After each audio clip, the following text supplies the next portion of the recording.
The leading Dutch Golden Age painters, Albert Jacob Cuyp. Albert was the only son of the painter Jacob Cuyp and became the most prominent representative of the Cuyp family of painters in Dordrecht, to which Jacob's half-brother, Benjamin Cuyp, also belonged. Albert was certainly instructed by his father, but there is no record of him receiving training from an external teacher or entering a local painters' guild. Initially, Albert collaborated on his father's paintings, mainly contributing landscape backgrounds to some family portraits. Around 1642, he embarked on his first significant journey through Holland and along the Rhine. His second trip in 1652 took him again along the Rhine and Waal to Renijn and Nijmegen, then further to Cleve, Elton, and Emmerich. On both journeys, he made numerous drawings that later formed the basis of many of his landscape paintings. The Albert Cuyp Street and the Albert Cuyp Market in Amsterdam are named after him. Albert's early landscapes clearly bear the influence of Jan van Goyen, Solomon van Ruysdael, and Herman Safeden II. Although he rendered light slightly brighter and more contrasting and emphasized figures like cattle, shepherds, and fishermen, he likely had personal contact with Van Goyen during the latter's repeated visits to Dordrecht. Among Cuyp's most celebrated paintings is The Mass at Dordrecht, a masterpiece that epitomizes the artist's ability to capture the serene beauty of the Dutch landscape. Set against the tranquil waters of the Maas River, the painting bathes the scene in a soft golden light, suffusing the landscape with a sense of warmth and tranquility. The gently rolling hills dotted with grazing cattle and quaint farmhouses evoke a sense of pastoral idyll, inviting viewers to lose themselves in the peaceful rhythms of rural life. Another iconic work by Cuyp is Herdsman with Cows by a River, a luminous depiction of pastoral tranquility that showcases the artist's mastery of light and color. Against a backdrop of verdant meadows and meandering rivers, the figures of herdsmen tending to their cattle exude a sense of quiet contentment, their silhouettes bathed in the soft glow of the setting sun. Cuyp's skillful rendering of light and shadow imbues the scene with a palpable sense of atmosphere, evoking the timeless beauty of the Dutch countryside. In addition to his pastoral scenes, Cuyp was also renowned for his exquisite portraits, which captured the essence of his subjects with remarkable clarity and sensitivity. One of his most famous portraits is Portrait of a Young Woman on Horseback, a captivating study of grace and elegance that exemplifies Cuyp's ability to capture the inner spirit of his subjects. Against a backdrop of sweeping landscapes, the young woman sits astride her horse with effortless poise, her gaze fixed on some distant point beyond the frame. Cuyp's sensitive portrayal of the young woman's features and demeanor imbues the painting with a sense of intimacy and depth, inviting viewers to ponder the mysteries of her inner world. Beyond his mastery of landscape and portraiture, Cuyp's oeuvre also encompassed a wide range of subjects, including mythological scenes, biblical narratives, and historical events. One of his most iconic works in this genre is The Calvary Battle, a dramatic depiction of a tumultuous battle scene that showcases Cuyp's skills at capturing the energy and movement of the human form in action. Against a backdrop of swirling dust and billowing smoke, the figures of horsemen and soldiers clash in a frenetic dance of death and destruction, their faces contorted in expressions of rage and determination. Cuyp's dynamic composition and bold brushwork imbue the scene with a sense of urgency and drama, transporting viewers to the heart of the battlefield. Around 1645, the subdued atmosphere of his landscape depictions transitioned to sun-drenched images, characterized by stronger light that brought out richer colors. This transformation was largely influenced by Jan Both, who returned from Italy to Utrecht in 1641 and cultivated a Mediterranean-inspired landscape art, heavily influenced by Claude Lorraine in his paintings. Albert may have met Jan Both during his first trip to Holland, which also took him to Utrecht. However, he rarely used typical Italian motifs such as ruins or rocky landscapes. Instead, he bathed local river landscapes in the golden Mediterranean light of late afternoon or evening, achieving a harmony in which the representational form appears determined by light and atmosphere, yet can assert itself vigorously against earlier tendencies toward dissolution of form. With this style, Albert Cuyp reached a pinnacle in the development of Dutch landscape painting. In addition to Albert's typical depictions of cows dominating the scene with shepherds or various still lifes, his later works feature numerous Asquarian scenes, often set against Dutch river landscapes, as well as some Asquarian portraits such as those of Peter de Rouvier Michel and Cornelius Pompey van Mortervoort, with their riding instructor and coachman. However, Albert's most famous paintings are probably the depictions of his hometown, Dordrecht, from different perspectives, as well as various views of the city of Nijmegen, particularly the medieval city of Volkov, which at the time gained great popularity among the population of the young, independent Dutch Republic due to patriotic associations with Claudius Civilis, the leader of the Batavian Revolt against Roman rule in AD 69. Through his marriage in 1658 to Cornelia Boschman, the widow of the regent Johann van den Corput, Albert gained wealth and rapidly increasing social importance, accompanied by holding numerous honorary positions such as deacon and elder of the Reformed Church in Dordrecht, to becoming a member of the High Court in South Holland.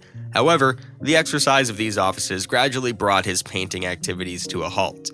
Throughout his life, Albert Cuyp was almost unknown outside of Dordrecht. His painting style was initially continued by the brothers Abraham, 1642 to 1722, and Barend van Caleriet, 1650 to 1737. Often so closely that, also due to the same signature, AC, some works by Abraham van Caleriet were mistakenly attributed to Albert Cuyp. Both brothers must have been well acquainted with Albert, and it's believed that one of them was also his pupil. Although around 1750 some paintings attributed to Cuyp appeared in auctions in the Netherlands and London, his work received little attention until the end of the 18th century.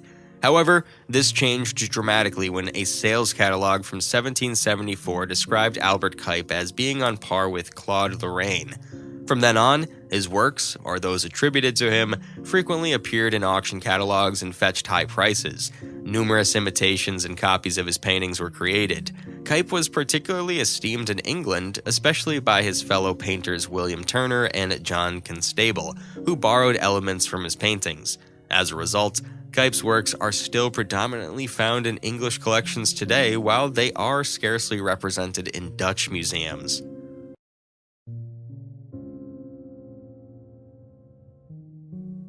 Agnes Deens stands as a pioneering figure whose multidisciplinary artworks defy traditional boundaries, traversing conceptual art, environmental interventions, and meticulous drawings. Her visionary creations intertwine intellect, philosophy, and environmental concerns, challenging conventional artistic norms. Join us on an exploration of the life and artistry of Agnes Deens, an artist whose oeuvre reflects a profound engagement with ideas and an innovative approach to artistic expression. Born in Budapest, Hungary in 1931, Agnes Deens' early life was shaped by the tumultuous events of World War II and its aftermath. The impact of these turbulent times instilled in her a deep awareness of human resilience and the complex interplay between societal structures and individual experiences. Deens' upbringing was marked by intellectual curiosity and a thirst for knowledge. Her family encouraged her pursuit of education in both fine arts and philosophy, nurturing a foundation for her future artistic explorations. Her relocation to the United States in the late 1950s opened doors to new artistic horizons. Immersed in the vibrant cultural landscape of New York City, Deens engaged with avant-garde movements and philosophical dialogues, laying the groundwork for her distinctive artistic vision. Agnes Deens' artistic journey is a narrative of continual innovation and exploration that defies categorization. Her early artistic endeavors encompassed drawing, painting, and sculpture, showcasing technical skill and an innate creative impulse. However, her trajectory swiftly evolved, propelling her into the realm of conceptual art and groundbreaking environmental interventions. In the 1960s, Deens emerged as a key figure in the conceptual art movement. Her works during this period challenged the established notions of art by focusing on the conceptual depth of ideas over traditional artistic methods. She became known for her thought-provoking propositions that interrogated societal norms, the human condition, and environmental concerns. Dean's early conceptual pieces, such as Rice Tree Burial, 1968, presented novel ways of considering the environment and humanity's interaction with it. This project, which involved planting a rice field in New York State, foreshadowed her later large-scale environmental works and established her as an artist deeply concerned with ecological themes. However, it was her monumental project Wheatfield: A Confrontation, 1982, that garnered widespread attention. In the heart of Manhattan, Deans transformed a desolate 2-acre landfill into a thriving wheat field, an arresting visual statement that juxtaposed agricultural fertility against the urban landscape.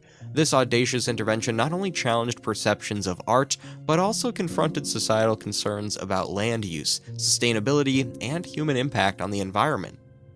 Her visionary works extended beyond urban landscapes. Projects like Tree Mountain, a living time capsule, 1992 to 1996, where she planted 11,000 trees in Finland, represented a fusion of art, nature, and sustainability. These interventions weren't just art installations, but living, breathing ecosystems inviting audiences to contemplate the delicate balance between humanity and the natural world. Dean's artistic evolution didn't confine itself to large-scale environmental interventions alone. Her meticulous drawings and mathematical models explored intricate geometries and philosophical concepts, reflecting her intellectual depth and artistic versatility. Dean's creative process was deeply rooted in interdisciplinary exploration. Drawing from her background in philosophy and fine arts, she melded diverse fields such as science, mathematics, ecology, and social sciences into her artistic endeavors. This interdisciplinary approach infused her art with intellectual depth and multi-layered meanings. The genesis of Dean's artworks lay the conceptualization phase. She embarked on extensive research, delving into complex ideas that bridged art, science, and philosophy. This phase has involved meticulous study, contemplation, and the formulation of conceptual frameworks that underpinned her projects. Her planning was meticulous, often requiring detailed sketches, diagrams, and extensive notes that encapsulated not just technical details, but profound philosophical musings. These preparatory studies weren't merely blueprints, they were repositories of intellectual exploration and thought-provoking concepts. Dean's creative process often culminated in large-scale environmental interventions. The realization of these grand concepts involved not only artistic finesse, but also collaboration with scientists, engineers, and environmental specialists.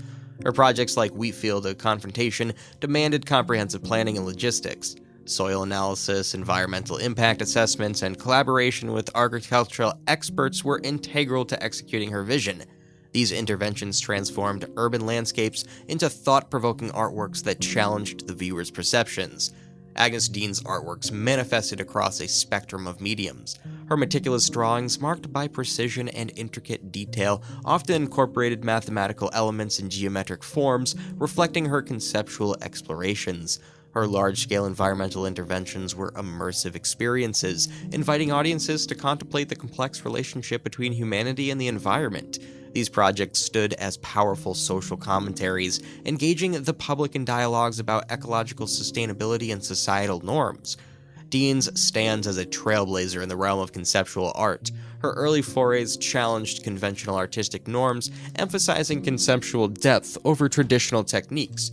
Her groundbreaking projects, such as Wheatfield: A Confrontation and Tree Mountain, a living time capsule, marked a pivotal shift in the perception of art by integrating environmental concerns into large-scale installations.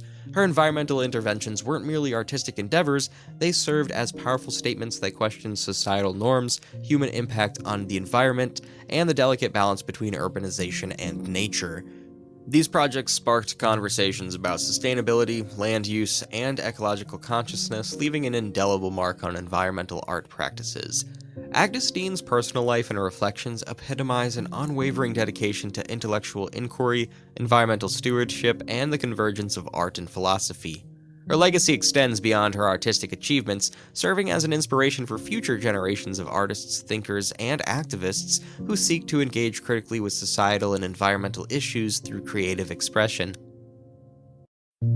Akira Toriyama, born on April 5, 1955, in Nagoya, Japan, is a highly influential manga artist and character designer.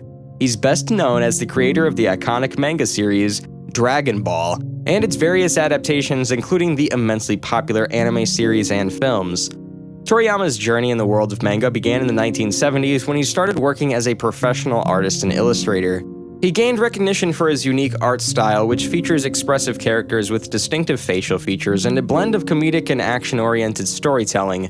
In 1984, Toriyama introduced Dragon Ball to the world, a manga series that would go on to become a global phenomenon. The story follows the adventures of Son Goku, a young martial artist with incredible strength and an insatiable appetite for growth. With a mix of martial arts, fantasy, and science fiction elements, Dragon Ball captivated audiences, with its thrilling battles, humorous moments, and engaging characters. Toriyama's art style is characterized by clean lines, dynamic action poses, and expressive facial expressions. His ability to convey intense energy and movement through his illustrations adds a sense of excitement to the story. Toriyama's talent for creating memorable characters is evident in the diverse case of Dragon Ball, each with their unique personalities and designs that have become iconic in the world of manga and anime. Beyond his artistry, Toriyama's storytelling skills have played a significant role in the success of Dragon Ball. He expertly weaves together elements of adventure, humor, and drama, creating a captivating narrative that keeps readers and viewers hooked. The series explores themes of friendship, determination, and the power of self-improvement, resonating with audiences of all ages. Toriyama's creativity extends beyond Dragon Ball. He's also worked on other notable manga series such as Dr. Slump, a comedic science fiction manga that showcases his knack for humor and imaginative storytelling. Additionally, he's contributed character designs to video games, including the Dragon Quest series, further cementing his influence in the realm of gaming. Toriyama's impact on popular culture is undeniable. Dragon Ball has not only achieved immense commercial success, but has also become a cultural phenomenon, inspiring countless adaptations, merchandise, and a dedicated fan base worldwide. The series has influenced subsequent manga and anime creators, shaping the industry and becoming a benchmark for action-packed storytelling.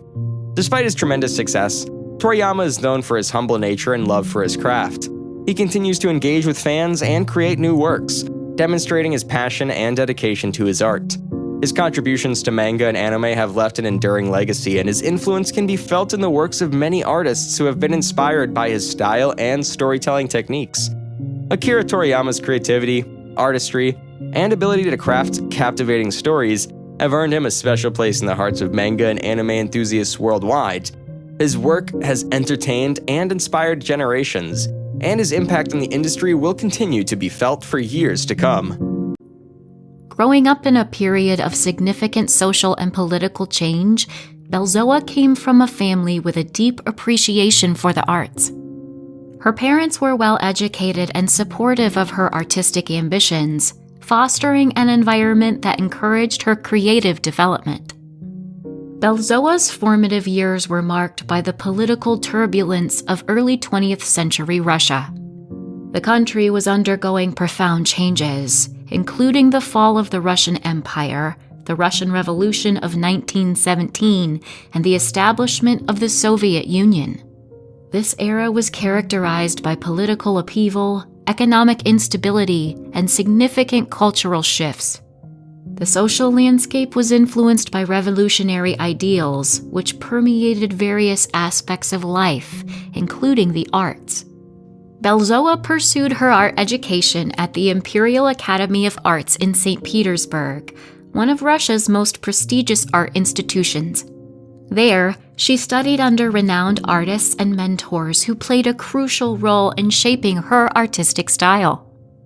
The rigorous training at the academy provided her with a solid foundation in traditional art techniques, while the revolutionary cultural environment of the time exposed her to emerging modernist trends.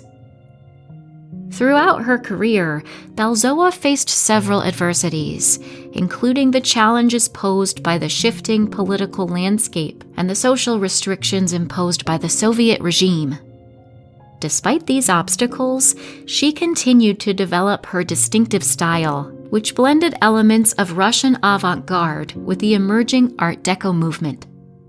Her work was characterized by its use of vibrant colors, geometric forms, and a unique approach to composition that reflected both her classical training and modernist influences. Alexandra Belzoa was known for her innovative use of color and form, which distinguished her work from her contemporaries. Her ability to integrate traditional Russian artistic elements with modernist styles made her a unique figure in the art world. Additionally, she was involved in various cultural and artistic organizations in Russia, contributing to the development of the art scene during a period of intense transformation. Belzoa's work remains a testament to the rich artistic heritage of early 20th century Russia and her ability to navigate and adapt to a rapidly changing cultural landscape. Her contributions to art during a tumultuous period continue to be recognized and celebrated for their originality and depth. Alexandra Belzoa significantly influenced the development of the Russian avant-garde movement, particularly during the early 20th century. Her work exemplifies the fusion of traditional Russian art with modernist approaches, contributing to the evolution of Russian modernism and Art Deco. Belzoa's innovative use of color, abstraction, and form helped to shape the visual language of these movements, making her a key figure in their development. Belzoa's art was inspired by a combination of Russian folk art, classical Russian painting, and contemporary European movements. She was particularly influenced by the vibrant colors and geometric patterns of Russian folk traditions, which she integrated with the modernist elements she encountered during her studies and professional work. The socio-political changes in Russia, including the revolutionary spirit and the cultural shifts of the 1920s and 1930s, also played a crucial role in shaping her artistic vision. During her education at the Imperial Academy of Arts in St. Petersburg, Belzoa studied under prominent Russian artists and mentors who played a significant role in her development. These included artists who were involved in the early stages of the Russian avant-garde movement, providing her with a solid foundation in modernist techniques and concepts. The Academy's emphasis on both traditional techniques and emerging modernist trends helped Belzoa to blend these influences into her own distinctive style. Belzoa was influenced by several key figures in the Russian avant-garde and European modernist movements. The works of artists such as Kazimir Malevich, with his emphasis on abstraction and geometric forms, and Vasily Kandinsky, known for his pioneering work in abstract art, were significant in shaping her approach. Additionally, the Art Deco movement's focus on elegance, geometric precision, and decorative elements resonated with Belzoa's artistic sensibilities, informing her use of color and composition. Belzoa's contributions to the art world are marked by her innovative use of abstraction and geometric forms within the context of Russian modernism. She combined traditional Russian motifs with modernist techniques, creating a unique fusion that distinguished her work from that of her contemporaries. Her approach to color and composition reflected a deep engagement with both folk traditions and contemporary art trends, resulting in a distinctive style that bridged these worlds. The art movement most associated with Belzoa is the Russian avant-garde, which emerged in the early 20th century and was characterized by its experimental approach to art and its emphasis on abstraction and innovation. The Russian avant-garde sought to break away from traditional artistic conventions, exploring new forms and ideas in response to the cultural and political upheavals of the time. Belzoa's work also aligns with elements of Art Deco, which is known for its emphasis on geometric shapes, streamlined forms, and decorative patterns. Art Deco emerged in the 1920s and 1930s and is characterized by its luxurious and modern aesthetic. Belzoa's artistic practice was influenced by a range of materials and techniques. She utilized vibrant oil paints and tempera, which allowed her to achieve the rich colors and dynamic composition seen in her work. Her use of geometric patterns and abstract forms was facilitated by these materials, enabling her to explore and experiment with various textures and effects. The combination of traditional and modern materials reflected her innovative approach and her ability to integrate different influences into a cohesive artistic vision. In her later years, Alexandra Beltzowa continued to navigate the complex political and cultural landscape of Soviet Russia. The 1930s and 1940s were marked by significant political repression and changes under Stalin's regime, which affected many artists and intellectuals. During this period, the Soviet government increasingly enforced socialist realism as the dominant art form, limiting the freedom of expression and experimental approaches that artists like Beltzowa had previously enjoyed. Despite these challenges, Beltzowa remained active in the art world. She continued to work and exhibit her art, although the political climate made it increasingly difficult for her to pursue her modernist inclinations openly. Her work during this time reflected the constraints imposed by the regime, but also showed her resilience and adaptability in the face of adversity. There is limited publicly available information about Beltzowa's direct descendants or heirs. However, her influence on contemporary Russian art and her role in the development of Russian modernism has been recognized by art historians and scholars. Her innovative approach and distinctive style have inspired subsequent generations of artists interested in blending traditional and modernist elements. Alexandra Beltzowa's contributions to art and culture have left a lasting impact, particularly in the context of Russian modernism and Art Deco. Her ability to merge traditional Russian art forms with modernist and avant-garde influences helped to shape the trajectory of Russian art during a period of significant change. Her works remain a testament to her innovative spirit and her role in bridging different artistic traditions. Beltzowa's art continues to be studied and appreciated for its unique blend of vibrant colors, abstract forms, and cultural references. Her influence is evident in the work of contemporary artists who explore the intersection of traditional and modernist approaches, making her a significant figure in the history of Russian art. Her legacy endures through the continued recognition of her work and the ongoing exploration of the artistic movements she helped shape. Alexandra Exter. Alexandra Exter was born on December 6, 1882 in Bethune, a small town in the Chernihiv Governorate of the Russian Empire, now part of Ukraine. She came from a well-to-do family. Her father, who was a landowner, provided her with the stability and resources that allowed her to pursue her artistic ambitions. From an early age, Exter was drawn to the arts, influenced by the rich cultural environment of her family and the artistic traditions of the region. Exter's formative years were spent in the late Russian Empire, a period marked by significant social and political upheaval.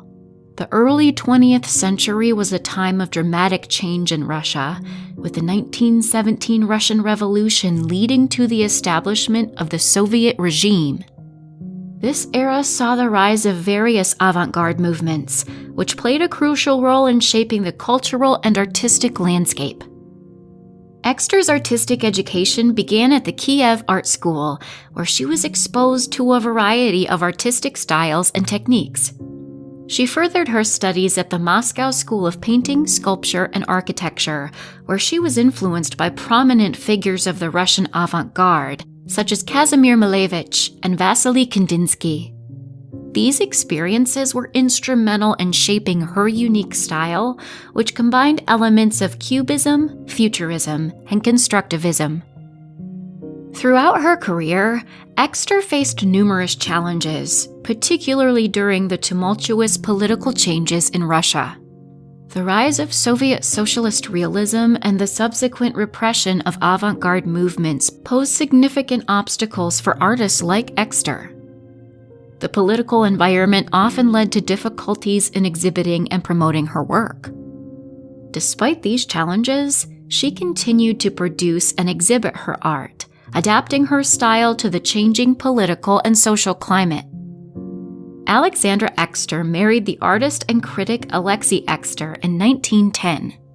The couple's marriage was both a personal and professional partnership, as they collaborated on various projects and shared a deep commitment to the avant-garde movement. However, their relationship faced strains due to the political and social upheavals of the time. Exter's personal life was marked by significant transitions, including moving between different countries as she navigated the changing artistic and political landscapes of Europe. One of the most intriguing aspects of Exter's life was her involvement in the vibrant artistic circles of Europe. She was closely associated with influential figures in the avant-garde movements and participated in major exhibitions across Europe, including those in Paris and Berlin. Exter's work was known for its innovative use of color, form, and abstraction, reflecting her deep engagement with contemporary artistic trends. Her contributions to art extended beyond painting. She was also a pioneer in the field of theatrical design, creating costumes and sets for various productions. Her work in this area was highly regarded and further demonstrated her versatility and creativity. Alexandra Exter's life and career were a testament to her resilience and artistic vision. Despite facing significant challenges due to the political and social upheavals of her time, she remained a key figure in the avant-garde movements and made lasting contributions to modern art. Her innovative approach and dedication to her craft continue to be celebrated, and her legacy endures in the fields of painting, design, and theatrical arts. Here are 5 most famous works by Alexandra Exter. The Red Square, 1914. The Red Square is a vibrant work that exemplifies Exter's engagement with Cubism and Futurism. The painting features bold geometric shapes and dynamic forms arranged in a vivid red, white, and black palette. The composition is characterized by its fragmented, abstracted forms that create a sense of movement and energy. This work reflects Exter's interest in the dynamic nature of urban life and modernity. The use of geometric abstractions conveys the bustling, energetic atmosphere of Moscow's Red Square, capturing both the physical and symbolic essence of this iconic location. The piece also reflects the broader trends in early 20th century avant-garde art, focusing on abstraction and the exploration of new visual languages. The Tragedy of the World, 1924. The Tragedy of the World is a powerful, dramatic painting featuring dark, somber tones and a composition that evokes a sense of turmoil and conflict. The work includes abstracted human figures and chaotic forms, rendered in deep blues and blacks with striking highlights of red. This painting is a reflection on the social and political upheavals of the early 20th century. Exter uses abstract forms and intense colors to express the emotional and psychological impact of global events, such as wars and revolutions. The work conveys a sense of despair and crisis, while also highlighting the artist's response to the turbulent times she lived through. Costume Design for the Firebird, 1926. This work is a costume design for the ballet The Firebird, showcasing Exter's skill in theatrical design. The design features bold, geometric patterns and vibrant colors that align with her modernistic aesthetic. The costumes are both stylized and abstract, reflecting the fantastical and mythical elements of the ballet. The costume design captures the essence of the mythical Firebird character and the overall theme of the ballet. Exter's innovative approach to costume design highlights her ability to translate her avant-garde sensibilities into theatrical contexts. The use of abstract patterns and bright colors enhances the visual impact of the performance and demonstrates her contribution to modern stage design.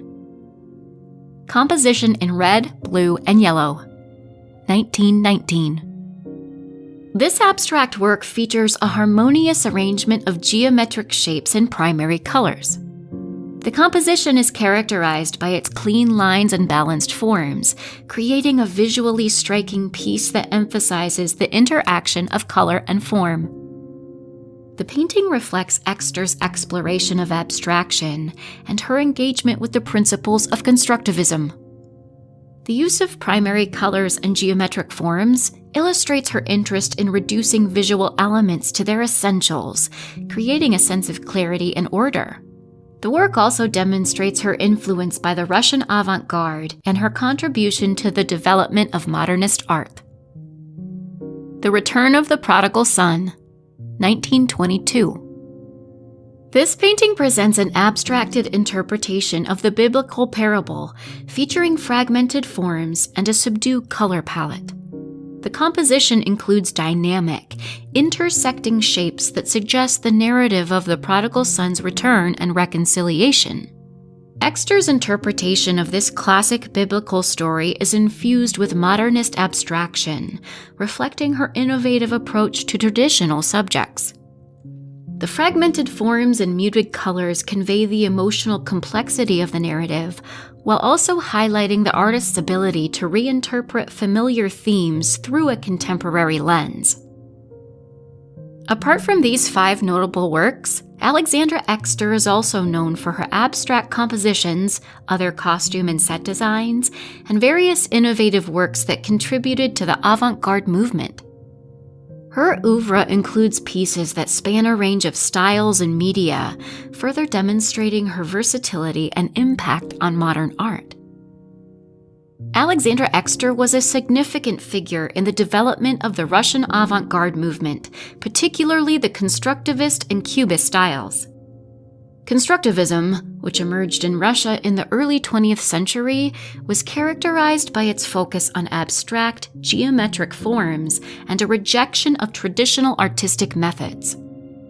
Exter's work played a crucial role in shaping this movement, especially through her innovative use of color, form, and her contributions to theatrical design. Exter was deeply influenced by several key figures in the early 20th century avant-garde scene. Her exposure to Cubism and Futurism was pivotal, especially the works of artists like Pablo Picasso and Giorgio de Chirico. Picasso's exploration of fragmented forms and abstraction resonated with Exter, and she incorporated these elements into her own work, blending them with her unique vision. Additionally, the dynamic compositions and emphasis on movement found in Futurism provided her with a framework to experiment with form and color. Exter studied at the Kiev Art School and the Moscow School of Painting, Sculpture, and Architecture. At these institutions, she was influenced by leading avant-garde artists and teachers such as Kazimir Malevich, a key proponent of suprematism, and Vasily Kandinsky, whose work in abstract art and color theory had a profound impact on Exter's artistic approach. Their mentorship helped shape her understanding of modernist principles and encouraged her experimentation with new artistic languages. Exter's approach was characterized by several innovative practices. Theatrical design. Exter brought a modernist sensibility to costume and set design, utilizing abstract forms and vibrant colors to enhance the visual impact of theatrical productions. Her designs for ballets like The Firebird were notable for their bold geometric patterns and integration of avant-garde aesthetics into stagecraft. Color and form. Her use of color was often experimental, applying bold primary colors in abstract compositions that emphasized geometric precision and dynamic interaction between shapes. This approach was a departure from the more traditional use of color and form in art, contributing to the evolution of constructivism. Abstract abstractions. Exter's paintings often featured fragmented, abstracted forms that were influenced by Cubism, but also reflected her unique style. Her ability to convey complex themes through simplified forms and colors demonstrated her innovative approach to abstraction. Constructivism was an art movement that emerged in Russia in the 1910s, emphasizing abstract, geometric forms and a focus of the materiality of art.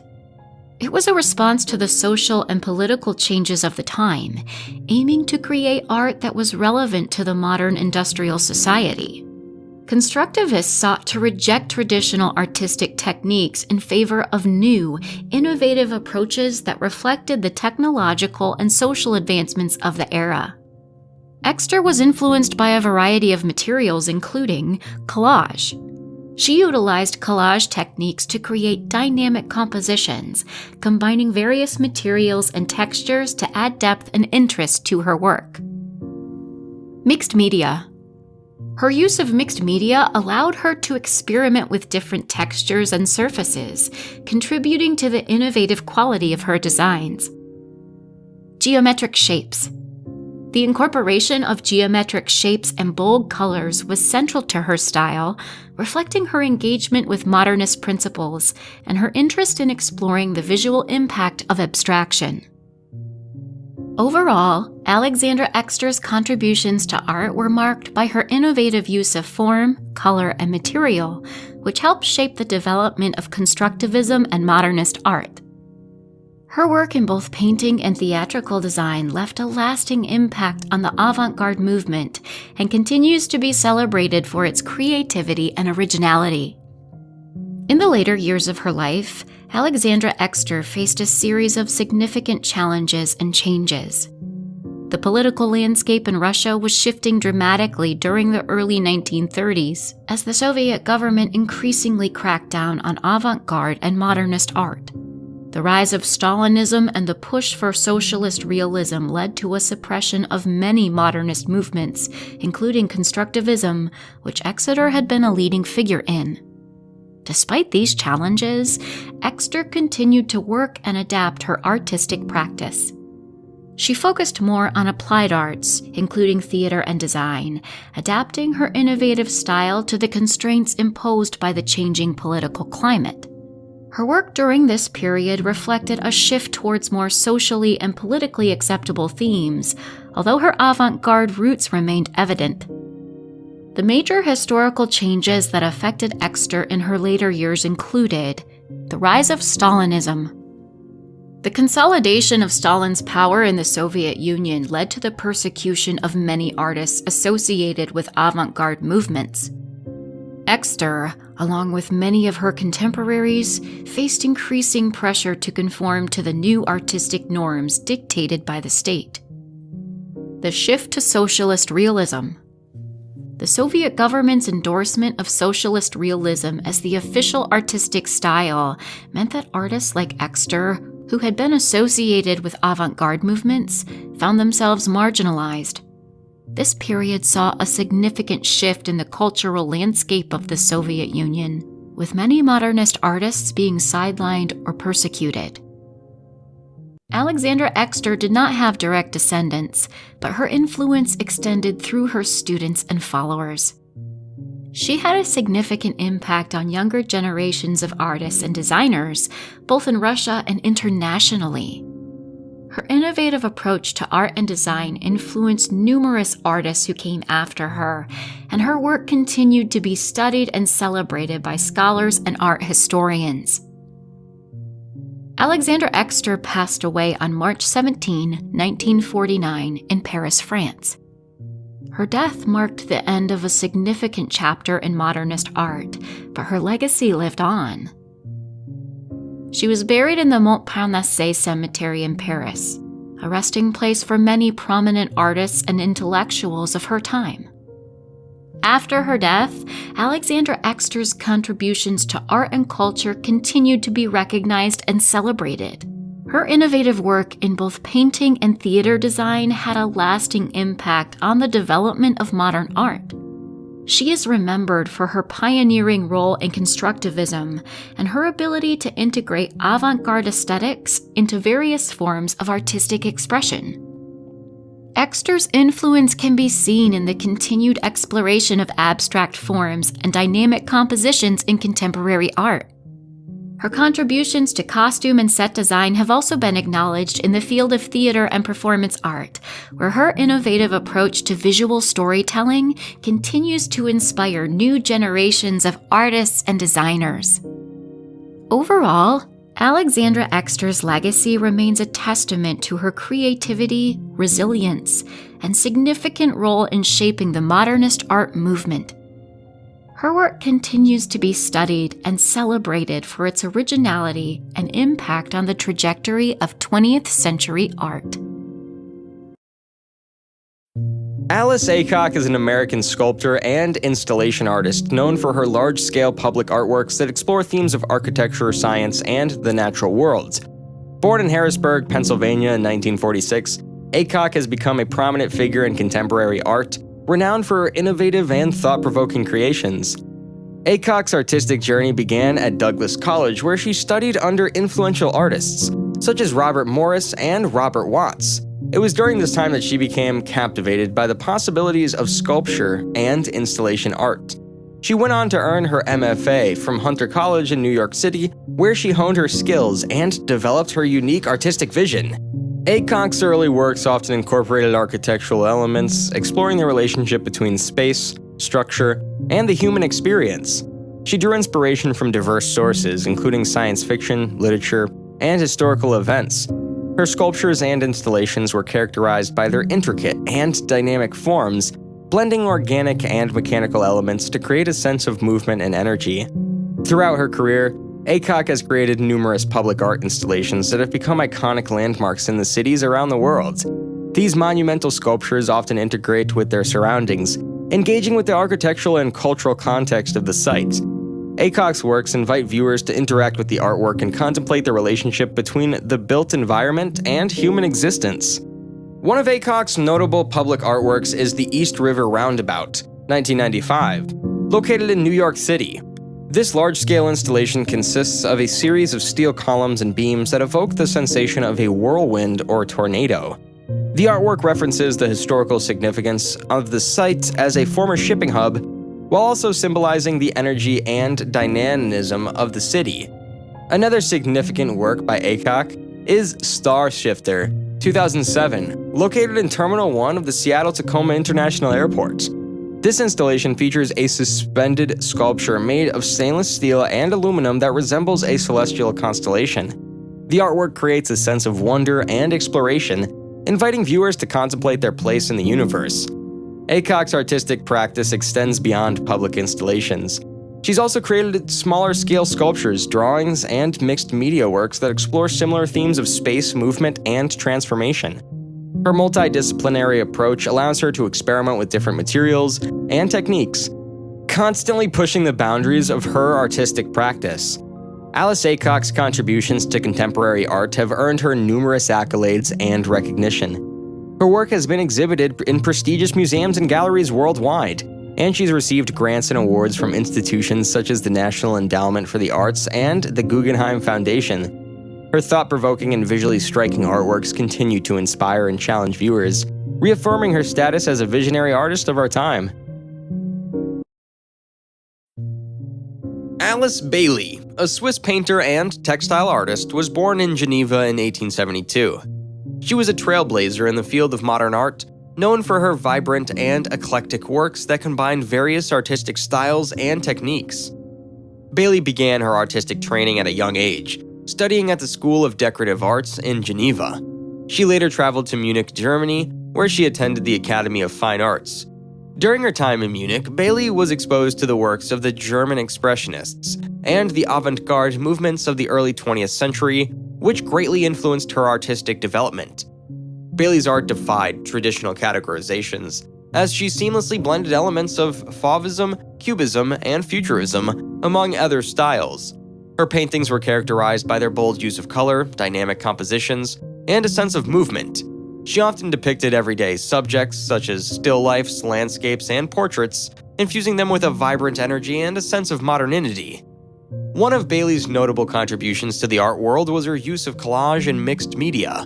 She incorporated various materials into her works, including newspaper clippings, fabric, and wallpaper, adding texture and depth to her compositions. By incorporating these elements, Bailey challenged the traditional boundaries of painting and embraced the idea of art as a multidimensional and sensory experience.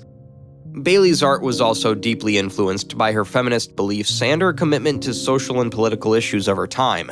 She actively participated in the women's suffrage movement, using her art as a means of expressing her political views. Her works often depicted strong, independent women, and she championed themes of gender equality and social justice. Throughout her career, Bailey exhibited extensively both in Switzerland and internationally. Her art received critical acclaim and was recognized for its originality and innovative approach. However, despite her achievements, Bailey's work was often overlooked in art history narratives, and she did not receive the same level of recognition as her male counterparts. In recent years, there has been a renewed interest in Bailey's art, and her contributions to modernism are being reassessed. Her ability to combine different artistic styles, her exploration of collage and mixed media, and her dedication to feminist and social issues have made her an important figure in the development of modern art. Alice Bailey's legacy as an artist is one of creativity, experimentation, and social consciousness. Her willingness to defy artistic conventions and her commitment to expressing her beliefs through art have inspired subsequent generations of artists. Bailey's art continues to captivate viewers with its vibrant colors, dynamic compositions, and its ability to transcend traditional boundaries.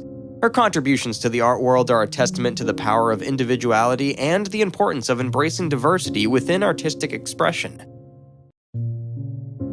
Alma Woodsey Thomas, an American artist, educator, and advocate for the arts, was born on September 22, 1891, in Columbus, Georgia.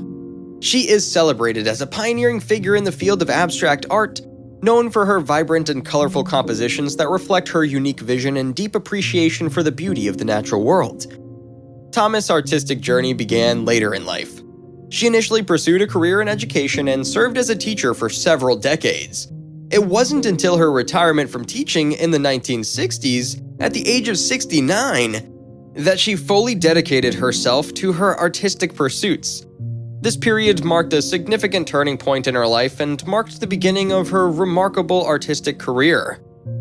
Thomas' paintings are characterized by their bold use of color and intricate patterns, drawing inspiration from her surroundings and her love of nature.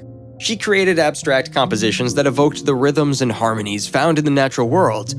Her works often feature vibrant brushstrokes and intricate color arrangements, creating a sense of movement and energy on the canvas. One of Thomas' most notable contributions to the art world was her innovative approach to color theory.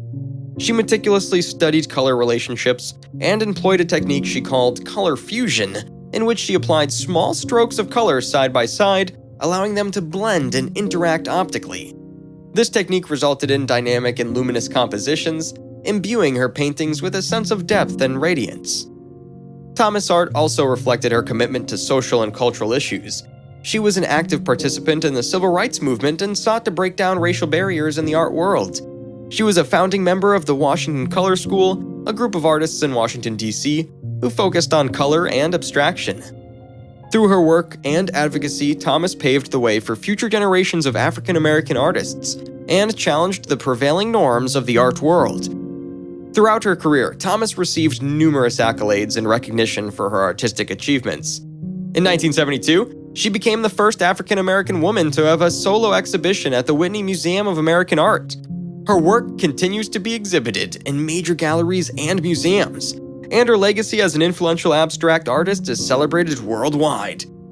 Alma Thomas' art is a testament to her unwavering passion for creativity, nature, and the transformative power of color.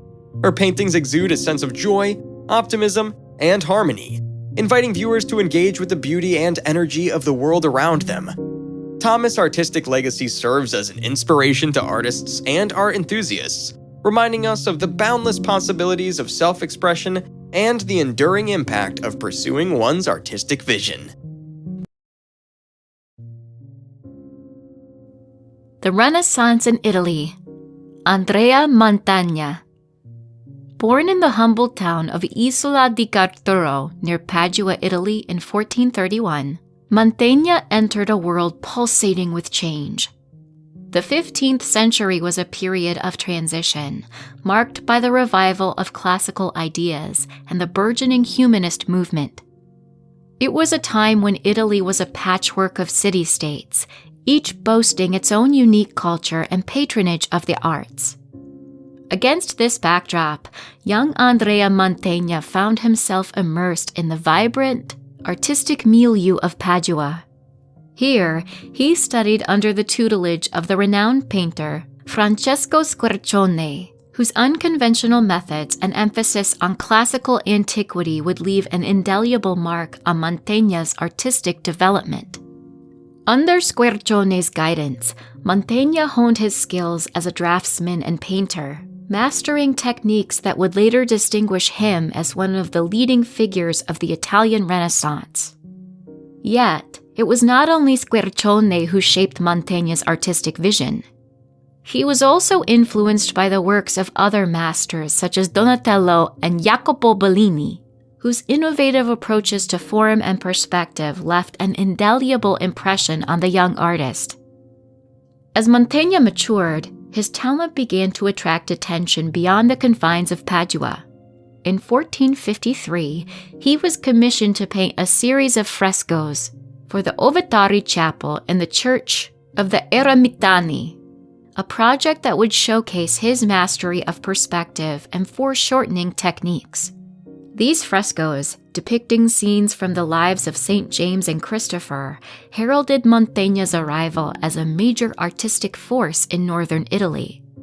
Throughout his illustrious career, Mantegna's artistic genius continued to flourish. His innovative use of perspective, keen attention to detail, and mastery of classical themes captivated audiences and inspired a new generation of artists.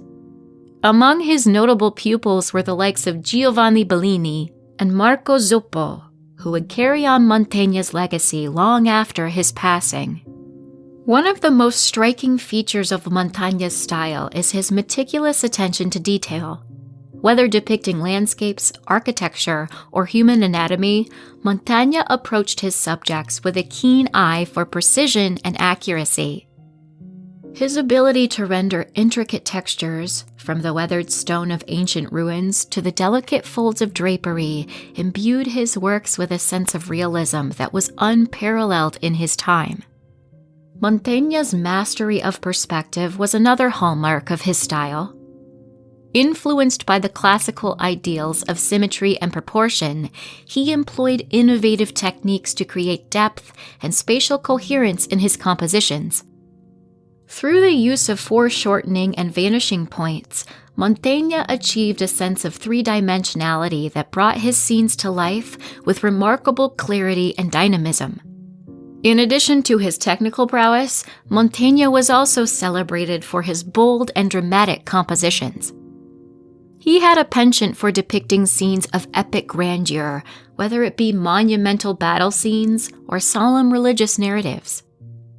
Mantegna's compositions often featured strong diagonal lines and dynamic poses, imbuing his works with a sense of energy and movement that drew viewers into the heart of the action.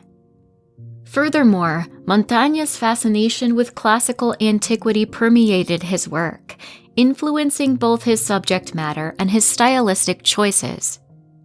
He drew inspiration from ancient Roman art and literature, incorporating motifs such as triumphal arches, classical architecture, and mythological themes into his paintings and sculptures. This classical influence lent Mantegna's work a timeless quality that transcended the confines of his own era. His most renowned paintings are Lamentation of Christ, circa 1480.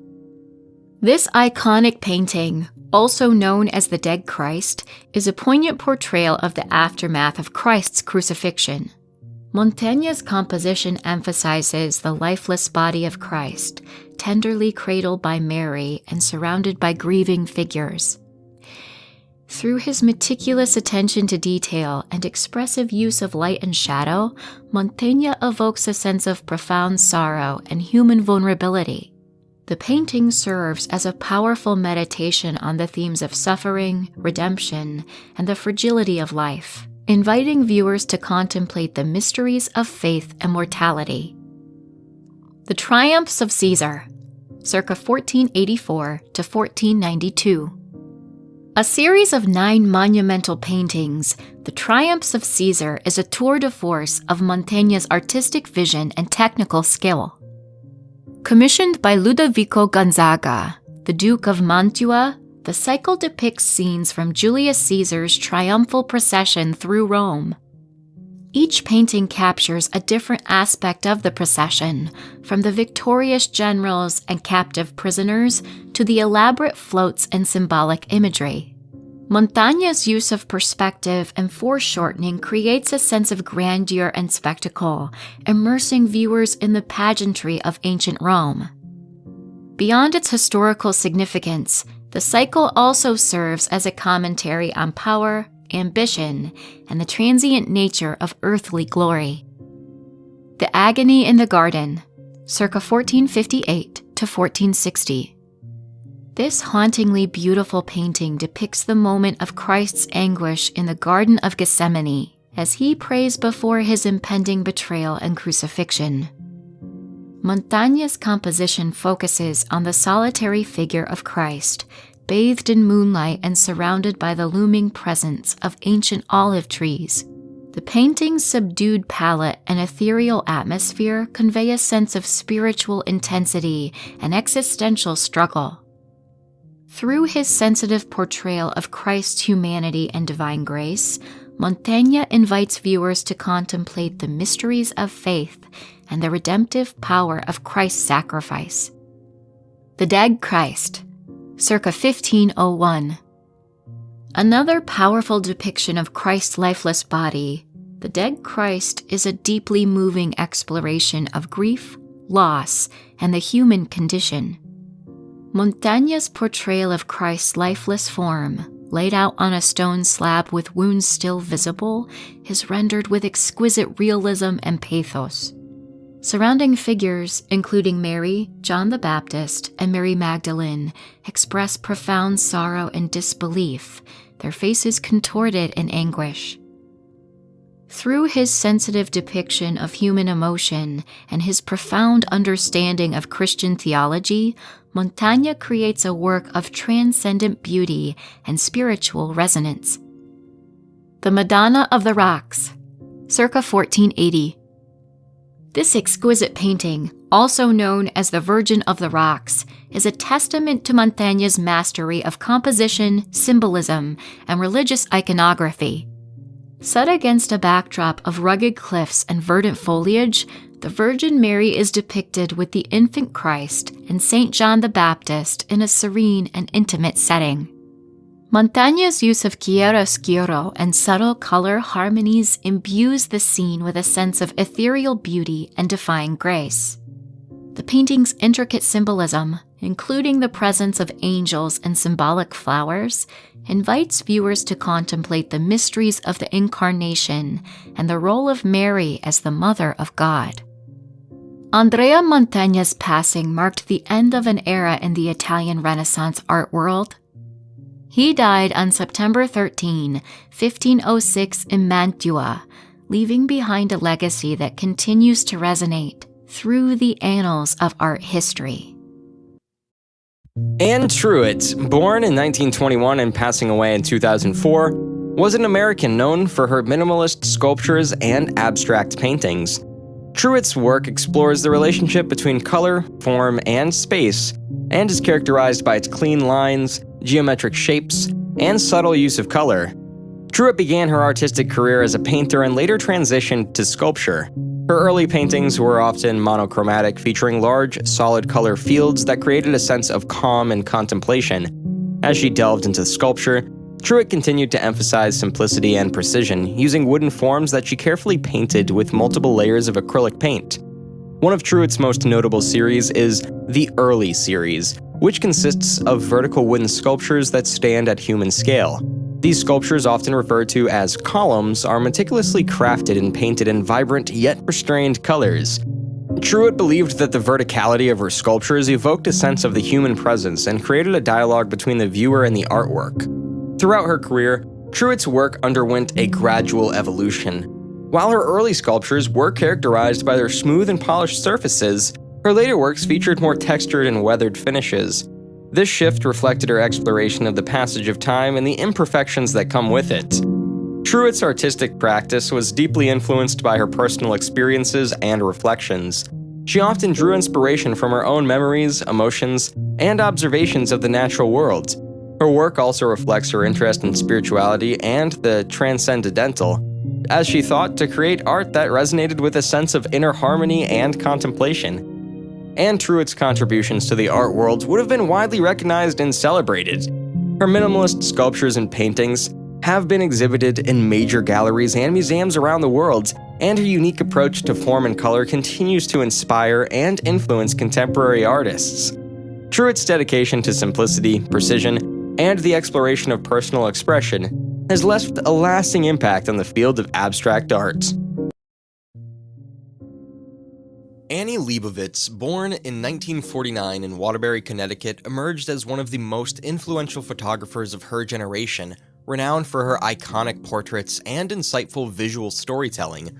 Leibovitz's fascination with photography began during her teenage years. She enrolled at the San Francisco Art Institute in the late 1960s, where she honed her skills and embraced the vibrant counterculture of the era. Her early influences were eclectic, drawing inspiration from the diverse artistic and cultural milieu of San Francisco, including the burgeoning rock music scene and the social upheavals of the time. Her career took a pivotal turn when she started working as a photographer for Rolling Stone magazine in 1970. This marked the beginning of her illustrious journey, capturing the essence of the 1970s counterculture and iconic figures in music, entertainment, and politics. Leibovitz's immersive approach to photography allowed her to develop a distinctive style characterized by intimate yet evocative portraits that went beyond mere celebrity snapshots. Her tenure at Rolling Stone provided Leibovitz with a platform to create images that transcended mere documentation, capturing the essence of her subjects with raw authenticity and emotional depth. Her ability to establish a rapport with her subjects, coupled with her innovative use of lighting and composition, set her apart and propelled her into the realm of renowned portrait photographers. Throughout her early career, Leibovitz's electric influences and experiences, immersion in counterculture, exposure to diverse artistic expressions, and her work with Rolling Stone shaped her photographic style. Her ability to capture the essence of her subjects, whether rock stars or political figures, in a way that transcended the traditional boundaries of portraiture, laid the foundation for her groundbreaking contributions to photography. Annie Leibovitz's early works were shaped by a confluence of diverse influences that left a profound impact on her artistic development and contributed to the evolution of her distinctive style in photography. The San Francisco counterculture. Leibovitz's formative years in San Francisco during the 1960s immersed her in a vibrant countercultural movement. The city's bohemian atmosphere, artistic experimentation, and social revolution profoundly influenced her perspective. This environment instilled in her a sense of openness, creativity, and a willingness to challenge conventions. Her exposure to this counterculture set the stage for her later approach to photography, encouraging unconventional compositions and an intimate connection with her subjects. Music and rock culture. Leibovitz's immersion in the music scene in the 1970s significantly shaped her early works. Her tenure at Rolling Stone magazine allowed her to capture iconic moments and personalities in rock music. Her portrayals of musicians such as the Rolling Stones, John Lennon, and Bruce Springsteen not only portrayed the individuals but also conveyed the spirit and energy of the music scene. These images became iconic representations of the era and showcased Leibovitz's ability to infuse her portraits with the essence of the music culture she was immersed in. Photographic mentors and techniques.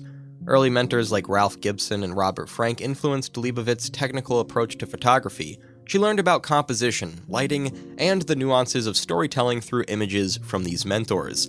Their guidance helped her develop a keen eye for capturing candid and intimate moments, laying the groundwork for her signature style of candid, yet artfully composed portraits. Literature and visual arts.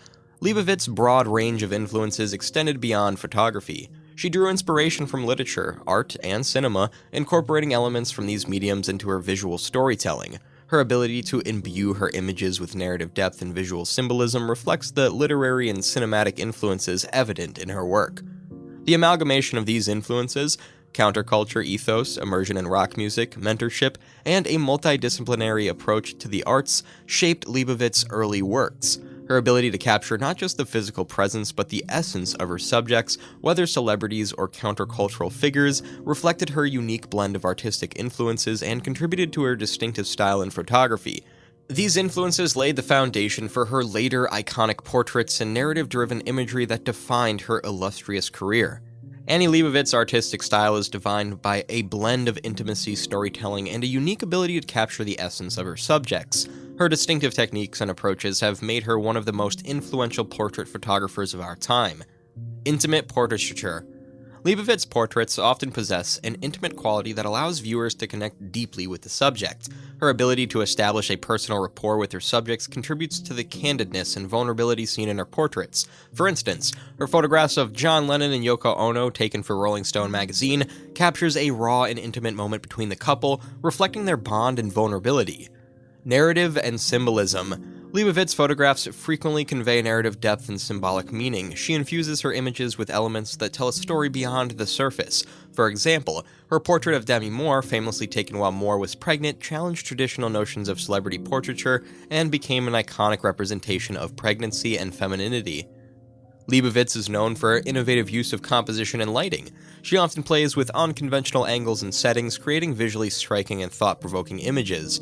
Her photograph of Whoopi Goldberg submerged in a bathtub of milk is a testament to her creativity in setting up a unique and visually arresting composition. Capturing personality and essence. One of Leibovitz's greatest strengths is her ability to capture the essence and personality of her subjects.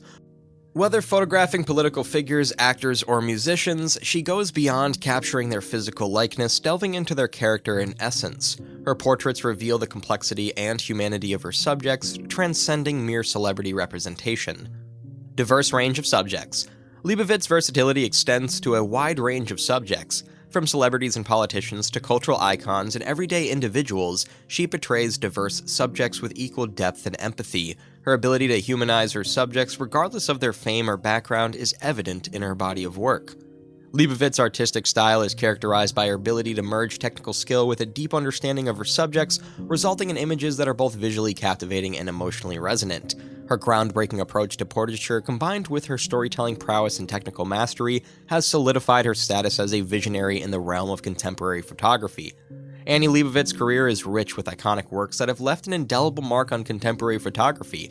Several projects and images stand out for their significance, influence, and lasting impact within her body of work. Rolling Stone covers, 1970s to 1980s, Leibovitz's tenure at Rolling Stone magazine defined her early career and significantly influenced the world of photography and popular culture. Her covers, particularly those featuring musicians and cultural icons, revolutionized the concept of celebrity portraiture. Images like her portrait of John Lennon and Yoko Ono, taken hours before Lennon's tragic death, became emblematic and remained deeply ingrained in popular consciousness. These covers captured the essence of the era's counterculture and set new standards for celebrity portraiture. The Women series, 1999. Leibovitz's Women series was a groundbreaking project that sought to portray the diversity and strength of contemporary women. Through a collection of portraits featuring influential women from various fields, including politics, entertainment, and sports, Leibovitz celebrated the multifaceted nature of womanhood. The series aimed to redefine the visual representation of women, showcasing their achievements, complexities, and contributions to society. The project was not only artistically significant, but also culturally influential, sparking conversations about gender representation and empowerment. Disney Dream Portraits, 2007 to 2014. Leibovitz's collaboration with Disney for the Disney Dream Portraits project reimagined classic Disney characters with contemporary celebrities. These whimsical and visually stunning photographs brought together iconic figures from entertainment with beloved Disney characters. The project blended fantasy with reality, creating enchanting and imaginative portraits that resonated with audiences worldwide. Beyond their artistic significance, these images became part of pop culture, bridging the worlds of Hollywood and fantasy in a visually captivating way. Personal work and autobiographical series. Leibovitz's personal projects and autobiographical series, including her book Annie Leibovitz at Work and the series exploring her family life, offered a glimpse into her personal and professional journey. These works provided insight into her creative process, challenges, and reflections on her career. They demonstrated Leibovitz's ability to blend personal storytelling with artistic exploration, offering a more intimate perspective on the acclaimed photographer. Each of these projects contributed to Leibovitz's legacy as a visionary photographer who transcended traditional boundaries in portraiture. Her ability to capture the essence of her subjects, her groundbreaking approaches to storytelling, and her impact on visual culture cement her position as a trailblazer in contemporary photography. Annie Leibovitz has garnered extensive recognition and accolades throughout her career, reflecting her profound impact on photography and popular culture. Exhibitions. Leibovitz's works have been showcased in prestigious exhibitions worldwide, including major retrospectives at renowned institutions such as the National Portrait Gallery in London, the Brooklyn Museum, and the Smithsonian American Art Museum. These exhibitions provided audiences with an extensive overview of her iconic portraits, personal projects, and contributions to contemporary photography. She received the International Center of Photography's Lifetime Achievement Award in 2009, honoring her outstanding contributions to the field of photography. This acknowledgement celebrated her influential career and artistic innovation. Leibovitz was designated as Commander in France d'Or des Arts et des Lettres, one of the country's highest cultural honors, recognizing her significant impact on the arts and culture globally.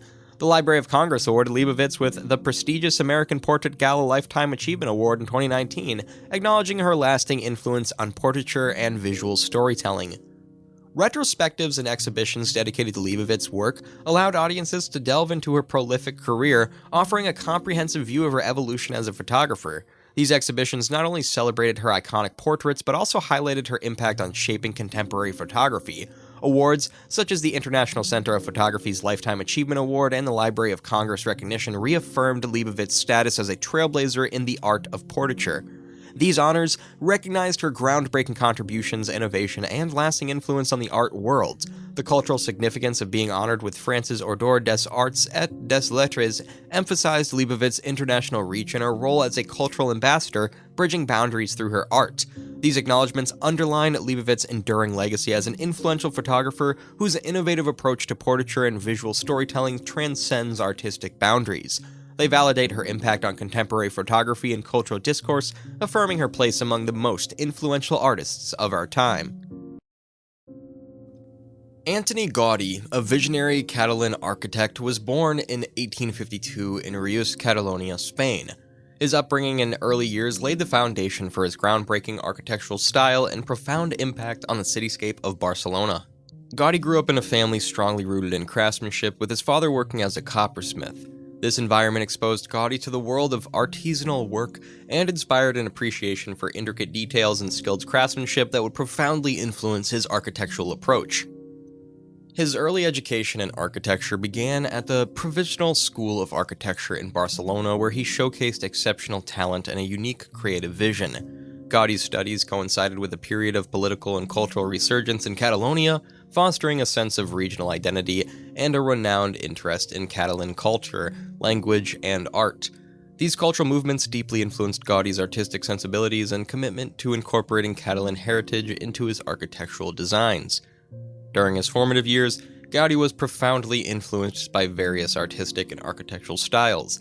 He drew inspiration from Gothic architecture, fascinated by the intricate ornamentation and versatility of Gothic structures.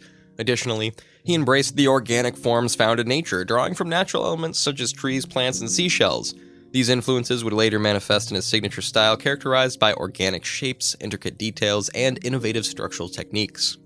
Gaudí's exposure to the works of other prominent architects and artists, including the neo-Gothic architect Joan Montreal and the Art Nouveau movement, further enriched his artistic vocabulary and encouraged experimentation. Gaudí's early years were marked by a convergence of influences: artisanal craftsmanship, Catalan culture resurgence, exposure to diverse architectural styles, and a deep appreciation for nature, all of which laid the groundwork for his revolutionary architectural career. His upbringing and early experiences ignited a creative spark that would later manifest in the awe-inspiring and distinctive architectural masterpieces that define Barcelona's cityscape and remain a testament to his genius. Antoni Gaudí's early works were shaped by a confluence of influences that left an indelible mark on his artistic development, ultimately redefining his revolutionary artistic style. Natural forms and organic architecture. Gaudí's deep appreciation for nature and its organic forms profoundly influenced his architectural vision. He observed and studied natural elements such as plants, trees, shells, and rock formations, discerning their structural principles and unique shapes. This appreciation for organic forms became a defining characteristic of his work, as seen in structures like Casa Mille, Le Padaria, with its undulating facade reminiscent of a rocky cliff and a whimsical shape of Park Gyal's architectural elements. Gaudi's commitment to imitating nature's structural efficiency and aesthetics led to his innovative use of biomimicry in architecture. Catalan cultural revival and regional identity. Gaudi was immersed in the burgeoning Catalan cultural revival during his formative years. This movement aimed to revive Catalan traditions, languages, and art, and Gaudi's strong sense of regional identity and pride in Catalan culture deeply influenced his architectural designs. His works became a reflection of Catalan heritage, showcasing elements of Catalan Gothic and Mudéjar architecture infused with his unique interpretations. This influence is evidenced in the incorporation of Catalan symbols, local materials, and regional motifs into his creations, such as the use of the Catalan vaults in Palau Gyal or the intricate details inspired by the Catalan folklore of Casa Batalo. Religious and spiritual influences. Gaudi's devout Catholic faith played a pivotal role in shaping his architectural philosophy. His works often reflected his spiritual convictions and religious symbolism. His magnum opus, the Sagrada Familia, serves as a testament to his influence.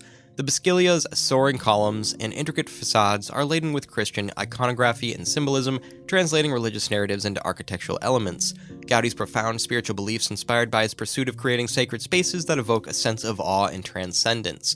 Gaudi's exposure to various architectural styles, including Gothic, Art Nouveau, and Modernism, influenced his creative approach. He drew inspiration from contemporary trends while infusing his designs with innovative structural solutions and artistic expression. For instance, the Art Nouveau movement's emphasis on organic forms and decorative elements resonated with Gaudi's vision, evident in the sonorous lines and ornate details of his designs.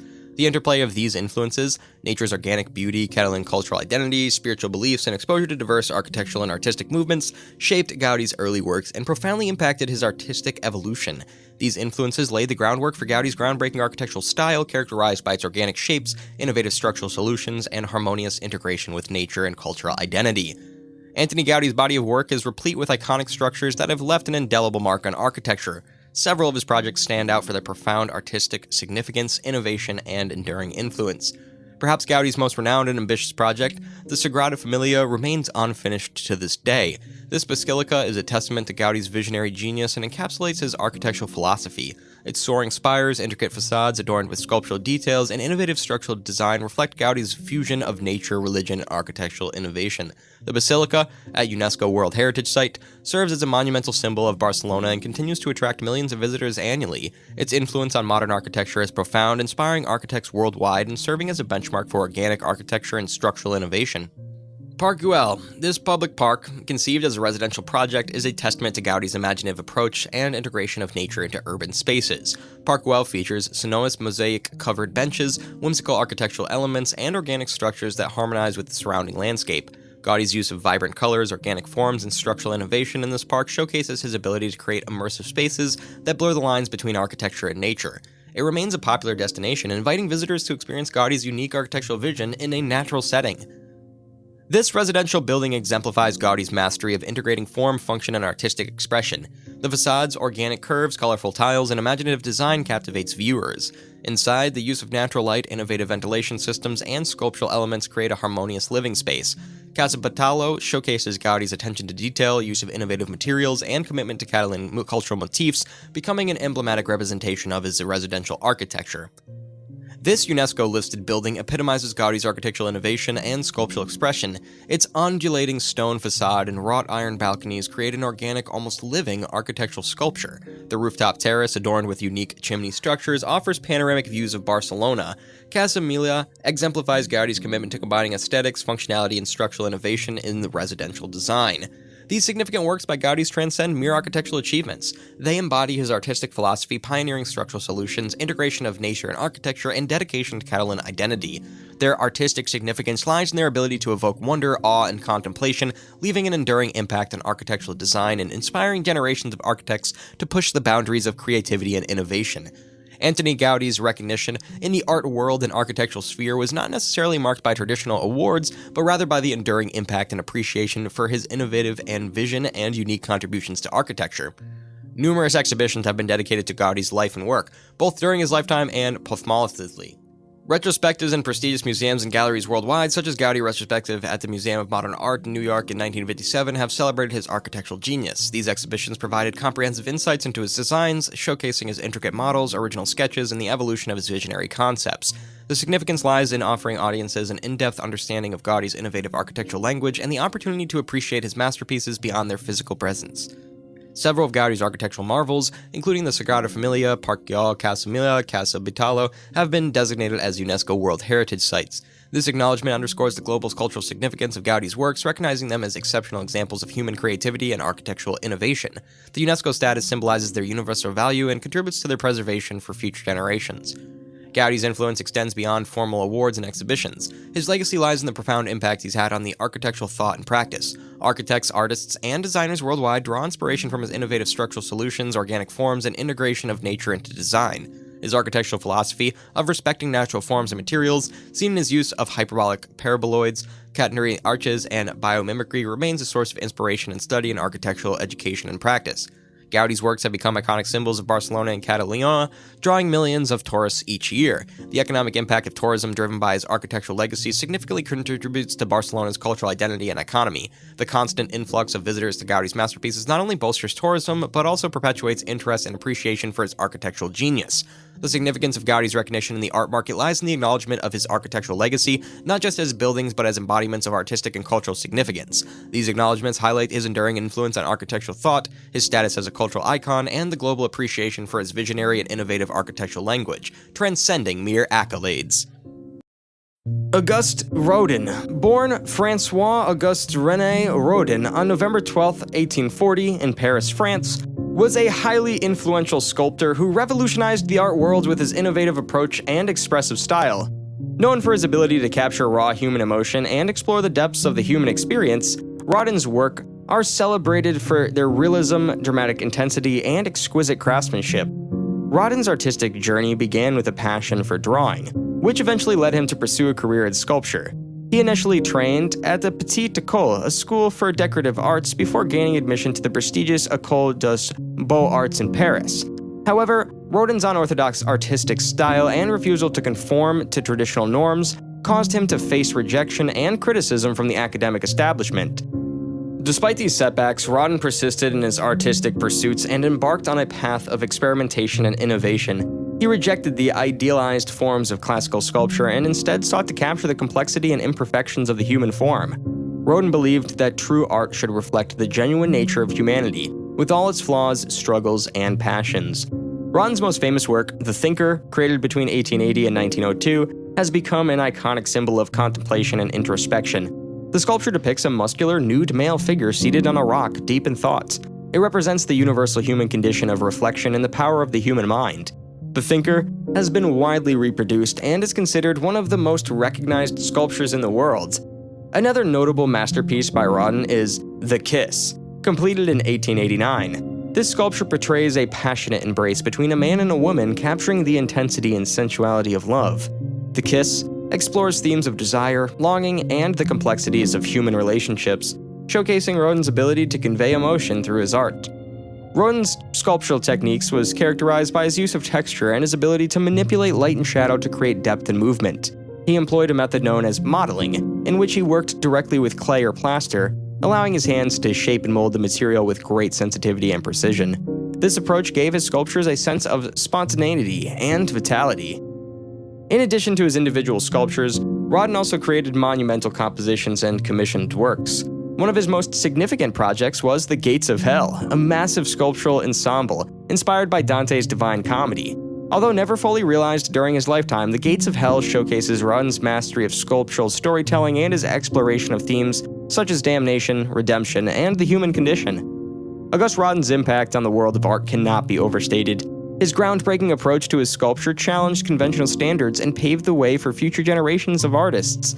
His emphasis on emotion, individuality, and the human form marked a departure from the academic traditions of this time and laid the foundation for modern sculpture. Rodin's influence can be seen in the works of countless sculptors who followed in his footsteps, and his legacy as one of the greatest sculptors in history remains unquestioned. Barnett Newman, born in 1905 in New York City, emerged as a prominent figure in the abstract expressionist movement. Renowned for his pioneering approach to color field painting and his significant contributions to the post-war American art scene. Newman's upbringing was steeped in art and culture. His father, a successful businessman and art aficionado, exposed Newman to the world of aesthetics, fostering his early interest in art. However, Newman initially pursued a career in the humanities, studying philosophy at City College of New York and later attending the Art Students League. His exposure to philosophy deeply influenced his artistic sensibilities, instilling in him a profound interest in existential thought, spirituality, and the human condition, which later would manifest in his artistic vision. During the 1930s and 1940s, Newman struggled to find artistic voice. He worked as an art critic, writing for various publications, and was an active participant in the vibrant art scene of New York. His encounters with fellow artists, including Mark Rothko and Adolf Gottlieb, and exposure to European modernism, particularly the way of Piet Mondrian, played a pivotal role in shaping his artistic development. Newman's early years were marked by experimentation and a search for a distinctive artistic language. Influenced by the intellectual and philosophical currents of his time, he sought to create art that transcended representation and delved into the realm of pure abstraction and metaphysical contemplation. The turning point in Newman's career came in the late 1940s and early 1950s when he began to create his iconic series of paintings known as zip paintings. These works featured vertical bands, or zips of color, often set against expansive fields of vibrant hues, embodying Newman's quest for spiritual and existential truths through the simplicity of form and color. Newman's early influences, rooted in philosophy, European modernism, and his exploration of existential themes, laid the groundwork for his radical departure from representational art. His formative years as a thinker, writer, and artist paved the way for his later contributions to the abstract expressionist movement, marking him as a trailblazer in the evolution of modern art. Barnett Newman's early artistic evolution was shaped by a convergence of diverse influences, ranging from philosophical concepts to encounters with fellow artists and exposure to various artistic movements. Philosophical and intellectual influences. Newman's immersion in philosophy, particularly existentialism, profoundly impacted his artistic trajectory. His interest in existential thought, especially the writings of philosophers like Friedrich Nietzsche and Immanuel Kant, instilled him in a deep contemplation of fundamental human experiences, spirituality, and the nature of existence. These philosophical explorations directly influenced his approach to art, leading him to seek abstraction as a means to convey profound universal truths beyond mere representation. Encounters with fellow artists. Newman's interactions with artists within the New York art scene, including Mark Rothko, Adolf Gottlieb, and William de Kooning, were just instrumental in his artistic development. Discussions and collaborations with these contemporaries encouraged Newman to push the boundaries of traditional art forms and inspired his pursuit of a unique visual language that went beyond conventional painting styles. Engagement with European modernism. Exposure to European modernist movements, particularly the works of Piet Mondrian and Kazimir Malevich, left a lasting impression on Newman's artistic sensibilities. The stark geometric abstraction of Mondrian and the spiritual depth of Malevich's preparism influenced Newman's conceptualization of art as a conduit for spiritual and metaphysical expression. Transition to abstraction. Newman's early works were marked by experimentation, attempting to break away from the representational art. His engagement with Surrealism and Expressionism in the 1930s revealed a desire to move beyond traditional figurative painting toward a more abstract and symbolic form of artistic expression. His piece, Ornament I, 1948, considered his breakthrough work, showcases a starkly minimalistic approach featuring a single vertical zip or stripe that became emblematic of his subsequent artistic language. The amalgamation of these influences, existential philosophy, intellectual discourse, encounters with contemporaries, and exposure to diverse art movements, propelled Newman toward his signature style of color field painting characterized by monumental, singular geometric forms and intense color contrasts.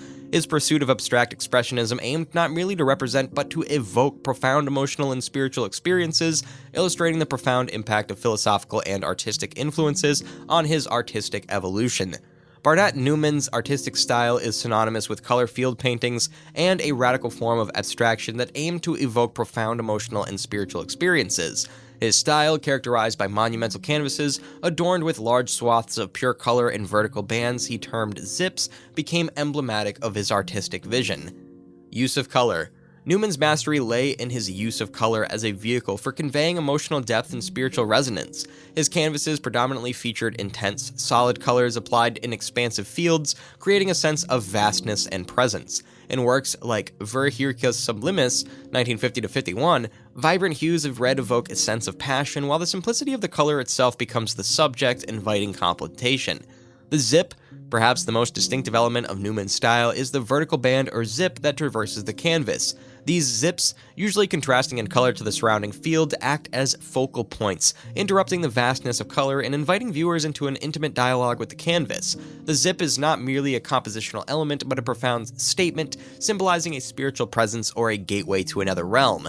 In works like Who's Afraid of Red, Yellow, or Blue 4, the zips demand attention and create a sense of tension and dynamism within the space.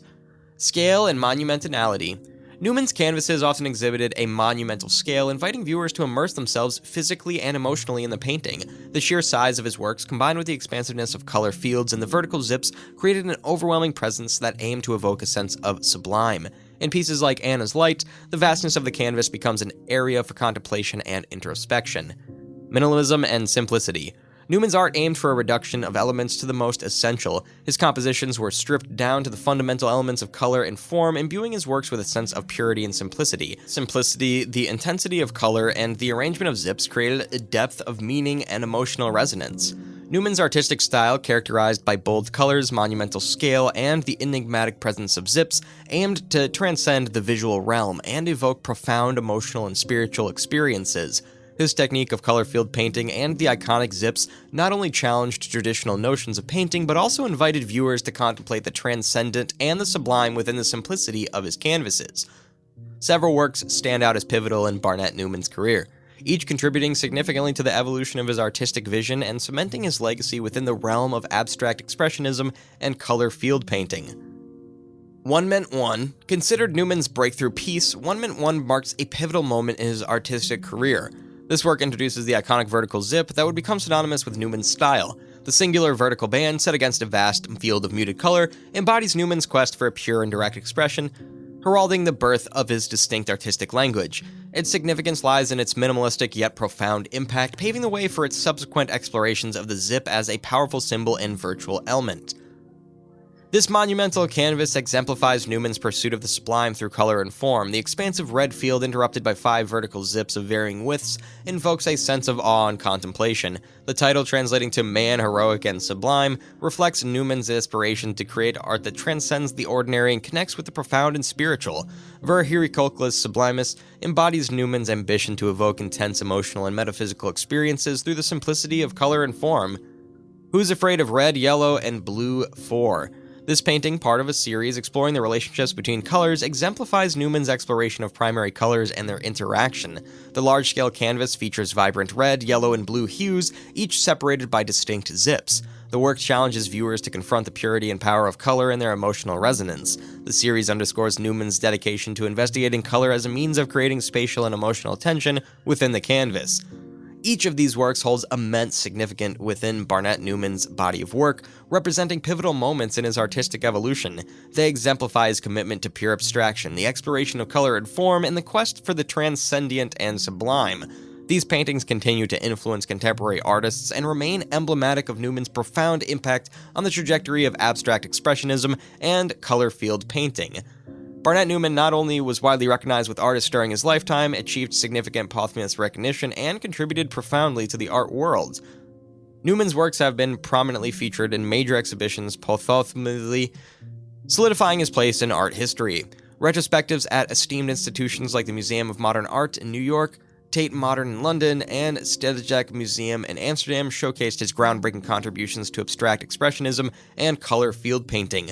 These exhibitions provided audiences with comprehensive insights into Newman's artistic evolution and underscored his significance within the art world.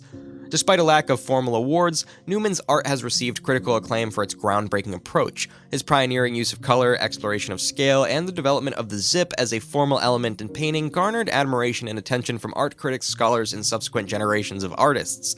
His influence on the minimalist and color-field movements, as well as his role in redefining the possibilities of abstract art, solidified his reputation as a seminal figure in 20th century art. Posthumously, Newman's work has been commanded substantial value in the art market. His paintings, characterized by their monumental scale of iconic zips, have achieved considerable prices at auctions. The recognition of the art market reflects the enduring demand of Newman's artworks and their significance in the realm of contemporary art collecting. Newman's cultural legacy extends beyond accolades and exhibitions. His contributions to the evolution of abstract art, especially color field painting, and his commitment to exploring the spiritual and metaphysical through art have left an indelible mark on the art world. His emphasis on the purity of color and form, as well as his pursuit of the sublime, continue to inspire artists and provoke contemplation among art enthusiasts worldwide. The significance of Newman's posthumous recognition lies in the acknowledgement of his innovative contributions to abstract art, the continued relevance and influence of his artistic vision, and the enduring demand for his works in the art market. These acknowledgments affirm Newman's status as a visionary artist whose impact transcends his lifetime, leaving an enduring legacy in the annals of art history. The Renaissance in Italy. Bartolomeo Vivarini. In the world of Renaissance art, one name shines brightly among the constellation of talented painters: Bartolomeo Vivarini. Born into an era of artistic flourishing and cultural rebirth, Vivarini's life and work epitomize the spirit of innovation and creativity that characterized the Italian Renaissance. Born in the late 1430s in Murano, an island near Venice renowned for its glassmaking, Bartolomeo Vivarini was destined for artistic greatness from an early age. Growing up in the vibrant and cosmopolitan city of Venice, Vivarini was surrounded by a rich tapestry of artistic influences. From the classical beauty of ancient Rome and Greek art to the innovative techniques of contemporary painters like Giovanni Bellini and Antonello da Messina. As a young man, Vivarini honed his skills under the tutelage of his father, Antonio Vivarini, himself a respected painter in the Venetian artistic community. Under his father's guidance, Bartolomeo learned the fundamentals of drawing, composition, and color theory, laying the groundwork for his future success as an artist. In addition to his father's teachings, Bartolomeo Vivarini was also influenced by the artistic milieu of Venice, which was a melting pot of cultural exchange and artistic experimentation. He studied the works of renowned masters such as Jacopo Bellini and Gentile Bellini, absorbing their techniques and incorporating them into his own unique style. Despite his early training and exposure to the works of other artists, Bartolomeo Vivarini forged his own path as a painter, developing a distinctive style characterized by vibrant colors, intricate detail, and a keen sense of realism. His works often featured religious themes, reflecting the spiritual fervor of the times, but he also ventured into portraiture and genre scenes, showcasing his versatility as an artist. Throughout his career, Bartolomeo Vivarini attracted a loyal following of students and admirers, many of whom went on to become influential painters in their own right. His workshop in Venice became a hub of artistic activity, attracting aspiring artists from far and wide who sought to learn from the master himself. As he matured as an artist, Bartolomeo Vivarini continued to push the boundaries of his craft, experimenting with new techniques and subject matter. His later works display a mastery of composition and a deep understanding of human anatomy, as well as a profound sense of spirituality that imbues his paintings with a timeless quality. Vivarini's artistic style was deeply rooted in the rich artistic tradition of Venice, yet he demonstrated a remarkable ability to infuse his works with originality and creativity. Influenced by the teachings of his father, Antonio Vivarini, and inspired by the works of contemporary masters such as Giovanni Bellini and Antonello da Messina, Bartolomeo developed a unique approach to painting that set him apart from his peers. One of the defining features of Vivarini's style was his meticulous attention to detail. His paintings are characterized by intricate brushwork and finely rendered forms, demonstrating a mastery of technique that was unrivaled in his time. Vivarini was particularly adept at capturing the play of light and shadow, using subtle gradations of color to create a sense of depth and atmosphere in his compositions. Another hallmark of Vivarini's style was his use of vibrant colors and rich textures.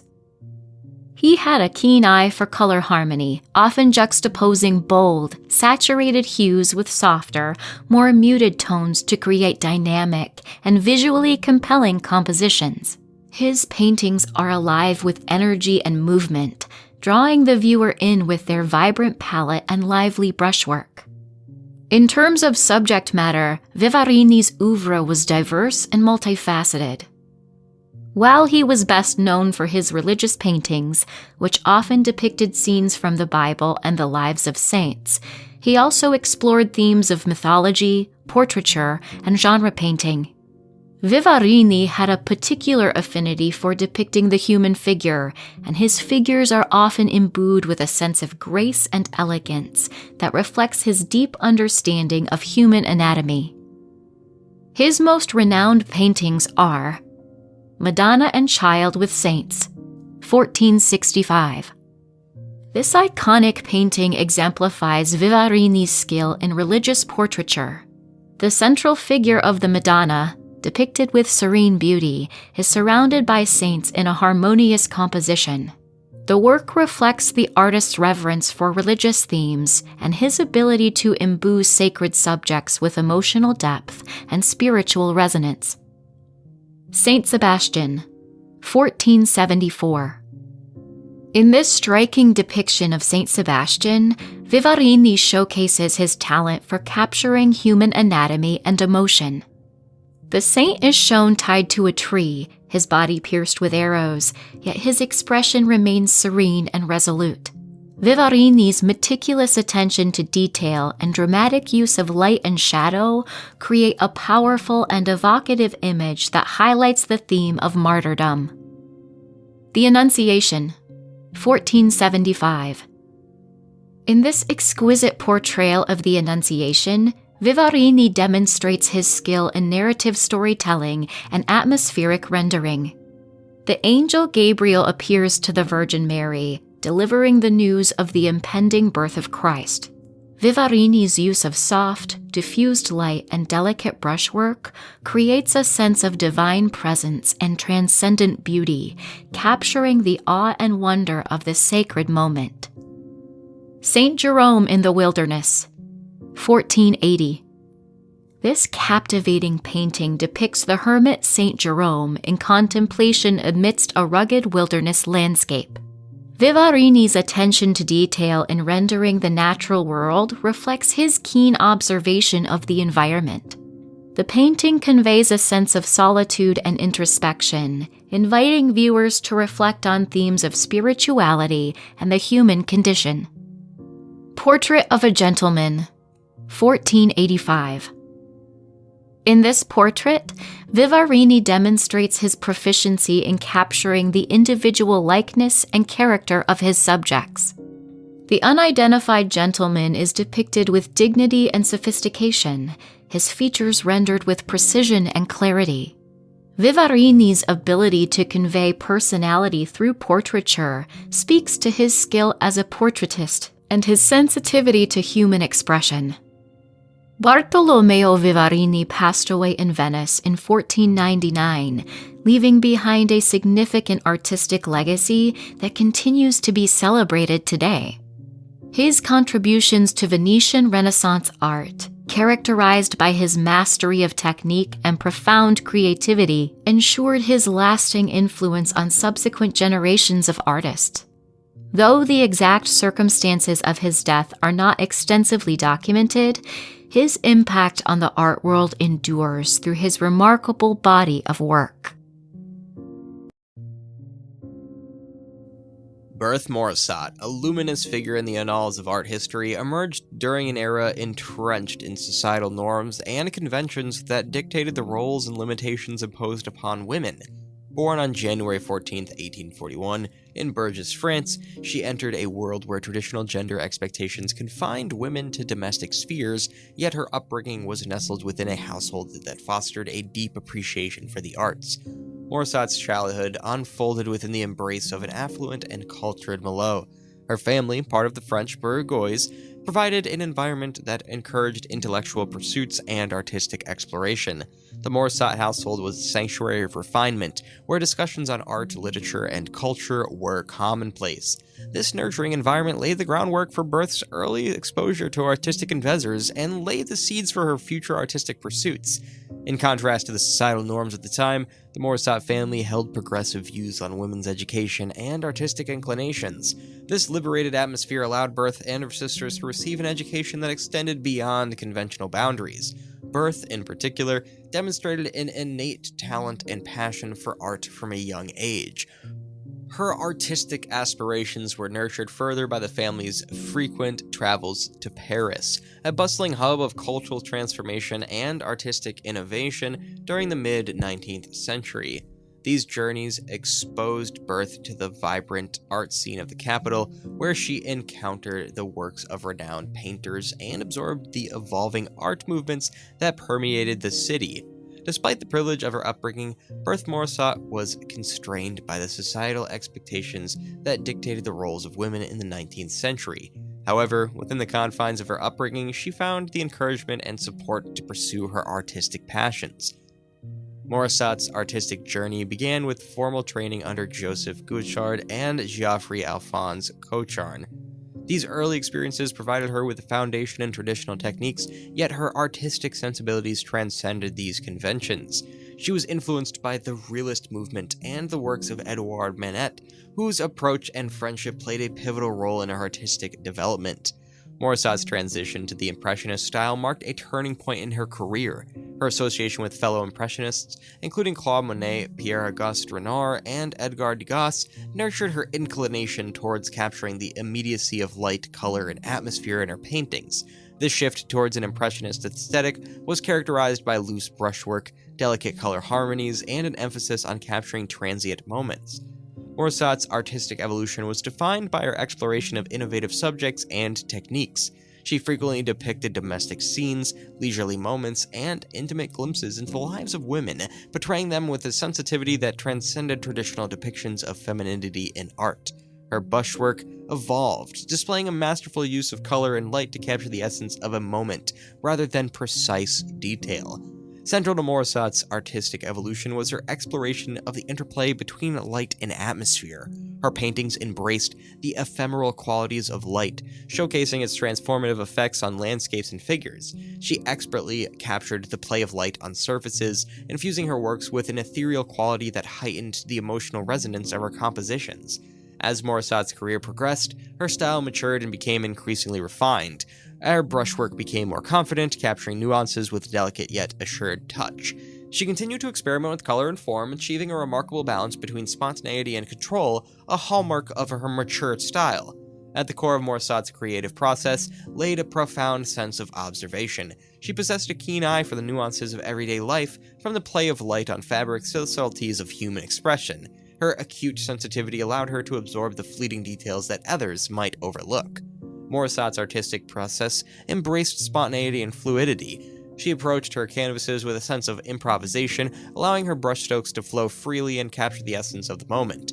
Her paintings often conveyed a sense of immediacy, reflecting the spontaneity of life itself. Despite the spontaneity in her approach, Morisot engaged in reflective contemplation and iterative refinement. She revisited her works, evaluating and adjusting elements to achieve the desired emotional impact and compositional integrity, underscoring her dedication to her craft. Berth Morisot's creative process was an organic interplay of keen observation, intuitive spontaneity, and a deep emotional connection to her subjects. Her ability to infuse her paintings with a sense of life's immediacy and emotional depth remains a testament to her mastery and continues to captivate audiences to this day.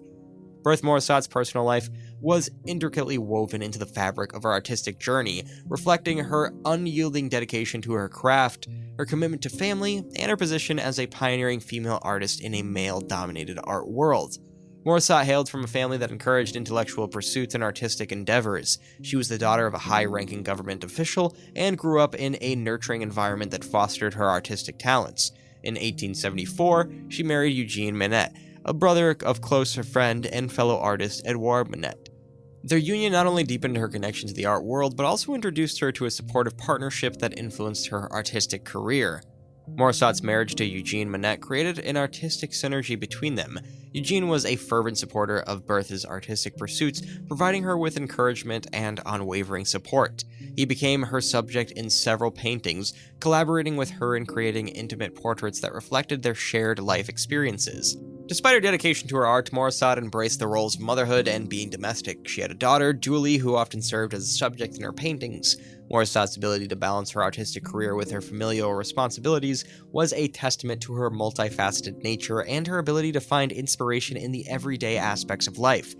Morissotte's personal life unfolded within the constraints of societal gender norms prevalent during the 19th century. As a woman pursuing a career in the arts, she faced limitations and barriers that hindered her full recognition within the art world.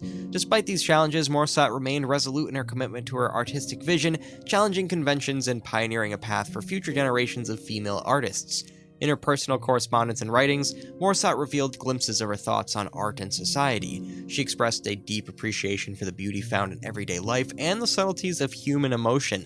Her paintings often conveyed a sense of intimacy and emotional depth, reflecting her keen observations of the world around her. Berthe Morisotte's personal life was a harmonious blend of artistic passion,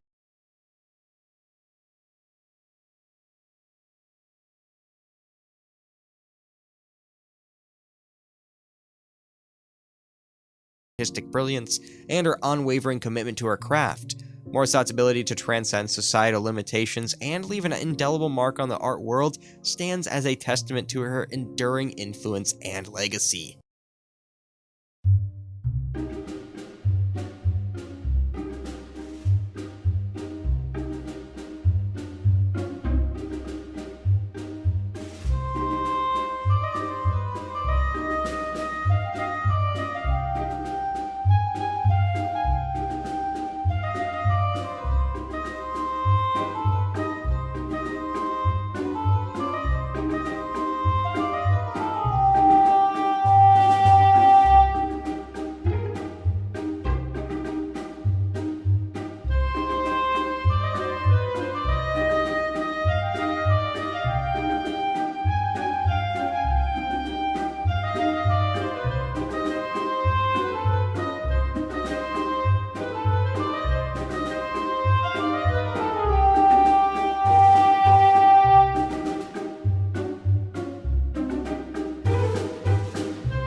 The Renaissance in Italy.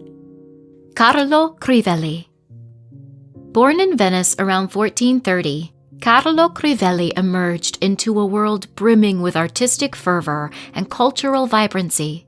It was an era of profound transformation as the Renaissance swept across Italy, ushering in an age of enlightenment and innovation. Against this backdrop of cultural renewal, Crivelli's formative years were shaped by the rich tapestry of Venetian society, a city pulsating with creativity and intellectual ferment.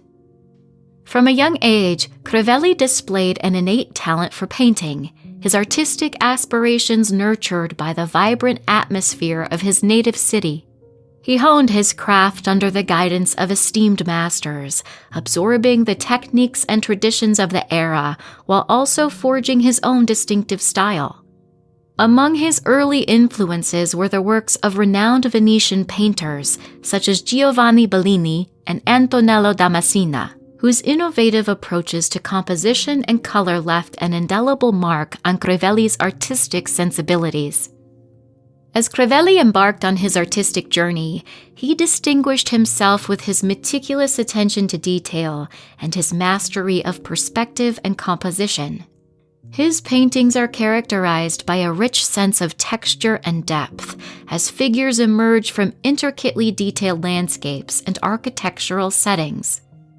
Yet, it is perhaps Crivelli's treatment of the human form that truly sets him apart as a master of his craft.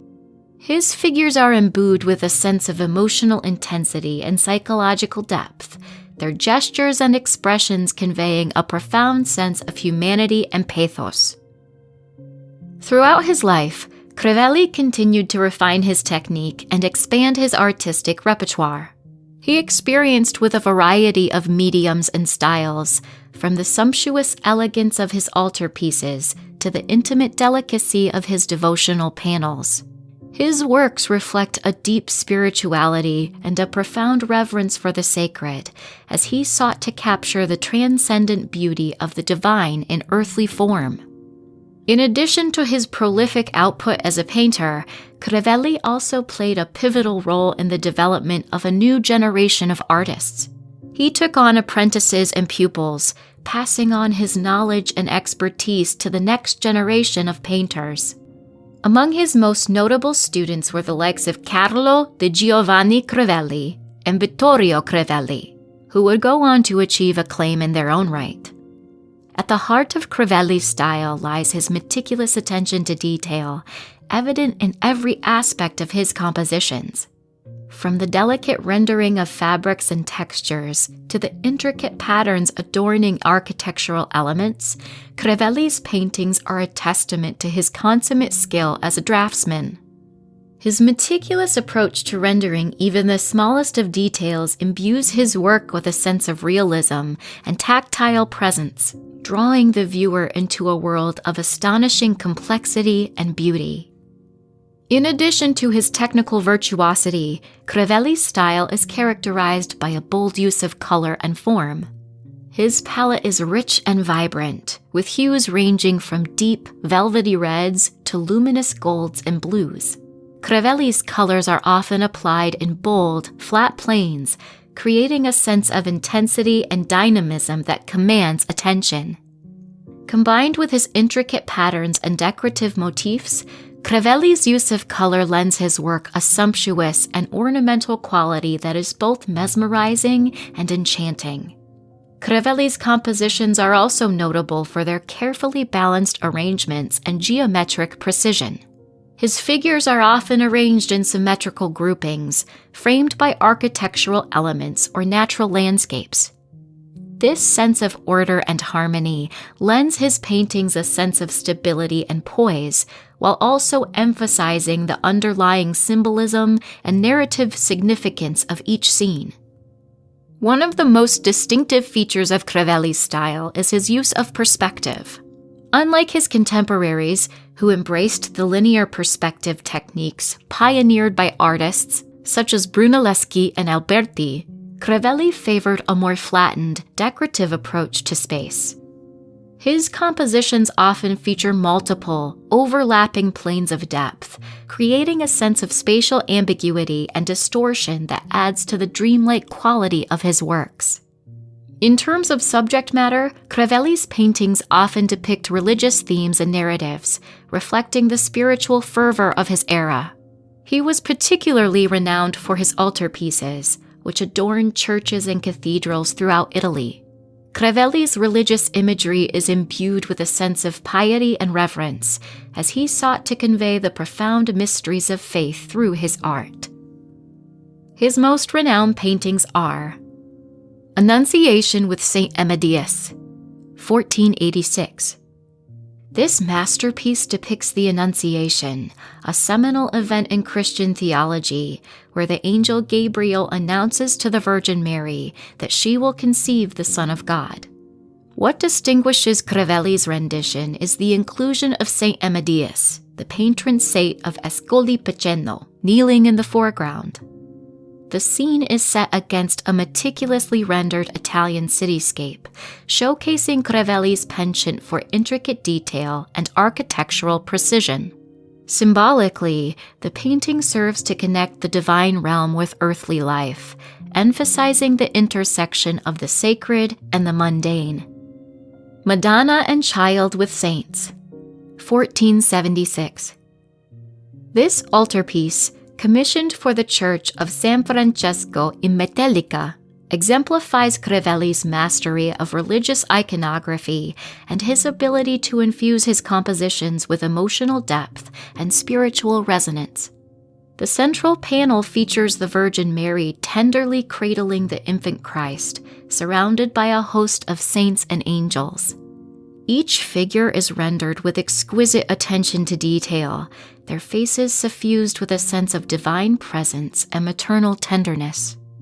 Through his meticulous craftsmanship and rich symbolism, Crevelli invites viewers to contemplate the mysteries of faith and the enduring power of divine love. St. George Slaying the Dragon, 1470. This dramatic portrayal of the legendary saint depicts St. George, clad in gleaming armor, as he bravely confronts and slays a fearsome dragon. The scene is rendered with a sense of dynamic energy and tension, as St. George's lance pierces the dragon's heart, symbolizing the triumph of good over evil. Crevelli's meticulous attention to detail is evident in the rendering of the dragon's scales and the intricate patterns adorning St. George's armor, lending the composition a sense of realism and intensity. Through this iconic image, Crevelli celebrates the virtues of courage, valor, and divine intervention. The Dead Christ Supported by Angels, circa 1470 to 1475. This poignant depiction of the aftermath of the crucifixion portrays the lifeless body of Christ being tenderly supported by a group of grieving angels. The composition is imbued with a sense of profound sorrow and mourning as the angels mournfully gaze upon their fallen Savior. Crevelli's skillful rendering of light and shadow enhances the emotional intensity of the scene, casting the figures in a soft, ethereal glow. Through this haunting image, Crevelli invites viewers to contemplate the mysteries of redemption and the transformative power of Christ's sacrifice. The Madonna and Child Enthroned with Saints, 1476. This majestic altarpiece, commissioned for the Church of San Francesco in Metellica, features the Virgin Mary enthroned with the Christ child, surrounded by a host of saints and angels. The composition is characterized by its rich symbolism and intricate detail, with each figure rendered with exquisite precision and grace. Crevelli's use of vibrant colors and sumptuous ornamentation creates a sense of opulence and grandeur, befitting the sacred significance of the subject matter. Through this luminous image, Crevelli invites viewers to experience the divine beauty and spiritual majesty of the Madonna and Child, inspiring reverence and awe. Carlo Crevelli's death marked the end of an era in the annals of Italian Renaissance art. He passed away in the early 16th century, around 1495, leaving behind a legacy of artistic brilliance that continues to resonate with audiences around the world. Though the exact circumstances of his death remain uncertain, Crivelli's artistic vision and creative genius endure as a testament to his enduring impact on the art world. His paintings, with their intricate detail and profound spirituality, remain as poignant reminders of his mastery of the craft.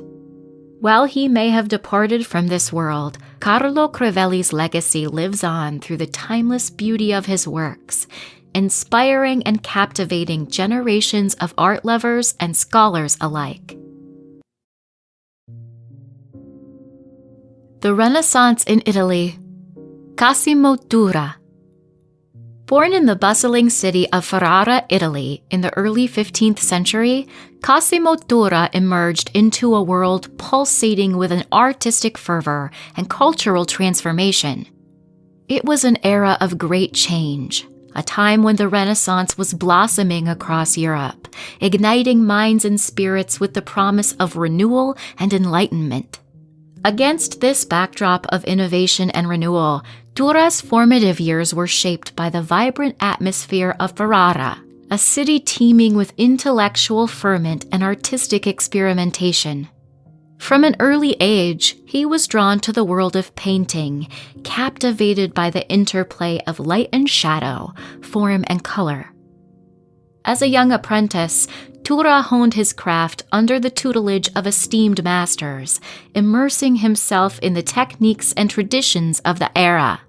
He studied under the renowned Francesco del Cossa, absorbing the secrets of perspective and composition, while also forging his own distinctive style. Yet, it was not only his mentors who left an indelible mark on Tura's artistic journey. He was also deeply influenced by the works of his contemporaries, from the bold innovations of Piero della Francesca to the ethereal beauty of Giovanni Bellini. Their visionary creations inspired Tura to push the boundaries of his own artistry, striving to capture the essence of the world around him in all its complexity and wonder. In the bustling workshop of Ferrara, Tura found himself surrounded by a vibrant community of fellow artists and intellectuals, each contributing to the rich tapestry of cultural exchange and innovation. Among his contemporaries were luminaries such as Ercole de Roberti and Francesco Bianchi Ferrara, whose creative genius sparked Tura's imagination and fueled his passion for artistic expression. Together, they embarked on a journey of exploration and discovery, pushing the boundaries of traditional art forms and embracing new techniques and styles. Their collaborative spirit and shared commitment to artistic excellence laid the foundation for Tura's own remarkable oeuvre, setting him on a path to greatness that would endure for centuries to come. At the heart of Tura's aesthetic philosophy lay a fascination with the interplay of light and shadow, form and color. His compositions are imbued with a sense of drama and tension, as figures emerge from the depths of shadow, their contours defined by subtle gradations of light. This chiaroscuro technique not only lends his paintings a sense of depth and dimension, but also infuses them with an air of mystery and intrigue. Tura's mastery of perspective is another hallmark of his style, as he skillfully manipulates space and scale to create a sense of spatial coherence and visual harmony. Whether depicting majestic landscapes or intimate interiors, his compositions are meticulously constructed, drawing the viewer into a world of illusion and enchantment. Yet, perhaps the most striking aspect of Tura's artistry lies in his treatment of the human form. His figures are imbued with a sense of vitality and emotion, their gestures and expressions conveying a range of psychological states and inner turmoil. From the serene beauty of his Madonna and Child compositions to the dynamic energy of his mythological scenes, Tura's characters leap off the canvas, captivating the viewer with their raw humanity and emotional depth. In terms of technique, Tura was a master of the tempera medium, employing a meticulous layering process to achieve rich, luminous colors and intricate detailing. His palette is characterized by a sumptuous array of jewel-like tones, from vibrant blues and greens to deep, velvety reds, creating a visual feast for the senses. Yet, for all his technical prowess, it is perhaps Tura's imagination and creativity that truly set him apart as a master of his craft. His works are populated by a cast of fantastical creatures and mythical beings, from winged cherubs to fearsome dragons, evoking a world of magic and wonder that transcends the confines of reality. His most renowned paintings are St. George and the Dragon, circa 1470. In this iconic work, Tura depicts the legendary tale of St. George, the valiant knight who slays a fearsome dragon to save a princess and her kingdom. Tura's interpretation of the subject matter is imbued with a sense of dynamism and drama, as St. George, resplendent in armor, brandishes his sword against the monstrous beast. The painting serves as a powerful allegory of the triumph of good over evil, courage over adversity, and faith over fear. Through his masterful use of composition and color, Tura transforms the myth into a timeless symbol of heroism and redemption. The Annunciation, circa 1460 to 1470. In this sublime portrayal of the Annunciation, Tura captures the pivotal moment when the angel Gabriel announces to the Virgin Mary that she will conceive and bear the Son of God. The painting is suffused with an aura of divine grace and serenity as Mary, bathed in celestial light, receives the angel's message with humility and reverence. Tura's meticulous attention to detail, from the intricate folds of Mary's robes to the delicate play of light on her face, imbues the scene with a sense of otherworldly beauty and transcendence. Through this sacred narrative, Tura invites viewers to contemplate the mystery of faith and the profound significance of the Incarnation. Madonna and Child enthroned with saints, circa 1475. This majestic altarpiece exemplifies Tura's mastery of religious iconography and his ability to imbue traditional motifs with a sense of emotional depth and spiritual resonance. The central panel features the Virgin Mary enthroned with the Christ child, surrounded by a host of saints and angels. Each figure is rendered with exquisite attention to detail, their faces suffused with a sense of divine presence and maternal tenderness. The altarpiece serves as a focal point for devotion and contemplation, inviting worshippers to experience the sacred mystery of the Incarnation in a tangible and deeply personal way. The Muse Calliope, circa 1455 to 1460. In this captivating portrait, Tura depicts Calliope, the muse of epic poetry, as a timeless embodiment of artistic inspiration and creativity. Clad in sumptuous robes and wreathed in laurel leaves, Calliope gazes out at the viewer with an expression of serene contemplation, her hand poised delicately on a scroll. Tura's portrayal of the muse transcends mere physical beauty, capturing the intangible essence of artistic genius and the eternal quest for truth and beauty.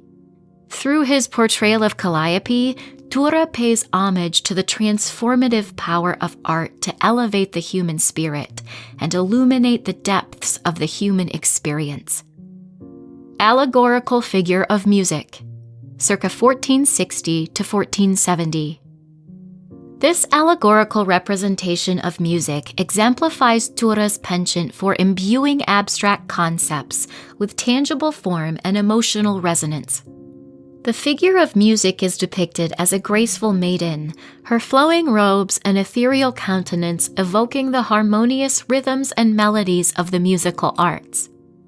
Tura's masterful use of gesture and expression conveys a sense of lyrical movement and rhythmic grace, inviting viewers to experience the transcendent power of music as a universal language of the soul.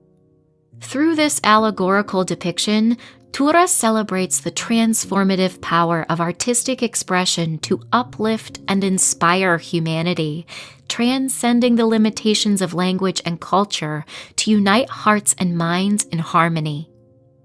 Cosimo Tura's death marked the end of an era in the annals of Italian Renaissance art. He passed away in Ferrara in 1495, leaving behind a legacy of artistic brilliance that continues to resonate with audiences around the world. Though the exact circumstances of his death remain shrouded in mystery, Tura's artistic vision and creative genius endure as a testament to his enduring impact on the art world.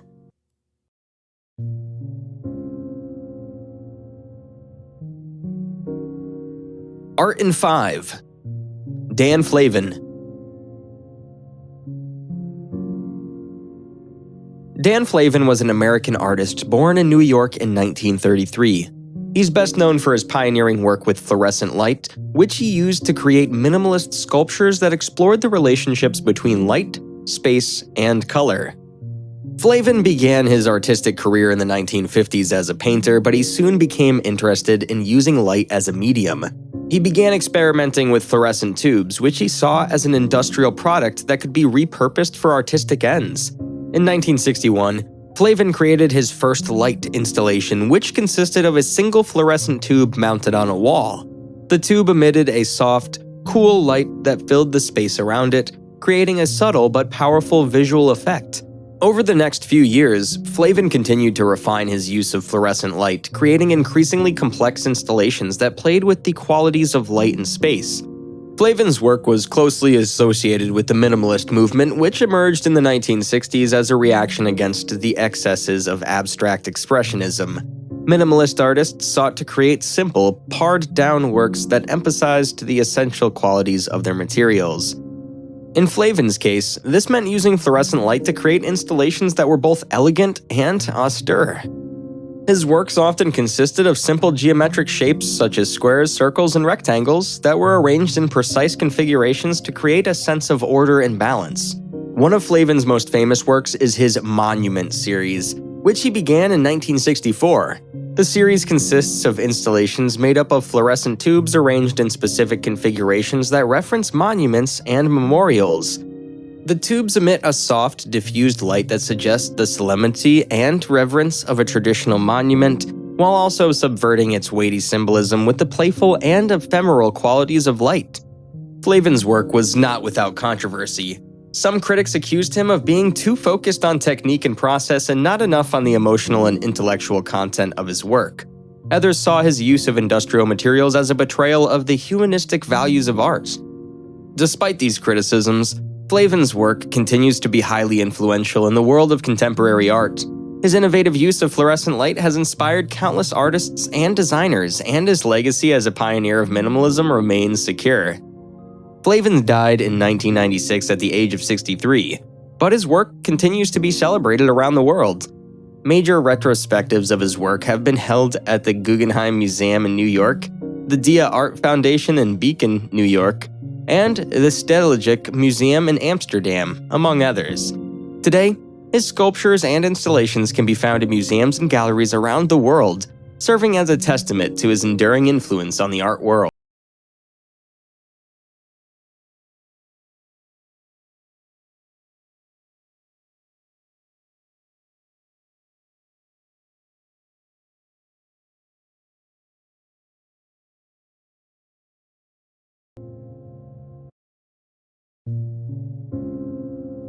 Dorothy Tanning, an American painter, sculptor, and writer, was born on August 25, 1910, in Galesburg, Illinois. She was a multifaceted artist whose work spanned several decades and encompassed various artistic movements, including Surrealism and Abstract Expressionism. Tanning is celebrated for her evocative and dreamlike imagery, which explored themes of identity, desire, and the subconscious. Tanning's artistic journey began in the 1930s, when she moved to New York City and immersed herself in the vibrant art scene. There, she became acquainted with prominent surrealist artists, including Max Ernst, whom she later married. This connection to Ernst greatly influenced her artistic development, and she became an active participant in the surrealist movement. Tanning's early works were characterized by their imaginative and enigmatic qualities. She often depicted otherworldly landscapes, distorted figures, and theatrical scenes, creating a sense of mystery and intrigue. Her paintings combined elements of fantasy, mythology, and personal symbolism, inviting viewers to delve into the depths of the human psyche. One of Tanning's most iconic subjects was the female figure. She explored the complexities of femininity and the concept of the double through her depictions of ambiguous and surreal women.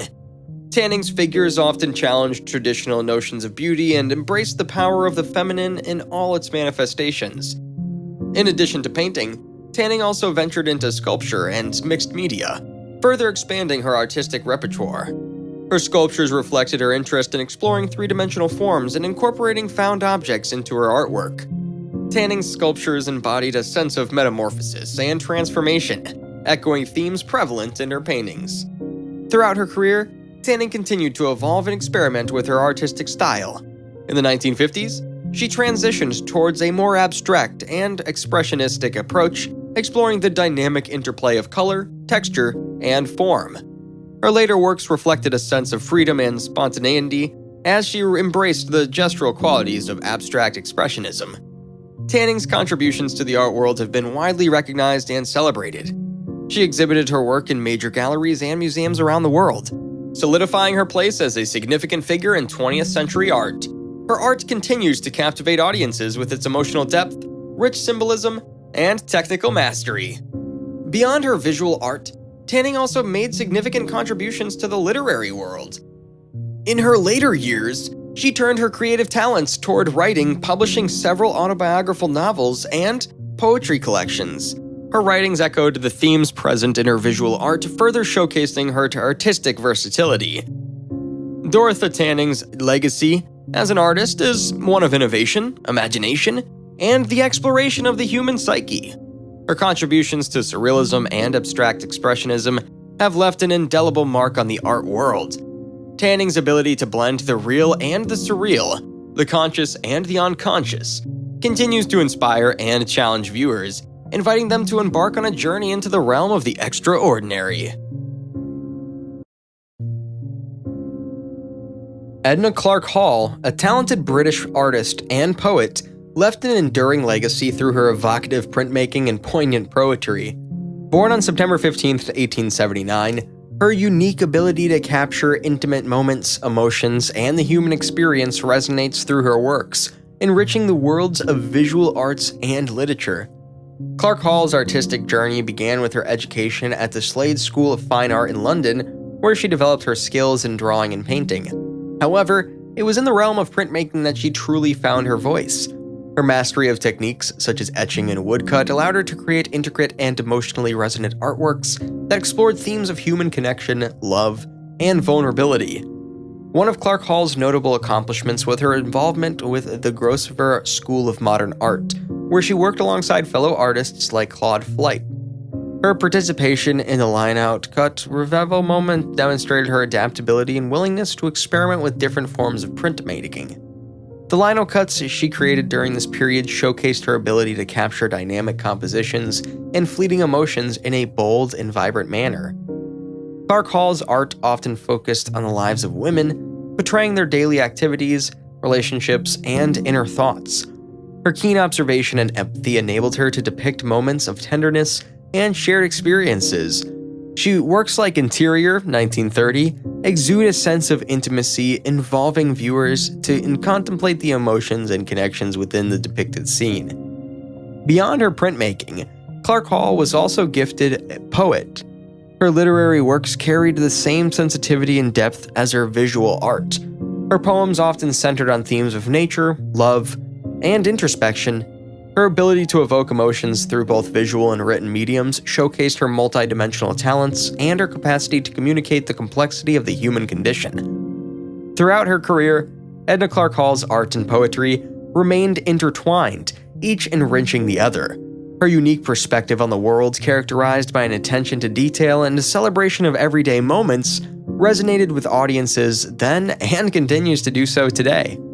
Her legacy endures as a testament to her ability to capture the beauty and depth of life through the interplay of visual and written expression.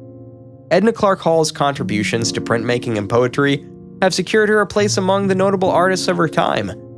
Her legacy serves as an inspiration for contemporary artists seeking to bridge the gap between different forms of creative expression, ultimately inviting viewers and readers to connect with the emotional nuances of the human experience.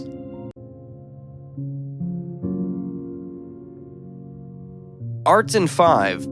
Edvard Munch. Edvard Munch was a Norwegian painter born in 1863 in the small town of Adelsbruck. He was the second of 5 children, and his family was plagued by tragedy throughout his childhood. His mother died of tuberculosis when he was just 5 years old, and his older sister Sophie died of the same disease when he was 14. These early losses would deeply influence Munch's art, which often explored themes of illness, death, and despair. Despite his difficult upbringing, Munch showed an early talent for drawing and painting. He enrolled at the Royal School of Art and Design in Kristiania, now Oslo, in 1881, where he studied under the painter Christian Krogh. It was during this time where he began to develop his own unique style, which combined elements of Impressionism and Symbolism. In the 1980s, Munch began to create some of his most famous works, including The Scream. This iconic painting, which depicts a figure with a distorted face and open mouth, has become an emblem of modern anxiety and alienation. Munch created several versions of the painting, including one that he inscribed with the words, "Could only have been painted by a madman." Some critics say this is evidence of Munch's own mental instability, while others say it's a commentary on the state of modern society. Munch's personal life was often tumultuous. He suffered from chronic depression and anxiety, and he struggled with alcoholism and addiction throughout much of his life. He had several tumultuous relationships with women, including Tola Larsen, who shot him in the hand after a heated argument. Despite these difficulties, Munch remained deeply committed to his art, and he continued to paint even as he battled his demons. In addition to his paintings, Munch also created a series of prints that are now considered masterpieces of the medium. His woodcuts and lithographs often featured stark black and white imagery that was both haunting and powerful. Munch's style was heavily influenced by the Symbolist movement, which was popular in Europe at the time. His work often featured strong, sweeping lines, distorted figures, and vivid colors, which gave his paintings a sense of intensity and emotion. Some of Munch's most famous works include The Scream, perhaps Munch's most iconic painting. The Scream depicts a figure on a bridge screaming in anguish. The painting is often interpreted as a representation of modern anxiety and alienation, and has become a symbol of existential dread. Madonna. This painting depicts a woman with a halo around her head holding a baby. The figures are distorted and elongated, giving the painting a sense of otherworldliness. The painting has been interpreted as a comment on the nature of motherhood and the role of women in society. The Dance of Life. This painting depicts a group of figures dancing in a circle with a skeleton figure standing in the center. The painting is often interpreted as a commentary on the inevitability of death and the fleeting nature of human existence. Puberty. This painting depicts a young girl standing in front of a mirror, holding her hands over her breasts. The figure is distorted and elongated, giving the painting a sense of unease. The painting has been interpreted as a commentary on the nature of sexuality and the transition from childhood to adulthood. Ashes. This painting depicts a woman laying on a bed, surrounded by the ashes of a fire. The painting is often interpreted as a commentary on the destructive nature of love and the pain of loss. Munch's work was controversial in its time, as it often dealt with taboo subjects and challenged traditional artistic conventions. Munch's influence can be seen in the work of countless artists who followed in his footsteps. His willingness to explore dark and taboo subjects paved the way for later artists like Francis Bacon and Cindy Sherman. while his use of bold, expressive brushstrokes anticipated the rise of Expressionism and Abstract Expressionism. Munch died in 1944 at the age of 80, leaving behind a legacy that continues to captivate and inspire audiences around the world. His work continues to be exhibited in major museums and galleries, and his influence can be felt in everything from film to fashion to music. Despite his personal struggles, Munch remained true to his vision throughout his life, creating art that was both deeply personal and universal in its appeal.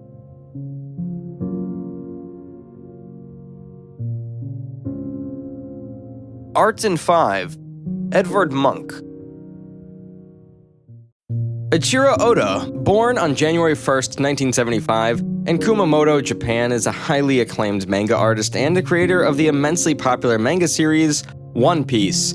Oda's journey as an artist began at a young age, and his passion for storytelling and illustration led him to pursue a career in manga. One Piece, which debuted in 1997 and continues to this day, has become a global phenomenon, capturing the hearts of millions of readers worldwide.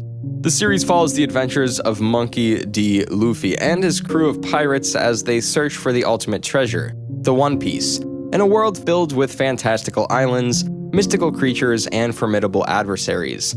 Oda's art style is distinct and instantly recognizable, characterized by exaggerated and dynamic character designs, detailed and immersive backgrounds, and a sense of whimsy and adventure that permeates every panel. His ability to create vibrant and diverse characters with unique personalities has endeared him to fans of all ages.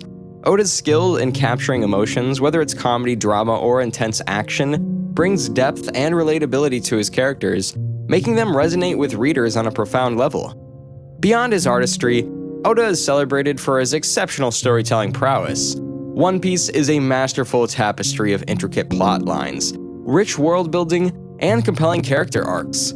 Oda seamlessly weaves together humor, suspense, and profound themes of friendship, loyalty, and dreams, creating a narrative that resonates with readers across cultures and generations.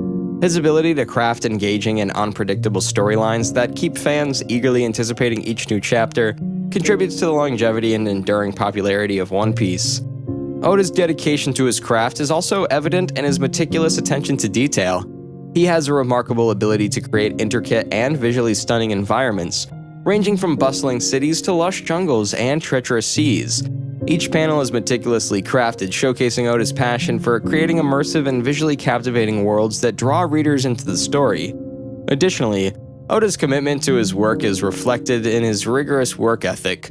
Known for his intense work schedule, he's renowned for his dedication to delivering consistent and high-quality content. Despite the demanding nature of creating a weekly manga series, Oda's passion and love for his craft shine through in every chapter. Eiichiro Oda's impact on the world of manga and pop culture cannot be overstated. One Piece has not only achieved immense commercial success, but has also garnered critical acclaim for its storytelling, artistry, and profound themes. Oda's ability to create a sense of wonder and adventure, combined with his talent for crafting engaging characters and captivating narratives, has earned him a dedicated fan base that spans the globe. With his boundless creativity, innovative storytelling techniques, and unwavering commitment to his craft, Eiichiro Oda has solidified his place as one of the most influential and revered manga artists of all time. His contributions to the medium have left an indelible mark on the world of manga and continue to inspire aspiring artists and storytellers to this day. Elena Gar, a British artist, was born in Buenos Aires, Argentina in 1899. She played a significant role in the development of Surrealism in Britain and was known for her innovative and diverse artistic practice. Agar's artistic journey began in the 1920s when she moved to Paris and immersed herself in the vibrant art scene. There, she encountered the works of Surrealist artists such as Max Ernst and Andre Breton, which greatly influenced her artistic direction. Agar became one of the few women associated with the Surrealist movement and brought her unique perspective and creative voice to the table. Agar's art was characterized by its experimentation and the integration of various materials and techniques. She worked across multiple mediums, including painting, sculpture, collage, and assemblage, creating a diverse body of work that defied categorization. Her artworks often combined organic forms, found objects, and elements of nature, merging the real and the imaginary. One of Agar's notable contributions to surrealism was her use of unconventional materials. She incorporated natural materials like shells, feathers, and driftwood into her works, creating tactile and sensory experiences for viewers. Her innovative approach challenged traditional notions of art materials and expanded the possibilities of artistic expression. Agar's interest in exploring the subconscious and the dreamlike realms of the mind aligned with surrealist principles. She sought to tap into the hidden depths of the psyche and explore the symbolism and mystery of the unconscious. Her work often conveyed a sense of mystery, juxtaposing disparate elements and inviting viewers to decipher their meanings. Throughout her career, Agar embraced a sense of playfulness and spontaneity to her artistic process. She believed in the power of intuition and embraced chance encounters and accidents as sources of inspiration. This sense of experimentation and openness allowed her to create works that were visually intriguing and conceptually rich. While Agar's contributions to surrealism were significant, she never confined herself to one particular style or movement. Her art evolved over time, incorporating influences from Cubism, abstract expressionism, and other avant-garde movements. She continued to explore new ideas and experiment with different approaches, forging her own unique artistic path. Agar's artistic achievements were recognized and celebrated during her lifetime. She participated in numerous exhibitions, including the landmark International Surrealist Exhibition in London in 1936. However, her work was sometimes overshadowed by her male counterparts in the Surrealist movement, and it was only in later years that she received wider recognition for her groundbreaking contributions. Aline Agar's legacy as an artist is one of creativity, innovation, and exploration. Her ability to transcend artistic boundaries and create works that engaged both the senses and the imagination continues to inspire artists today. Her role as a pioneering female artist within the Surrealist movement has contributed to the ongoing reevaluation of women's contributions to art history. Agar's art serves as a testament to the power of imagination, intuition, and individual expression. Eva Hesse, born on January 11, 1936 in Hamburg, Germany, was a pioneering artist whose innovative sculptures and installations made a lasting impact on the art world. Hesse's work, characterized by its organic forms, unconventional materials, and exploration of process and materiality, played a crucial role in the development of post-minimalism and feminist art. Hesse's artistic journey began in the 1960s, a time of significant artistic experimentation and crucial change. After fleeing Nazi Germany as a child and later immigrating to the United States, Hesse studied at a Yale School of Art where she developed her unique artistic voice. She initially worked with painting, but it was her transition to sculpture that would define her career. Hesse's sculptures were groundbreaking in their use of unconventional materials, such as latex, fiberglass, and various industrial materials. She pushed the boundaries of traditional sculpture, embracing imperfection, fragility, and ephemeral qualities in her work. Hesse's sculptures often featured repetitive and organic forms, evoking a sense of movement and vulnerability. Her exploration of materials and process, along with her willingness to embrace imperfections and chance, challenged the traditional notions of art and expanded the possibilities of sculpture. One of Hesse's most significant bodies of work is her series of latex and fiberglass sculptures created in the mid-1960s. These works, characterized by their translucent and tactile qualities, blur the boundaries between sculpture and painting, object and environment. Hesse's Hang Up series, for example, consists of suspended biomorphic forms that seem to float in space, inviting viewers to engage with the physicality and sensory experience of her work. Hesse's artistic practice was deeply influenced by her personal experiences, including her struggles with illness and the societal expectations placed on women artists at the time. Her work can be seen as an exploration of identity, materiality, and the human condition. By using unconventional materials and embracing vulnerability and imperfection, Hesse challenged the male-dominated art world and contributed to the feminist art movement. Tragically, Hesse's life and career were cut short when she passed away at the age of 34 in 1970. However, her impact on the art world continues to be felt to this day. Her innovative approach to sculpture, her willingness to push artistic boundaries, and her exploration of materials and process have influenced generations of artists. Hesse's work has been exhibited internationally and is held in prestigious collections around the world. Eva Hesse's contributions to the contemporary art world cannot be overstated. Her sculptures and installations paved the way for new artistic possibilities, inspiring artists to experiment with materials, form, and meaning. Her work continues to resonate with its emotional depth, material sensibility, and its ability to challenge conventional notions of art. Hesse's legacy as a pioneering artist and her lasting impact on the art world make her an important figure in the 20th century art history. The Renaissance in Italy. Filippo Lippi. Born in the vibrant city of Florence in the early 15th century, Filippo Lippi emerged into a world teeming with intellectual and artistic ferment. It was an era of profound cultural rebirth, where the spirit of humanism ignited the imaginations of scholars, poets, and painters alike. Against this backdrop of creativity and innovation, young Filippo found himself drawn to the world of art from an early age. As a youth, Filippo Lippi honed his skills in the bustling workshops of Florence, where he immersed himself in the techniques and traditions of the day. Under the guidance of master artists such as Fra Angelico and Masaccio, he learned the secrets of composition, perspective, and color, laying the foundation of his own distinctive style. But it was not just the masters of his time who shaped Filippo's artistic vision. He was also deeply influenced by the world around him, the beauty of nature, the drama of human emotion, and the rich tapestry of Florentine life. From the bustling markets of the city to the quiet serenity of the Tuscan countryside, Filippo found inspiration at every turn, infusing his paintings with a sense of vitality and depth that captivated viewers far and wide. In his own studio, Filippo Lippi cultivated a new generation of talent, passing on his knowledge and expertise to a cadre of eager young disciples. Among them was the gifted Sandro Botticelli, whose luminous canvases would come to define the golden age of Florentine painting. They forged a new path forward, pushing the boundaries of artistic expression and challenging the conventions of their time.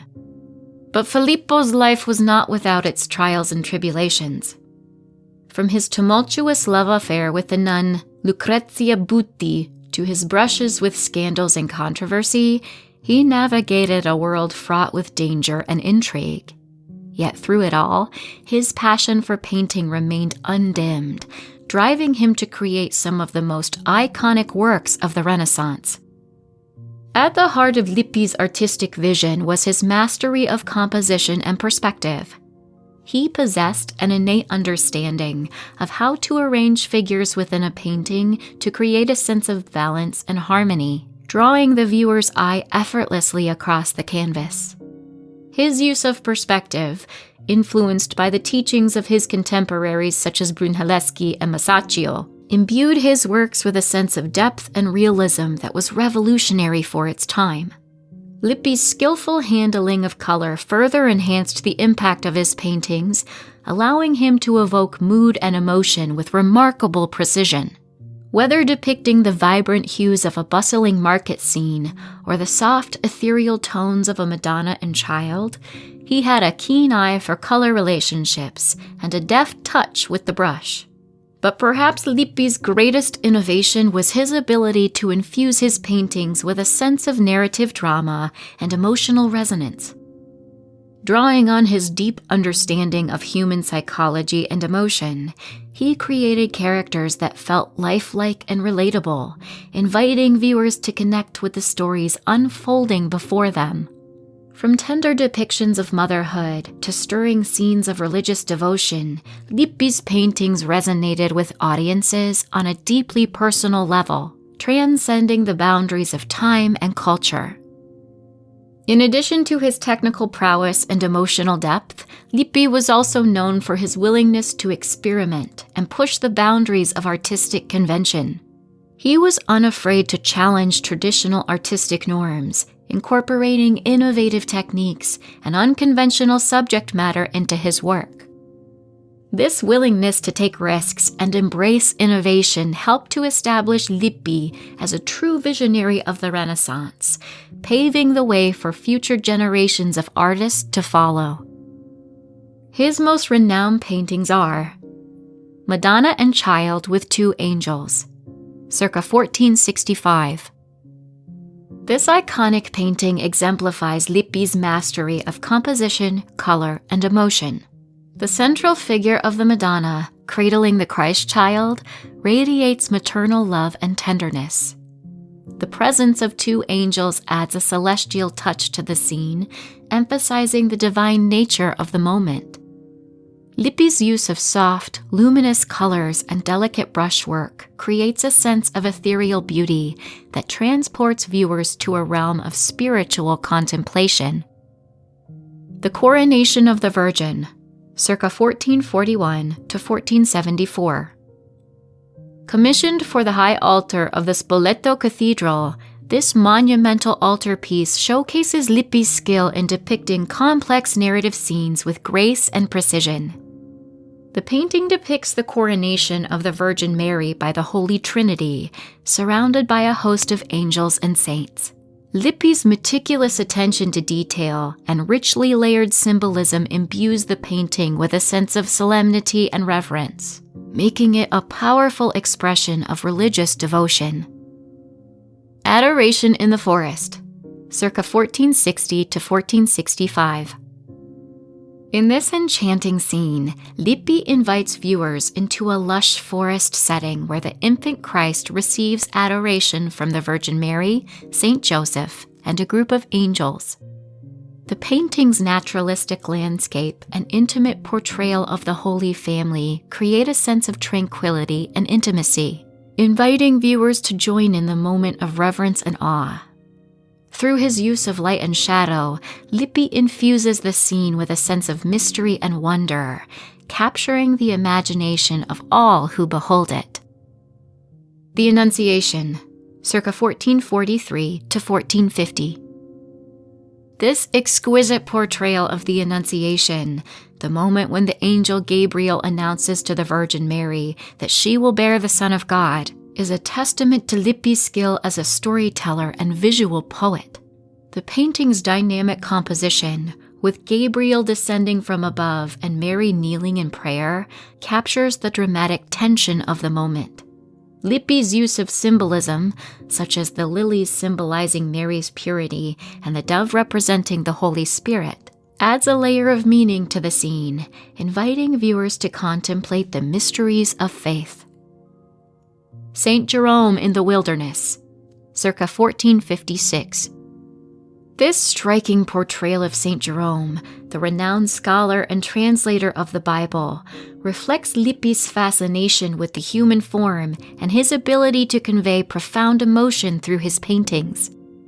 Set against the rugged backdrop of the wilderness, Saint Jerome is depicted in a moment of intense contemplation, his face illuminated by the soft glow of candlelight. Lippi's attention to detail, from the folds of Jerome's robes to the intricate rendering of the landscape, creates a sense of realism and immediacy that draws viewers into the scene, inviting them to share in the saint's spiritual journey.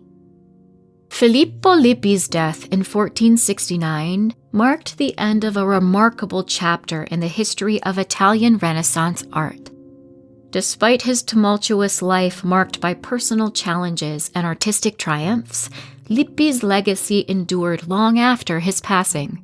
His influence on subsequent generations of artists, including his own students such as Sandro Botticelli, ensured that his innovative approach to painting would continue to shape the course of art history for centuries to come.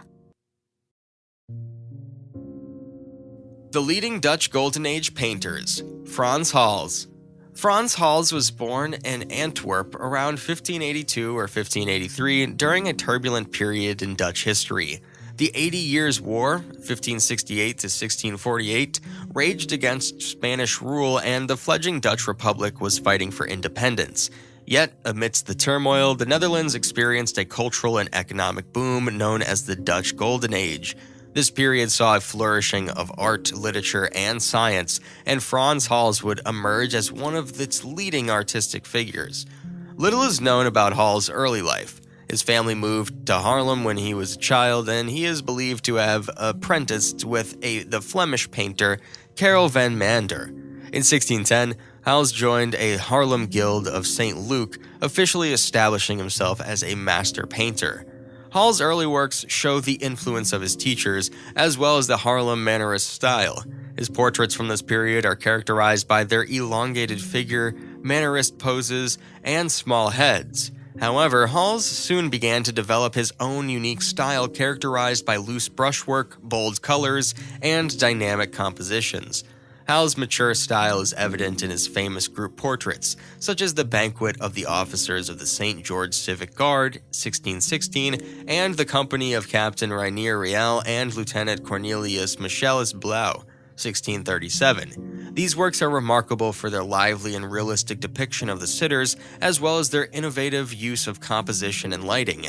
Hals enjoyed a successful career in Haarlem, receiving numerous commissions from wealthy patrons. He also trained several apprentices, including his brother Dirk Hals and the renowned portrait painter Adrian van Ostade. Frans Hals died in Haarlem in 1666, leaving behind a rich legacy of paintings that continue to inspire and delight art lovers around the world.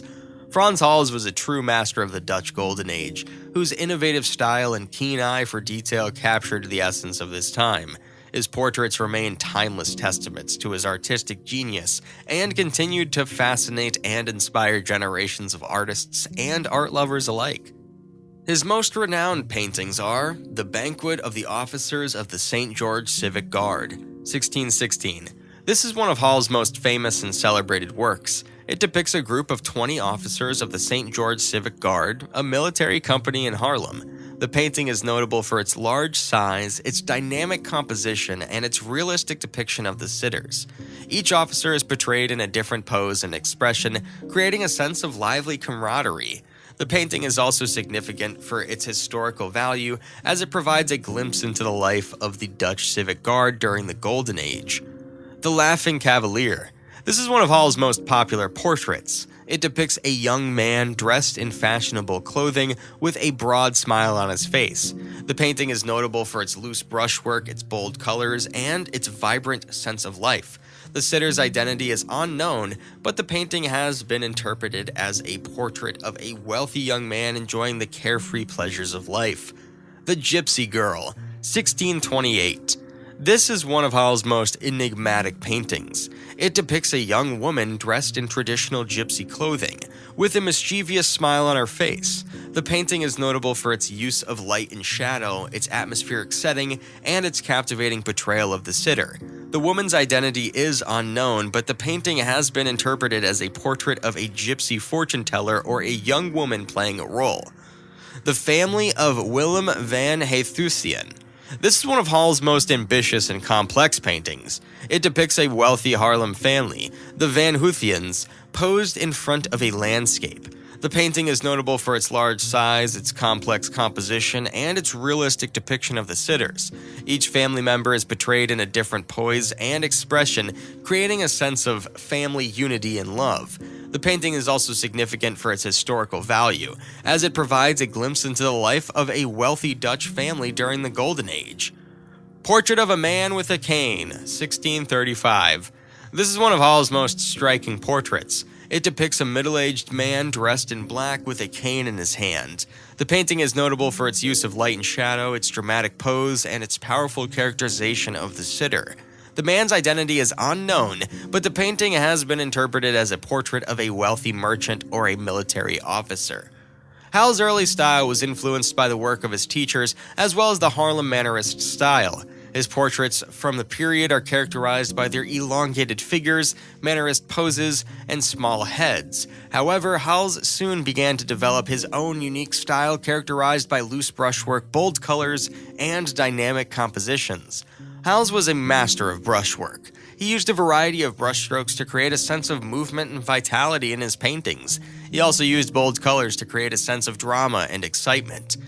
Frans Hals died on August 26, 1666 in Haarlem, the Netherlands. He was buried at St. Babo's Church in Haarlem. The cause of Hals' death is unknown. He was 83 years old. Hals' death was a major loss for the art world. He was one of the greatest portrait painters of all time, and his work is celebrated for its realism, its vitality, and its technical brilliance. Hals' death was also a personal loss for his family and friends. He was a loving husband and father, and he was well liked by his colleagues. Hals' legacy lives on in his work. His paintings are on display in museums and galleries all around the world, and they continue to inspire and delight art lovers of all ages. Frida Kahlo, born Magdalena Carmen Frida Kahlo El Cadrón on July 6, 1907, in Cacoan, Mexico, was a renowned Mexican artist whose life and art continue to captivate and inspire people around the world. Despite facing numerous physical and emotional challenges, Kahlo's indomitable spirit and unique artistic style have made her an icon of self-expression and female empowerment. Kahlo's childhood was marked by both joy and hardship. At the age of 6, she contracted polio, which left her right leg visibly thinner and weaker than her left. This physical ailment would be the first of many that Kahlo would endure throughout her life. Additionally, in 1925, at the age of 18, Kahlo suffered a horrific bus accident that resulted in severe injuries, including a broken spinal column, fractures in her pelvis and ribs, and damage to her reproductive organs.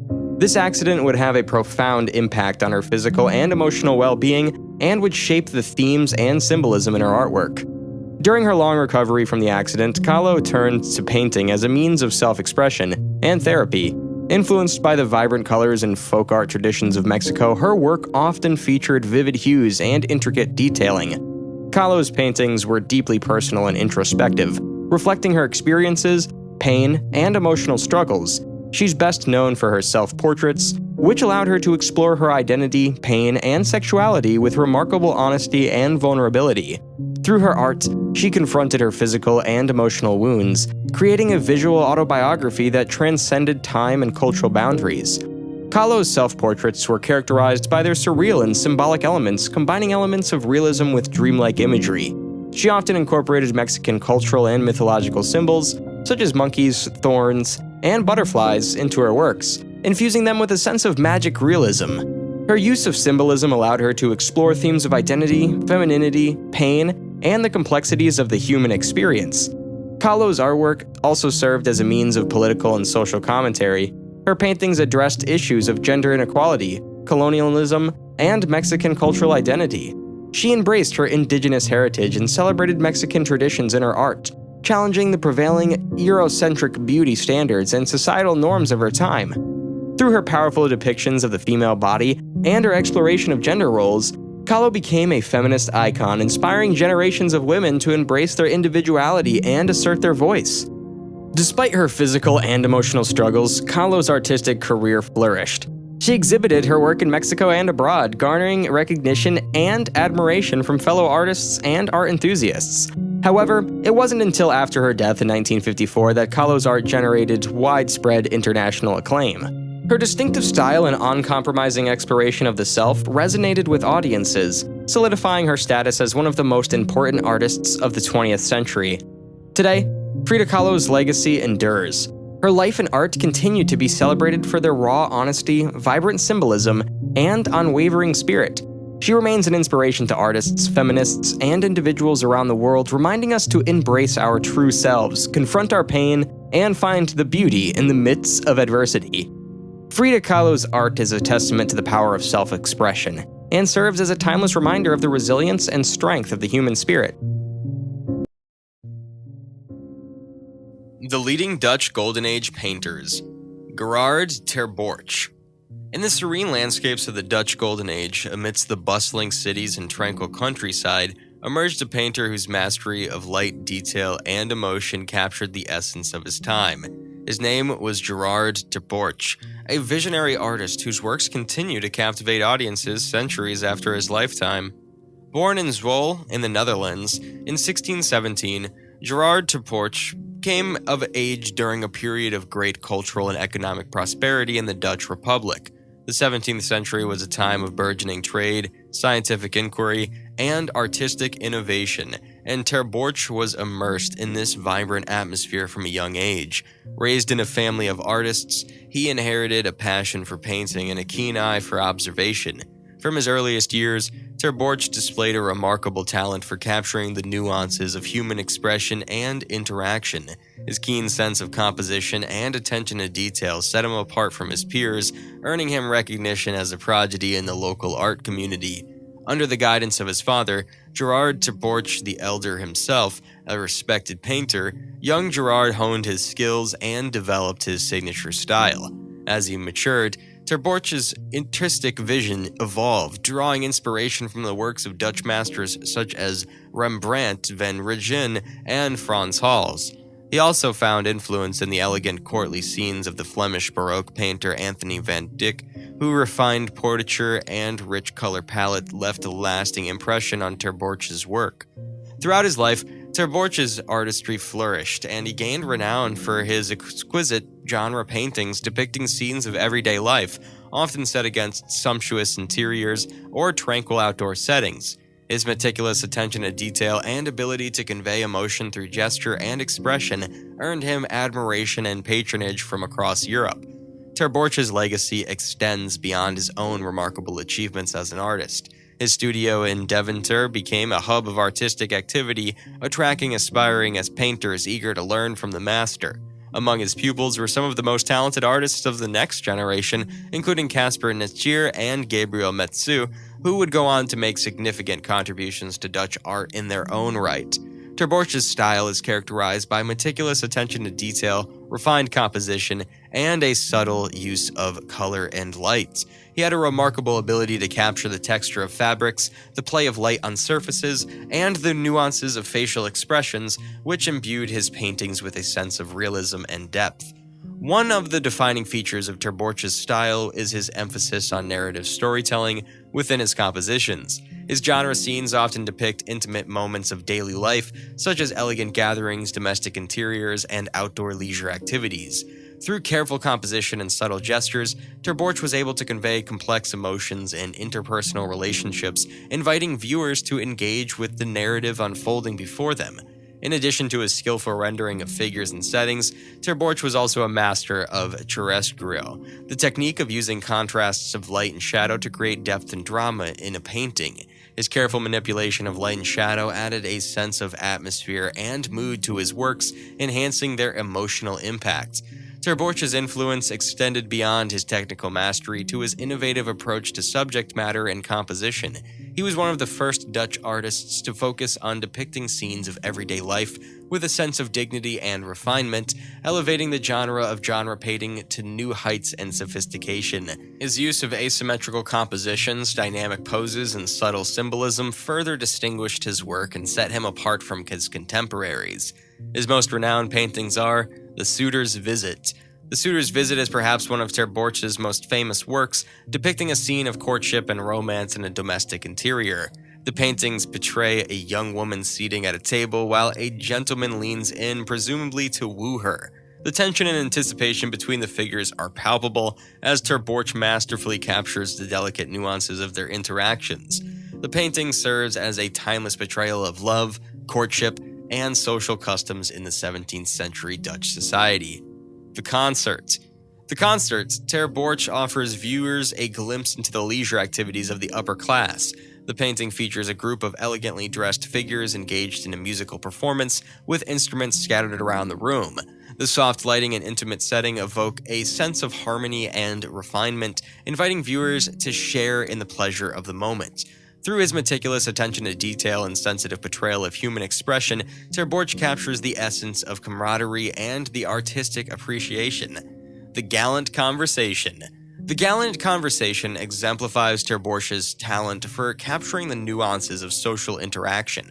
The painting depicts a group of elegantly dressed figures engaged in conversation, their gestures and expressions conveying a sense of wit and sophistication. Ter Borch's use of chiaroscuro and subtle tonal variations add depth and drama to the scene, while his attention to detail brings the character to life. The painting serves as a testament to Ter Borch's skill in depicting the complexities of human relationships and social dynamics. The Paternal Admonition. The Paternal Admonition is a poignant portrayal of family life and paternal authority. The painting features a father seated at a table admonishing his son while the mother looks on with concern.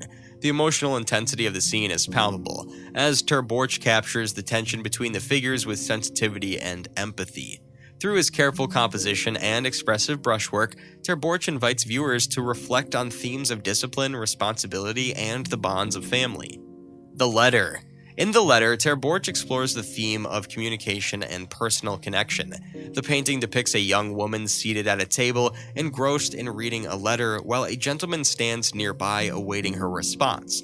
The quiet intimacy of the moment is palpable as Ter Borch conveys the anticipation and emotional depth of the exchange.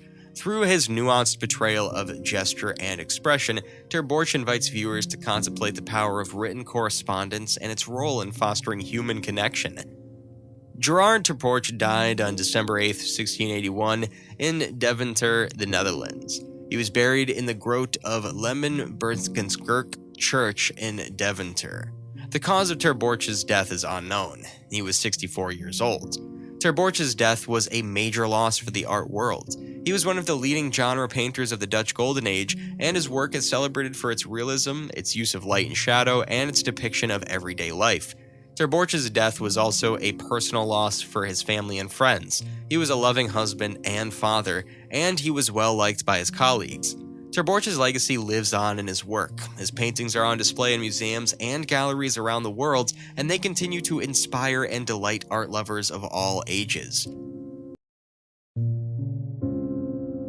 Gerhard Richter, a German artist born on February 9, 1932, has become one of the most influential and versatile figures in contemporary art. His prolific body of work spans across various styles and genres, plus mediums, showcasing his ability to navigate between abstraction, photorealism, and conceptual art while continually pushing the boundaries of artistic expression. Richter's artistic journey began in East Germany, where he initially trained in socialist realism before fleeing to West Germany. This exposure to different artistic ideologies greatly influenced his approach. One of his early breakthroughs was his series of photorealistic paintings based on photographs. These works, often depicting mundane or banal subjects, raised questions about representation, reality, and the role of images in modern society. However, Richter's versatility is perhaps best exemplified by his exploration of abstraction. His abstract painting series challenged traditional notions of composition and representation. Through his use of squeegees and other unconventional tools, Richter created textured and layered canvases that oscillate between chaos and order, inviting viewers to engage with the emotional and aesthetic nuances of each piece. In contrast to his abstract works, Richter's October 18, 1977 series is deeply conceptual. This series, based on photographs related to the Baader-Meinhof group, reflects on the nature of memory, history, and the representation of political violence. The blurred, monochromatic paintings call into question the reliability of images and the complexities of remembering and forgetting. Richter's artistic practice is marked by his continual exploration of dichotomies between representation and abstraction, chance and intention, and the subjective and objective. His cage paintings, for instance, are characterized by their ordered grids of colors, a nod to the influence of composer John Cage. These works reveal the tension between structure and randomness, as Richter allowed chance to dictate the distribution of colors. His commitment to experimentation extends beyond painting. Richter has also delved into sculpture, photography, and installation art. His Atlas project, a vast collection of photographs, sketches, and cutouts, serves as a visual diary of his artistic process and influences, offering insights into his creative evolution. Gerhard Richter's legacy as a multidimensional artist is secure. His ability to navigate diverse styles and mediums while maintaining a distinct voice is a testament to his exceptional talent and unceasing curiosity. His art challenges viewers to engage with complex concepts, confront contradictions, and explore the ever-shifting nature of perception and reality. As a visionary artist, Richter continues to inspire generations of creators to embrace experimentation, ambiguity, and the limitless possibilities of artistic expression. Gertrude Abercrombie, a remarkable American artist, left an indelible mark on the art world with her enigmatic and surreal paintings. Born on February 17, 1909, Abercrombie's unique blend of dreamlike imagery, personal symbolism, and emotional depth established her as a significant figure in mid-20th century art, despite often operating on the fringes of a mainstream art scene.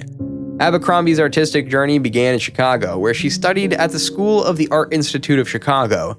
Her early works already displayed the elements that would become her signature style: mysterious narratives, rich symbolism, and a haunting atmosphere that drew viewers into her surreal world.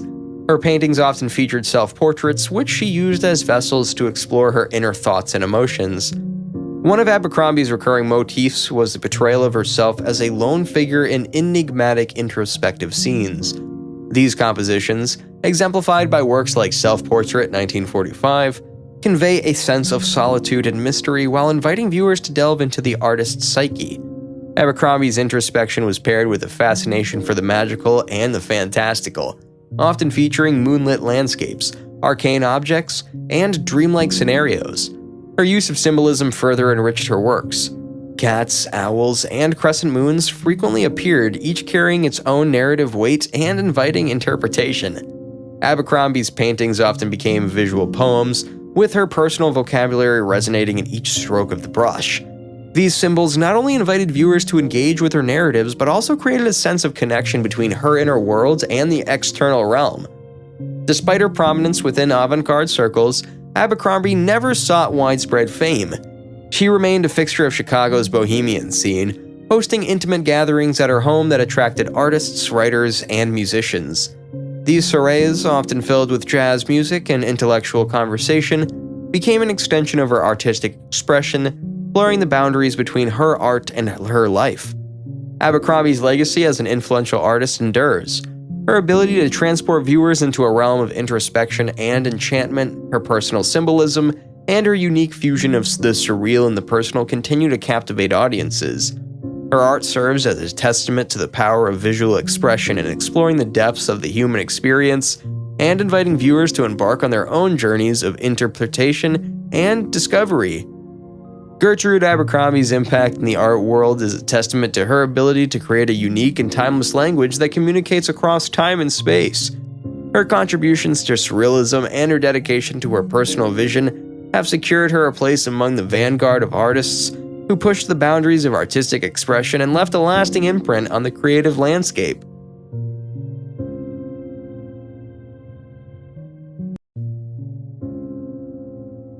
Giacomo Balla, an Italian painter and key figure in the Futurist movement, is celebrated for his vibrant and dynamic artworks that capture the essence of modernity and movement. Born on July 18, 1871, in Turin, Italy, Balla's innovative approach to art played a pivotal role in shaping the aesthetic and philosophical ideals of the early 20th century. Balla's journey into the art world was marked by experimentation and a passion for capturing motion. His interest in depicting movement was influenced by the advent of photography and chronophotography, which sought to freeze moments in time. This fascination with movement led him to embrace the principles of futurism, an artistic movement that celebrated speed, technology, and the dynamism of modern life. One of Balla's most iconic works, Dynamism of a Dog on a Leash, 1912, exemplifies his fascination with motion and energy. In this painting, the leash of a dog is portrayed as a series of intersecting lines, conveying a sense of rapid movement and the bustling energy of the urban environment. The fractured forms and dynamic composition reflect the futurist belief in capturing the inherent dynamism of the modern world. Balla's exploration of movement extended beyond traditional painting. He was also interested in applying his artistic ideas to other mediums, including fashion and design. He collaborated with other futurist artists on creating innovative clothing and objects that embraced the principles of dynamism and modernity. The intersection of art and science was another aspect of Balla's work. He was intrigued by the concept of color theory and the psychological effects of color combinations. This interest manifested in a series of abstract works known as Abstract Speed plus Sound, 1913 to 1914, where he explored the visual representation of sound and movement through abstract forms and vibrant colors. Balla's contributions to the Futurist movement extended beyond his own art. He was an active participant in the intellectual discussions of the time, advocating for the transformative power of art in shaping society. His manifesto, Futurist Reconstruction of the Universe, outlined the movement's philosophy and ideals. Giacomo Balla's legacy is defined by his ability to capture the spirit of his era and translate it onto canvas. His innovative use of form, color, and composition in capturing motion and modernity has left an indelible mark on art history. His dynamic artworks serve as a visual reflection of the rapid changes occurring during the early 20th century and continue to inspire contemporary artists exploring the intersections of art, technology, and the dynamism of the world.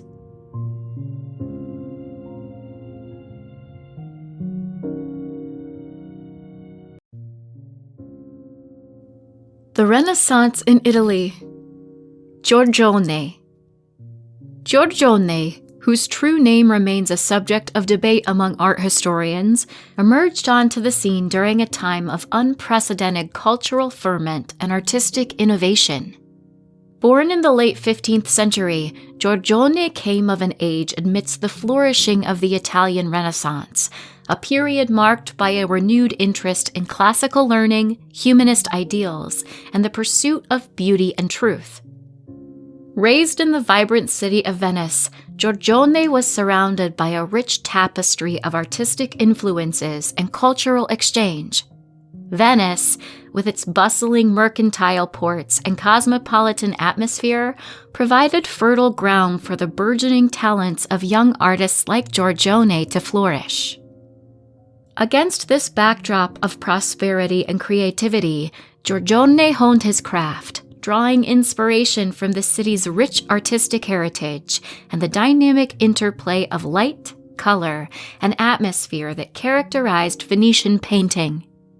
As a young man, Giorgione apprenticed in the workshop of Giovanni Bellini, one of Venice's most esteemed painters, whose luminous landscapes and evocative use of color would leave a lasting impression on Giorgione's artistic vision. Under Bellini's tutelage, Giorgione developed his own distinctive style, marked by its poetic sensibility, soft chiaroscuro, and ethereal beauty. Yet, Giorgione's artistic journey was not limited to the confines of Venice. He traveled extensively throughout Italy, absorbing the diverse influences of the various artistic centers he encountered along the way. In Florence, he studied the works of Leonardo da Vinci and Michelangelo, absorbing their innovative approaches to form and composition. In Rome, he marveled at the grandeur of classical antiquity, drawing inspiration from the ancient ruins and monuments that dotted the cityscape. Throughout his life, Giorgione remained a deeply enigmatic figure, shrouded in mystery and speculation. His untimely death at a young age only added to his mystique, leaving behind a body of work that continues to captivate and intrigue audiences to this day. Among his notable pupils were the likes of Tizian, whose own artistic brilliance would come to overshadow that of his mentor, and Sebastiano del Biombo, who would carry on Giorgione's legacy in the years to come.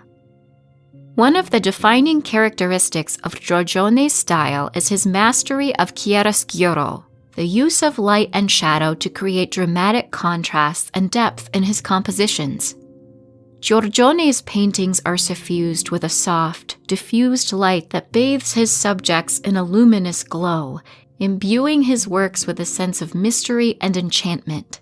This ethereal quality is exemplified in paintings such as The Tempest, where the interplay of light and shadow creates an atmosphere of quiet intensity and poetic resonance. Another hallmark of Giorgione's style is his evocative use of color. Eschewing the bright hues favored by his contemporaries, Giorgione opted for a more muted and harmonious palette, using subtle gradations of tone and hue to evoke mood and emotion. His colors are often rich and velvety, with a depth and warmth that invite viewers to linger and contemplate the hidden depths of his compositions. Giorgione was also a master of composition, using innovative techniques to create dynamic and balanced arrangements of form and space.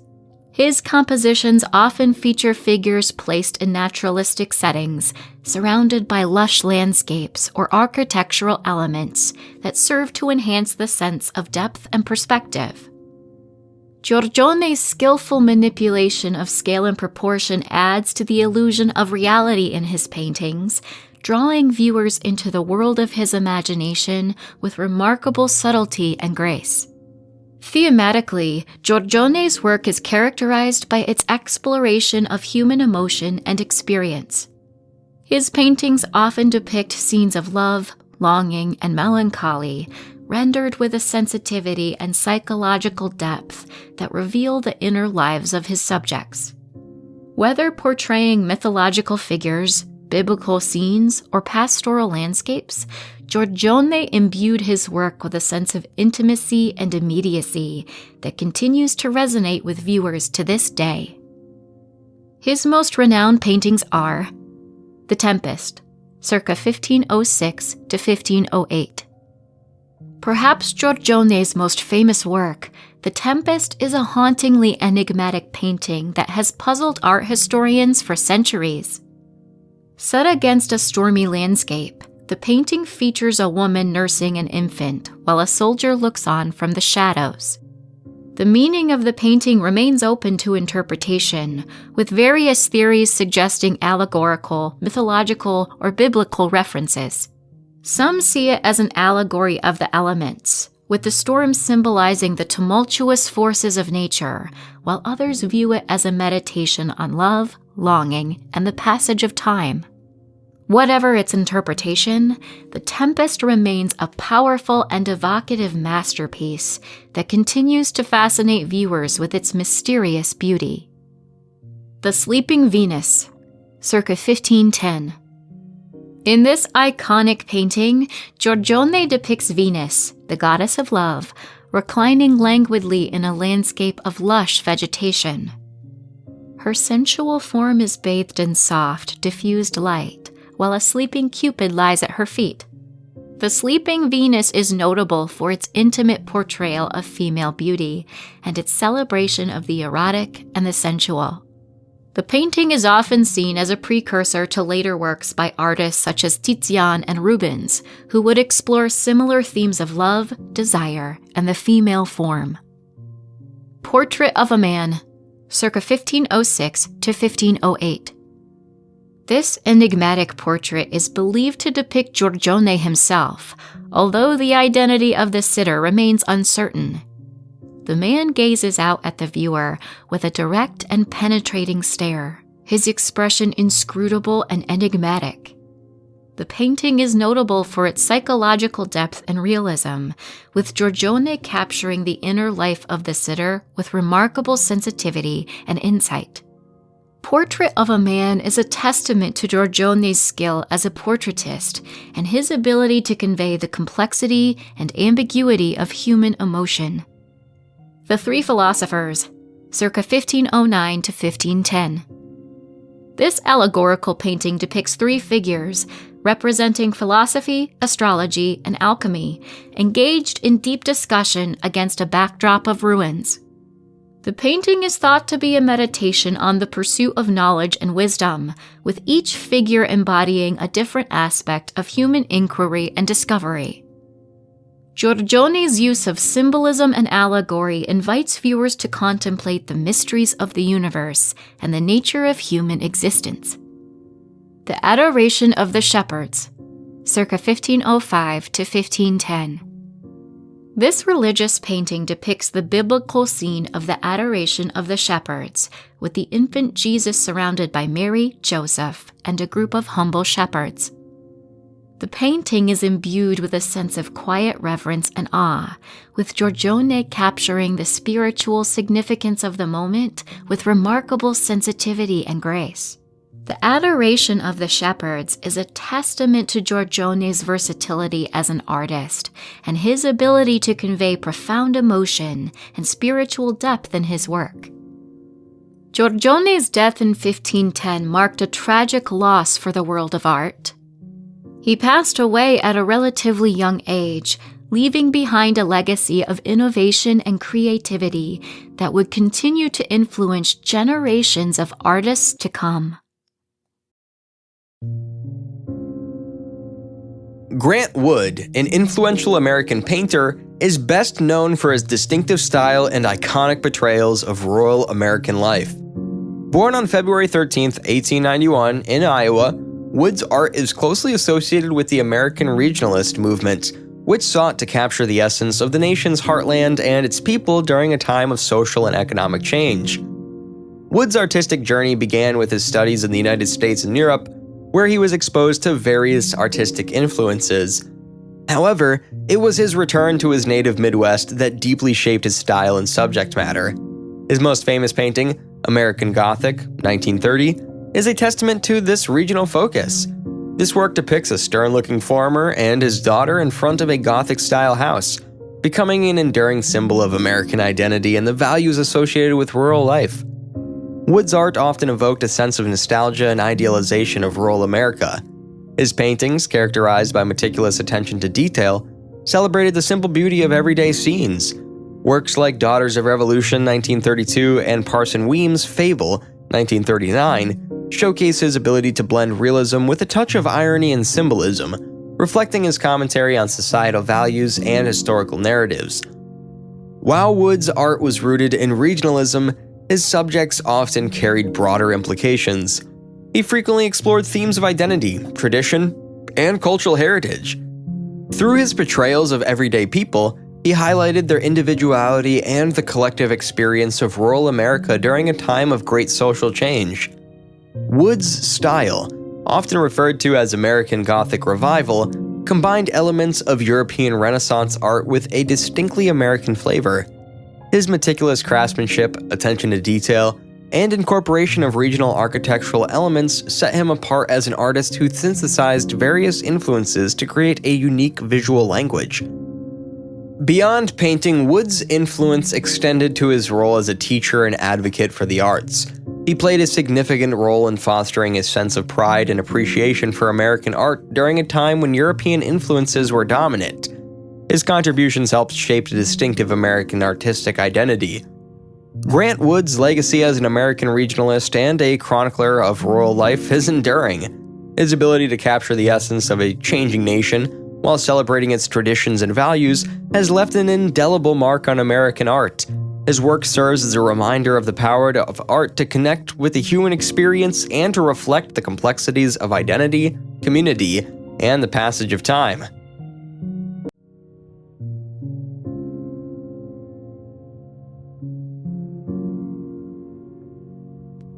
Art in 5. Gustav Klimt. Gustav Klimt was born in 1862 in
Hayao Miyazaki, a legendary Japanese filmmaker, animator, and co-founder of Studio Ghibli, has left an indelible mark on the world of animation and cinema. Born on January 5, 1941, Miyazaki's imaginative storytelling, intricate worlds, and commitment to artistic excellence have made him a beloved and influential figure in global entertainment. Miyazaki's artistic journey began in the world of manga and animation, where he honed his skills and developed a unique visual style. His directorial debut came in 1979 with Lupin III, The Castle of Cagliostro, which showcased his ability to infuse action and adventure with depth and emotion. However, it was Studio Ghibli that Miyazaki's vision truly flourished. One of Miyazaki's most celebrated works is My Neighbor Totoro, 1988, a heartwarming tale that captures the innocence and wonder of childhood. This film, like many of his works, features themes of environmentalism, the connection between humans and nature, and the importance of imagination. Miyazaki's fascination with flight and aeronautics is evident in several of his films, particularly in Nausicaa, The Valley of the Wind, 1984, and Porco Rosso, 1992. The former explores the delicate balance between humanity and nature, while the latter combines adventure with the themes of identity and consequences of war. His masterpiece, Spirited Away, 2001, garnered international acclaim and introduced audiences worldwide to his unique brand of storytelling. The film's richly layered narrative, stunning visuals, and themes of coming of age and self-discovery established Miyazaki as a master storyteller who could captivate audiences of all ages. Miyazaki's films often feature strong, resourceful female protagonists who defy traditional gender roles and showcase resilience and courage. This commitment to diverse and empowering characters has contributed to his film's universal appeal. Retirement has been a recurring theme in Miyazaki's career, but he continues to return to filmmaking to create new works. His dedication to his craft is evident in his meticulous attention to detail, hand-drawn animation, and the thematic depth that permeates each of his films. Miyazaki's legacy as an animator, director, and storyteller is immeasurable. His films have touched the hearts, transcended cultural boundaries, and redefined the possibilities of animated storytelling. His ability to balance entertainment with profound themes, his artistic integrity, and his unwavering commitment to creating magic on the screen have secured his place as a visionary artist whose influence will be felt for generations to come.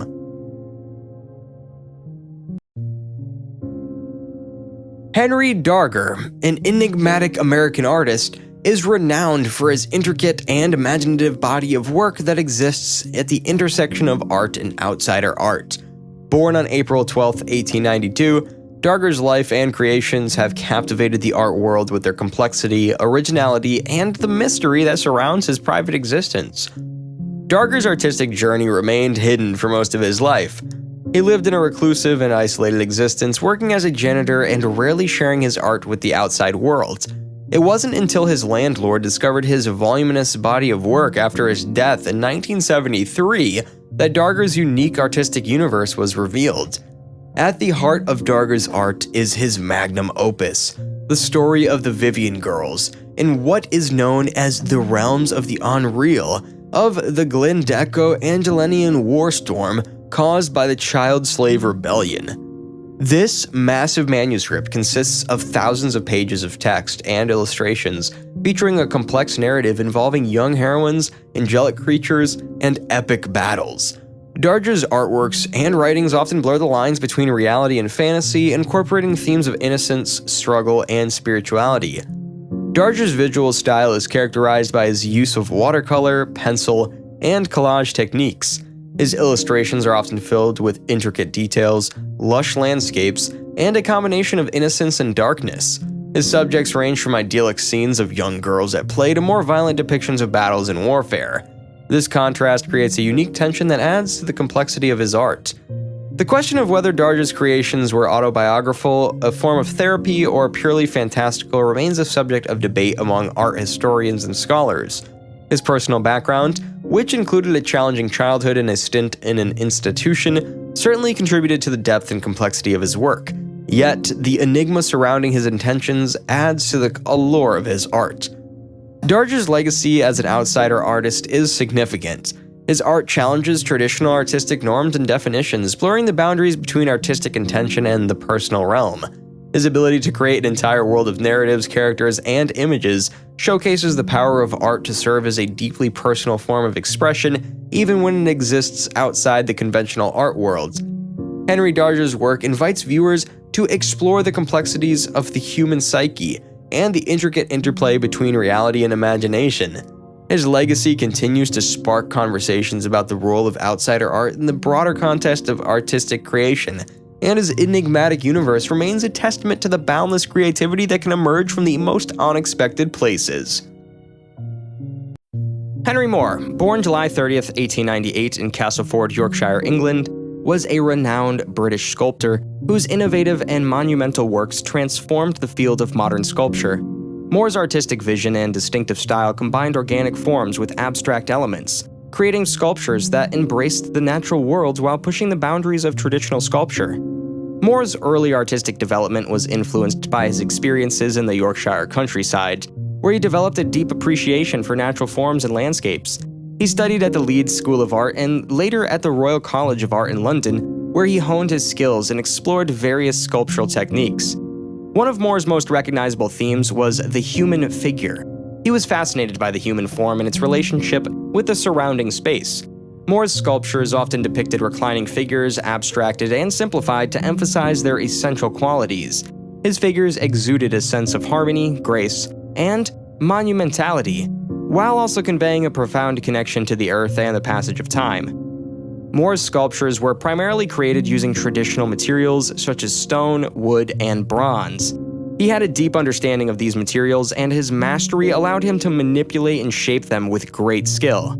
His works showcased a balance between solidity and void, with many sculptures featuring hollowed-out spaces or pierced forms, creating a sense of lightness and openness within the overall composition. One of Moore's most celebrated sculptures is Reclining Figure, a recurring theme in his oeuvre.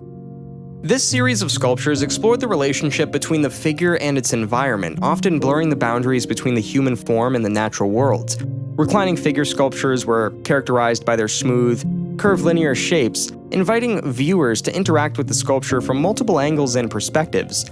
Moore's artistic contributions extended beyond individual sculptures. He also created large-scale public works often placed in outdoor settings. These monumental sculptures, such as draped reclining figure and three-piece sculpture Vertebrae, became iconic landmarks, transforming public spaces and engaging viewers on a grand scale. Moore's sculptures challenged the traditional notion of sculpture as an object to be observed from a distance, inviting viewers to explore and experience the artwork physically. Throughout his career, Moore received numerous awards and accolades for his contributions to the arts. He was appointed as a trustee of the Tate Gallery and the National Gallery in London, further solidifying his position as one of Britain's most esteemed artists. Moore's influence extended beyond the art world, and he played an active role in promoting public appreciation for sculpture through lectures, writings, and educational initiatives. Henry Moore's impact on the world of sculpture is immeasurable. His innovative approach, merging organic forms with abstraction, expanded the possibilities of sculptural expression. Moore's ability to evoke a sense of timelessness and universality in his works resonated with audiences worldwide, and his sculptures continue to inspire and captivate viewers to this day. His legacy as one of the most significant sculptors of the 20th century endures, and his contributions to the field remain a testament to his artistic genius. Herb Ritts, a renowned American photographer, emerged as a prominent figure in the realm of fashion, celebrity portraiture, and fine art photography. His influential work during the late 20th century revolutionized the perception of photography as an art form. Born on August 13, 1952 in Los Angeles, California, Ritts was raised in a creative environment. His father, a businessman, and his mother, an interior designer, fostered an appreciation for art and aesthetics in their home. Ritts' exposure to the vibrant art scene of Los Angeles and his family's support for his artistic pursuits laid the foundation for his future career in photography. Ritts studied economics and art history at Bard College in New York, but was particularly drawn to photography. His fascination with the visual medium grew during his college years, where he honed his skills and experimented with photography as a means of artistic expression. During the late 1970s and early 1980s, Ritts began his professional career in photography. He initially worked in the music industry, capturing portraits of musicians and bands, and his breakthrough came with a series of portraits of his friend, actor Richard Gere, which gained widespread acclaim brought Ritts recognition for his unique style. Ritz's early influences were diverse, blending elements from classical art, fashion, and Californian upbringing. The natural beauty of the California landscape, coupled with the allure of Hollywood glamour, shaped his artistic sensibilities. He drew inspiration from classical sculpture and the human form, often integrating elements of light and shadow to accentuate the physicality and grace of his subjects. His approach to photography combined elements of fine art, fashion, and commercial photography, blending aesthetic beauty with a profound understanding of form, composition, and visual storytelling. His minimalist yet powerful compositions and use of natural light became hallmarks of his style. Ritz's early years were marked by a fusion of artistic influences, a passion for photography, and a growing interest in capturing the essence of beauty and grace. These formative experiences and influences played a pivotal role in shaping Ritz's distinctive photographic style and paved the way for his meteoric rise as a celebrated photographer in the worlds of fashion, celebrity, and fine art. Ritz's early works were shaped by a multitude of influences that profoundly impacted his artistic development, forging the unique style that would come to define his photography. California aesthetic and landscape. Growing up in Los Angeles, Ritz was immersed in the beauty of the California landscape. The vibrant, sun-soaked environment, with its striking contrasts between light and shadow, influenced his understanding of light and its effect on form. The luminous quality of natural light in California became a hallmark of his work. For instance, his famous photograph, Fred with Tires, 1984, captures the play of sunlight on the subject, emphasizing both the physicality and the sculptural quality of the human form against the backdrop of radiant light. Classical art and sculpture. Ritz drew inspiration from classical art and sculpture, particularly the works of artists like Michelangelo and Rodin. He admired the grace, elegance, and timeless beauty found in classical sculptures, which influenced his approach to portraying the human body. Ritz photograph, David Copperfield, 1988, featuring the magician posing in a classical manner, echoes the aesthetic of classical sculpture, emphasizing the beauty and strength of the human physique. Fashion and Hollywood glamour. Ritz's exposure to the world of fashion and Hollywood glamour had a significant impact on his photography. He captured the elegance and allure of the fashion industry, blending elements of high fashion with his signature visual simplicity. His portraits of models and celebrities often exuded a sense of effortless sophistication and timeless elegance. For example, his iconic photograph of supermodel Cindy Crawford, 1992, on the beach, showcases a harmonious fusion of natural beauty and fashion, editorial encapsulating Ritz's ability to combine high fashion with a relaxed, natural setting. Minimalism and composition. Ritz's works often embraced minimalism and composition. He had a keen eye for clean lines, simple backgrounds, and striking contrasts. This minimalist approach allowed his subjects to stand out, emphasizing their physicality and presence. His photograph, Versace Dress, 1990, exemplifies this approach, featuring a stark minimal background that highlights the elegance and grace of the dress and the model. These early influences collectively shaped Ritz's artistic vision and photographic style. His ability to capture the interplay of light and shadow, sculptural beauty of the human form, fusion of fashion with natural elements, and minimalist compositions became defining aspects of his work. These influences laid the groundwork for Ritz's distinctive visual language, elevating his photography to an intersection of art, fashion, and timeless beauty. Ritz produced several seminal works that significantly impacted photography, fashion, and portraiture. Some of the most notable and influential projects in his career include celebrity portraiture.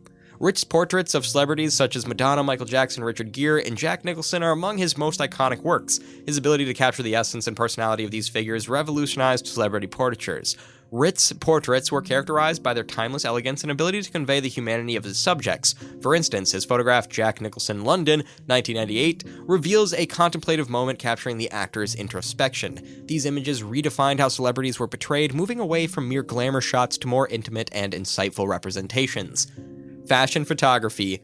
Ritz's contributions to fashion photography were groundbreaking. His collaborations with supermodels like Cindy Crawford, Naomi Campbell, and Christie Turlington set new standards for elegance and sophistication in the industry. His ability to merge haute couture with natural aesthetic was evident in photographs like Valentino Dress, 1990, showcasing fashion in a relatable and accessible manner. Ritz's fashion photography emphasized the beauty of both the attire and the models, redefining the genre with its simplicity and grace. Ritz's exploration of the human form in the fine art and nude studies added a layer of artistic depth to his portfolio. His images of nude or semi-nude figures, such as Fred with Tires, transcended the boundaries between fashion art and the human form. These images celebrated the sculptural beauty of the body, often bathed in natural light, and highlighted the aesthetic harmony between the subjects and their environment. Ritz's foray into capturing the energy and movement of musicians and dancers expanded his artistic repertoire. His photographs of musicians like David Bowie and Tina Turner conveyed the dynamism and passion of their performances. His ability to freeze moments of action and emotion in these images added a new dimension to music and dance photography, illustrating the intensity and emotion of live performances. Each of these projects contributed significantly to Ritz's body of work, showcasing his versatility and innovation across different genres. Their artistic significance lies in Ritz's ability to transcend mere documentation and create images that resonated with viewers on an emotional and aesthetic level. These works have had a lasting influence on photography, fashion, and portraiture, redefining conventions and setting new standards for elegance, intimacy, and visual storytelling within the medium. Herb Ritz garnered widespread recognition and acclaim for his contributions to photography, fashion, and portraiture. While his accolades were not numerous in traditional award formats, his impact and influence on the art world were profound. Ritz's works were exhibited extensively in prestigious galleries and museums globally. Notable exhibitions include retrospectives at institutions like the Museum of Fine Arts, Boston, and the J. Paul Getty Museum in Los Angeles. These exhibitions offered viewers an immersive experience, showcasing Ritz's iconic photographs and their artistic significance, and the context of these exhibitions provided a comprehensive overview of his career, highlighting his evolution as a photographer and his enduring impact on the art of visual storytelling. Several monographs and publications dedicated to Ritz photography cemented his legacy. Publications like Herb Ritz's Work and Herb Ritz's LA Style served as a comprehensive collection of his works, offering insights into his artistic vision and showcasing his influence on photography and fashion. These books not only celebrated his contributions but also served as educational resources, influencing future generations of photographers. Ritz's influence extended beyond the confines of traditional awards. His impact on popular culture, fashion, and photography was substantial. His photographs graced the covers of esteemed magazines like Vogue, Vanity Fair, and Rolling Stone, influencing trends in fashion and visual aesthetics. The images he created became cultural icons, setting benchmarks for elegance and sophistication in photography. Ritz's lasting influence on the art of photography is perhaps his most significant acknowledgement. His minimalist aesthetic, mastery of light and shadow, and his ability to capture the essence of his subjects have inspired countless photographers. His impact on fashion photography, celebrity portraiture, and fine art photography remains evident in the works of contemporary artists, showcasing the enduring relevance and significance of his contributions. While Herb Ritz did not receive numerous formal awards, the recognition he gained through extensive exhibitions, publications, cultural impact, and enduring influence within the art and fashion worlds underscored his profound impact on the art of photography. His legacy is measured not only in awards, but also in the transformative influence he widened in shaping the visual landscape of his era and beyond. Hieronymus Bosch, a Dutch painter of the late Middle Ages, is celebrated for his intricate and imaginative artworks that bridge the gap between the earthly and the fantastical. Born around 1450, Bosch's paintings are known for their surreal and often nightmarish depictions, offering viewers a glimpse into the hidden depths of human imagination and the complexities of the human condition. Bosch's art is closely associated with the Northern Renaissance, a period characterized by its exploration of spirituality, symbolism, and the merging of the natural and supernatural realms. His works often depict scenes that blend reality and fantasy, creating dreamlike landscapes populated by a diverse array of creatures, both grotesque and sublime.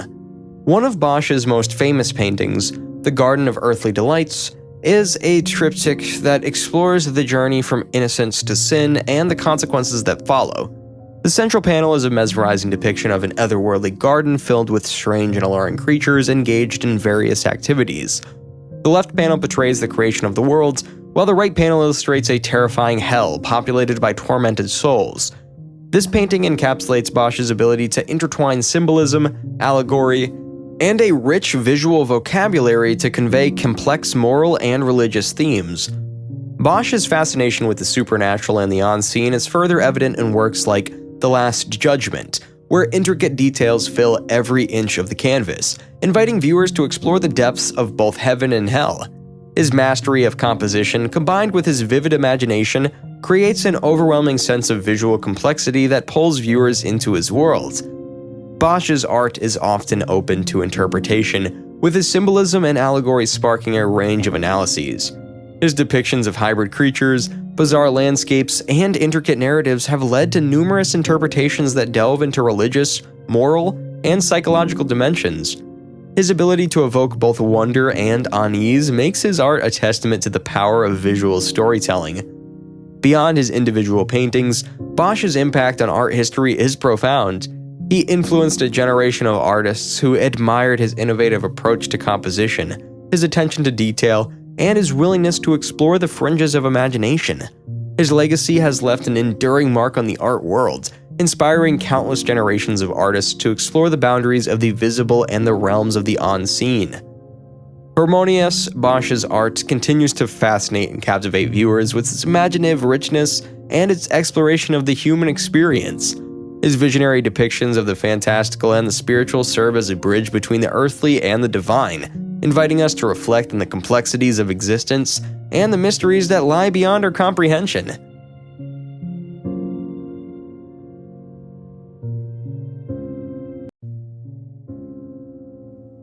Hugo Schieber. Hugo Schieber was born on September 29, 1873, in Budapest, Hungary, during a time when the Austro-Hungarian Empire was a major European power. The empire was a complex and multicultural entity, with Hungary being a vital part of its dual monarchy. This period saw significant social and political changes, including the rise of industrialization, which influenced the cultural landscape of the time. Schieber came from a modest family background, which played a role in shaping his early life and aspirations. His father was a sign painter, which introduced Hugo to the world of visual art from a young age. This early exposure to craftsmanship and the visual aspects of his father's work laid the foundation for his future artistic endeavors. However, the family's financial situation was precarious, limiting Schieber's opportunities for formal education and exposure to high culture in his formative years. Growing up in Budapest, Schieber was influenced by the city's vibrant cultural scene, which was marked by a blend of traditional Hungarian art and the burgeoning modernist movements from Western Europe. Hungary, like much of Europe at the time, was experiencing a shift in artistic expression, with movements such as Impressionism, Expressionism, and later, Futurism, challenging traditional artistic norms. Despite his family's financial struggles, Schieber pursued his passion for art. He initially worked as an apprentice sign painter, following in his father's footsteps, but he was determined to expand his artistic horizons. He eventually enrolled in art school in Budapest, where he studied under notable Hungarian artists. However, his education was somewhat fragmented, as he often had to balance his studies with work to support himself financially. Schieber's artistic style was heavily influenced by the dynamic cultural environment of early 20th century Europe. He was particularly drawn to the Expressionist and Futurist movements, which were characterized by bold colors, dynamic compositions, and a focus on modern life and movement. Schieber's work often depicted scenes of urban life, capturing the energy and chaos of the modern world. His use of vibrant colors and abstract forms reflected the influence of Futurism, while his expressive brushwork and emotional intensity were rooted in Expressionism. The political and social circumstances of Schieber's time also left a mark on his work. Hungary was undergoing significant changes, including the aftermath of World War I, the fall of the Austro-Hungarian Empire, and the turbulent interwar period. These events had a profound impact on the country, leading to economic hardship and political instability. As an artist, Schieber navigated these challenges while trying to establish himself in the competitive European art scene. Despite his talent, Schieber faced numerous adversities throughout his life. His work was not always well received in Hungary, where the art establishment was often conservative and resistant to modernist influences. Schieber found more recognition abroad, particularly in Germany and Italy, where the avant-garde movements were more established. He exhibited his work in major European cities, including Berlin, where he became associated with the Der Strom Gallery, a hub for modernist art. Schieber's personal life was marked by both passion and turmoil. He married, but his marriage was not without its challenges. The pressures of his career, financial difficulties, and the volatile political situation in Hungary strained his personal relationships. There is no detailed record of significant criminal activities or imprisonment, but like many artists of his time, Schieber likely faced periods of hardship and uncertainty. One interesting fact about Hugo Schieber is that he was part of a group of Hungarian artists who embraced modernism despite the conservative tendencies of their homeland. His work contributed to the broader European avant-garde movement, and he is remembered today for his unique style that combined elements of expressionism and futurism with a distinctly Hungarian sensibility. Here are 5 of the most famous works by Hugo Schieber. Lady with Red Hat. Lady with Red Hat is a vibrant and dynamic portrait that features a stylish woman wearing a large, bright red hat. The painting is characterized by Schieber's signature use of bold, expressive lines and intense colors, particularly reds, blacks, and yellows. The woman is depicted in an angular and somewhat abstract manner, with sharp features and exaggerated proportions. Her eyes are striking, adding a sense of allure and mystery to the portrait. The background is often simplified, focusing attention on the central figure. This work captures the spirit of modernity and the fashionable urban life of the early 20th century. The use of bright colors and abstract forms reflects the influence of futurism and expressionism, movements that celebrated modernity and the energy of the city. The woman's confident gaze and flamboyant hat suggest themes of individuality, style, and the liberated modern woman. Schieber's choice of a red hat in particular may symbolize passion, boldness, and the vibrant energy of city life. The Saxophonist. The Saxophonist is a dynamic portrayal of a jazz musician playing a saxophone, rendered in Schieber's distinctive style. The painting captures the movement and energy of the musician through swirling lines and exaggerated forms. The figure is often shown mid-performance, with his body and instrument almost merging into a single, fluid form. The use of bright, contrasting colors like blues, yellows, and reds, along with sharp lines and geometric shapes, gives the work a sense of rhythm and movement.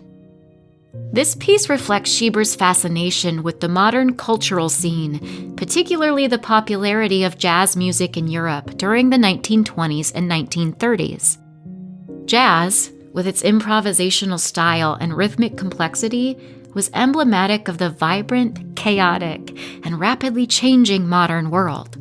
By depicting the saxophonist in such an energetic and abstract manner, Schieber captures the spontaneity and emotional intensity of jazz music.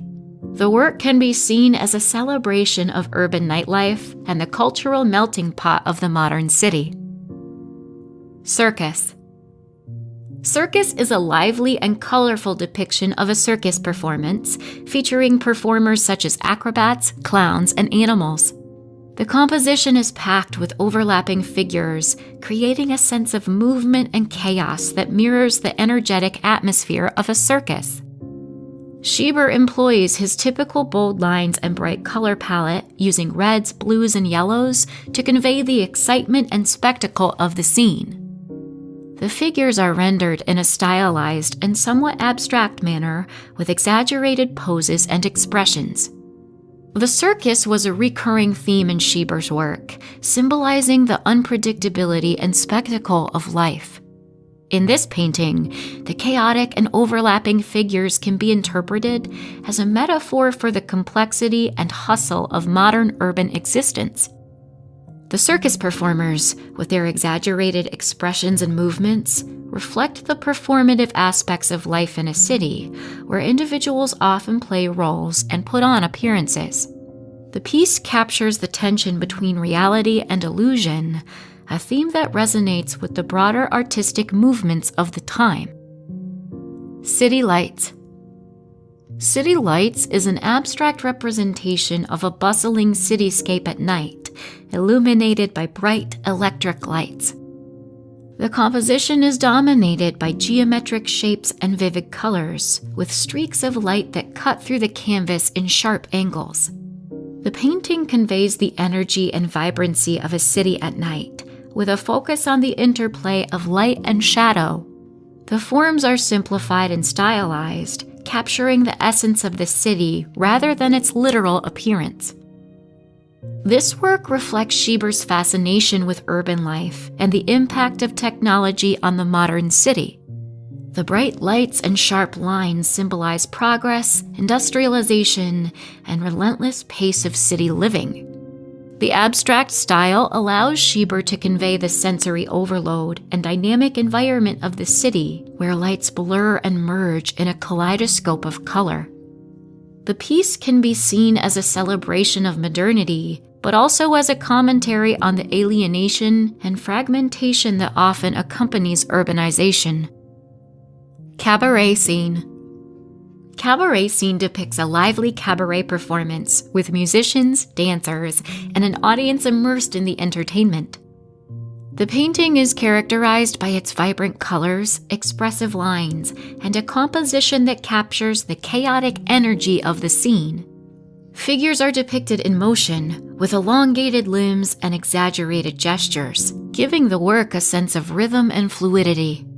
The use of bold reds, blacks, and blues enhances the dramatic and theatrical atmosphere.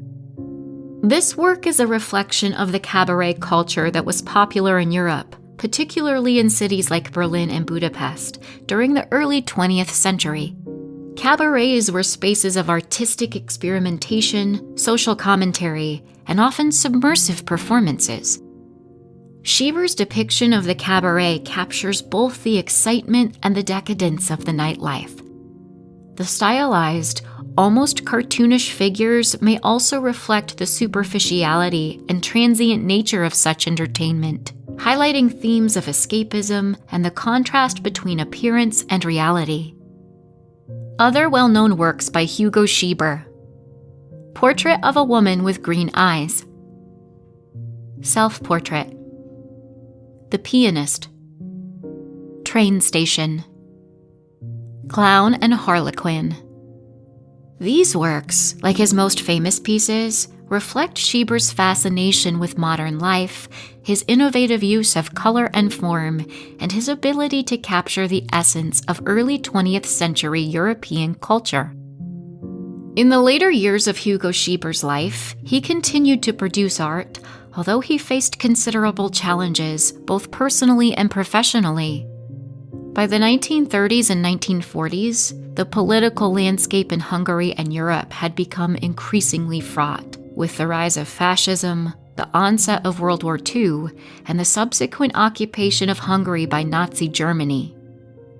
These turbulent historical changes deeply affected Schieber, as they did many artists of his time. During the war, the art market in Hungary and across Europe was in decline, and the opportunities for modernist artists were severely limited.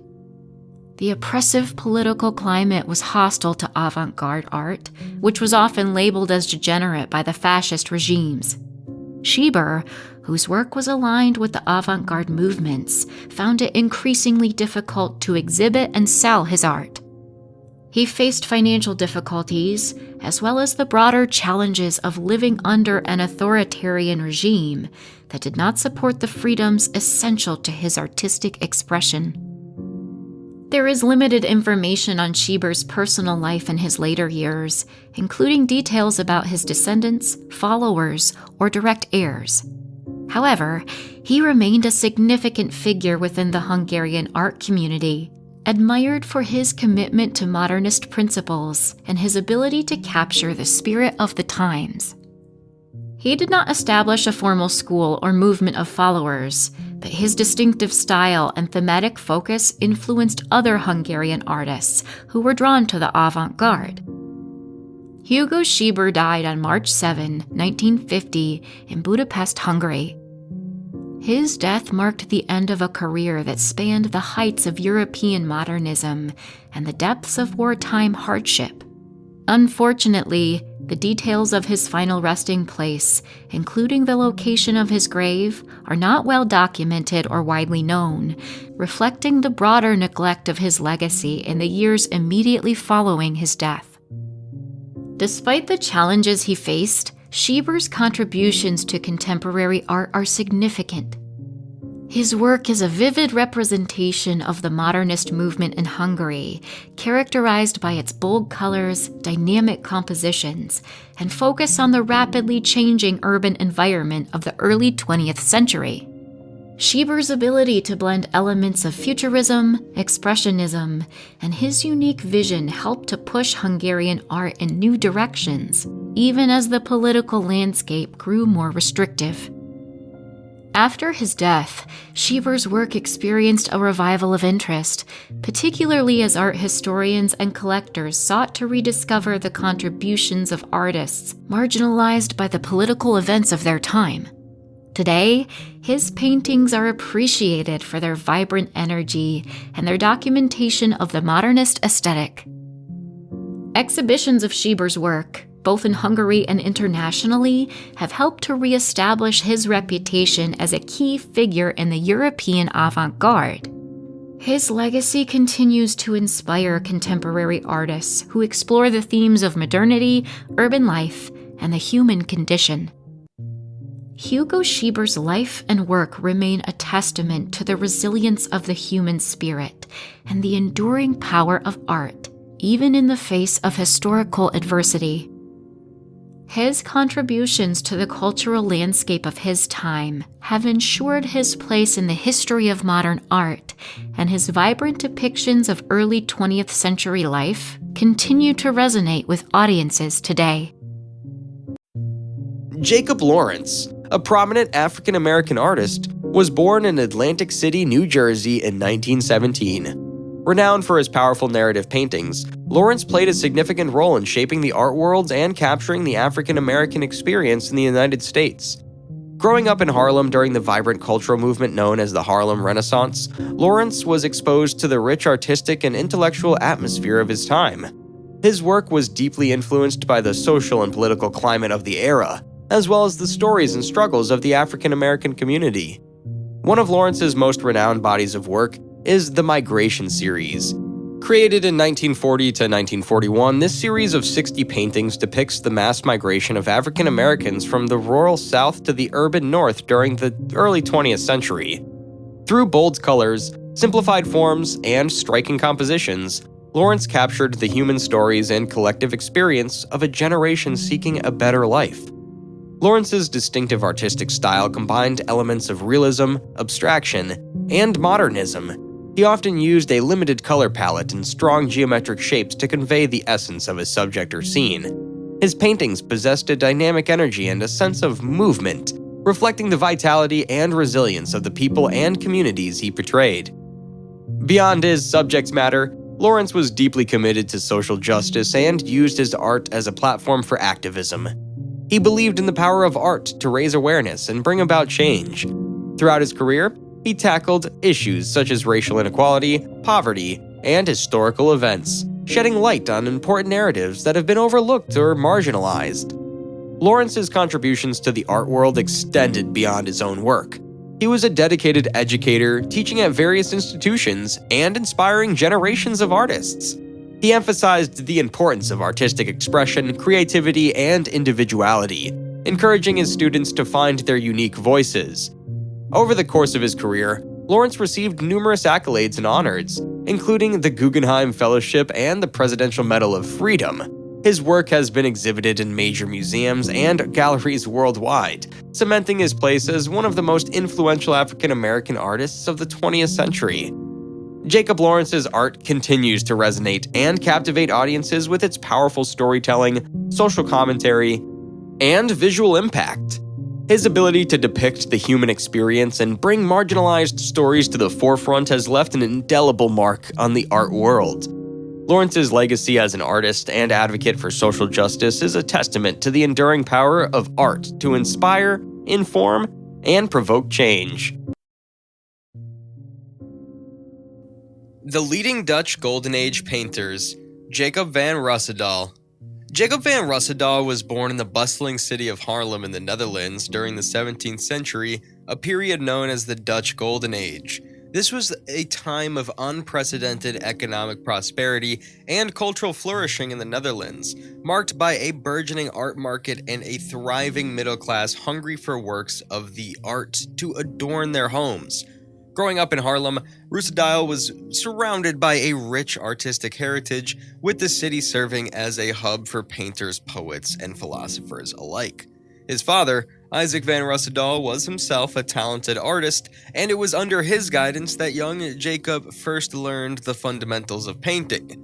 From an early age, Roosendaal showed a remarkable talent for capturing the beauty of the natural world, a theme that would come to define much of his later work. He was particularly drawn to the rugged landscapes and dramatic skies of the Dutch countryside, finding inspiration in the untamed wilderness that surrounded him. As Roosendaal matured as an artist, he sought out opportunities to expand his knowledge and refine his craft. He studied under the renowned landscape painter Art van Everdingen, whose atmospheric compositions would leave a lasting impression on his own work. Throughout his life, Roosendaal remained deeply influenced by the works of his predecessors, including painters such as Jan van Goyen and Solomon van Roosendaal, who may have been a relative. He also drew inspiration from the writings of the Dutch philosopher Baruch Spinoza, whose ideas about the interconnectedness of nature and spirituality resonated deeply with him. Roosendaal's style is characterized by his ability to capture the majesty and serenity of the natural worlds. He often depicted expansive vistas featuring rugged terrain, dense forests, winding rivers, and towering skies. His compositions typically feature a strong sense of depth and space, with elements such as trees, hills, and buildings carefully arranged to create a sense of perspective and scale. One of the hallmarks of Roosendaal's style is his masterful handling of light and atmosphere. He was adept at capturing the fleeting effects of sunlight breaking through clouds, the play of shadows on the landscape, and the subtle nuances of weather conditions. His skillful use of chiaroscuro and tonal contrast imbued his landscapes with a sense of drama and depth, lending them a powerful sense of mood and atmosphere. In terms of technique, Roosendaal employed a meticulous approach to painting, using fine brushwork and delicate layering to achieve richly textured surfaces and intricate details. His landscapes are often teeming with life, featuring tiny figures engaged in various activities, from working in the fields to sailing on rivers. His most renowned paintings are The Jewish Cemetery, 1655. This haunting depiction of a desolate Jewish cemetery amidst a windswept landscape reflects Roosendaal's fascination with the sublime and the melancholic. The somber atmosphere, with its dark clouds and gnarled trees, evokes a sense of mortality in the passage of time. Yet, amidst the solemnity, there is a profound beauty in the way Roosendaal captures the play of light and shadow, infusing the scene with a sense of spiritual resonance. The Windmill at Wilkebiedsdursteed, 1670. In this iconic painting, Roosendaal portrays a majestic windmill overlooking a tranquil river landscape. The windmill, with its towering presence, symbolizes the industrious spirit of the Dutch people and their mastery over the forces of nature. Yet, beneath the surface of serenity, there is a sense of dynamism and movement as the windmill's sails turn against the backdrop of a turbulent sky. Roosendaal's meticulous attention to detail and masterful handling of light and shadow imbue the scene with a sense of timelessness. View of Harlem with bleaching fields, 1670. This panoramic vista of Roosendaal's hometown of Harlem showcases his unparalleled skill in capturing the Dutch landscape in all its glory. The expansive sky, rendered in shades of blue and gray, serves as a dramatic backdrop to the bustling activity below. The bleaching fields, with their rows of billowing white linen, symbolize the industriousness and prosperity of the Dutch Republic during the Golden Age. Yet, there's also a sense of tranquility and harmony in the way Roosendaal balances the elements of earth, water, and sky. The Forest of Harlem, 1665.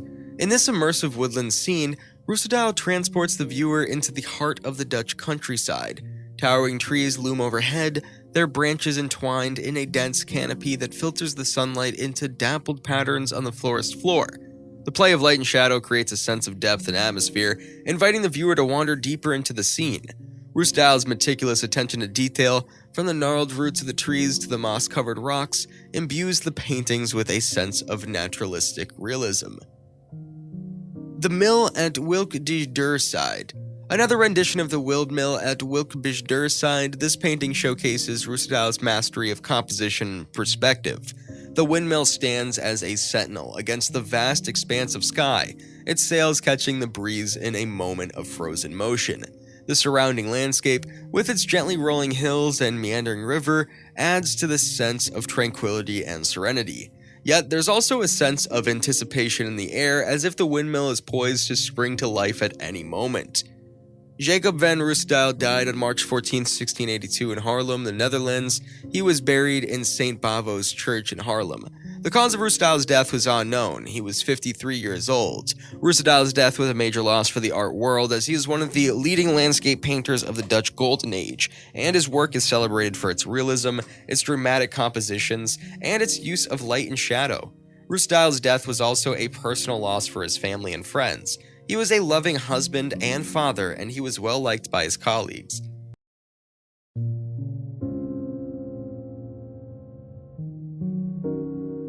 Art in 5.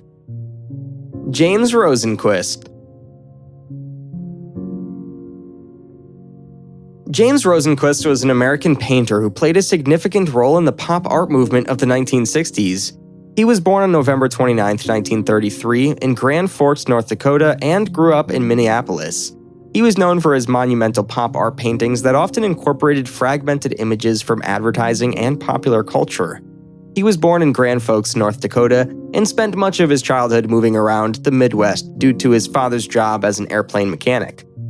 Rosenquist studied art at the University of Minnesota before moving to New York City in the late 1950s to pursue a career as an artist. He began his career as a commercial painter, creating billboards and advertisements for various companies. This experience would later influence his art as he began incorporating images from advertising and mass media into his paintings. In the early 1960s, Rosenquist became associated with the pop art movement, which was characterized by its use of popular imagery and bright, bold colors. He gained critical acclaim for his large-scale paintings, which often featured fragments of images from advertising and popular culture arranged in surreal and unexpected ways. Some of his most famous works include F-111, 1965, a monumental painting that measures 86 feet long, and Marilyn Monroe 1, 1962, a portrait of the famous actress created from fragments of images from magazines and advertisements.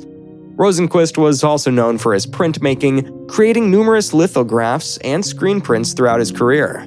He collaborated with several famous printmakers, including Gemini GEL and ULAE, to create innovative and technically complex prints. Throughout his career, Rosenquist remained politically engaged and committed to social justice issues. He was a vocal critic of the Vietnam War and created several works that addressed political and social issues, including The Fireman's Coat, 1983, a painting that critiques the Reagan administration's policies towards nuclear war. Rosenquist continued to work as an artist until his death in 2017. His work remains influential and continues to be celebrated for its innovative use of popular imagery and its commentary on the mass media and consumer culture.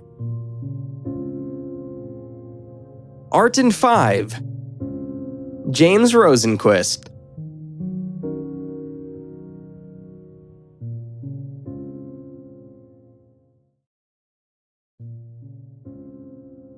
The leading Dutch Golden Age painters, Jan Steen. In the bustling world of Dutch Golden Age painting, one artist stands out for his lively and often humorous depictions of everyday life, Jan Steen. Born in Leiden, the Netherlands in 1626, Steen grew up during a time of great cultural and economic prosperity in the Dutch Republic. This was an era when the Netherlands was a major center of trade, commerce, and art, and the country's thriving middle class provided fertile ground for artists like Steen to flourish. As a young man, Steen was exposed to the vibrant artistic scene of his hometown, which boasted renowned painters such as Rembrandt van Rijn and Gerrit Duo. He likely received his early artistic training in Leiden, possibly studying under Duo, whose meticulous technique and intimate genre scenes would later influence Steen's own work. Steen's early years were marked by artistic experimentation and a keen interest in depicting scenes of everyday life. He was particularly drawn to the bustling interiors of taverns, inns, and households, where he found ample material for his paintings. Steen's keen observation of human behavior combined with his playful sense of humor would become hallmarks of his style. In 1648, Steen moved to Haarlem, where he further developed his skills as a painter and became associated with the influential Haarlem School of Painting. It was during this time that Steen began to establish himself as a leading artist, producing a wide range of works that captured the spirit of Dutch domestic life. Throughout his career, Steen's paintings reflected his deep understanding of human nature and his keen sense of observation. His scenes are filled with lively characters engaged in all manner of activities, from feasting and drinking to merrymaking and mischief. Yet beneath the surface humor, Steen often infused his works with moralizing themes, offering subtle commentary on the foibles and follies of human behavior. Steen's legacy extends beyond his own artistic achievements. He also played a role in shaping the next generation of Dutch painters. His studio in Haarlem became a gathering place for aspiring artists, and he counted renowned painters such as Adrian van Ostade and Gabriel Metsu among his pupils. One of the defining features of Jan Steen's style is his remarkable attention to detail. His compositions are filled with a multitude of elements, each carefully rendered to convey the richness and complexity of everyday life in 17th century Holland. Whether portraying bustling households, festive celebrations, or intimate gatherings, Steen's paintings are teeming with activity, inviting viewers to explore the intricacies of each scene. Steen's use of light and color is another hallmark of his style. He employs a rich palette of hues, often juxtaposing vibrant tones with subtle variations in shadow and tone to create depth and dimensionality. This dynamic interplay of light and color lends a sense of liveliness and vitality to Steen's compositions, enhancing their visual appeal and drawing the viewer into the scene. Central to Steen's genre paintings and his astute observation of human behavior and social dynamics. With a keen eye for detail and a subtle sense of satire, Steen captures the quirks, foibles, and idiosyncrasies of his characters, infusing his works with humor and wit. Whether depicting scenes of domestic bliss, rapacious taverns, or moralizing allegories, Steen's paintings offer a view into the joys, sorrows, and absurdities of everyday life. In addition to his skillful renderings of human figures, Jan Steen also excelled in depicting architectural elements and landscapes. His settings are meticulously detailed, providing a richly textured backdrop against which the dramas of everyday life unfold. From rustic cottages to grand interiors, Steen's settings serve not only as physical environments, but also as narrative devices, enriching the storytelling aspect of his paintings. His most renowned paintings are The Merry Family, 1668. Depicting a chaotic scene of revelry in a crowded household, The Merry Family is quintessential Jan Steen. In this painting, Steen offers a humorous yet insightful commentary on the joys and challenges of family life. The composition is filled with rich details, from the disarrayed room to the expressive faces of the characters. Despite the apparent chaos, there is a sense of warmth and camaraderie among the family members, highlighting Steen's ability to capture the complexities of human relationships. The Feast of St. Nicholas, 1665. The Feast of St. Nicholas, Steen presents a festive scene of children eagerly awaiting gifts from St. Nicholas. This painting offers a fascinating glimpse into Dutch holiday traditions of the time, with the figure of St. Nicholas serving as a central symbol of generosity and goodwill. Steen's meticulous attention to detail and vibrant use of color bring the scene to life, evoking the excitement and anticipation of the holiday season. The Dissolute Household, 1663. The Dissolute Household is a satirical portrayal of a disorderly household where indulgence and excess reign supreme. Steen's keen observation of human behavior is on full display in this painting, as he exposes the vices and follies of his characters with wit and humor. Through subtle details and symbolic imagery, Steen critiques the moral laxity of his time, offering a cautionary tale about the perils of hedonism and excess. The Dancing Couple, 1663. In The Dancing Couple, Steen captures the exuberance of a lively dance scene, with a couple joyfully twirling amidst a group of musicians and spectators. This painting radiates energy and movement, showcasing Steen's mastery of composition and his ability to convey the dynamism of a social gathering. Through the depiction of dance, Steen celebrates the simple pleasures of life and the joy of human connection. The Drawing Lesson, 1665 to 1668. The Drawing Lesson offers a glimpse into the world of education and artistic instruction in 17th century Holland. In this painting, a young boy receives drawing lessons from a female tutor while other figures look on attentively. Steen's meticulous attention to detail and his skillful rendering of light and shadow create a sense of intimacy and immediacy, drawing the viewer into the scene. Through this work, Steen celebrates the pursuit of knowledge and the importance of artistic endeavors in Dutch society. Jan Steen passed away in 1679 at the age of 53. While the exact circumstances surrounding his death remain unclear, it is believed that Steen struggled with financial difficulties and health issues in his later years, which may have contributed to his untimely demise. Despite facing adversity, Steen's artistic legacy endured, and his contributions to genre painting continue to be celebrated and admired to this day. Through his richly detailed compositions, keen observation of human behavior, and subtle wit, Steen left an indelible mark on the art world, ensuring that his art would be cherished for generations to come. Though he may have departed this world centuries ago, Jan Steen's paintings remain as vibrant and captivating as ever, a testament to his enduring talent and creative vision.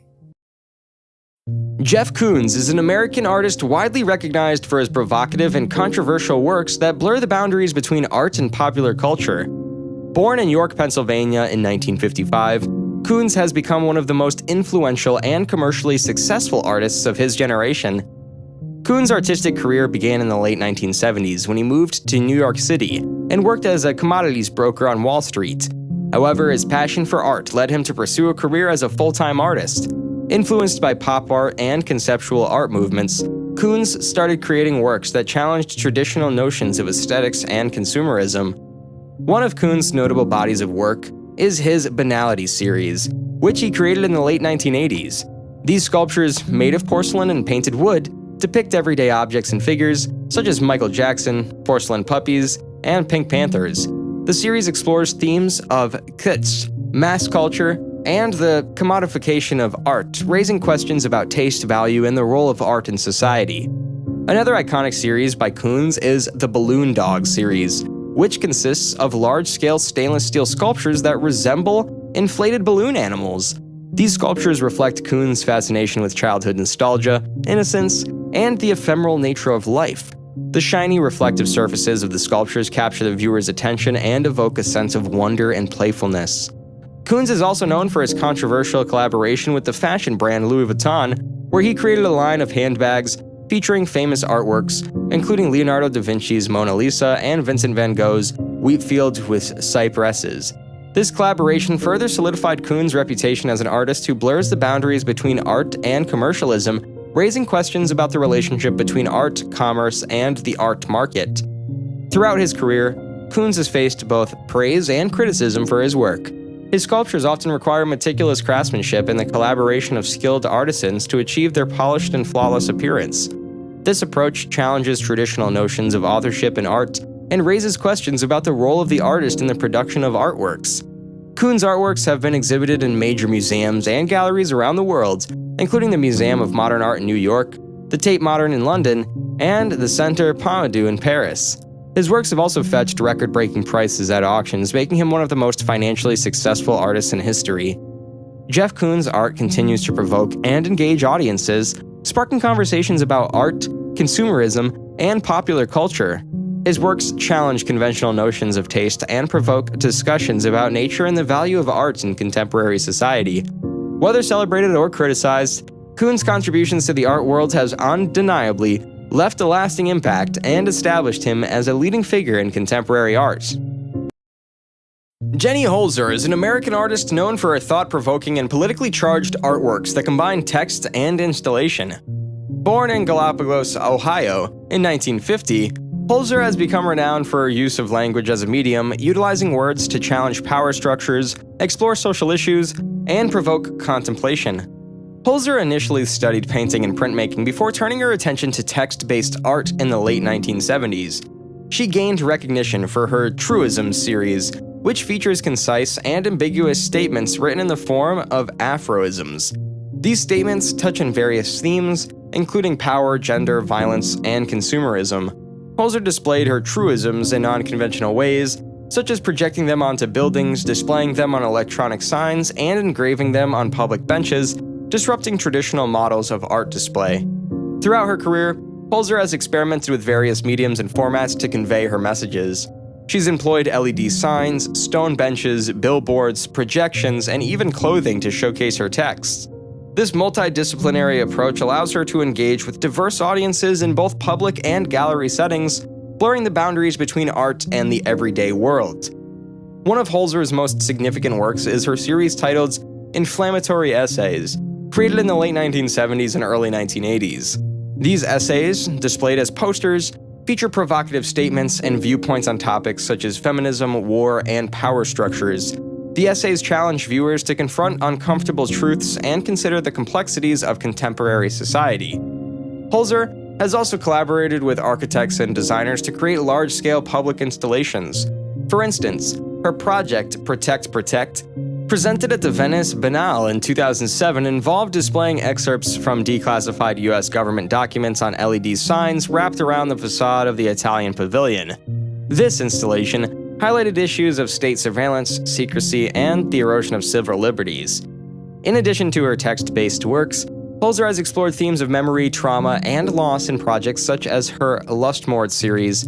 Inspired by historical accounts of violence against women, these works combined text, imagery, and objects to address themselves of victimhood, gender-based violence, and societal attitudes towards women. Holzer's contributions to the art world have earned her numerous accolades, including the Golden Lion at the Venice Biennale in 1990. Her works are held in prestigious collections worldwide, and she is exhibited in major museums and galleries, including the Museum of Modern Art in New York, the Guggenheim Museum, Bilbao, and the Tate Modern in London. Jenny Holzer's art challenges viewers to question their assumptions, confront uncomfortable truths, and engage in critical dialogue. By bringing her text-based works into public spaces, she disrupts the ordinary and confronts audiences with powerful messages. Through her use of language, Holzer amplifies marginalized voices, exposes systems of power, and encourages viewers to actively participate in the shaping of society. Her enduring impact as an artist lies in her ability to use words as a tool for social and political transformation. Joan Miró, born on April 20th, 1993 in Barcelona, Spain, was a renowned Catalan painter, sculptor, and ceramicist. He is celebrated as one of the greatest surrealist artists of the 20th century, known for his innovative and imaginative approach to art. Miró's artistic journey began in Barcelona, where he studied at the School of Industrial and Fine Arts.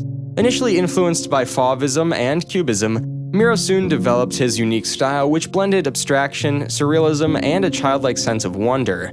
His works often feature vibrant colors, organic shapes, and whimsical forms that evoke a sense of playfulness and fantasy. Throughout his career, Miró explored various mediums, including painting, sculpture, ceramics, and printmaking. He believed in the power of art to communicate directly to the viewer's emotions and subconscious. His art often incorporated symbolic and dreamlike elements, with recurring motifs such as stars, birds, moons, and human figures. One of Miró's most iconic series is his Constellations, created between 1939 and 1941 during the tumultuous years of World War II. These works are characterized by a combination of abstract forms and symbols that convey a sense of cosmic energy and optimism in the face of adversity. Miró's Constellations demonstrate his ability to balance the personal and the universal, creating art that is both visually captivating and emotionally resonant. Another notable aspect of Miró's artistic practice is his interest in experimenting with unconventional materials and techniques. He incorporated elements such as sand, tar, and other non-traditional media into his paintings, adding texture and depth to his compositions. Miró's willingness to push the boundaries of traditional art-making processes exemplifies his innovative spirit and desire to constantly challenge artistic norms. Miró's impact extended beyond the canvas, as he also collaborated with other artists, poets, and writers. He worked with surrealist poets such as André Breton and Paul Éluard, illustrating their books and participating in the surrealist movement's collective projects. Miró's collaborations with poets allowed him to further explore the relationship between image and text, resulting in visually striking and intellectually stimulating works. In addition to his paintings and sculptures, Miró also left a lasting legacy in the realm of public art. His monumental sculptures can be found in various cities around the world, including Barcelona, Chicago, and Paris. These sculptures, often characterized by bold shapes and primary colors, invite viewers to interact with the artwork in a larger, more public setting. Miró's contributions to the art world were widely recognized and celebrated. He received numerous awards and honors throughout his lifetime, including the Guggenheim International Award in 1958 and the Gold Medal of Fine Arts from the Spanish government in 1980. His works continue to be exhibited in prestigious museums and galleries worldwide, captivating audiences with their playful and enigmatic nature. Joan Miro's art transcends boundaries, inviting viewers to enter a world of imagination and freedom. His ability to blend abstraction, surrealism, and symbolism created a visual language that spoke directly to the emotions and subconscious. Miro's legacy as a pioneering artist lies in his unwavering commitment to artistic experimentation and his ability to capture the essence of the human experience through his innovative and evocative works. Joanne Snyder, an American painter, was born in Highland Park, New Jersey in 1940. She's recognized for her innovative and expressive approach to abstract painting, incorporating elements of feminism, personal narrative, and emotional intensity into her artworks. Snyder's artistic journey began in the 1960s when she emerged as part of the post-minimalist movement. However, it was in the 1970s that she developed her distinctive style, characterized by densely layered and textured canvases. Snyder's paintings often feature a combination of abstract forms, vibrant colors, and gestural brushwork, resulting in dynamic compositions that invite exploration and evoke strong emotional responses. One of the significant contributions of Snyder's art is her incorporation of personal experiences and feminist themes. Her works reflect her own journey as a woman artist, exploring issues of identity, sexuality, motherhood, and the complexities of relationships. Through her art, Snyder embraces a sense of vulnerability and authenticity, inviting viewers to connect with her personal narratives on a deeply emotional level. Snyder's process is highly intuitive and spontaneous. She often incorporates a variety of materials into her paintings, such as fabric, paper, and found objects, adding layers of texture and depth to her works. Her paintings become visual records of her thoughts, emotions, and memories, blurring the lines between painting and collage. Throughout her career, Snyder has remained committed to pushing artistic boundaries and challenging traditional notions of painting. She has embraced experimentation, combining diverse techniques and materials to create works that are visually captivating and emotionally charged. Her art reflects a sense of freedom and a refusal to be confined by artistic conventions. Snyder's contributions to the art world have been widely recognized and celebrated. She has received numerous awards and accolades, including a MacArthur Fellowship in 2007. Her paintings have been exhibited in prestigious galleries and museums around the world, solidifying her status as an influential figure in the contemporary art world. Joanne Snyder's legacy as an artist is one of fearless exploration and the relentless pursuit of self-expression. Her art serves as a testament to the power of personal narrative and the ability of painting to convey complex emotions and experiences. By merging abstract forms with personal storytelling and feminist perspectives, Snyder has made a significant impact on the art world, inspiring countless artists and challenging viewers to reconsider the possibilities of abstract painting. Joaquin Sorolla, born on February 27, 1863, in Valencia, Spain, was a prominent Spanish painter known for his vibrant and luminous works, particularly his depictions of landscapes, seascapes, and portraits. Sorolla is celebrated for his ability to capture the essence of light and color, creating scenes that exude a sense of life and vitality.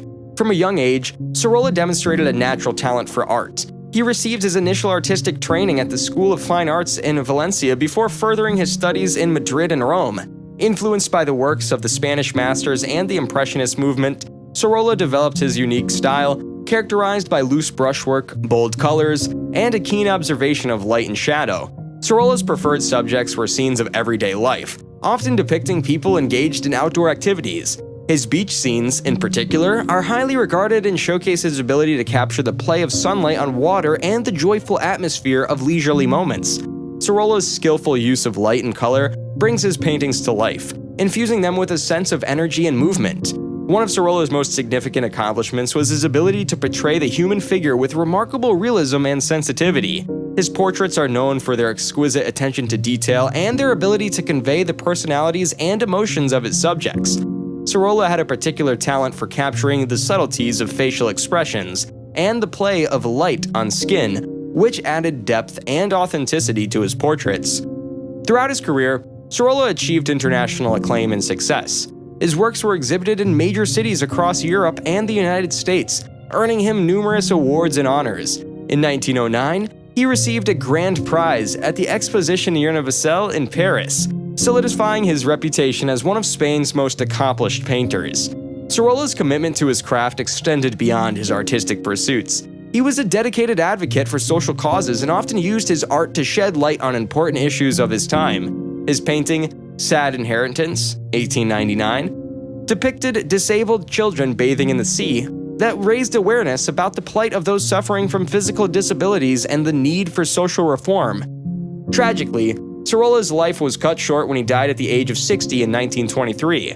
However, his artistic legacy lives on, and his impact on the art world continues to resonate. Sorolla's works can be found in prominent museums and collections worldwide, where they continue to captivate viewers with their beauty, vitality, and masterful use of light and color. Joaquin Sorolla's contributions to the art world are immeasurable. His ability to capture the essence of light, his masterful brushwork, and his skillful portrayal of the human figure set him apart as a true artistic genius. Sorolla's legacy is one of beauty, authenticity, and a deep appreciation for the wonders of the natural world. His works remain a testament to his remarkable talent and his enduring impact on the art world. Judy Chicago, born Judy Cohen on July 20th, 1939 in Chicago, Illinois, is an American artist, feminist, and educator whose work has made a significant impact on the art world and feminist discourse.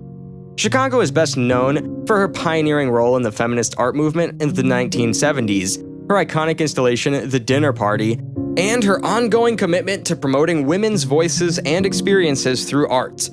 Chicago's artistic journey began in the 1960s during a time when women artists faced significant barriers and marginalization in the art world. Fueled by her passion for social justice and gender equality, Chicago emerged as a leading figure in the feminist art movement. She challenged the male-dominated art establishment and sought to reclaim women's experience and narratives within the realm of art.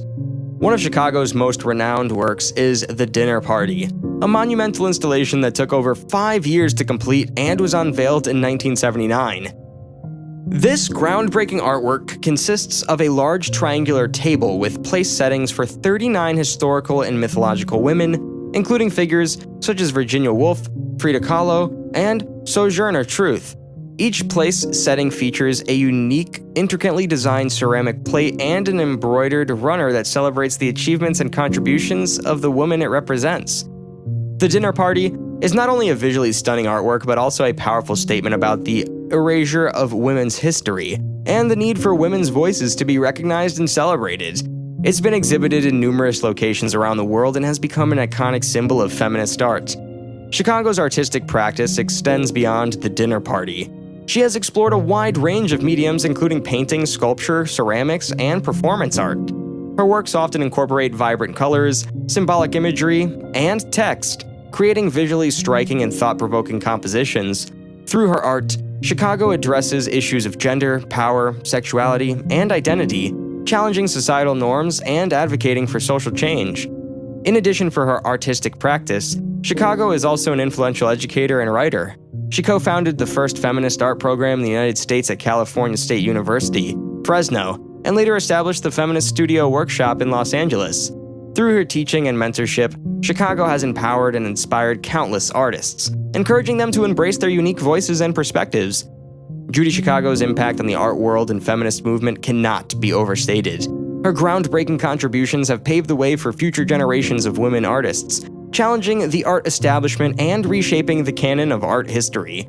She's brought attention to the experiences and achievements of women throughout history, and her work continues to spark conversations about gender equality and representation. Chicago's commitment to using art as a tool for social change and her unwavering dedication to feminist principles have solidified her as a key figure in contemporary art. Her ability to merge aesthetics with activism has made her an influential and revered artist, and her legacy serves as a reminder of the power of art to challenge, inspire, and transform society. Judy Chicago's contributions continue to resonate, and her art remains a catalyst for dialogue and progress. Junji Ito, a renowned Japanese manga artist, has earned his place as a master of horror through his unique and chilling creations. Born on July 31st, 1963, Ito's distinctive style and ability to evoke fear and unease have made him a prominent figure in the world of manga and horror fiction. Ito's artistic journey began with his debut work, Tommy, in the late 1980s, which introduced his readers to his signature blend of supernatural horror and psychological tension. His ability to tap into primal fears and unsettling imagery quickly garnered attention and set him apart as a pioneer of horror manga. One of Ito's most celebrated works is Uzumaki, a series that revolves around a town cursed by spirals. The story delves into the psychological unraveling of the town's inhabitants as they are consumed by the obsession and dread associated with spirals.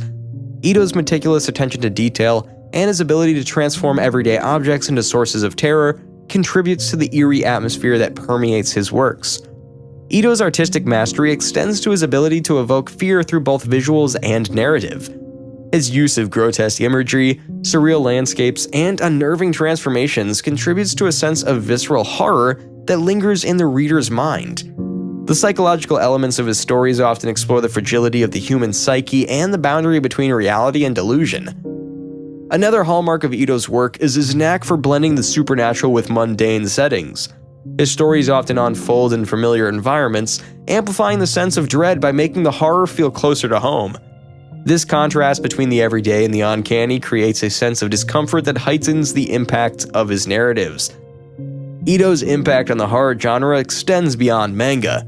His works have been adapted into various media, including animated adaptations and live-action films.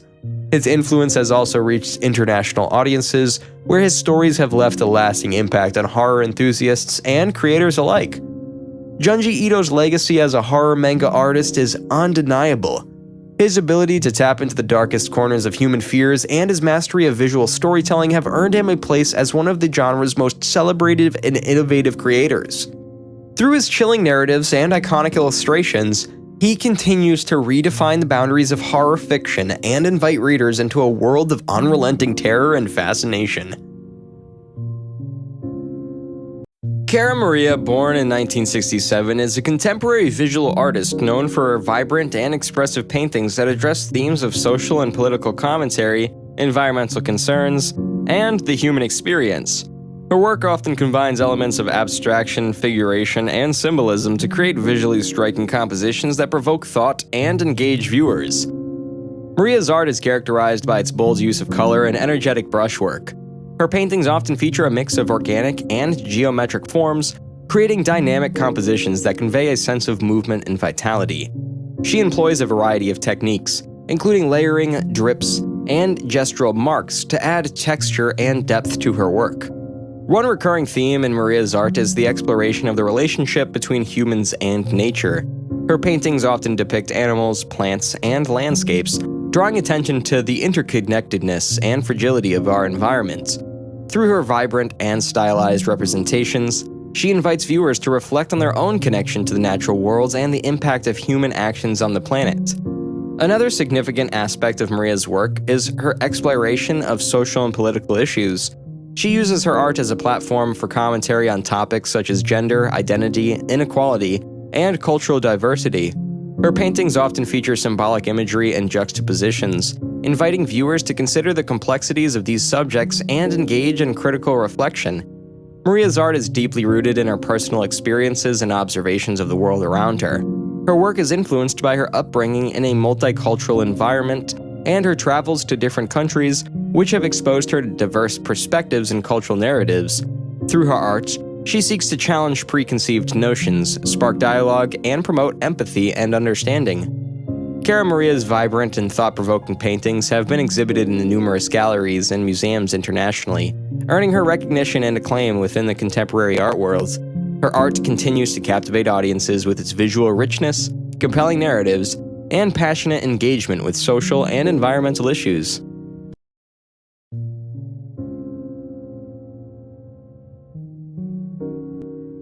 Art in 5. Kara Walker. Kara Walker is one of the most prominent contemporary artists of our time. Born in Stockton, California in 1969, Walker rose to fame in the 1990s with her powerful and provocative works that explored issues of race, gender, and power. Walker's signature medium is cut paper silhouettes, which she uses to create intricate and detailed scenes that are at once beautiful and disturbing. Her works often depict scenes of slavery and racial violence, challenging viewers to confront the dark and painful history of the United States.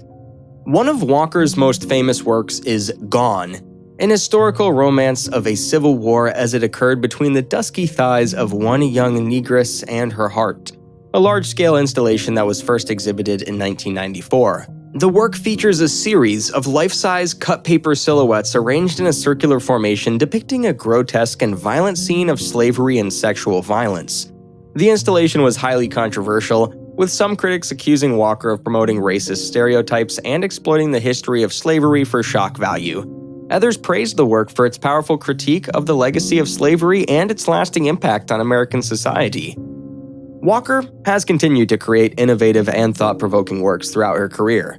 In 2014, she was commissioned to create a massive public sculpture for the Domino Sugar Factory in Brooklyn, New York. The sculpture, titled A Subtlety, or The Marvelous Sugar Baby, featured a gigantic sphinx-like figure covered in sugar, surrounded by smaller sculptures of slave children. The installation was a massive success, drawing thousands of visitors to the site and sparking a national conversation about the legacy of slavery and the ongoing struggles for racial justice in the United States. Walker's works have been exhibited in museums and galleries around the world, and she's won numerous awards and accolades for her contributions to contemporary art. Her legacy continues to inspire and challenge viewers to confront the difficult truths of our history and work towards a more just and equitable future.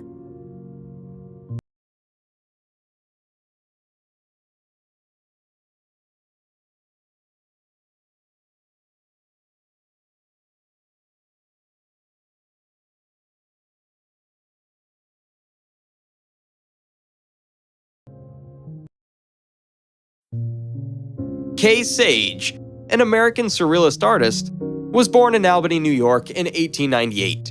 She is celebrated for her enigmatic and dreamlike paintings that explore themes of isolation, existentialism, and the subconscious. Sage's artistic career began in the 1930s, after she had already established herself as a poet and a writer. However, it wasn't until she met the surrealist artist Yves Tanguy that her true artistic path unfolded.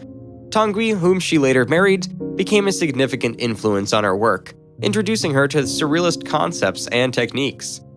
Sage's paintings are characterized by their precise and detailed execution, evoking a sense of eerie calmness and detachment. She often depicted desolate landscapes, architectural forms, and solitary figures, creating a haunting atmosphere that reflects her personal struggles and the existential concerns of her time. One of Sage's recurring motifs is the depiction of architectural structures and interiors that seem to defy the laws of gravity and perspective. These distorted and fantastical spaces convey a sense of disorientation and unease, inviting viewers to question their perception of reality. Through these architectural elements, Sage explored themes of confinement, entrapment, and the fragility of human existence. Another notable aspect of Sage's art is her use of subdued colors and a meticulous painting technique. Her palette often consisted of muted earth tones, grays, and blues, which further intensified the sense of melancholy and introspection in her works. Sage's meticulous attention to detail and precise brushwork added to the overall atmosphere of her paintings, creating a sense of precision and control. Sage's art often conveyed a sense of longing and introspection, reflecting her personal struggles with identity, relationships, and her place in the world. Her paintings capture a sense of isolation and alienation, mirroring the existential concerns of the mid-20th century. Although Sage's work received some recognition during her lifetime, she remained relatively overlooked compared to her male surrealist counterparts. It was only in recent years that her art had gained wider recognition and critical acclaim. Her contributions to the surrealist movement and her unique artistic voice have since been acknowledged, solidifying her place in art history. Kay Sage's legacy as an artist is one of quiet introspection, delicate craftsmanship, and a unique exploration of surrealist themes. Her enigmatic paintings continue to captivate viewers, inviting them into a world of mystery and introspection. Sage's ability to merge precision and dreamlike imagery, and her poignant exploration of human existence, make her an important figure in the history of surrealism and an inspiration for subsequent generations of artists. Kiki Smith, a versatile and influential American artist born on January 18, 1954, has left an indelible mark on the contemporary art world through her diverse body of work that delves into themes of the human body, spirituality, feminism, and the interconnectedness of all living things. With her distinctive approach and commitment to addressing complex subjects, Smith's art resonates with viewers on both emotional and intellectual levels. Smith's artistic journey began with a creative household. Her father was the renowned sculptor Tony Smith. Early exposure to the world of art shaped her imaginative spirit and fostered her unique perspective. Smith's work is characterized by her multidisciplinary approach, encompassing sculpture, printmaking, drawing, installation, and more. One of Smith's defining themes is the human body. Her sculptures, often rendered in bronze or other materials, explore the physicality, vulnerability, and transformative nature of the human form. Pieces like Title, 1998, which portrays a figure curled in a fetal position, capture the beauty and fragility of existence. Through her exploration of the body, Smith challenges societal norms and offers a nuanced reflection on identity and gender. Spirituality and myth also hold a significant place in Smith's art. Her fascination with folklore, fairy tales, and religious iconography is evident in works like Virgin Mary, 1992, a bronze sculpture that reimagines the traditional Christian imagery. Smith's representation underscores her interest in questioning established narratives and inviting viewers to engage with these themes in fresh and thought-provoking ways. Smith's involvement in feminist art is another cornerstone of her work. She addresses issues of women's bodies, roles, and agency with unapologetic honesty. Her exploration of feminine experiences is evident in pieces like Untitled, Black Girl, 1992, a print that addresses race and gender with sensitivity and urgency. Collaboration and community engagement are also integral to Smith's practice. Her large-scale installations, such as Homespun Tales, 1998, often incorporate multiple elements and invite interaction, blurring the lines between artist and audience. This participatory approach adds an additional layer of engagement to her already evocative pieces. Throughout her career, Kiki Smith's art has evolved while maintaining her distinctive voice. Her unique blend of materiality, symbolism, and subject matter challenges viewers to confront their perceptions and engage with the broader human experience. Smith's work invites introspection, encourages dialogue, and serves as a testament to the power of art to provoke thought and elicit emotional responses. Kiki Smith's legacy is firmly established as one of contemporary art's most significant voices. Her exploration of the human condition, her fearless engagement with complex subjects, and her ability to seamlessly traverse various mediums have solidified her position as an artist who continues to captivate, inspire, and reshape the boundaries of artistic expression.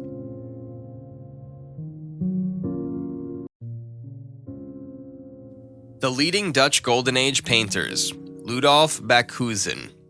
Ludolf Backhuizen, often spelled Backhuizen, was born on December 28, 1630 or 1631 in Emden and passed away on November 7, 1708 in Amsterdam. He is renowned as one of Holland's most popular marine painters alongside Jan van de Kapel and Willem van de Velde the Elder and Younger. While primarily recognized as a marine painter, Ludolf Backhuizen also delved into biblical themes, portraits, and landscapes. His body of work includes around 600 paintings, along with drawings and etchings. Backhuizen's upbringing in Emden, a city once flourishing but showing signs of decline by the 16th century, shaped his early years. In 1650, he ventured to Amsterdam, where he joined the Bartolotti Trading Company as a clerk under the leadership of Guillermo Bartolotti. Alongside his clerical duties, Backhuizen excelled in calligraphy and provided institution in the art form.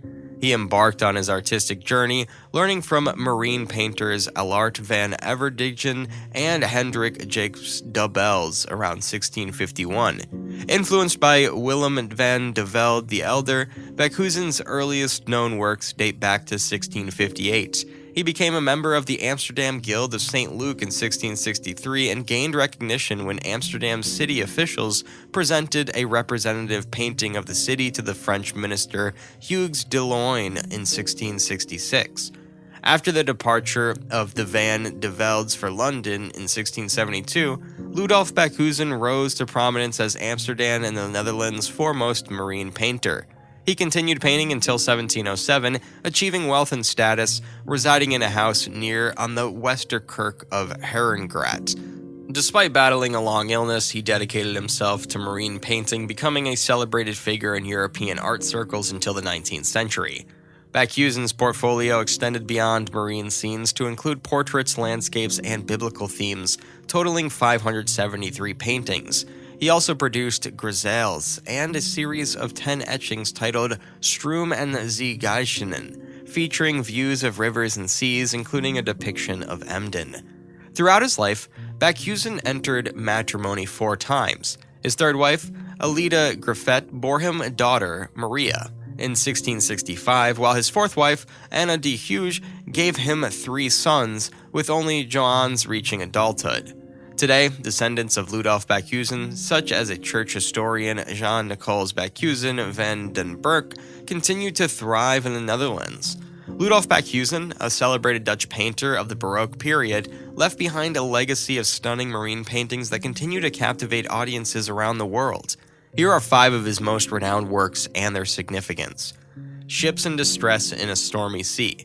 This iconic painting epitomizes Bakhuyzen's ability to depict the raw power and fury of nature. With masterful brushwork and dynamic composition, Bakhuyzen portrays sailing vessels battling tumultuous waves and fierce winds. The painting serves as a dramatic reminder of the perilous conditions faced by sailors at sea and showcases Bakhuyzen's skill in capturing the intensity of maritime storms. Dutch merchant vessels off the coast. In this masterpiece, Bakhuyzen offers a glimpse into the bustling maritime trade of the Dutch Republic during the Golden Age. The canvas teems with activity as merchant skips navigate coastal waters, their bellowing sails illuminated by the soft glow of the sunlight. Bakhuyzen's meticulous attention to detail and vibrant portrayal of Dutch naval power highlight the prosperity and vitality of the era. Sunset at Sea. Bakhuyzen's mastery of light and atmosphere is evident in this captivating scene of a sunset over the ocean. With subtle shifts in color and tone, he creates a sense of serenity and tranquility, inviting viewers to bask in the beauty of nature's twilight hour. Sunset at Sea showcases Bakhuyzen's ability to evoke emotion and capture the ephemeral beauty of the maritime landscape. Naval Battle Scene. This dynamic painting depicts a fierce naval battle, complete with billowing smoke, crashing waves, and towering ships engaged in combat. Bakhuyzen's attention to detail and vivid portrayal of action make the scene come alive, transporting viewers to the heart of the battle. The painting serves as a testament to Bakhuyzen's skill in capturing the drama and intensity of historical maritime conflicts. Harbor View with Fishing Boats. In this tranquil scene, Bakhuyzen offers a glimpse into everyday life in a bustling harbor. Fishing boats bob gently on the water, while figures go about their daily routines along the quayside. Through his sensitive portrayal of light and shadow, Bakhuyzen infuses the scene with a sense of quietude and nostalgia, inviting viewers to reflect on the timeless charm of coastal communities. Through these 5 masterpieces, Ludolf Bakhuyzen not only immortalized the maritime heritage of the Dutch Republic, but also captured the timeless beauty and drama of the sea. His paintings continue to inspire awe and admiration, serving as a testament to his enduring legacy as one of the greatest marine painters of the Baroque era. Ludolf Bakhuyzen, as a renowned Dutch painter of the Baroque period, didn't leave behind a plethora of documented statements or quotes. However, his artistic legacy speaks volumes through his breathtaking marine paintings. While there are no widely recognized verbal quotes attributed to Bakhuyzen, his works convey powerful narratives to evoke deep emotions through his mastery of light, composition, and the depiction of maritime scenes. Bakhuyzen's paintings often speak for themselves, offering viewers a window into the dynamic and sometimes perilous world of seafaring during the Dutch Golden Age. Through his brushstrokes, he captured the essence of maritime life, conveying the beauty, drama, and majesty of the sea. While his words may not have been widely recorded, his artistic expressions continue to resonate with audiences worldwide, transcending language barriers and speaking to the universal human experience of awe and wonder in the face of nature's grandeur.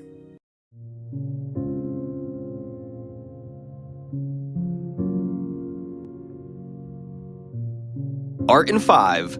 Marc Chagall.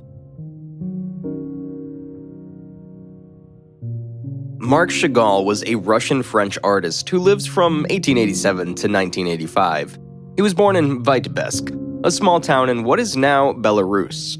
Chagall was the eldest of 9 children in a Hasidic Jewish family, and his upbringing would have a profound impact on his art throughout his life. Chagall's early years were marked by poverty and hardship. His family struggled to make ends meet, and Chagall was forced to work as a laborer from a young age. Despite these challenges, he showed a natural talent for art, and he began to take classes at a local art school. In 1910, Chagall moved to Paris, where he was exposed to the latest developments in modern art. He was particularly drawn to the works of the Fauvists and the Cubists, and he began to experiment with these styles in his own work. Chagall's art during this period was characterized by bold colors, distorted forms, and dreamlike imagery. During World War I, Chagall returned to Vitebsk, where he was appointed as the head of the Vitebsk School of Arts. He used his position to promote his own unique version of modern art, combining elements of folk art, Jewish tradition, and the avant-garde. Chagall's work during this period was deeply influenced by his Jewish heritage, and many of his paintings featured biblical themes and symbols. In 1923, Chagall moved back to Paris, where he continued to explore his unique blend of modern and traditional art. His work during this period included a series of large-scale murals for the Paris Opera and a number of illustrations for books and magazines. During World War II, Chagall was forced to flee Paris and go into hiding. He eventually made his way to the United States, where he continued to work and exhibit his art.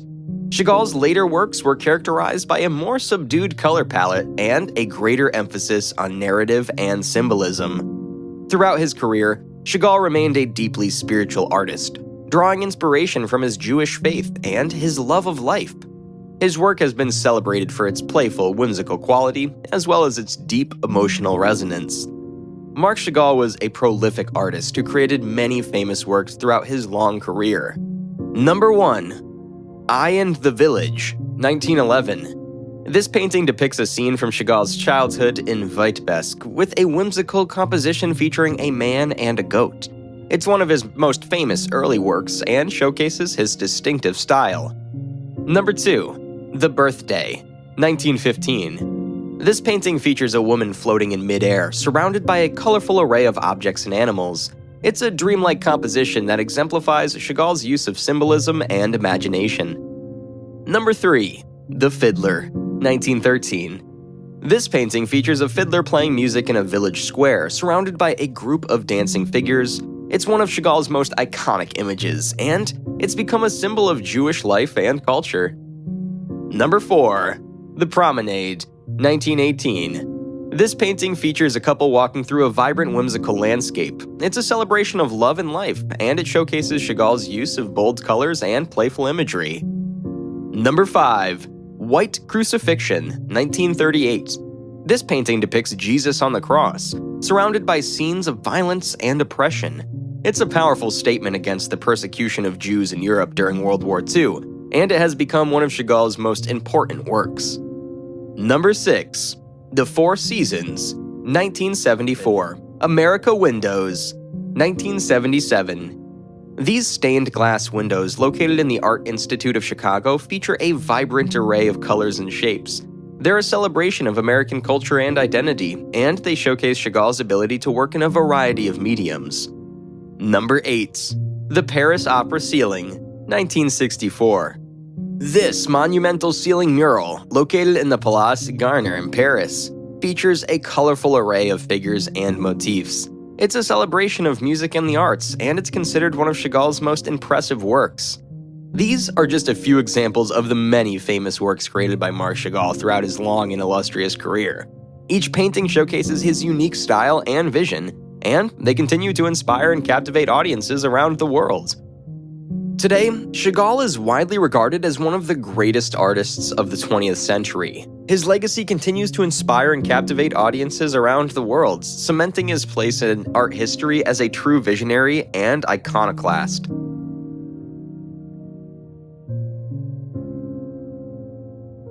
Art in 5, Marc Chagall.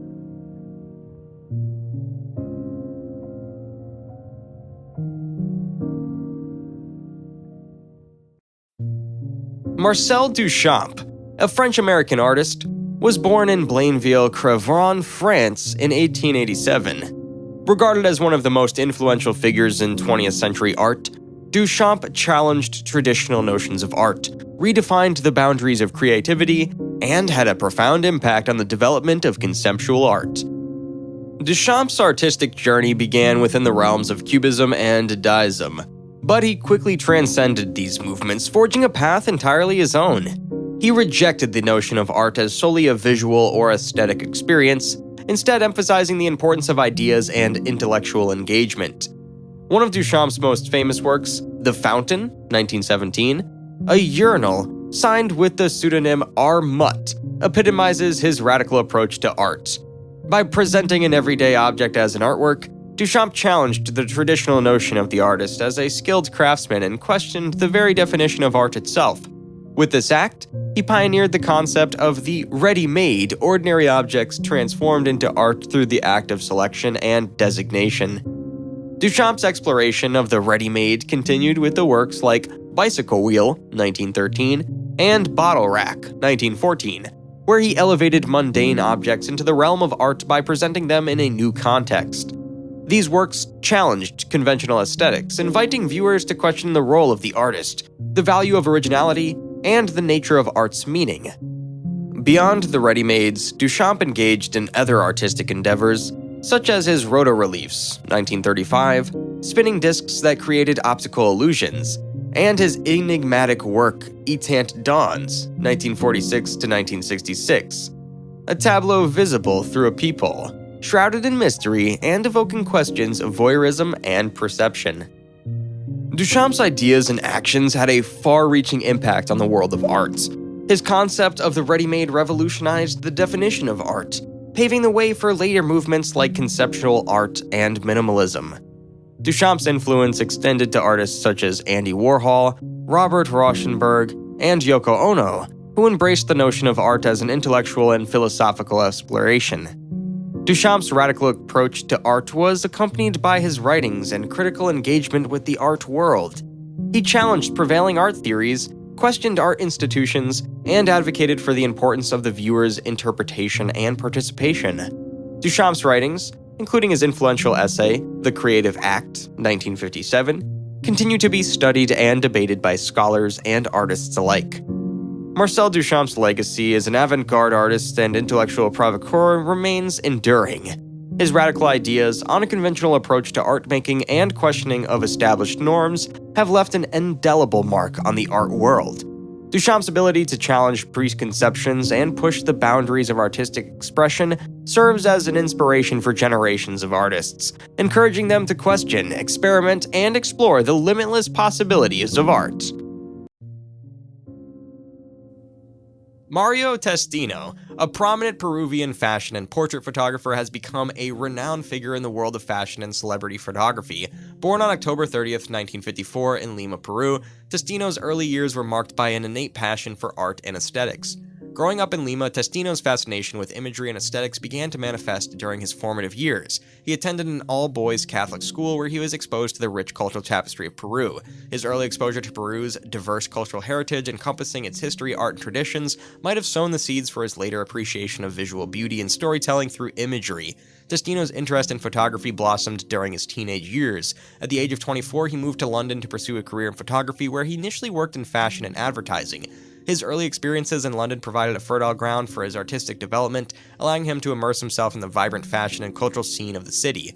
During this period, Testino's artistic sensibilities were shaped by the dynamic and ever-evolving atmosphere of London in the 1970s and 1980s.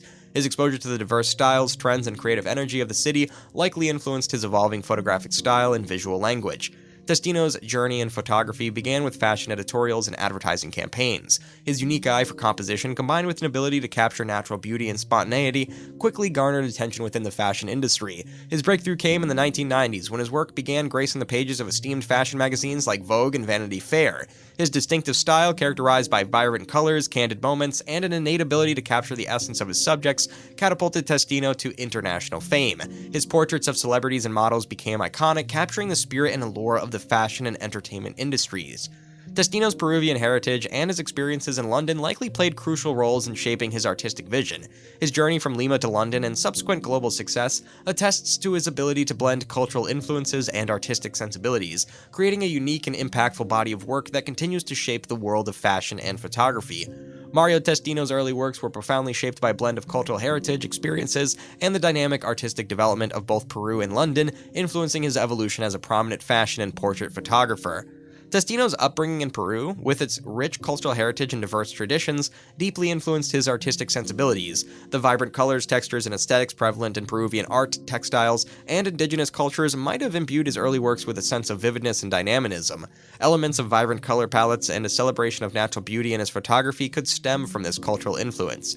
Growing up in Lima, Testino might have been exposed to arts, whether through visits to galleries, exposure to local artists, or engagement with Peruvian artistic traditions. This exposure might have contributed to his visual literacy and early appreciation for aesthetics, eventually shaping his discerning eye and unique photographic style. Testino's move to London in the 1970s and immersion in the city's vibrant fashion and cultural scene marked a pivotal juncture in his artistic development. The eclectic fashion trends, diverse artistic expressions, and creative energy of London likely broadened his artistic horizons. The fusion of Peru's vibrancy with London's cosmopolitan might have influenced his innovative approach to fashion photography. Testino's early career coincided with the emergence of new trends in fashion and pop culture. His exposure to evolving fashion aesthetics, music, and art scenes might have inspired his dynamic and contemporary photographic style. For instance, his ability to capture candid moments and convey a sense of spontaneity in his portraits might reflect the zeitgeist of the area. Testino's early years as a photographer involved experimentation and evolution in his approach. His experiences in fashion and advertising photography provided a platform for his artistic exploration.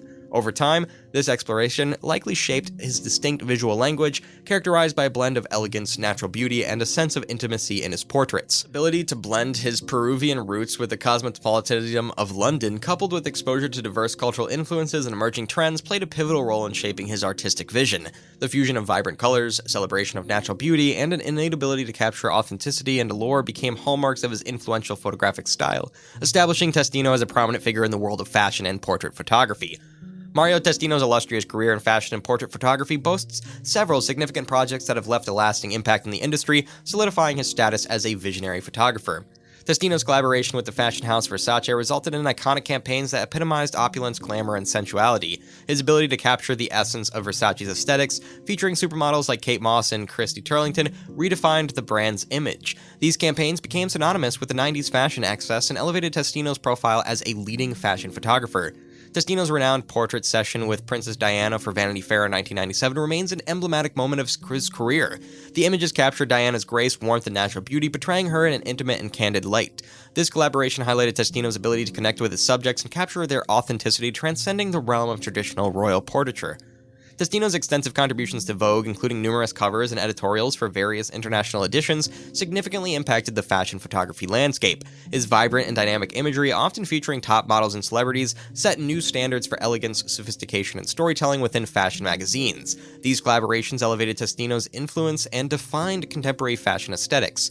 Testino's ongoing towel series on Instagram, featuring candid portraits of celebrities wrapped in towels, has garnered significant attention. This series, marked by its simplicity and intimacy, captured the raw allure and personality of his subjects, highlighting Testino's ability to create visually arresting images that transcend the traditional glamour of fashion photography.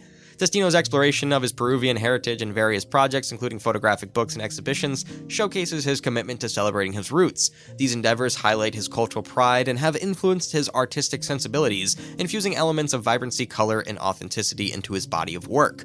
Each of these projects exemplifies Testino's versatility, innovation, and ability to capture the essence of his subjects, whether in high-fashion campaigns, intimate portraits, or cultural explorations. His impacts on fashion photography extends beyond aesthetics. It lies in the capacity to create images that resonate emotionally and culturally, solidifying his place as an influential force in the industry. Mario Testino's recognition within the art market primarily stems from his prolific body of work, extensive collaborations, and influence in the world of fashion and portrait photography. While Testino's recognition includes exhibitions and widespread acclaim, formal awards in the traditional sense might be less prominent in his career. Here's an overview of his acknowledgments. Exhibition presence. Testino's works have been showcased in numerous prestigious exhibitions globally. These exhibitions, held in renowned institutions like the National Portrait Gallery in London and the Museum of Fine Arts in Boston, provided a platform to display his iconic photographs. The significance lies in these expositions serving as retrospectives, offering viewers a comprehensive view of Testino's diverse and impactful career. Testino's photography has graced the pages and covers of esteemed fashion magazines like Vogue, Vanity Fair, and W Magazine, among others. His consistent presence in these publications signifies his influence within the fashion industry and the art of photography. The significance lies in his abilities to set trends, shape aesthetics, and captivate audiences through his imagery, elevating his status in the art market. Testino's cultural impact extends beyond traditional awards. His imprint on the fashion industry and popular culture is profound. His ability to capture candid moments and evoke emotions through his photography has cemented his significance in the art market. The lasting influence of his imagery and his role in defining contemporary fashion aesthetics contribute to his recognition and relevance. His successful collaborations with iconic fashion brands like Versace, Burberry, and Gucci have contributed to his recognition within the art market. Testino's works in these campaigns not only elevated the brands, but also solidified his position as a leading photographer in the fashion industry. The significance lies in the influence of these collaborations on fashion advertising and brand imagery. While Testino might not have received numerous formal awards, his recognition within the art market is evident through the widespread presence of his works in exhibitions, publications, and influential collaborations. His ability to shape fashion aesthetics, capture authenticity, and leave a lasting cultural impact defines his significance as a renowned artist within the realm of fashion and portrait photography. Art in 5. Marlene Dumas. Marlene Dumas is a renowned artist born in South Africa in 1953. She is known for her emotionally charged and thought-provoking works, which often explore themes of identity, gender, race, and sexuality. Dumas grew up during the apartheid era, and her experiences of living in a segregated society have greatly influenced her art. Dumas began her artistic career studying at the University of Cape Town, where she developed her skills as a painter. She later moved to the Netherlands, where she became a Dutch citizen and continued to develop her unique style. Her early works often featured haunting portraits of women and children, which were marked by their striking use of color and shadow. One of Dumas's most well-known works is The White Disease, a series of paintings that explore the impact of the AIDS epidemic on society. The series features a collection of portraits of people suffering from the disease, and it has been praised for its powerful commentary on the stigma and discrimination faced by those living with AIDS. Another notable work by Dumas is The Image as Burden, a retrospective exhibition that was held at the Tate Modern in London in 2015. The exhibition showcased Dumas's most iconic works from her career, and it was widely regarded as a testament to her status as one of the most important contemporary artists of our time. Dumas' works often challenge traditional notions of beauty and perfection, and they are known for their raw emotional power. Her portraits are characterized by their loose, fluid brushstrokes, which give them a sense of movement and dynamism. Her use of colors is also notable, with many of her works featuring a subdued palette that emphasizes the mood and atmosphere of the piece. Throughout her career, Dumas has been the recipient of numerous awards and honors. In 2011, she was awarded the prestigious Johannes Vermeer Award, which is given annually to a Dutch artist or designer who has made a significant contribution to the arts. She has also been honored with exhibitions at some of the world's most prestigious museums, including the Museum of Modern Art in New York and the Stedelijk Museum in Amsterdam. Dumas's influence on the art world is significant, and her works continue to inspire and challenge artists and audiences alike. Her willingness to tackle difficult and often taboo subjects has helped to pave the way for a new generation of artists who are eager to explore the complexities of the human experience through their work. In conclusion, Marlene Dumas is a visionary artist who has made a profound impact on the art world. Her powerful, emotionally charged works have challenged and inspired audiences for decades, and her legacy as a trailblazer and iconoclast will continue to resonate for years to come.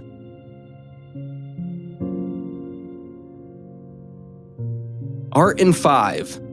Marlene Dumas.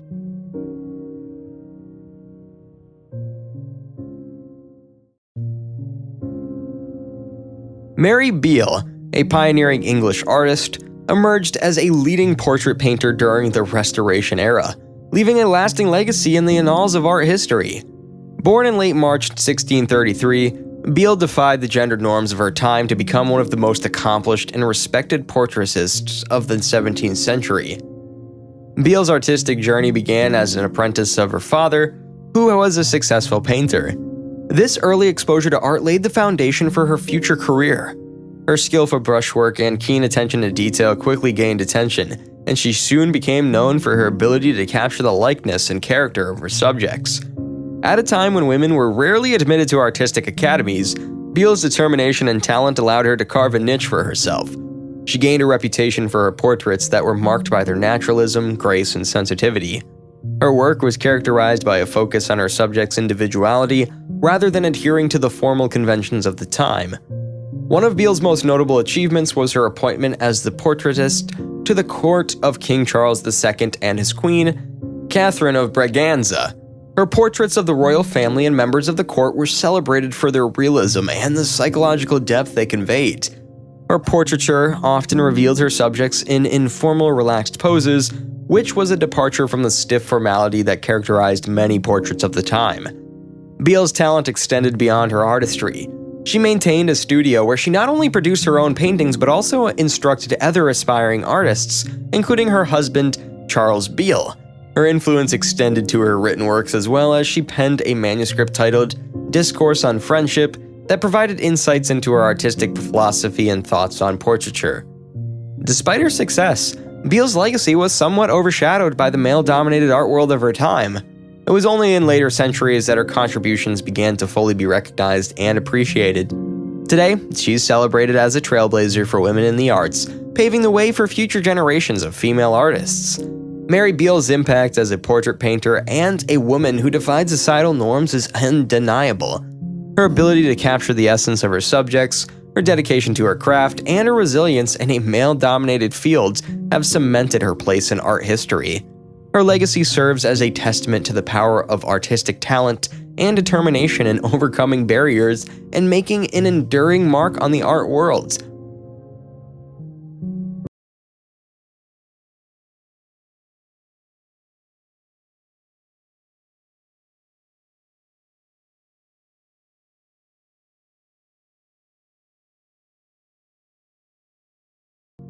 Mary Cassatt was an American painter and printmaker who is known for her portraits and depictions of everyday life, particularly of women and children. She was born in 1844 in Allegheny City, Pennsylvania, to a well-to-do family and spent much of her early life in Europe studying art in Paris and Rome. Cassatt began her artistic career studying under various masters in Europe, including Jean-Léon Gérôme and Thomas Couture. She eventually settled in Paris, where she was exposed to the Impressionist movement and its emphasis on capturing the effects of light and color in outdoor settings. Cassatt was especially interested in depicting women and children, and her works often feature intimate scenes of mothers and their children. She used bold, vibrant colors and quick brushstrokes to create a sense of spontaneity and immediacy in her paintings. In 1877, Cassatt was invited to join the Impressionists, becoming one of the few women to be included in their ranks. She exhibited her work alongside other prominent Impressionist painters, such as Edgar Degas, Claude Monet, and Pierre-Auguste Renoir. Cassatt's work was highly regarded by her peers, and she was known for her innovative use of color and composition. She also experimented with printmaking, producing a series of highly sought-after etchings and dry points that depicted the everyday lives of women and children.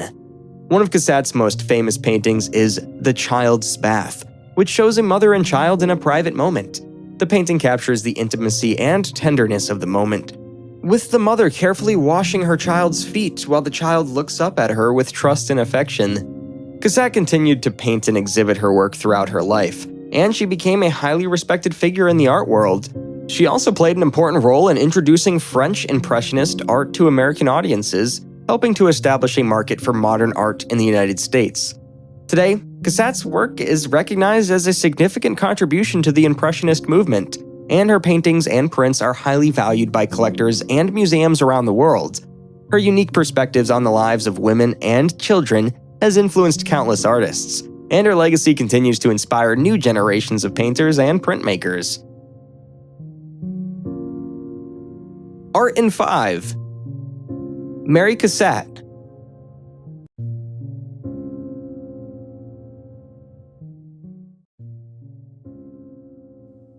The Renaissance in Italy.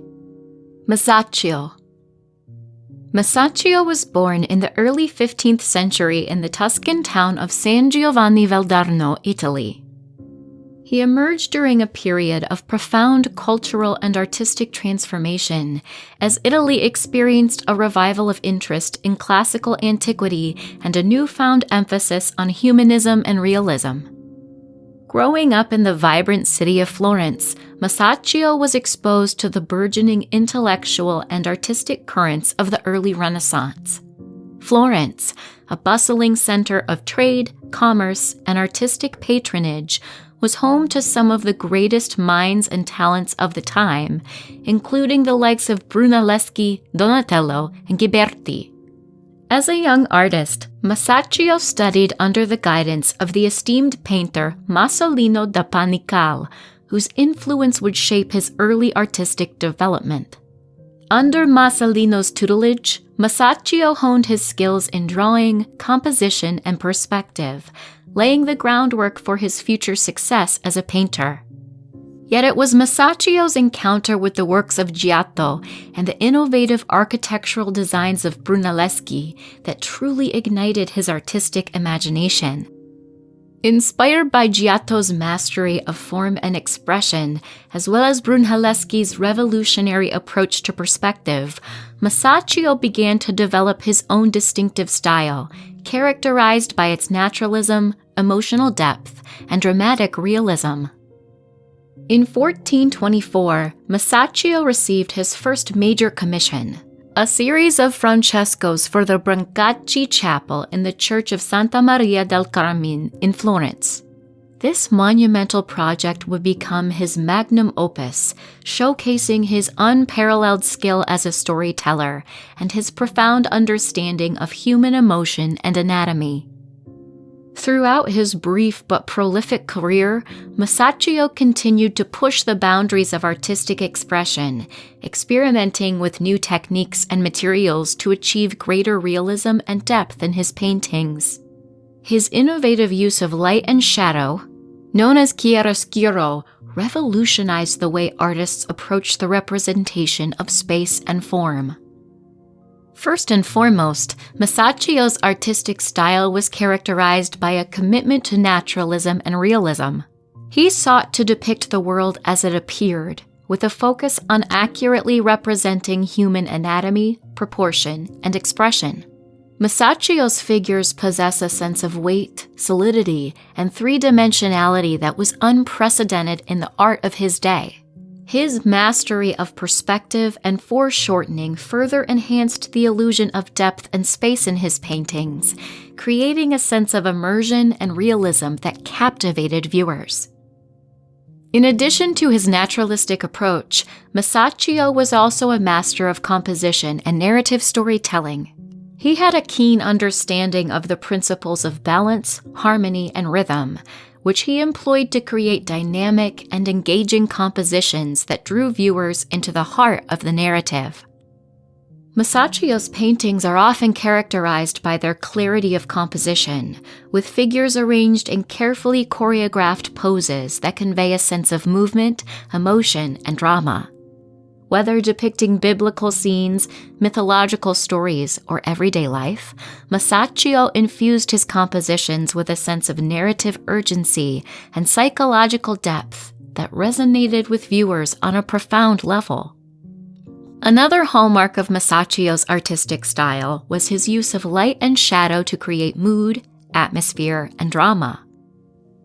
He was one of the first painters to fully embrace the principles of chiaroscuro, the use of light and shadow to model form and create a sense of volume. Masaccio's mastery of chiaroscuro allowed him to imbue his paintings with a sense of depth, texture, and luminosity that brought his compositions to life. His careful modulation of light and shadow added an element of drama and intensity to his work, heightening the emotional impact of his narratives and drawing viewers into the scene. His most renowned paintings are The Tribute Money, 1425. This fresco, located in the Brancacci Chapel in the Church of Santa Maria del Carmen in Florence, depicts the biblical episode of the tribute money, where Jesus instructs Peter to find a coin in the mouth of a fish to pay the temple tax. Masaccio's rendition of the scene is notable for its naturalistic depiction of human figures and its use of perspective to create depth and space. The painting's composition, with its carefully arranged figures and dramatic lighting, captures the moment of divine revelation with remarkable clarity and emotional resonance. The tribute money is considered one of Masaccio's greatest achievements and a masterpiece of Renaissance art. The Expulsion from the Garden of Eden, 1425.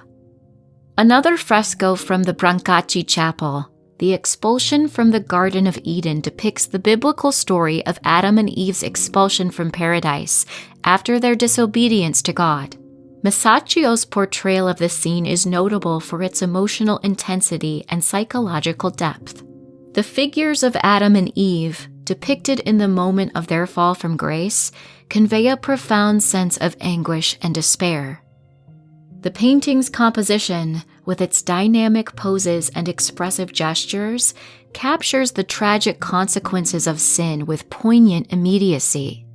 The Expulsion from the Garden of Eden is regarded as one of Masaccio's most powerful and evocative works. The Holy Trinity, 1427 to 1428. Housed in the Basilica of Santa Maria Novella in Florence, the Holy Trinity is a groundbreaking work of religious art that exemplifies Masaccio's mastery of perspective and his innovative approach to composition. The painting depicts the Holy Trinity, God the Father, Jesus Christ, and the Holy Spirit, as well as the Virgin Mary and Saint John the Evangelist. Masaccio's use of linear perspective creates the illusion of a three-dimensional space, with the figures appearing to recede into the distance. The painting's composition, with its central vanishing point and symmetrical arrangement of figures, creates a sense of harmony and balance that reinforces the theological significance of the scene. The Holy Trinity is considered one of the earliest examples of true linear perspective in Western art, and a landmark achievement in the history of painting. The Madonna and Child with St. Anne, 1424 to 1425. This altarpiece, also known as the Madonna del Latte, is housed in the Uffizi Gallery in Florence. It depicts the Virgin Mary seated on a throne with the Christ child on her lap, flanked by St. Anne and a kneeling St. John the Baptist. Masaccio's portrayal of the figures is characterized by its naturalism and grace, with the Madonna and Child depicted in a tender embrace. The painting's composition, with its symmetrical arrangement of figures and balanced proportions, creates a sense of harmony and serenity that invites contemplation and devotion. The Madonna and Child with St. Anne is regarded as one of Masaccio's most beautiful and spiritually uplifting works. The Trinity with the Virgin, St. John the Evangelist, and Donors, 1425 to 1427. This fresco, also located in the Santa Maria Novella Church in Florence, is another masterpiece of perspective and composition.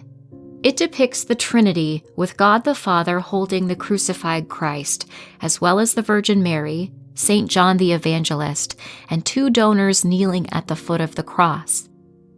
Masaccio's use of perspective creates a sense of depth and space, with the figures appearing to inhabit a real architectural environment. The painting's composition, with its central vanishing point and carefully balanced arrangement of figures, creates a sense of symmetry and harmony that reinforces the theological significance of the scene. The Trinity with the Virgin, St. John the Evangelist, and donors is considered one of Masaccio's most monumental and spiritually profound works. Masaccio's life was tragically cut short when he passed away at the young age of 27 in late 1428, leaving behind a legacy that would profoundly influence the course of Western art. While the exact circumstances of his death remain uncertain, Masaccio's untimely departure marked the loss of one of the greatest painters of the early Renaissance. Henri Matisse, a revolutionary figure in the art world of the late 19th and early 20th centuries, was born in La Château-Cambrésis, France, in 1869. His journey as an artist began relatively late in life, as he initially pursued a career in law before discovering his true passion for painting. Matisse's artistic development was heavily influenced by his encounter with Impressionism, particularly the works of Edouard Manet and Pierre-Auguste Renoir. Inspired by their use of color and light, Matisse sought to capture the essence of a subject through vibrant hues and bold brushstrokes. In the early stages of his career, Matisse aligned himself with the Fauvist movement, a group of artists characterized by their vibrant and non-naturalistic use of color. Alongside fellow artists André Derain and Raoul Dufy, Matisse pushed the boundaries of color, using intense and unexpected combinations that defined conventional representation. This approach earned the Fauvist criticisms and mockery from traditionalists, but it also established Matisse as a fearless innovator. Matisse's exploration of color extended beyond paint into various other mediums, including sculpture, paper cutouts, and stained glass. He believed that color possessed its own expressive qualities and sought to harness its power to evoke emotion and create harmony with its compositions. Throughout his career, Matisse drew inspiration from a wide range of sources, including African and Oriental art, textiles, and the natural world. His travels to North Africa and the French Riviera deeply influenced his work, as he incorporated elements of these exotic landscapes and cultures into his art. His paintings and sculptures often portrayed scenes of leisure, interiors, and still lifes, which he infused with a sense of tranquility and joy. Matisse's later years were marked by physical challenges, including a near-fatal surgery that left him wheelchair-bound. However, his spirit remained undeterred, and he embraced this period of his life as an opportunity for renewed creativity. Unable to paint with traditional materials, Matisse turned to paper cutouts, creating vibrant collages that demonstrated his mastery of color and form. These cutouts became a defining aspect of his later work and are celebrated for their playfulness and sense of movement. Matisse's influence on the art world cannot be overstated. His bold use of color and his ability to capture the essence of a subject with seemingly simple forms opened up new avenues for artistic expression. His work inspired and influenced numerous artists, including the likes of Pablo Picasso and Willem de Kooning. Today, Matisse is regarded as one of the most important artists of the 20th century. His vibrant and expressive works continue to captivate audiences worldwide, inviting viewers into a world of color, energy, and emotions. Henri Matisse's unwavering dedication to pushing the boundaries of artistic conventions has left an indelible mark on the history of art, forever changing the way we perceive and experience the visual world. Maud Lewis, a Canadian folk artist, was born in Yarmouth, Nova Scotia in 1903. Despite facing numerous physical challenges, she became renowned for her charming and vibrant paintings that captured the beauty of rural life and the maritime landscapes of Atlantic Canada. Lewis' artistic journey began at a young age when she discovered her love for painting. She developed her distinctive style, characterized by bright colors, playful compositions, and a childlike simplicity. Her preferred medium was house paint, which she used on various surfaces, including scraps of wood, cardboard, and even the walls of her tiny home. Living in poverty and dealing with physical disabilities due to childhood rheumatoid arthritis, Lewis found solace and joy in her artwork. Her paintings depicted scenes from everyday life, such as landscapes, animals, flowers, and domestic scenes. Despite her limited mobility, she captured the spirit and essence of the world around her, infusing her art with a sense of whimsy and optimism. Lewis's art gained recognition in the 1960s when a traveling salesperson, Everett Lewis, discovered her paintings while traveling through Digby, Nova Scotia. Recognizing her talent, he began promoting her work, helping to bring her art to a wider audience. Lewis' paintings resonated with people, and she gained popularity for her charming depictions of rural life and the maritime culture of Nova Scotia. What made Lewis's art truly unique was her ability to infuse her paintings with a sense of warmth and joy, despite the challenges she faced in her own life. Her works captured the simple pleasures of everyday existence and celebrated the beauty found in even the most humble surroundings. Her optimistic and colorful art continues to inspire and uplift viewers, reminding them of the power of creativity and resilience. Maud Lewis' art reached far beyond the borders of her small community, and her paintings have become highly sought after by collectors. Her life and work have been the subject of documentaries and books, cementing her status as an iconic figure in Canadian art history. In 2017, a biographical film called Maudie brought her story to a wider audience, further solidifying her place as a beloved and influential artist. Lewis' legacy extends beyond her artistic achievements. Her life serves as an inspiration for artists and individuals alike, reminding us of the transformative powers of art and the capacity to find beauty in the most unexpected places. Her determination, resilience, and ability to find joy in life's simplest moments continue to resonate and inspire generations of artists and art lovers around the world. The leading Dutch Golden Age painters, Maurits de Haas. Alongside Maurits Frederick Hendrik de Haas, his name has been spelled in various ways. Maurits de Haas was the youngest of 5 children born to Jean and Marie Petronella de Haas. His siblings included Jean, a ship engineer in the Dutch Navy, Jacques, a violinist and composer, William F., a landscape painter, as well as Marie Petronella and Maurits. Showing an early interest in seafaring, he received painting lessons from Louis Magier, a renowned maritime painter, after his father's early demise. De Haas pursued his artistic education in the Academy of Fine Arts in Rotterdam and later at the Academy of Fine Arts in The Hague, studying under Johannes Bosboom. He spent a year in London studying contemporary English watercolor painting too. De Haas focused primarily on marine painting from an early age. He found inspiration for his paintings during numerous travels along the coast and aboard ships, including journeys to the English Channel, the north coast of England and Scotland, as well as the French Atlantic coast and the island of Jersey. In 1858, he also embarked on a voyage with the British frigate Everstein to the American East Coast. In 1856, Dutch Queen Sophie of Rutenburg acquired de Haas's painting Dutch Fishing Boats, and a year later he was appointed as a painter of the Dutch Navy. In 1859, he married the young Englishwoman Catherine A. Miller, with whom he had 3 children, Marie Petronella, Wilhelmina F., and Maurits Frederick Hendrik Jr., who also became a painter. Encouraged by the American Charge d'Affaires in The Hague, August Belmont de Haas relocated to the United States to New York City in 1859, where he remained until his death. After the move, he rented a studio in New York and quickly established himself as a prominent painter, receiving significant commissions. During the Civil War, he painted several ship scenes commissioned by Admiral David Glasgow Farragut. In 1862, he was elected as an associate member of the National Academy Museum and School, and in 1867, as a full member.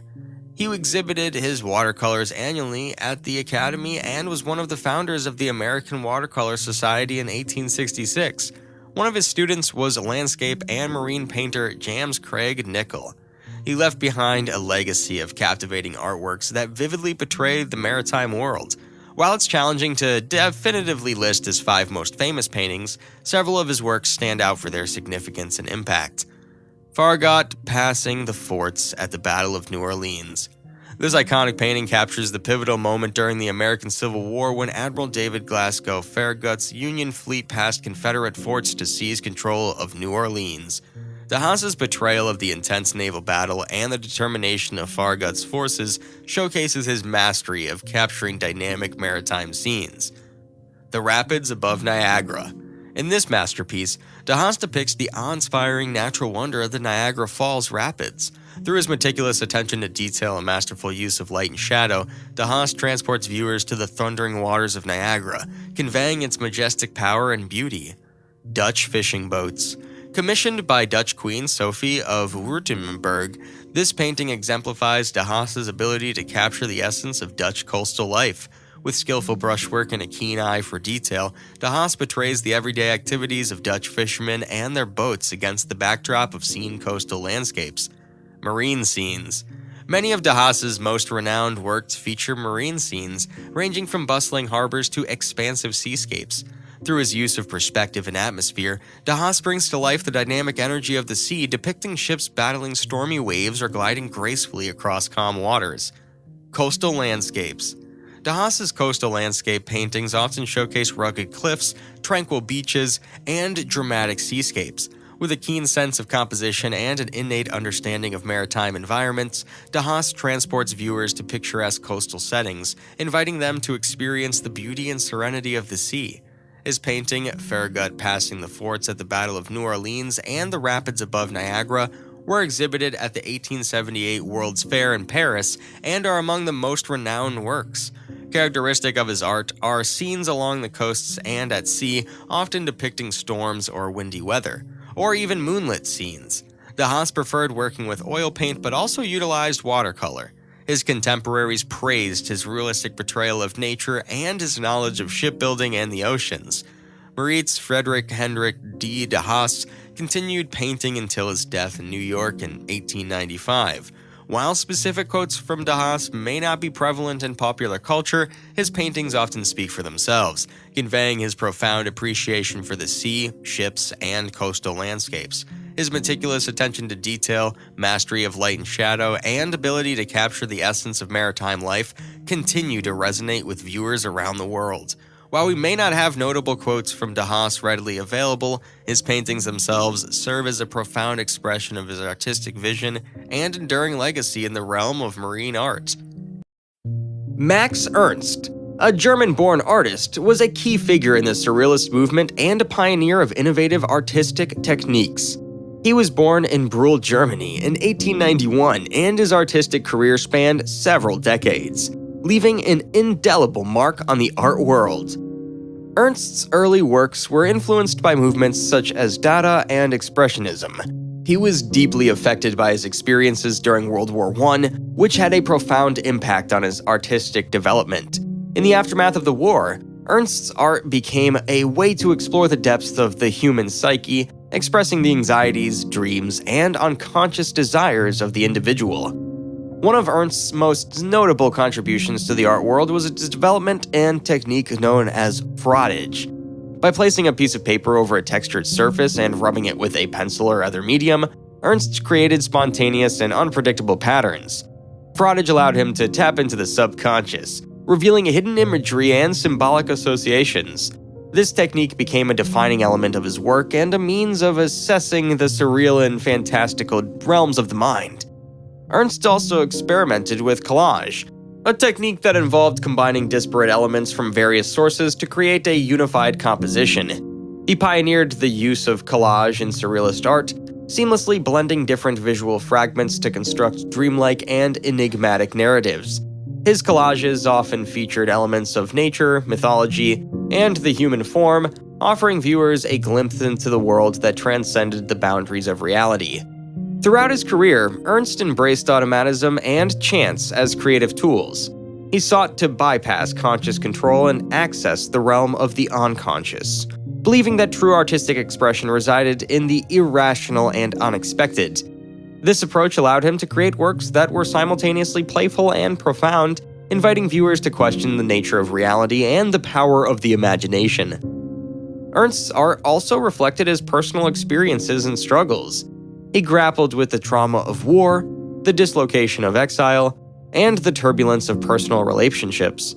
His paintings often portrayed fantastic and nightmarish landscapes, distorted figures, and symbolic motifs that reflected his inner turmoil and psychological explorations. As a leading figure of the Surrealist movement, Ernst collaborated with other renowned artists and writers, including André Breton, Salvador Dali, and Paul Éluard. His art and writings contributed to the Surrealist Manifesto and helped shape the direction of the movement. Max Ernst's legacy as an artist continues to captivate and inspire audiences today. His innovative techniques, use of symbolism, and exploration of the unconscious have had a lasting impact on the art world. Ernst's ability to merge the real and the imagery, the conscious and the unconscious, has left a profound mark on the development of surrealism and has expanded the possibilities of artistic expression. His work serves as a testament to the power of art to transcend reality and unlock the mysteries of the human mind. Michael Heiser, an influential American artist, is renowned for his groundbreaking contributions to the fields of sculpture, land art, and conceptual art. Born on November 4, 1944, Heiser's monumental and often site-specific works have redefined the boundaries of artistic expression and our relationship with the natural world. Heiser's artistic journey is closely associated with the land art movement, which emerged in the 1960s and sought to integrate art with the landscape.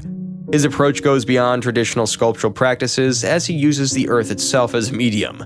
His massive earthworks and sculptures are often created by sculpting and reshaping the landscape, creating a symbiotic relationship between art and environment. One of Heiser's most renowned works is Double Negative, a monumental land art piece located in the Nevada desert. Consisting of two massive trenches carved into the earth, the work explores the interplay between positive and negative space, nature, and human intervention. Double Negative exemplifies Heiser's ability to transform the landscape into a canvas and engage viewers with the vastness and beauty of the natural worlds. Heiser's approach to sculpture and art making is deeply conceptual. His works often prompt contemplation about space, time, scale, and the human impact on the environment.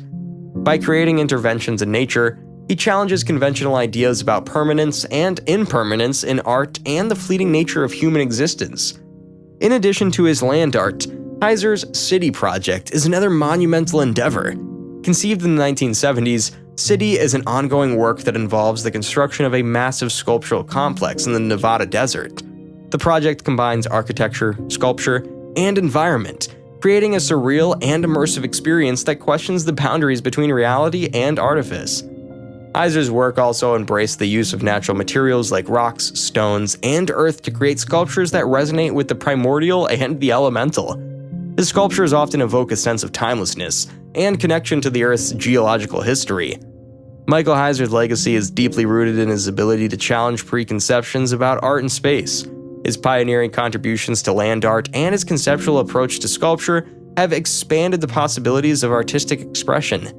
His monumental and immersive creations invite viewers to consider the relationship between nature and culture, permanence and impermanence, and the profound impact of human intervention on the landscape. Through his innovative art, Heiser continues to leave an enduring mark on the intersection of art, nature, and the human experience.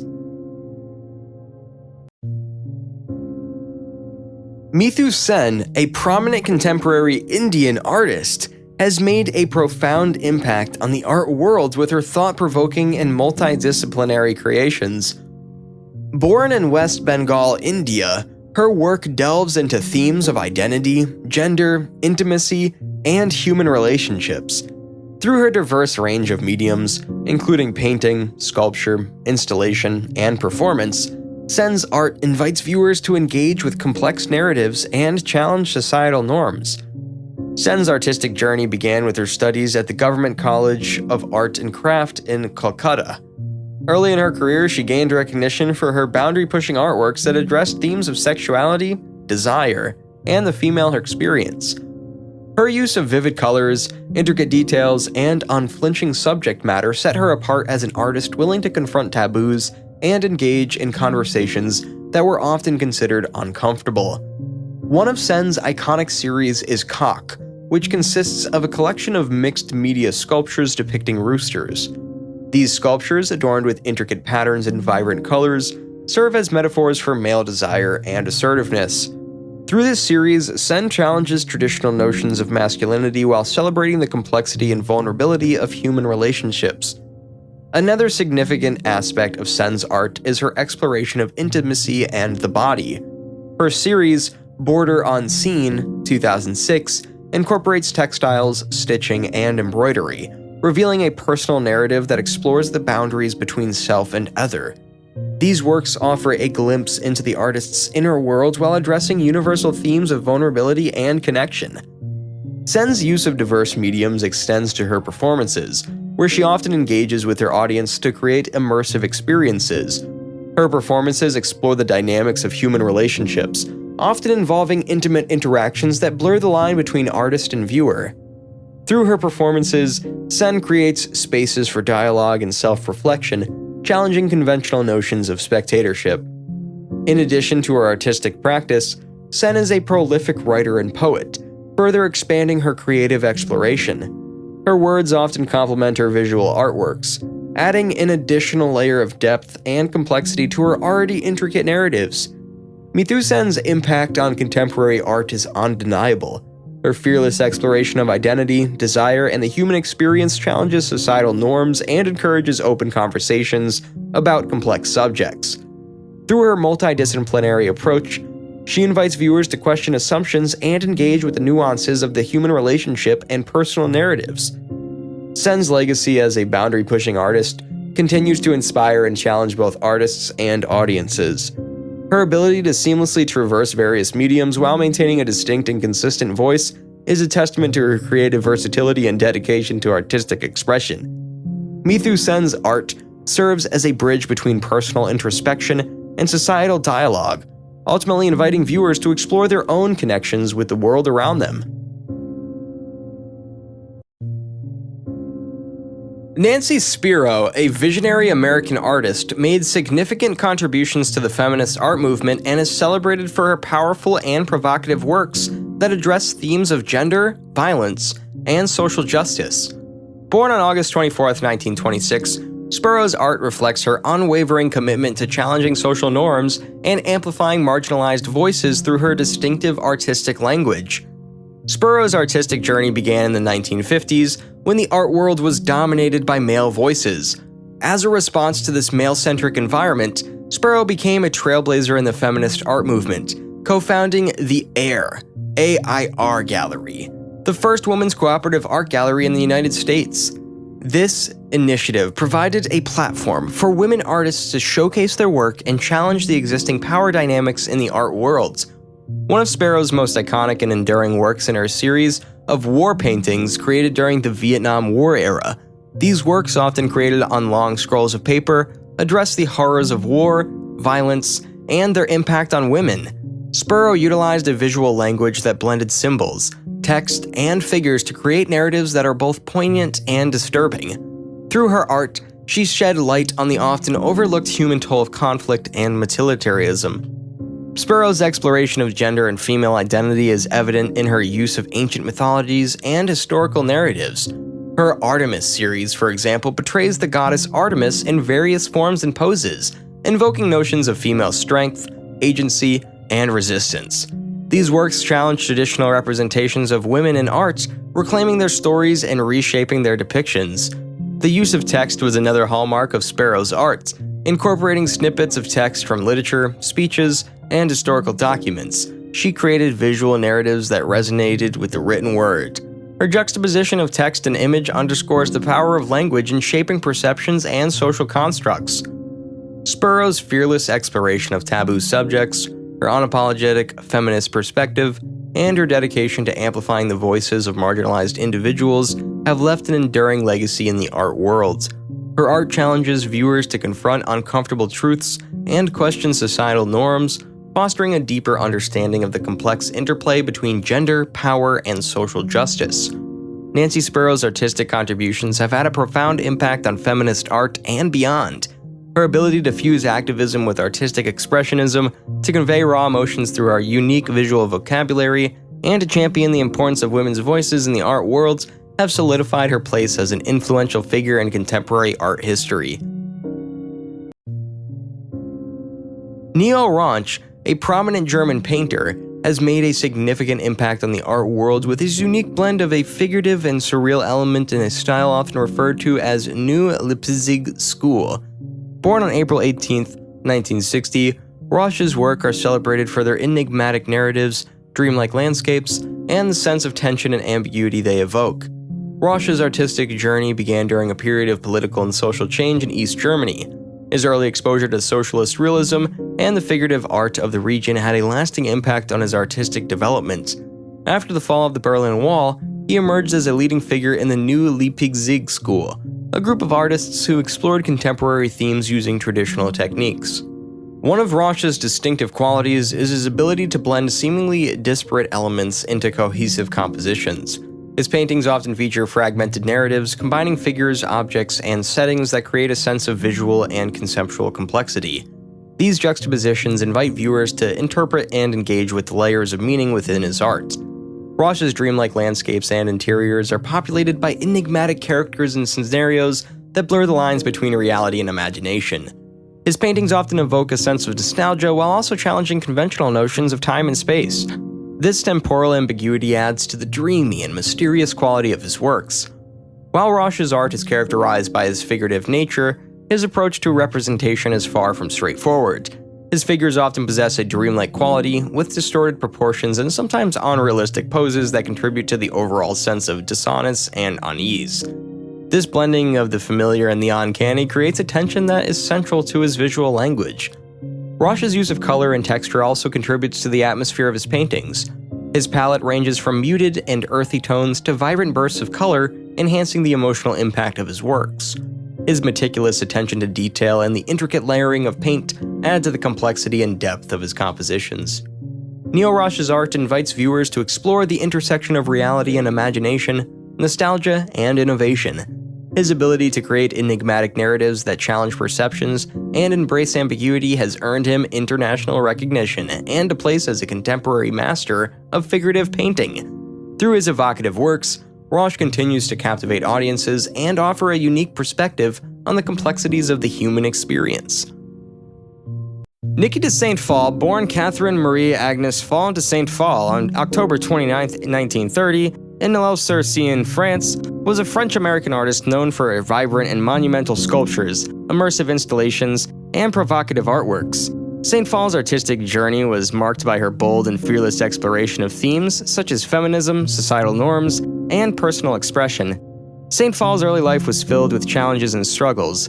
As a young woman, she faced personal traumas and emotional turmoil which later influenced her artistic style and subject matter. She began her artistic career as a painter, creating works characterized by bright colors, swirling patterns, and expressive brushstrokes. However, it was her transition to sculpture that brought her international recognition and acclaim. One of Saint-Phal's most iconic bodies of work is her Nana series. These sculptures depicted voluptuous and exaggerated female figures, celebrating the power and beauty of womanhood. The Nanas challenged traditional notions of femininity and embraced a more inclusive and empowering vision of women. They were often depicted in vibrant colors, adorned with bold patterns, and displayed in confident and joyful poses. Saint-Phal's sculptures often incorporated a variety of materials including fiberglass, polyester, and metal.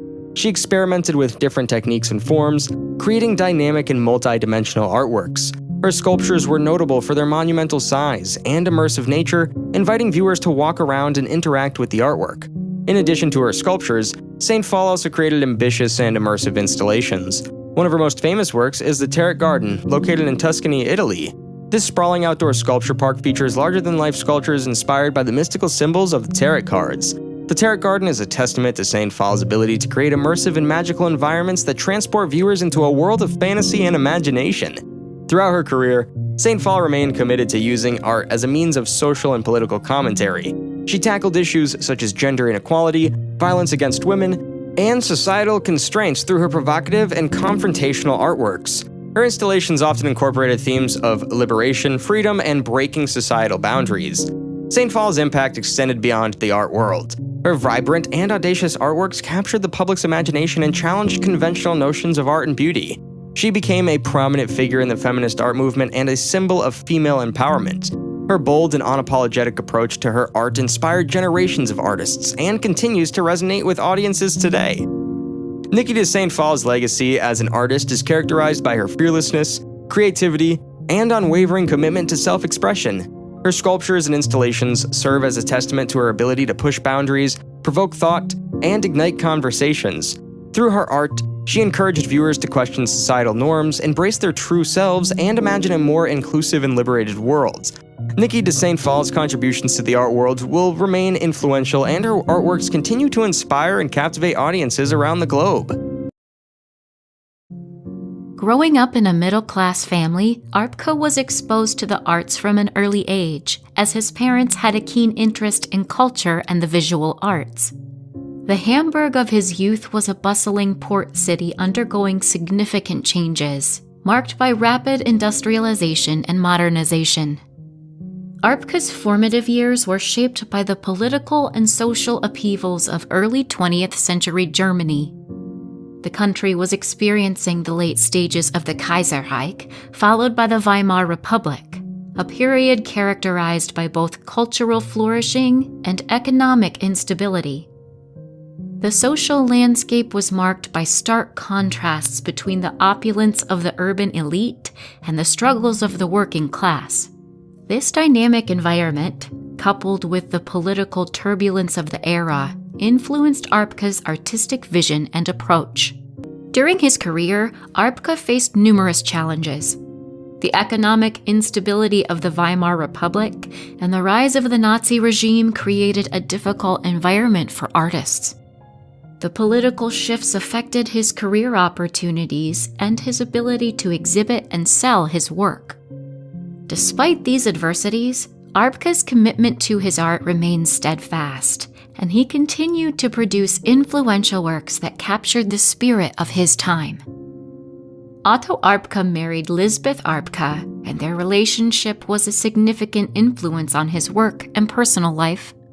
There are no records of imprisonment or criminal activities associated with him. However, like many artists of his time, he faced the difficulties of navigating an unstable political landscape and economic hardship, which impacted his career and personal life.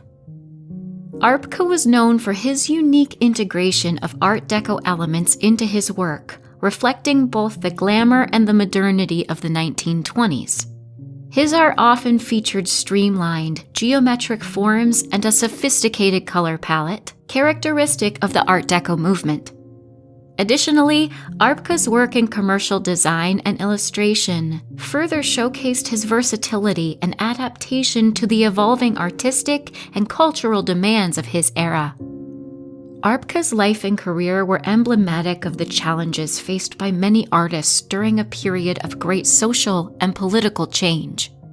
His contributions to Art Deco and his resilience in the face of adversity remain a testament to his artistic talent and dedication. Notable works. Number 1. The Modern Woman. This portrait is a quintessential example of Art Deco aesthetics, featuring a sleek, streamlined depiction of a woman. The work is characterized by geometric shapes, bold colors, and elegant lines. The subject is portrayed with a sophisticated and fashionable demeanor, set against a background of abstract patterns that enhance the modern, luxurious feel of the piece. The modern woman celebrates contemporary femininity and sophistication, reflecting the glamour and opulence of the 1920s. The use of geometric forms and bold contrasts underscores the era's fascination with modernity and elegance. The artwork can be seen as a tribute to the evolving role of women in society and their representation in contemporary culture. Number 2. Urban Landscape. This painting captures the dynamic cityscape of Hamburg using angular shapes and vibrant colors. The composition focuses on the architectural elements of the city, creating an abstract representation of urban life. The use of bold lines and color contrasts conveys the bustling, energetic atmosphere of the city. Urban Landscape reflects the rapid industrialization and urbanization of early 20th century Hamburg.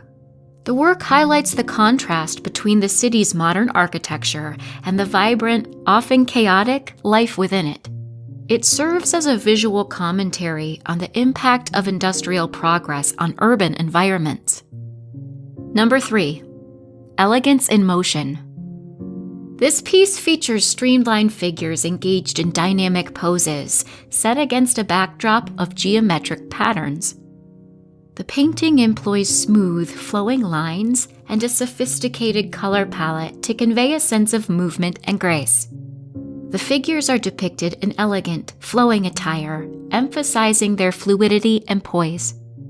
Elegance in Motion celebrates the beauty and sophistication of the Art Deco era. The dynamic composition and elegant forms reflect the artist's interest in capturing the essence of modern vitality and grace. The work can be interpreted as a tribute to the era's fascination with movement and stylishness. Number 4. The Jazz Age.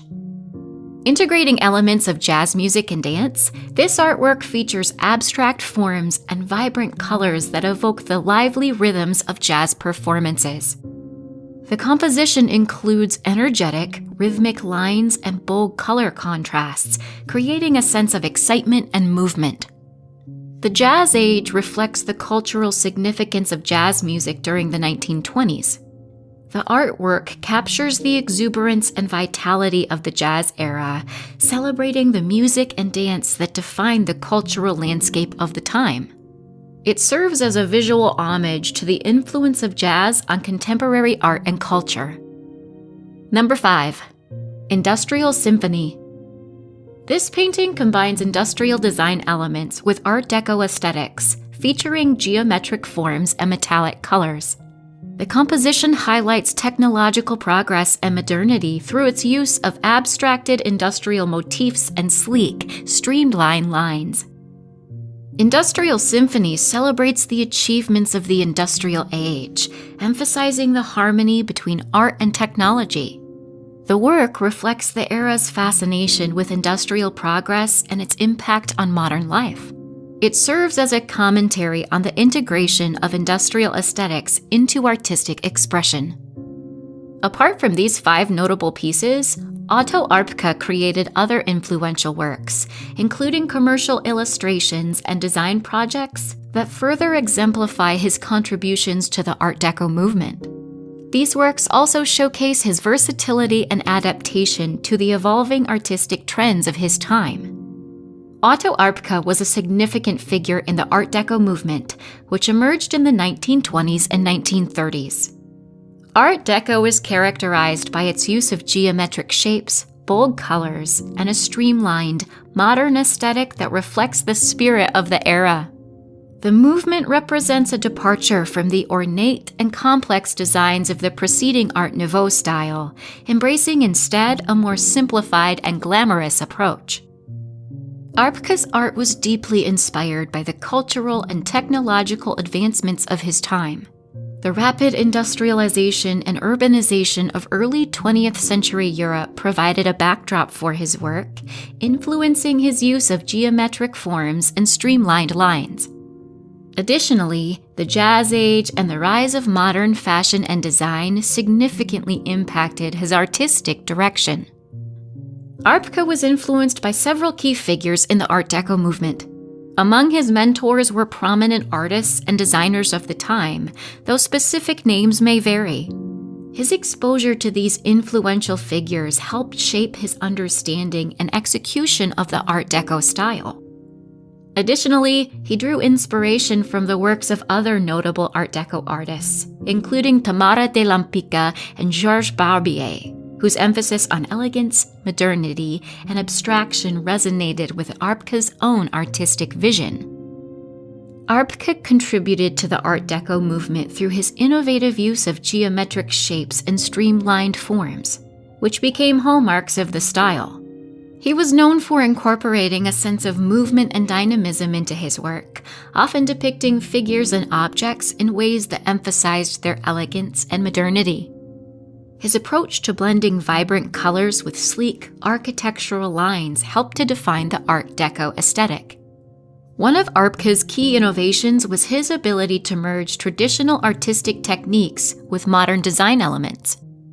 His works often featured a combination of abstract patterns and realistic details, creating a visually striking balance that was both contemporary and sophisticated. Art Deco, also known as Decorative, emerged in the early 20th century and is characterized by its emphasis on elegance, luxury, and modernity. The movement is marked by the use of geometric shapes, rich colors, and a streamlined, functional aesthetic. Art Deco was influenced by a range of sources, including Cubism, Futurism, and the decorative arts of ancient civilizations. It aimed to reflect the advancements and optimism of the era, celebrating technological progress and the spirit of innovation. Arpka was influenced by the materials and techniques used in Art Deco design. He often employed a combination of traditional painting methods with modern materials and finishes. His use of bold colors, metallic paints, and smooth, polished surfaces was typical of the Art Deco style. The incorporation of geometric patterns and stylized forms into his works reflected the movement's fascination with modern technology and industrial design. Arpka's art exemplifies the Art Deco movement's focus on luxury and modernity, and his innovative approach to blending traditional and contemporary elements helped to shape the evolution of the style. His contributions to the movement are evident in the way he embraced the aesthetics of the time, creating works that continue to resonate with the elegance and dynamism of early 20th century design. In the later years of Otto Arpka's life, he experienced a period of significant historical change. The rise of the Nazi regime in Germany in the 1830s brought about severe cultural and political upheaval, which had a profound impact on artists and intellectuals across the country. Art Deco, with its associations with modernity and luxury, faced increasing scrutiny under the new regime's emphasis on traditional and nationalist views. This political climate created challenges for Arpka's career, limiting opportunities for exhibitions and commissions. Despite these difficulties, Arpka continued to work and adapt his style to the changing environment. He remained dedicated to his art, although the economic and political pressures of the time influenced his work and its reception. The outbreak of World War II further complicated his life, as the conflict led to widespread disruption and hardship across Europe. The Renaissance in Italy. Paolo Uccello. Paolo Uccello was born in 1397 in Florence, Italy, during a period of profound cultural and artistic transformation. Florence, a bustling center of trade, commerce, and intellectual exchange, was at the forefront of the Renaissance movement, where new ideas and perspectives were taking root, challenging the conventions of the past. Growing up in this vibrant and dynamic city, Paolo Uccello was exposed to a rich tapestry of artistic influences, from the classical sculptures of antiquity to the innovative architectural designs of Brunelleschi and Ghiberti. He studied under the guidance of the renowned Florentine painter, Lorenzo Ghiberti, whose mastery of perspective and composition would have a profound impact on Uccello's artistic development. As a young apprentice, Uccello honed his skills in drawing, composition, and perspective, laying the groundwork for his future success as a painter. He also studied the works of other leading artists of the time, including Masaccio and Giotto, whose innovative approach to painting would inspire and influence his own artistic style. Throughout his life, Uccello remained deeply committed to the principles of perspective and mathematical proportion, which he believed were essential to achieving a sense of harmony and balance in his paintings.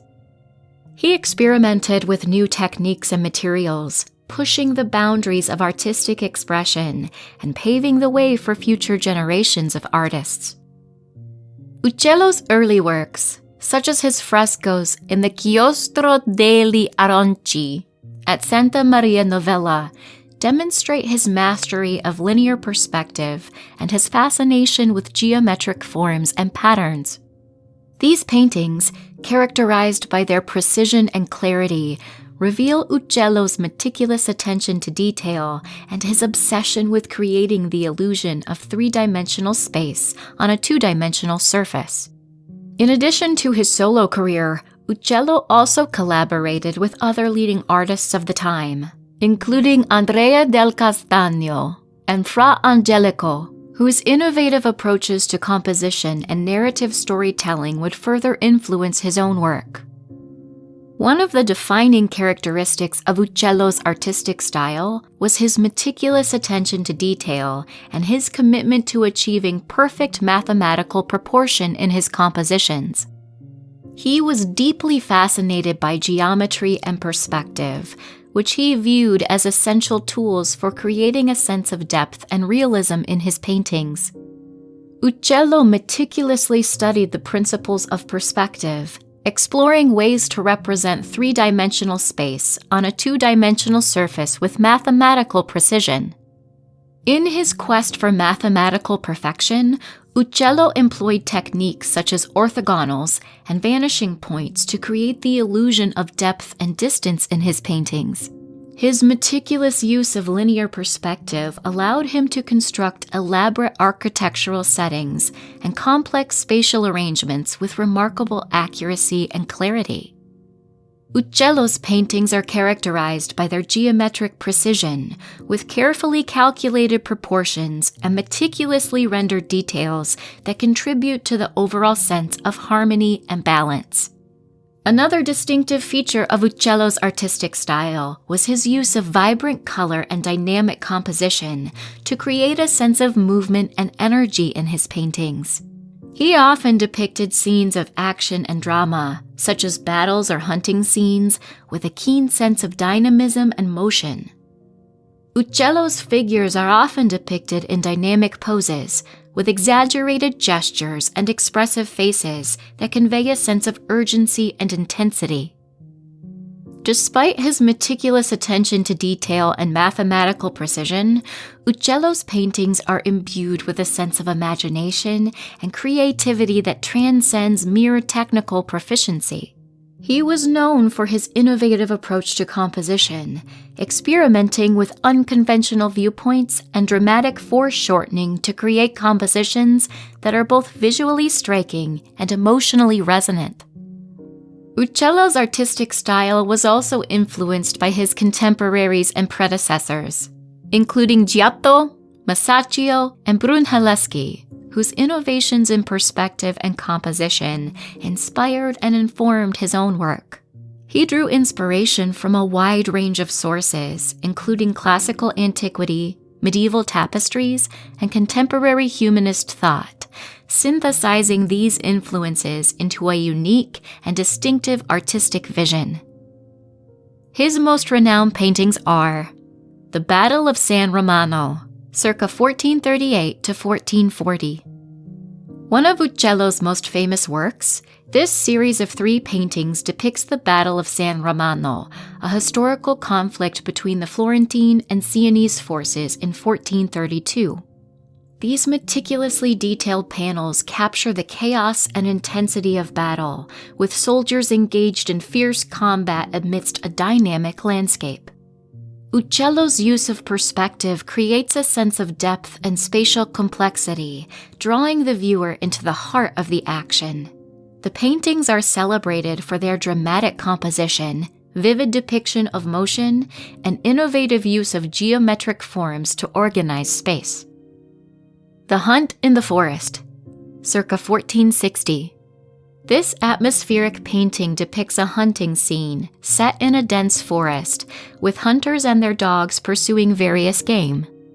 Uccello's meticulous attention to detail is evident in the carefully rendered foliage and intricate patterns of light and shadow. The painting is notable for its sense of depth and spatial realism, achieved through Uccello's skillful use of linear perspective and atmospheric perspective. The Hunt in the Forest exemplifies Uccello's fascination with capturing the natural world and his ability to imbue his compositions with a sense of atmosphere and mood. The Deluge, circa 1447 to 1448. This allegorical painting depicts the biblical story of the Great Flood, with Noah and his family seeking refuge in the ark amidst the chaos of the deluge. Uccello's composition is marked by its sense of grandeur and monumental scale, with the ark dominating the foreground and the tumultuous waters swirling around it. The painting is a testament to Uccello's skill in depicting dramatic narratives and his ability to convey a sense of awe and wonder through his use of scale and perspective. The deluge is celebrated for its evocative portrayal of one of the most iconic stories in Western civilization. The Miracle of the Desecrated Host, 1467 to 1469. This religious painting depicts the miraculous restoration of a desecrated host, a Eucharistic miracle that occurred in Brussels in the 14th century.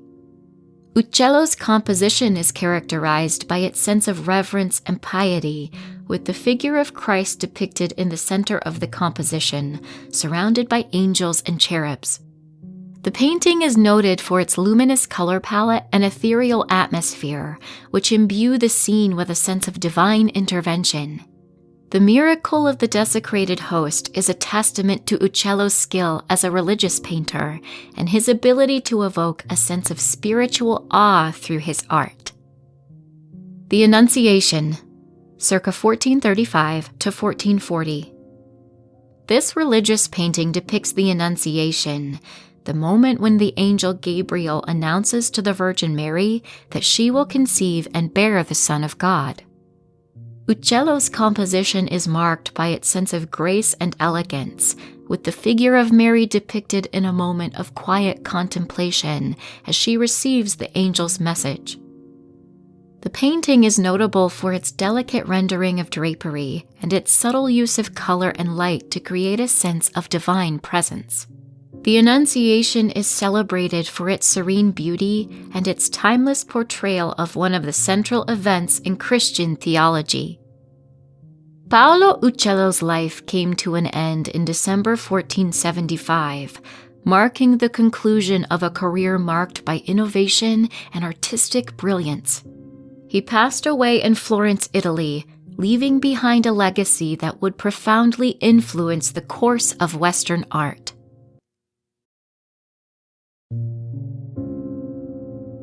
Pat Steer, a visionary American painter born on April 6, 1938, has left an indelible mark on the world of contemporary art through her unique approach to abstraction and her exploration of the intersections between nature, spirituality, and the creative process.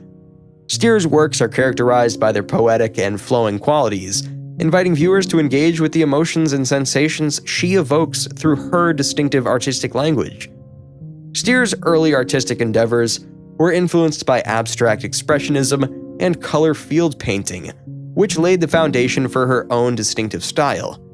Her breakthrough moment came in the 1980s when she embarked on her celebrated Waterfall series. These works, exemplified by pieces like Knot, 1987, feature delicate drips and splatters of paint that cascade down the canvas, evoking the visual and sensory experience of a waterfall. Through these paintings, Steer captures the essence of movement and fluidity, while also tapping into the tranquility and energy of the natural world. At the heart of Steer's art is her exploration of the relationship between chance and intention. While her drips and pours of paint may seem spontaneous, they are, in fact, carefully orchestrated. Steer's method involves pouring thinned paint onto the canvas and allowing gravity to guide its flow. This collaboration with the forces of nature lends her works an element of unpredictability, blurring the line between artistic control and the organic process of creation. Steer's engagement with Eastern philosophy and spirituality is another significant aspect of her art. Her works often evoke the aesthetics of traditional Chinese ink painting, with their emphasis on spontaneity, emptiness, and the balance of opposing forces. The Morning After, 2000, for instance, captures the essence of yin and yang through its interplay of dark and light, chaos and serenity. A testament to Steer's versatility, her art transcends the confines of traditional painting. She's also experimented with printmaking, producing stunning monotypes that reflect her interest in process and experimentation. Her collaborations with master printers have yielded intricate works that mirror the same sense of spontaneity and emotional depth found in her paintings. Throughout her career, Steer's work has evolved while maintaining its core principles. Her exploration of the relationship between the artist and nature, the intentional and the accidental, continues to captivate audiences. Her art invites viewers to experience the world on a sensory and emotional level, encouraging introspection and contemplation. Pat Steer's legacy as a trailblazer in contemporary abstraction is secure. Her ability to translate the fleeting beauty of nature and the complexities of the human experience onto canvas has solidified her place in the pantheon of influential artists. Through her flowing abstractions and transcendent landscapes, Steer has gifted the art world with a unique perspective that challenges conventions and invites us to connect with the profound mysteries of existence. Paul Cézanne, one of the most influential artists of the late 19th and early 20th centuries, was born in Aix-en-Provence, France in 1839. Coming from a middle-class family, Cézanne initially pursued a career in law, but his passion for art led him to abandon his studies and dedicate himself entirely to painting. In his early years as an artist, Cézanne struggled to find his unique style and faced rejection from the art establishment. Despite these setbacks, he remained determined and embarked on a lifelong quest to capture the essence of nature and form through his art. Cézanne's breakthrough came when he met fellow artist Camille Pissarro, who introduced him to the Impressionist movement. Inspired by the Impressionists' emphasis on light and color, Cézanne began to develop his own distinctive style, which would later be hailed as a precursor to Cubism and other modern art movements. Rejecting the transient effects of Impressionism, Cézanne sought to create a more enduring and solid representation of the world.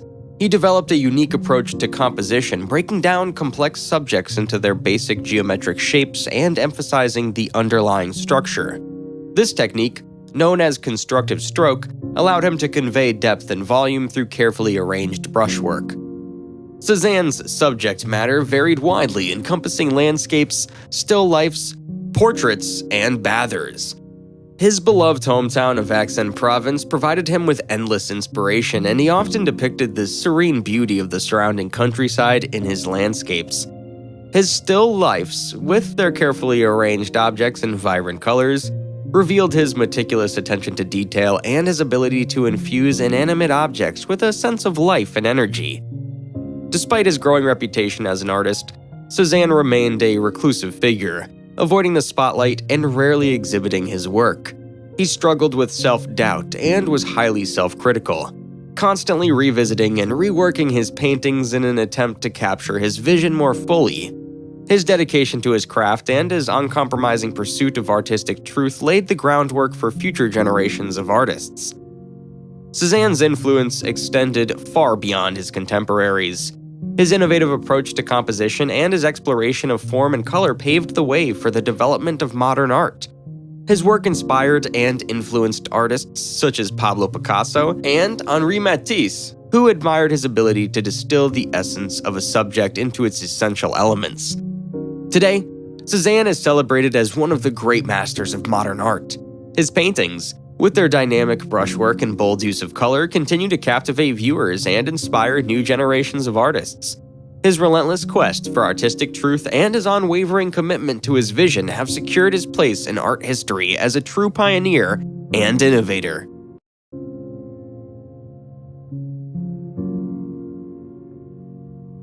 Art in 5. Paul Gauguin.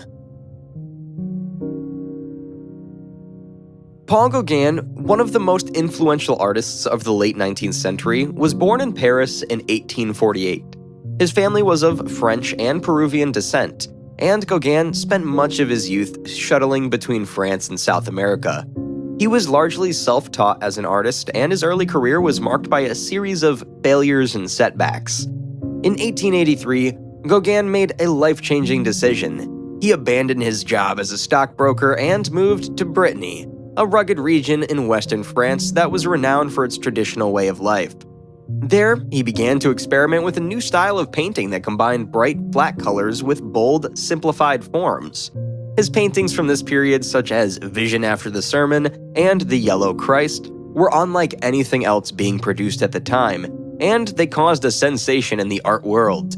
Despite his growing reputation as an artist, Gauguin remained restless. He was unhappy with the commercialism and conservatism of the French art scene, and he yearned for a more authentic, primitive way of life. In 1891, he set sail for Tahiti, a French colony in the South Pacific that he hoped would offer the inspiration and freedom he craved. The reality of life in Tahiti was far from idyllic. Gauguin struggled to adapt to the harsh living conditions, and he was often beset by illness and financial difficulties.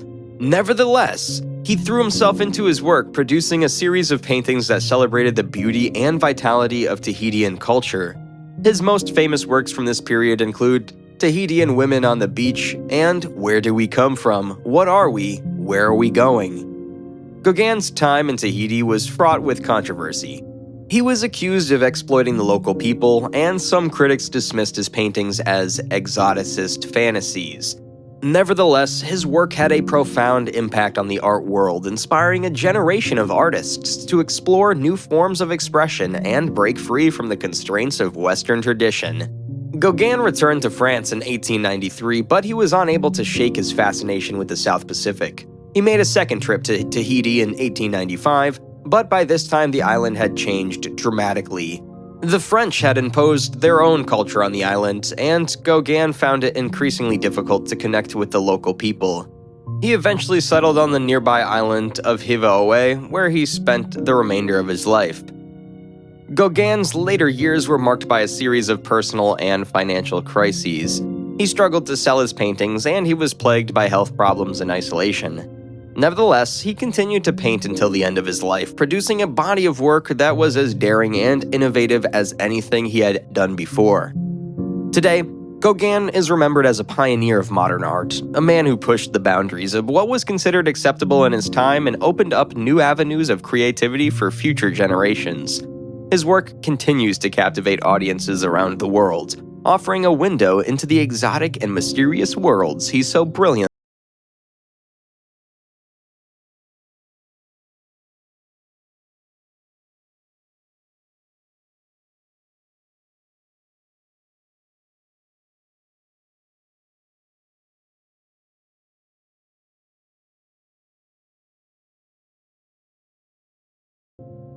Peter Blake, a British artist and one of the leading figures of the pop art movement, was born in Dartford, England in 1932. His artistic career has spanned several decades, and his innovative and vibrant works have made a significant impact on the art world.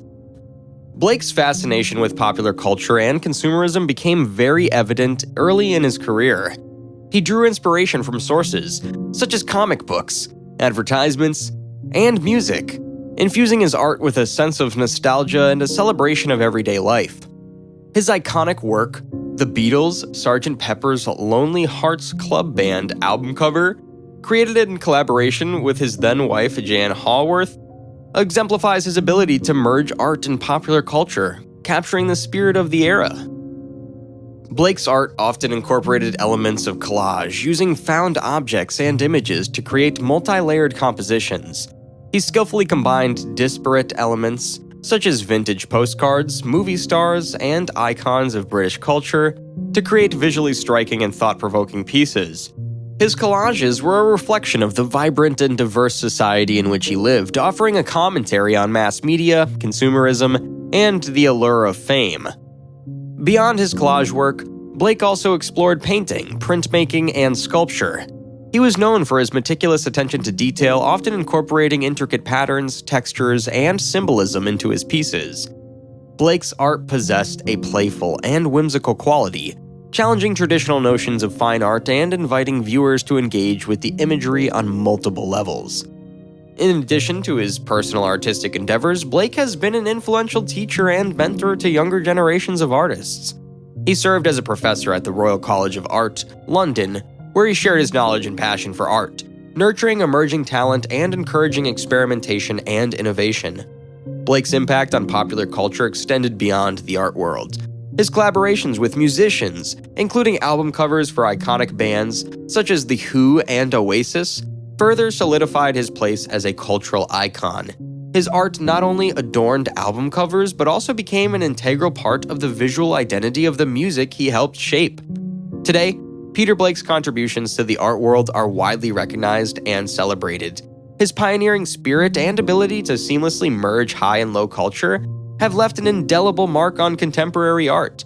His works continue to inspire and captivate audiences, reminding us of the power of art to reflect and shape the world around us. Peter Blake's legacy as a visionary artist and cultural commentator remains enduring and influential. The Renaissance in Italy. Piero della Francesca. Piero della Francesca was born into a world of profound change and cultural upheaval. It was the dawn of the Renaissance, a period marked by a revival of classical learning, scientific inquiry, and artistic innovation. Born around 1415 in the small town of Borgo Senza Pocro, nestled in the picturesque landscape of Tuscany, Piero grew up amidst the vibrant tapestry of Italian city-states, each boasting its own unique culture and patronage of the arts. As a young boy, Piero displayed an innate talent for drawing and painting, a gift that would shape the course of his life. Under the guidance of his father, a humble tanner named Benedetto de Franceschi, Piero received his early artistic training, learning the rudiments of painting and perspective. But it was his encounter with the renowned artist Domenico Veneziano that would truly ignite Piero's passion for art. Under Venezio's tutelage, Piero delved deeper into the study of geometry, mathematics, and perspective, laying the groundwork for his later masterpieces. Inspired by the works of Florentine masters such as Masaccio and Brunelleschi, Piero embarked on a journey of artistic exploration, honing his craft and refining his distinctive style.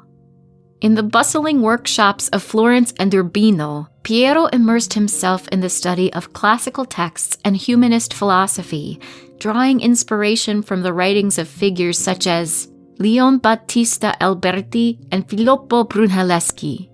His keen intellect and insatiable curiosity led him to experiment with new techniques and materials, pushing the boundaries of artistic expression and innovation. Throughout his illustrious career, Piero della Francesca's artistry continued to evolve, influenced by encounters with fellow artists and patrons of the arts. Among his notable pupils were the likes of Luca Signorelli and Perugino, who would carry on Piero's legacy long after his passing. But perhaps Piero's greatest influence was the world around him. The rugged landscapes of Tuscany, the majestic architecture of Florence, and the timeless beauty of classical antiquity. One of the defining features of Piero's style is his meticulous attention to geometric forms and spatial relationships. Influenced by his study of mathematics and geometry, Piero infused his paintings with a sense of wonder and symmetry that reflected his fascination with the underlying structures of the natural world. This mathematical rigor is evident in his precise rendering of architectural elements, human figures, and landscapes, which are imbued with a sense of balance and proportion. Piero's mastery of perspective is another hallmark of his style. Building on the pioneering work of his contemporaries such as Brunelleschi and Alberti, Piero developed a sophisticated understanding of linear perspective, allowing him to create convincing illusions of depth and space in his paintings. His use of vanishing points and orthogonal lines creates a sense of spatial coherence and three-dimensionality, drawing viewers into the world of his compositions with remarkable clarity and precision. In addition to his technical prowess, Piero was celebrated for his subtle and refined use of color. Eschewing the vibrant palettes favored by some of his contemporaries, Piero opted for a more restrained and harmonious approach to color, using muted tones and delicate transitions to create a sense of luminosity and atmosphere. His paintings are bathed in a soft, diffused light that lends them an ethereal quality, inviting viewers to contemplate the spiritual and metaphysical dimensions of his subjects. His most renowned paintings are The Baptism of Christ, circa 1450. In this iconic painting, Piero depicts the baptism of Jesus by John the Baptist in the River Jordan. This scene is rendered with a sense of solemnity and grace, as John pours water over Christ's bowed head, while angels look on from above.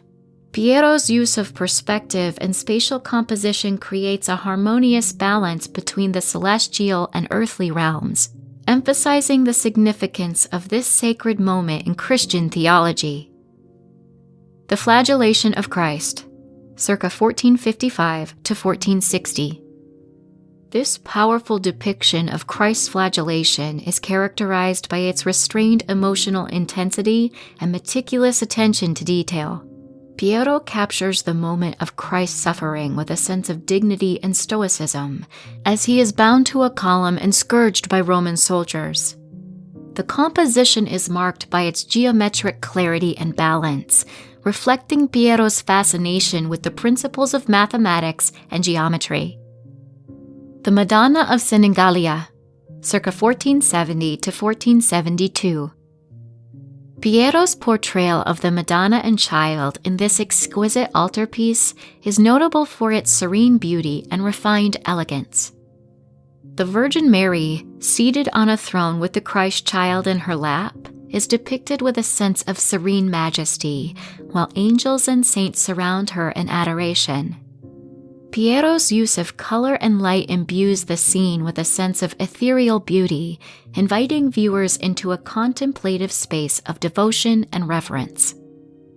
The Resurrection, circa 1460 to 1465. This monumental fresco, located in the Palazzo della Residenza in San Sepolcro, depicts the triumphant resurrection of Christ from the dead.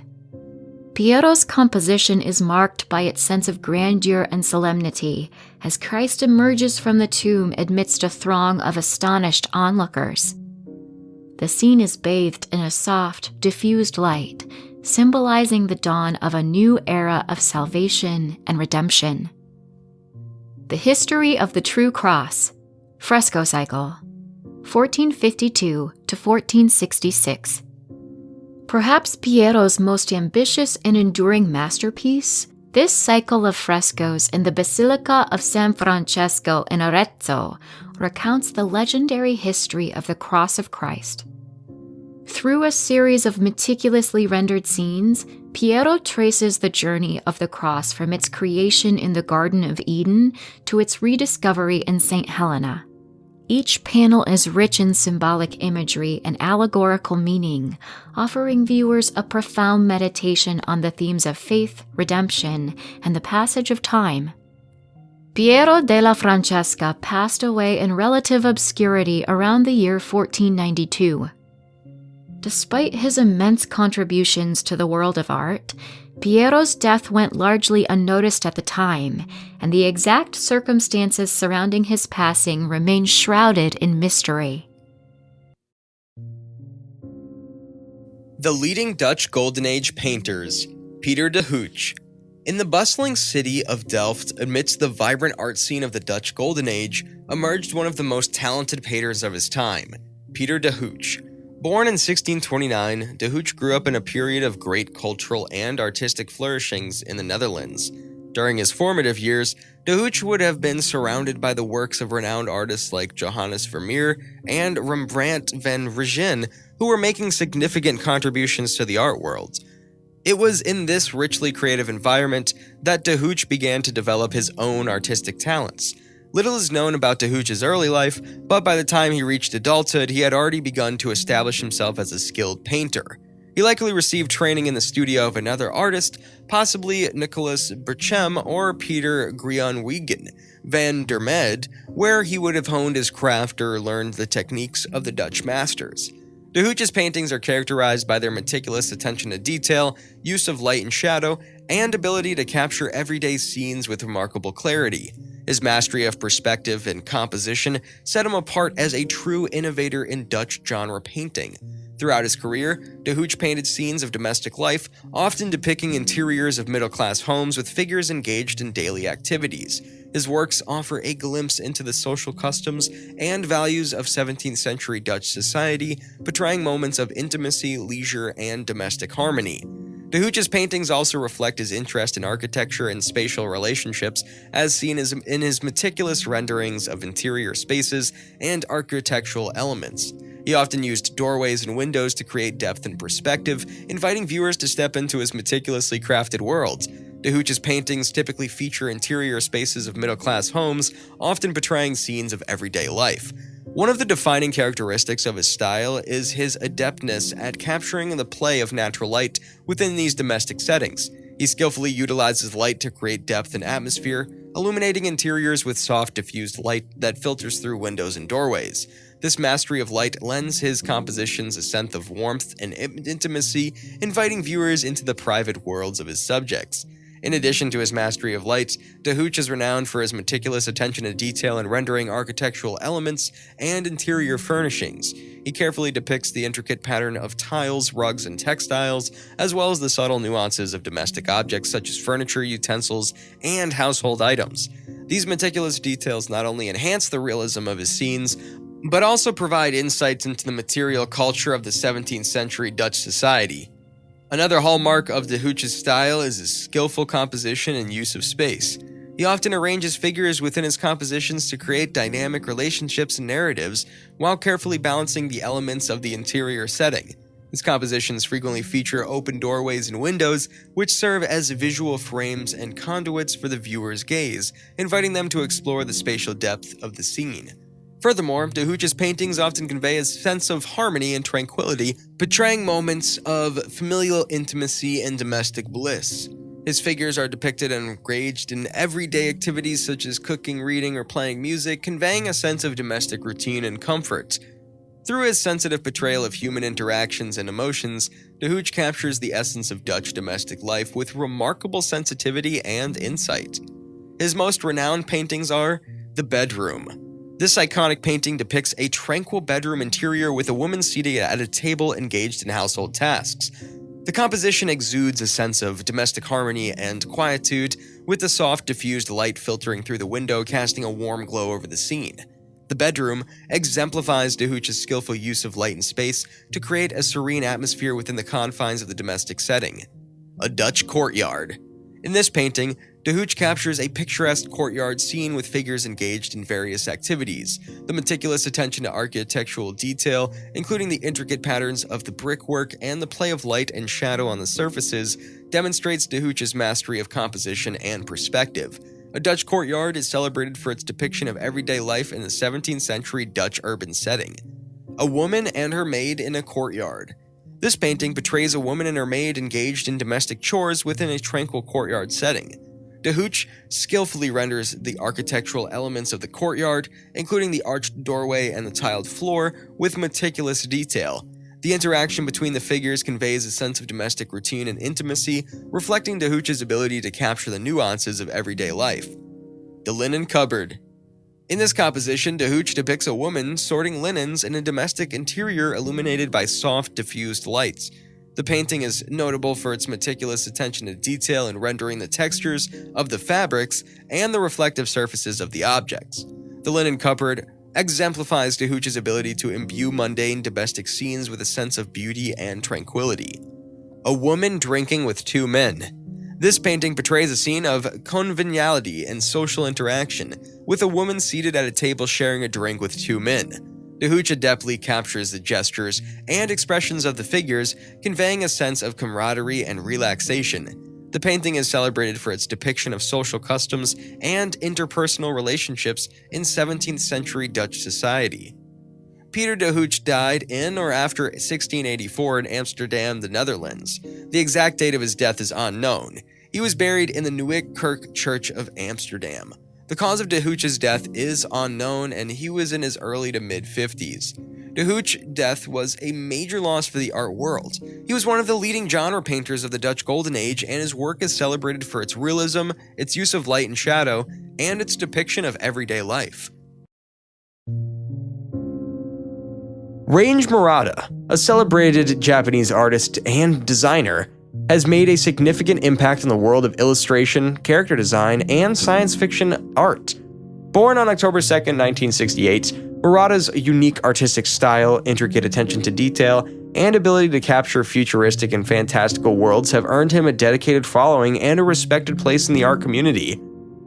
Murata's artistic journey began in the realm of commercial art, where he honed his skills as an illustrator and designer. He gained prominence through his involvement in various projects, including video games, manga, and anime. His early career included work on Blue Submarine No. 6, where his character designs and concept art contributed to the distinctive visual identity of the series. One of Murata's most defining qualities is his intricate and mechanical approach to design. His illustrations often feature elaborate machinery, intricate patterns, and futuristic technology. This attention to detail creates a sense of realism and tangibility within his imagined worlds, even as he explores fantastical or science fiction themes. Murata's work is characterized by a unique blend of beauty and melancholy. His characters often possess a certain vulnerability, even in the midst of advanced technology or otherworldly environments. This combination of emotion and technology adds depth to his creations and invites viewers to engage on both an aesthetic and emotional level. His involvement in the book series Robot further showcases his talent and vision. In these books, Murata and other artists explore the concept of robots from various perspectives, resulting in a collection of stunning and thought-provoking images that delve into the intersections of technology, humanity, and identity. Beyond his commercial work, Murata's personal art reflects his interests in fashion, design, and the exploration of new visual possibilities.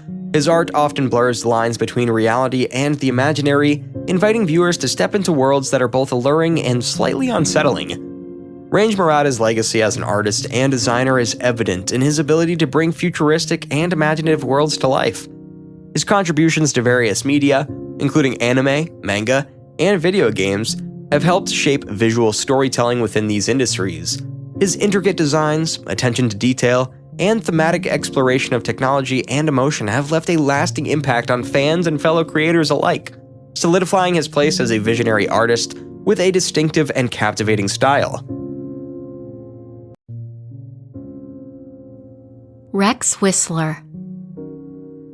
Reginald John Rex Whistler was born on June 24, 1905, in Eltham, Kent, England, into a family with a modest yet supportive background. His father, Henry Whistler, was a builder, and his mother, Helen Mary Whistler, encouraged her son's early artistic interests. Whistler grew up in a creative environment that fostered his talents from a young age.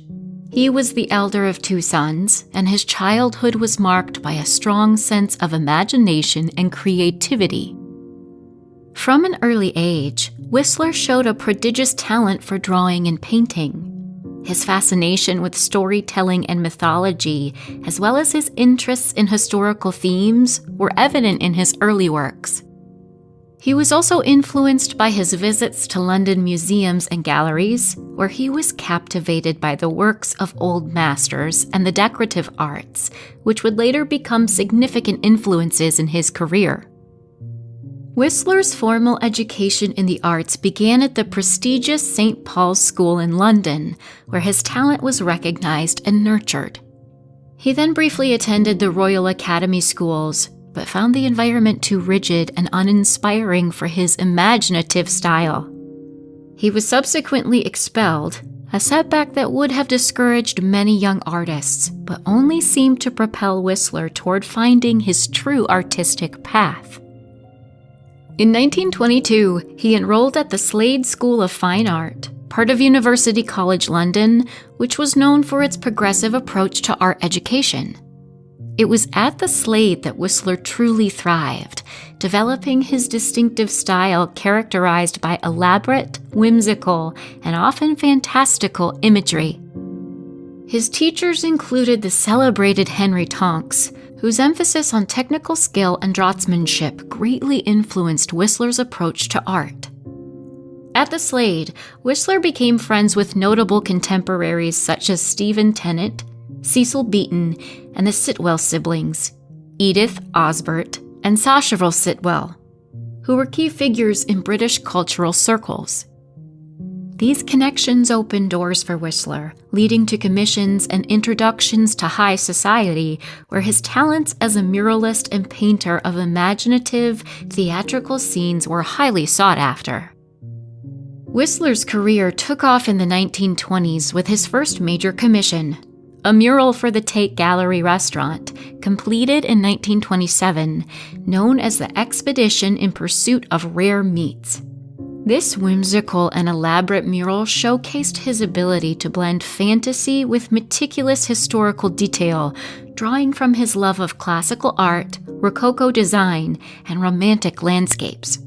The mural was a resounding success and established Whistler as a leading artist of decorative arts in England.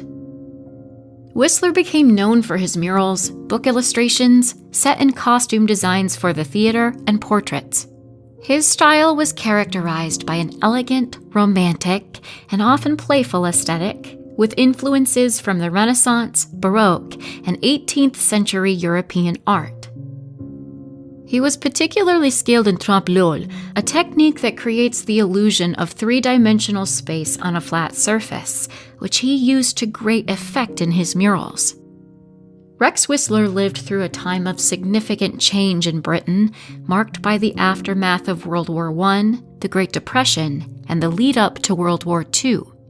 The interwar period in Britain was characterized by social and economic upheaval, which influenced the art world as well.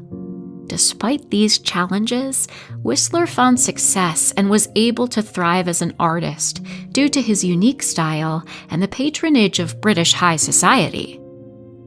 However, his life was not without personal challenges. Whistler was known to have struggled with his self-confidence and often felt overshadowed by more avant-garde artists of his time, such as his contemporary Edward Burrough. Despite his popularity among the British elite, Whistler sometimes felt that his work was not taken as seriously by the modernist art community, which favored abstraction and more radical styles. Rex Whistler never married, and his romantic life was marked by unfulfilled and often unrequited loves. He was infatuated with several women throughout his life, including Lady Caroline Paget, who became his muse and for whom he harbored deep, though largely unreciprocated, feelings. Whistler's love life was a source of personal sadness and longing, as his relationships often remained platonic or unfulfilled. Whistler was known for his charm and wit, and he moved comfortably within the circles of British high society. He enjoyed friendships with many prominent figures of his time, and these relationships often inspired his work. However, his personal life was also marked by a certain melancholy, as he struggled with the expectations of his social circle and his own desires for deeper connections. With the outbreak of World War II, Whistler's career, like that of many artists, was interrupted. Driven by a sense of duty and patriotism, he enlisted in the British Army in 1940, joining the Welsh Guards as a second lieutenant. Whistler's artistic skills were put to use designing camouflage and propaganda materials, but he was keen to serve on the front lines. Tragically, on July 18, 1944, during the Allied invasion of Normandy, Rex Whistler was killed in action near Caen, France. He was 39 years old. Whistler died while leading a tank attack, making him one of the many artists and intellectuals who lost their lives in the war. He is buried in the Banneville-la-Campagne war cemetery in Normandy, France. Rex Whistler's legacy lies in his unique contribution to British art and design, particularly through his murals and illustrations. His work is celebrated for its technical brilliance, imaginative scope, and ability to transport viewers into fantastical, beautifully crafted worlds. Although his style was often considered anachronistic compared to the modernist trends of his time, Whistler's work has continued to be appreciated for its craftsmanship and whimsical charm. Posthumously, Whistler's work has been reevaluated and celebrated, with exhibitions and retrospectives highlighting his role as a significant figure in early 20th century British art. His murals, especially those at the Tate Gallery and Place Nude on the Isle of Anglesey, remain enduring examples of his artistic vision. His influence can also be seen in contemporary decorative arts, where his blending of historical references with a modern sensibility continues to inspire. Rex Whistler's life and career were marked by a blend of triumph, unfulfilled desires, and ultimate sacrifice. His contributions to art, both in his own time and beyond, reflect a dedication to beauty, imagination, and the power of storytelling through visual art. Here are 5 of the most famous works by Rex Whistler. The Expedition in Pursuit of Rare Meats. The Expedition in Pursuit of Rare Meats is a large-scale mural commissioned for the Tate Gallery restaurant in 1927. The mural depicts a whimsical, elaborate scene of a fantastical hunt led by explorers in a mythic, Rococo-style landscape. The composition is rich with detail, featuring a mix of imaginary creatures, eccentric figures, and lush, decorative elements.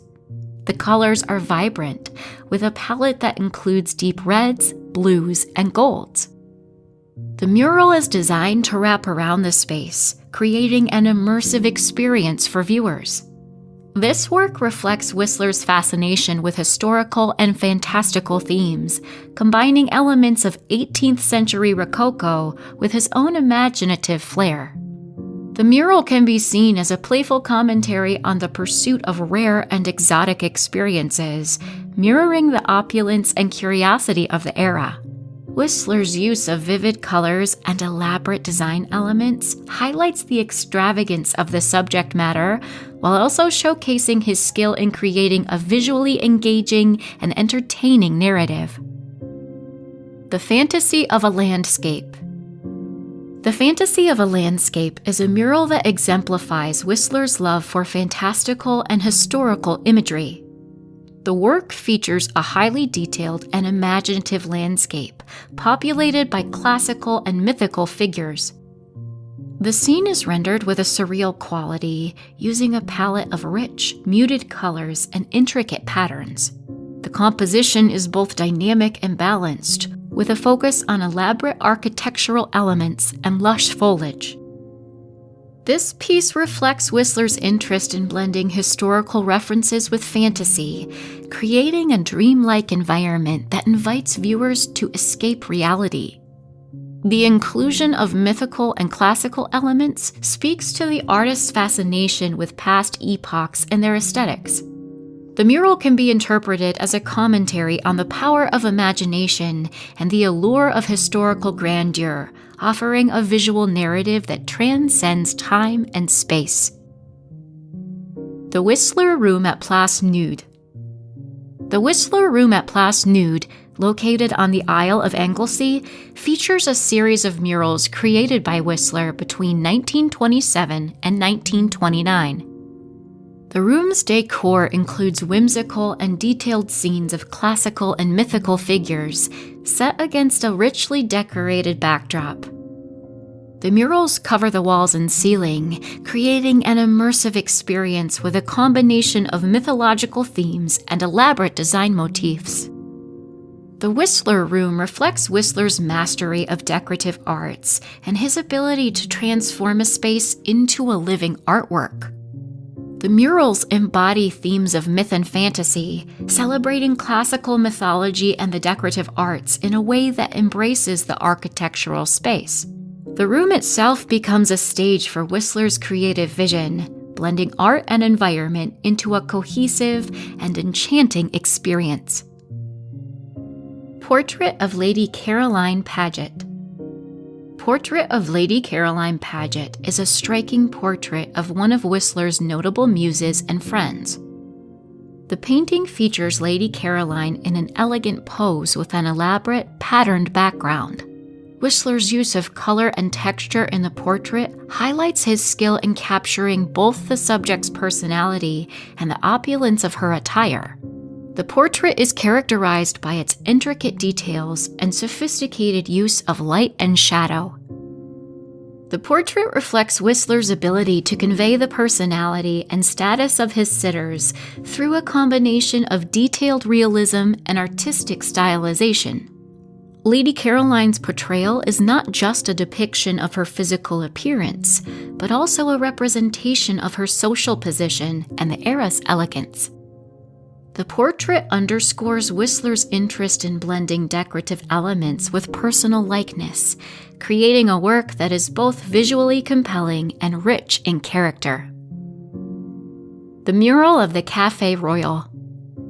The Mural of the Café Royal was commissioned for the Café Royal in London, and although it no longer exists in its original form, it was a notable work of its time.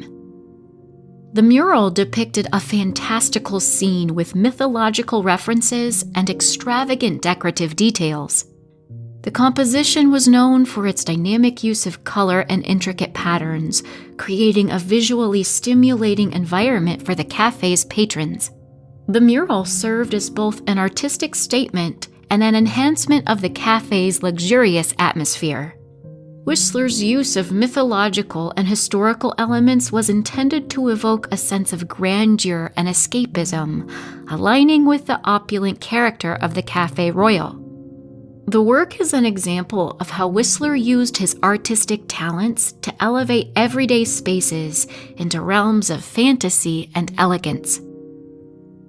Other well-known works by Rex Whistler: The Poet's Garden, The Story of the Canterbury Pilgrims, The Hunting of the Snark Mural, The Triumph of Bacchus, The Water Garden.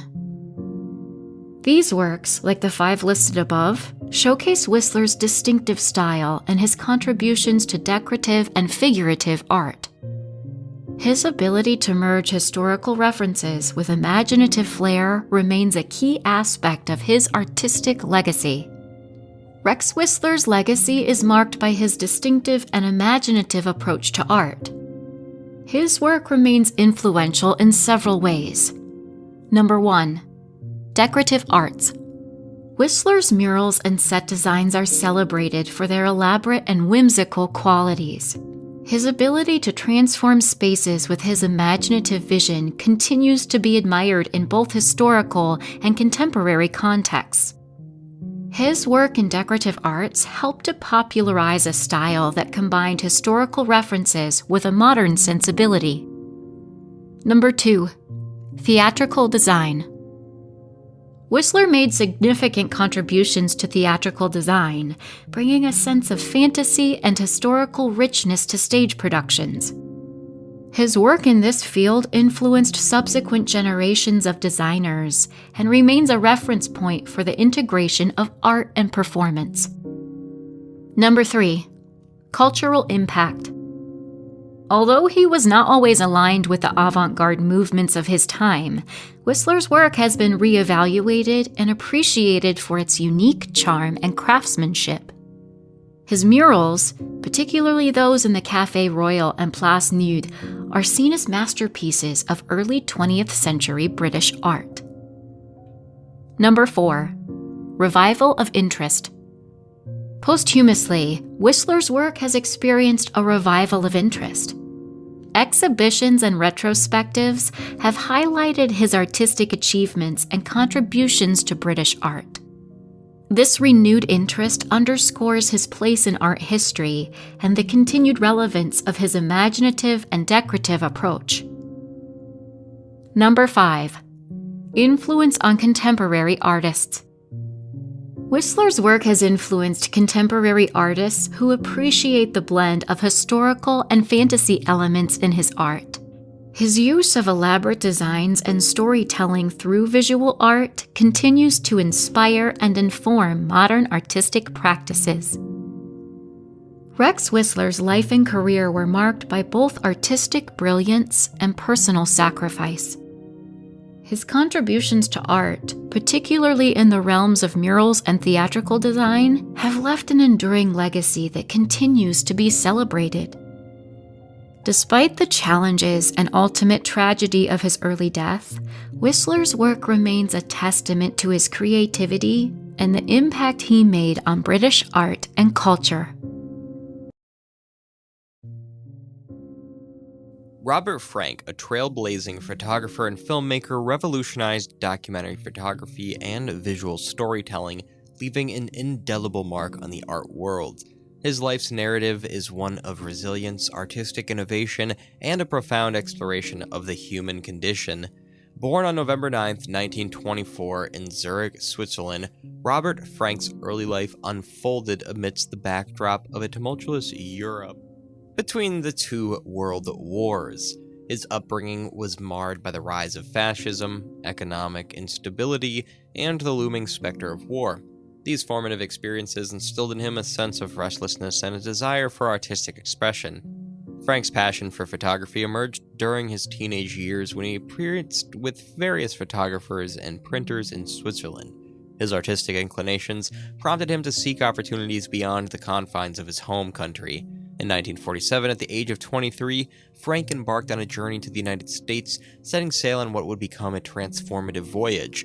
Upon arriving in America, Frank initially worked as a fashion photographer, honing his technical skills while absorbing the diverse cultural tapestry of the country. However, his artistic vision transcended the confines of commercial photography.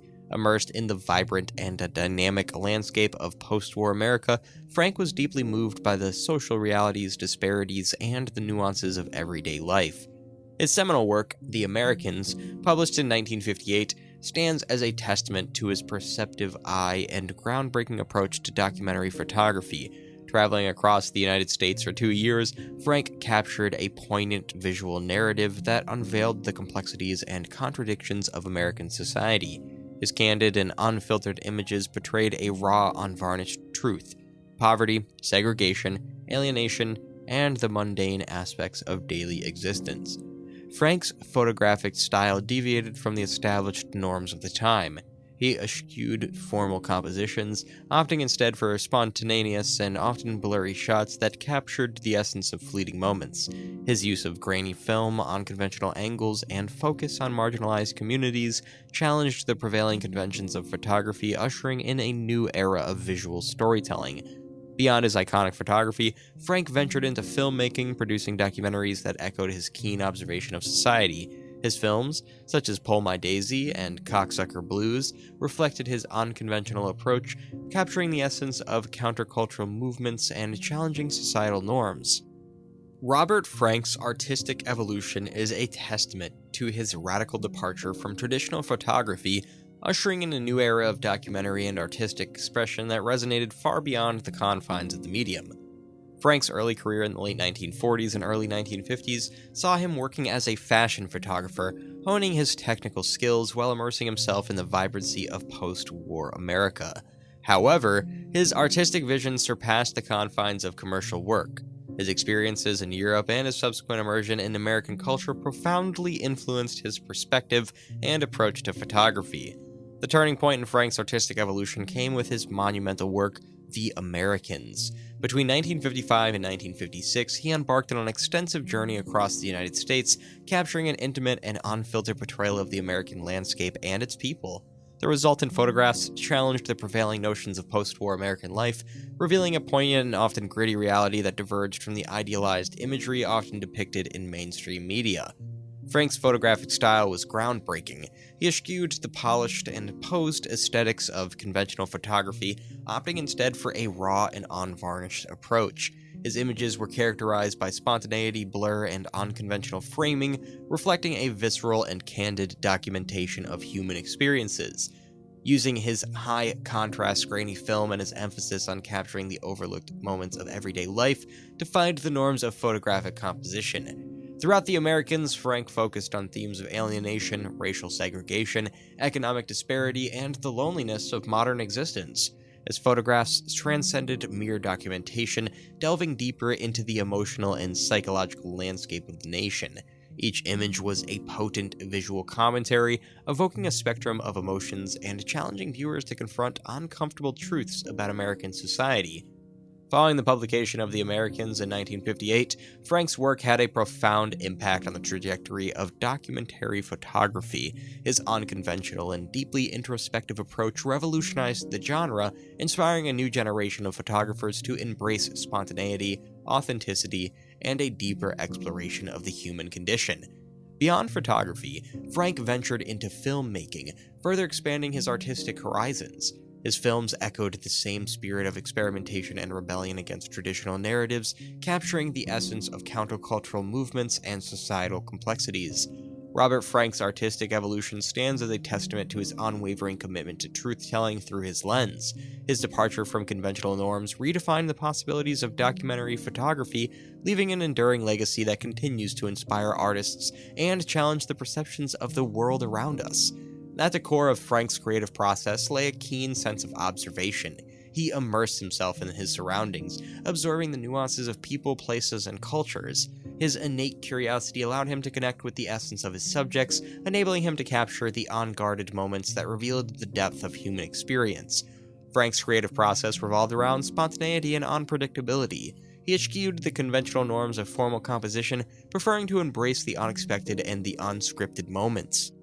His photographs often carried a sense of immediacy, capturing fleeting emotions and incidents that reflected the complexities of life. A hallmark of Frank's work was his ability to intuitively capture the emotional essence of his subjects. His lens didn't merely document scenes, but delved deeper, revealing the subtleties of human emotions, loneliness, joy, despair, and resilience. He sought to evoke an emotional response in his viewers, inviting them to engage with the raw, unfiltered reality of his images. Frank was a pioneer in pushing the boundaries of photographic expression. His creative process involved continuous experimentation with film, light, and composition. He explored unconventional techniques, such as using high-contrast grainy film, blurred imagery, and unusual angles to evoke a visceral response and challenge the traditional aesthetics of photography. Central to Frank's process was the selective curation of moments. He meticulously chose images that, when sequenced together, formed a narrative, a visual story that transcended individual photographs. This deliberate storytelling approach gave depth and resonance to his work, creating an emotional and intellectual dialogue with the audience. Despite the spontaneity in his approach, Frank engaged in reflective contemplation and iterative refinement. He revisited his images, often reevaluating and reassessing their emotional impact and compositional integrity. This reflective practice allowed him to distill the essence of his artistic vision. Robert Frank's creative process was a fusion of intuition, empathy, and a relentless pursuit of truth. His unorthodox approach challenged the norms of photography, fostering a new way of seeing and engaging with the world, and redefined the possibilities of visual storytelling in a deeply profound and emotive manner. Roy Lichtenstein, an influential American artist of the 20th century, is celebrated for his distinctive contributions to the pop art movement. Born in New York City on October 27, 1923, Lichtenstein's artistic journey encompassed various phases, from his early explorations of traditional art styles to his iconic adaptation of comic book aesthetics. His innovative approach to art, marked by his bold imagery and a sharp critique of consumer culture, solidified his position as a pioneer of pop art. Lichtenstein's early life and education laid the groundwork for his artistic evolution. He studied at the Art Students League in New York and later pursued a Master of Fine Arts degree at Ohio State University.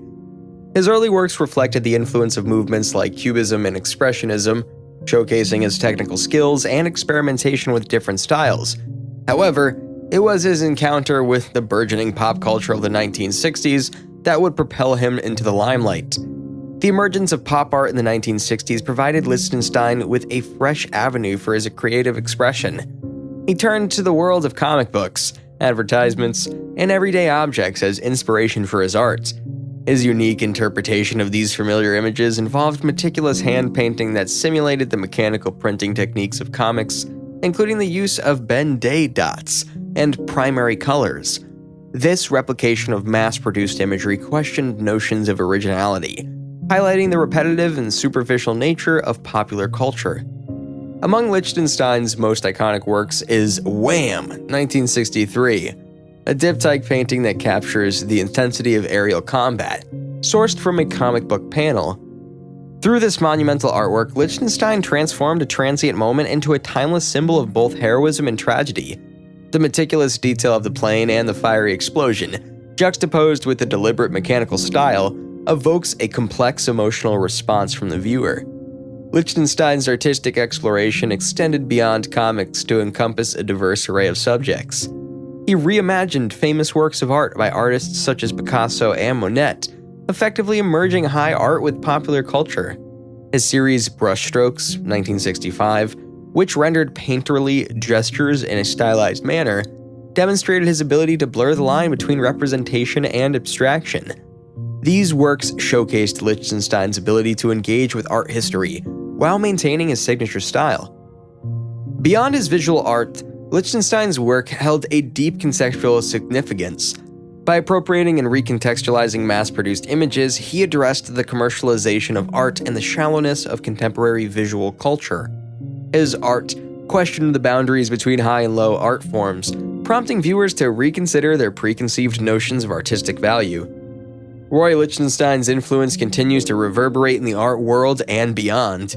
His legacy can be seen in the works of subsequent generations of artists who draw inspiration from popular culture, as well as the incorporation of pop art aesthetics into advertising and design. Lichtenstein's art remains a testament to his keen observation of the world around him and his ability to transform the mundane into the extraordinary.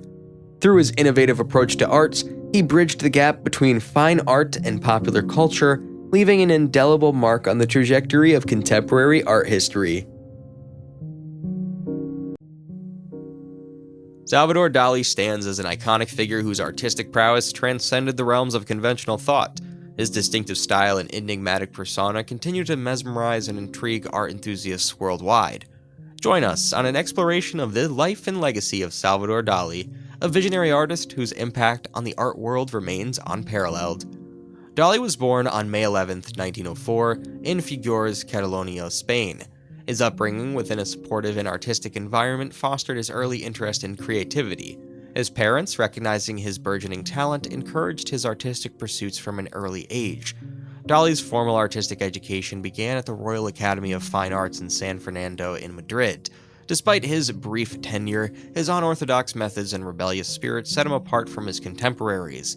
His encounters with avant-garde movements like Cubism and Dadaism during this period laid the foundation for his future artistic exploration. During his formative years, Dali developed an affinity for Surrealism, a movement that profoundly influenced his artistic vision. The influence of Sigmund Freud's psychoanalytic theories and the Surrealist Manifesto shaped his fascination with the subconscious mind, dreams, and the irrational aspects of human existence. Dali's early artistic endeavors were marked by his profound fascination with Impressionism and Cubism. While studying at the Royal Academy of Fine Arts in San Fernando in Madrid, he was exposed to various avant-garde movements, sparking his interest in experimenting with diverse styles and techniques. In the 1920s, Dali's encounter with Surrealism transformed the trajectory of his artistry. His integration into the Surrealist movement, led by André Breton, inspired him to delve into the depths of the subconscious mind, dreams, and the irrational aspects of human existence. His iconic work, The Persistence of Memory, 1931, with its melting clocks and surreal imagery, exemplifies this shift in artistic expression and solidified his status as a leading surrealist. Dali's artistic evolution within Surrealism was characterized by his ability to render dreamlike scenes with meticulous detail and precision. He developed his unique technique called paranoid critical method, which allowed him to access and depict the irrational realm of the subconscious. His paintings often featured bizarre and juxtaposed elements, challenging the viewer's perceptions of reality. Dali's mastery extended beyond paintings. He explored various mediums including sculpture, film, photography, and even collaborated with fashion and design. His collaborations with filmmakers, poets, and designers further expanded the surrealistic universe he inhabited. In the latter part of his career, Dali embarked on experimental phases, exploring new artistic avenues beyond traditional surrealism. He delved into religious themes, scientific concepts, and his own Catalan heritage, producing works that diverged from the dreamlike surrealist imagery of his earlier years. His interest in nuclear science, religion, and classicism led to a series of artworks exploring these themes. This period, often referred to as his nuclear mysticism phase, showcased a departure from the overtly dreamlike imagery, offering a more enigmatic and thought-provoking perspective.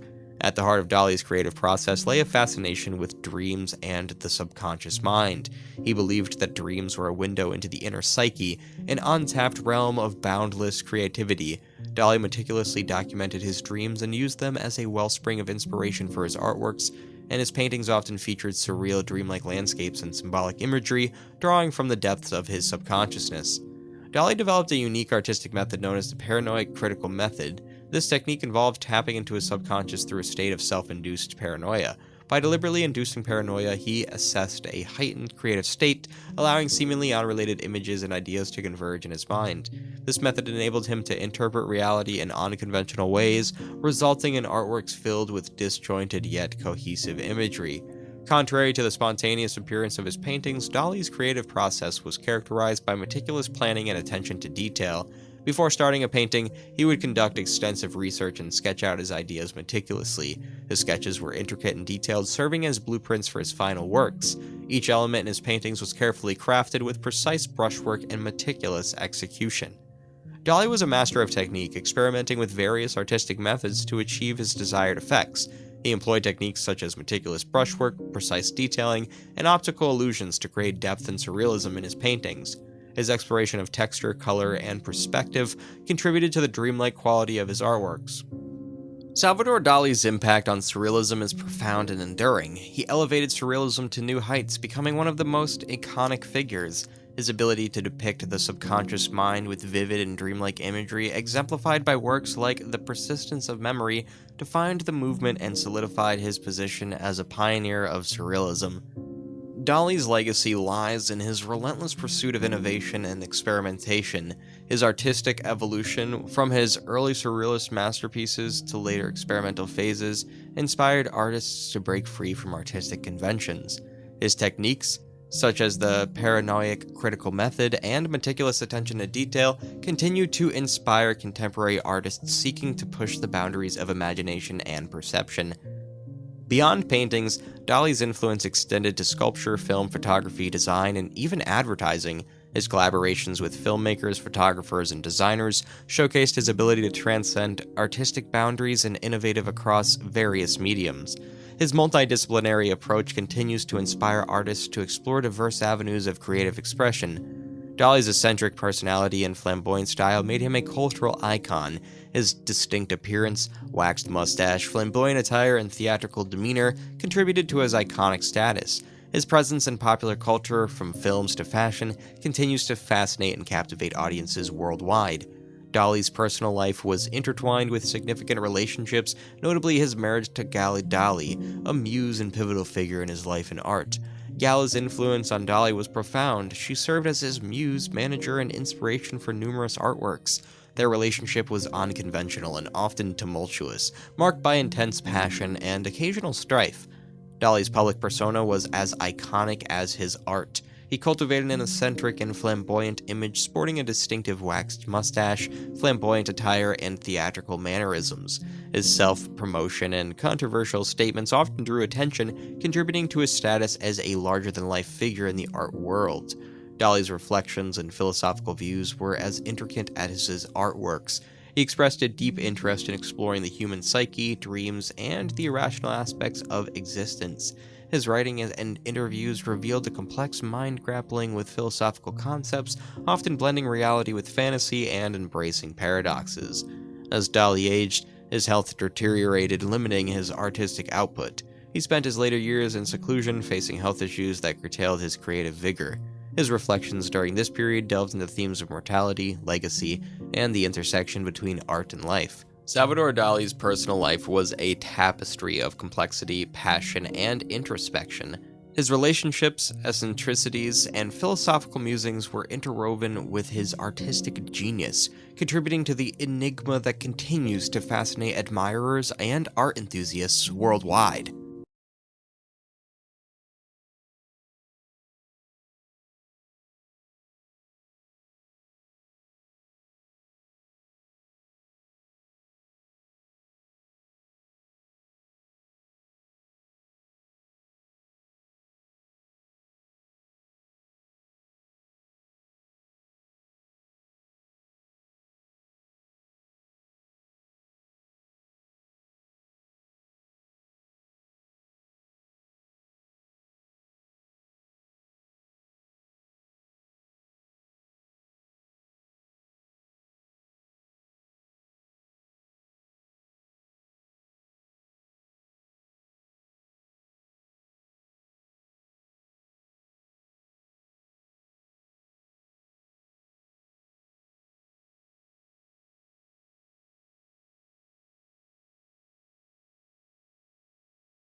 The Renaissance in Italy.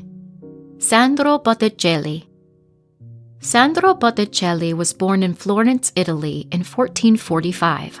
It was an era of profound change as the Renaissance swept across Italy, igniting minds and spirits with the promise of renewal and enlightenment.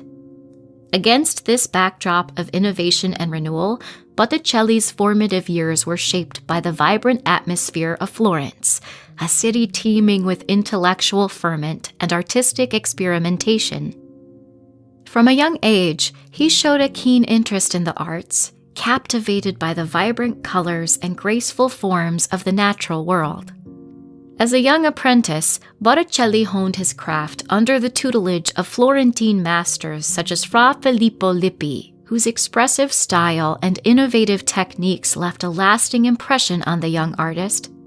Under Lippi's guidance, Botticelli learned the fundamentals of painting and drawing, developing a keen eye for detail and a deep appreciation for the human form. Yet, it was not only his mentors who shaped Botticelli's artistic journey. He was also deeply influenced by the works of his contemporaries, from the classical sculptures of ancient Greece and Rome to the groundbreaking innovations of fellow Florentine artists such as Leonardo da Vinci and Michelangelo. Their visionary creations inspire Botticelli to push the boundaries of his own artistry, striving to capture the essence of the world around him in all its beauty and complexity. In the bustling workshop of Florence, Botticelli found himself surrounded by a vibrant community of fellow artists and intellectuals, each contributing to the rich tapestry of cultural exchange and innovation. Among his contemporaries were luminaries such as Filippo Lippi and Domenico Ghirlandaio, whose creative genius sparked Botticelli's imagination and fueled his passion for artistic expression. Together, they embarked on a journey of exploration and discovery, pushing the boundaries of traditional art forms and embracing new techniques and styles. Their collaborative spirit and shared commitment to artistic excellence laid the foundation for Botticelli's own remarkable oeuvre, setting him on a path to greatness that would endure for centuries to come. Central to Botticelli's style is his exquisite draftsmanship and mastery of line. His figures possess a sense of elegance and fluidity, with delicately contoured outlines that evoke a sense of movement and grace. Botticelli's use of line is particularly evident in his portrayal of drapery, which cascades and billows around his figures in a manner that suggests both form and rhythm. In addition to his mastery of line, Botticelli was also a master of color and composition. His palette is characterized by soft, pastel hues and subtle tonal gradations, creating a sense of luminosity and depth in his paintings. Botticelli's compositions are carefully balanced and harmonious, with figures arranged in graceful poses that draw the viewer's eye into the heart of the scene. One of the hallmarks of Botticelli's style is his use of symbolism and allegory to convey deeper layers of meaning. Many of his works are infused with mythological and allegorical themes, drawing inspiration from classical literature and philosophy. Botticelli's artistry is also characterized by his keen attention to detail and his meticulous rendering of naturalistic elements. Whether depicting the delicate curls of a woman's hair or the intricate patterns of flower and foliage, Botticelli's paintings are filled with rich visual texture and detail that invite the viewer to linger and explore. His most renowned paintings are The Birth of Venus, circa 1484 to 1486.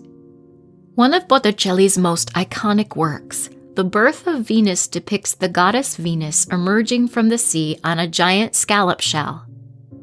The painting is a celebration of love, beauty, and classical mythology inspired by ancient Roman and Greek sources. Venus, the embodiment of beauty and desire, stands as a symbol of the rebirth of classical ideals during the Renaissance. The painting's serene composition and delicate color palette evoke a sense of timeless grace and elegance, making it one of Botticelli's most enduring masterpieces. Primavera, circa 1482. Primavera, or spring, is a richly symbolic allegory of the season's renewal and the power of love.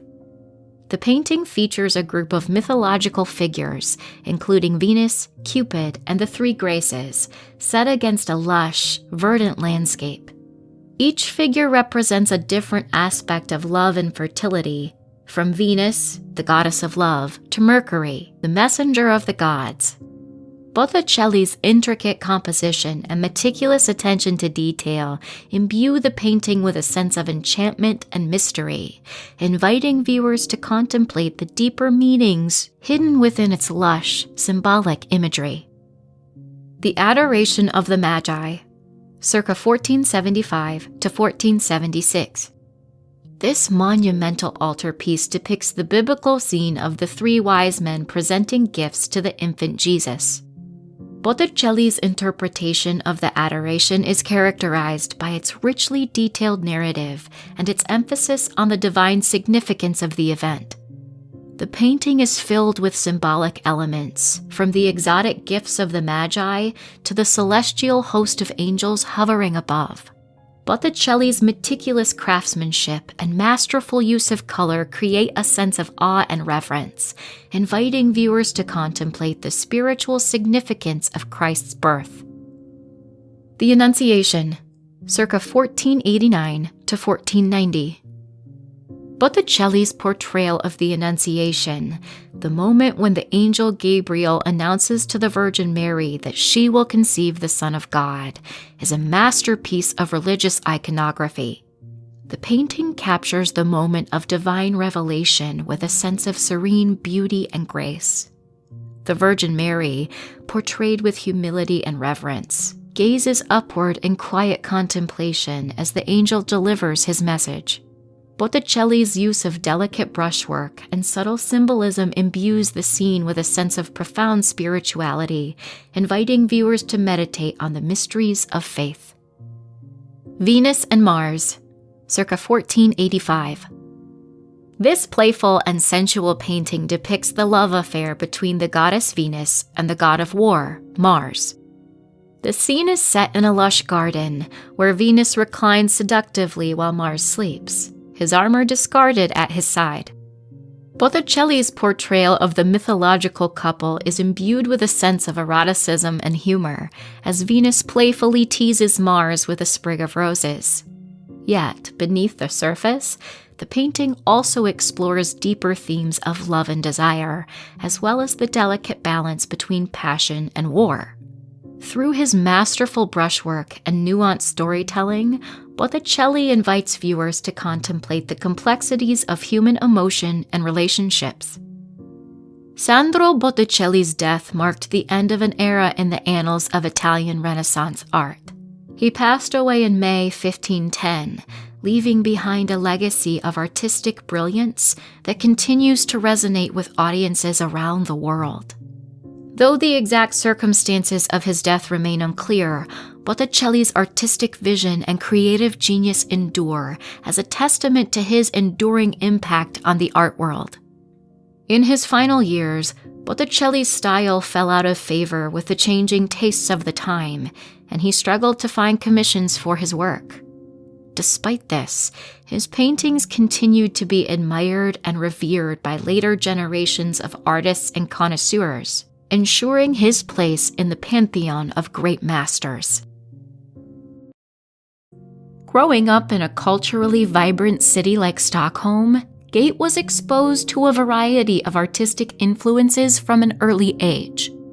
During Simon Gate's lifetime, Sweden was experiencing significant social and political changes. The early 20th century was a period of modernization and cultural transformation in Sweden, marked by a move away from traditional values towards a more progressive and modern society. This period saw the rise of various artistic movements, including Art Deco, which significantly influenced Gate's work. Gate faced several challenges during his career. As an artist, he struggled with the transition from traditional forms of art to modernist expressions, which were often met with resistance from more conservative circles. Despite these difficulties, he persevered and became a prominent figure in the Swedish art scene. Gate's formal education in art began at the Royal Swedish Academy of Fine Arts in Stockholm, where he studied from 1902 to 1907. His time at the Academy was formative, allowing him to explore various artistic styles and techniques.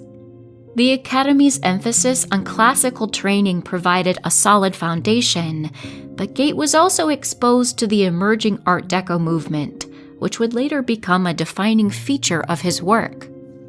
Simon Gate's work is notable for its unique combination of classical and modernist elements. His sculptures and decorative works often feature intricate details and a distinct Art Deco style, characterized by bold geometric forms and elegant lines. One of his notable contributions to Swedish art is his involvement in the design of the Swedish Pavilion at the 1925 International Exposition of Modern Industrial and Decorative Arts in Paris, which showcased his Art Deco influences. Simon Gate's personal life was relatively private. He was married to Sigrid Oldelberg, a fellow artist, in 1910. Their marriage was a significant partnership in both personal and professional terms, as Oldelberg was also involved in the art world and supported Gate's career. The couple's collaboration and mutual support were crucial to Gate's artistic development. Throughout his career, Gate faced several challenges, including the struggle to establish himself in a rapidly evolving art world. The shift towards modernism and the rise of new artistic movements posed difficulties, as Gate sought to integrate these new styles into his own work while maintaining his distinctive artistic vision. Despite these challenges, Gate's perseverance and dedication to his craft allowed him to make significant contributions to the Art Deco movement. In addition to his artistic career, Gate experienced periods of financial difficulty, which impacted his ability to pursue large-scale projects. However, his resilience and commitment to his work enabled him to overcome these obstacles and leave a lasting impact on Swedish art. Simon Gate's legacy continues to be celebrated for his innovative approach to Art Deco and his ability to blend traditional and modern elements in his work. His contributions to Swedish art and design remain influential, and his works are still admired for their elegance and craftsmanship. Simon Gate was a key proponent of the Art Deco movement, which emerged in the 1920s and 1930s. This style is characterized by its emphasis on geometric shapes, rich colors, and a luxurious aesthetic. Art Deco combined modernist styles with fine craftsmanship and elegant forms, reflecting both technological advancements and opulence. Gate's work helped shape this movement by integrating these principles into a wide range of artistic and architectural projects. Gate was influenced by the broader modernist movement, which sought to break away from traditional forms and explore new materials and techniques. The emphasis on geometric abstraction and streamlined forms in modernism provided a foundation for Gate's Art Deco style. Elements of classical art, such as symmetry and proportion, can be seen in Gate's work, though he adapted these elements with a modernist twist. Gate was innovative in his use of materials, combining traditional craftsmanship with modern materials, such as stainless steel and aluminum. This blend allowed him to achieve both durability and aesthetic appeal in public artworks. His work featured a precise use of geometric forms and patterns, which was a hallmark of Art Deco. Gate's ability to create complex, elegant designs with clean lines set him apart in the field. In the later part of Simon Gate's life, he continued to work actively on various projects, solidifying his reputation as a prominent figure in the Art Deco movement. During the 1930s and 1940s, Gate's works were increasingly featured in prominent public spaces, including buildings and urban installations. His art became synonymous with the Art Deco style, and he was widely recognized for his contributions to both the aesthetic and functional aspects of public art. During Gates' later years, Europe experienced significant historical changes, including the rise of World War II and its aftermath. The war and its impact on the art world influenced many artists, including Gate. Despite the upheaval, Gate managed to maintain his artistic practice and adapt to the changing times. The post-war era saw a shift in artistic trends, but Gates' work remained influential as a representation of the opulent and decorative Art Deco style. Simon Gate did not have any notable descendants who continued his artistic legacy in a direct way. However, his work inspired many contemporary artists and designers who appreciated the intricate and luxurious aspects of Art Deco. His contributions were widely acknowledged and celebrated by art historians and critics, ensuring that his influence persisted beyond his lifetime. His influence is evident in the continued appreciation of Art Deco in contemporary design and architecture. Gates' innovative use of materials and geometric forms has left a lasting impact on public art, particularly in the way Art Deco elements are integrated into modern urban landscapes. His legacy is maintained through the preservation of his works in museums and public spaces, serving as a testament to his artistic vision and the enduring appeal of Art Deco. Simon Gates' contribution to art and design remains significant, reflecting the sophistication and grandeur of the Art Deco era. His work continues to be studied and admired for its artistic achievements and its role in shaping the visual culture of the early 20th century.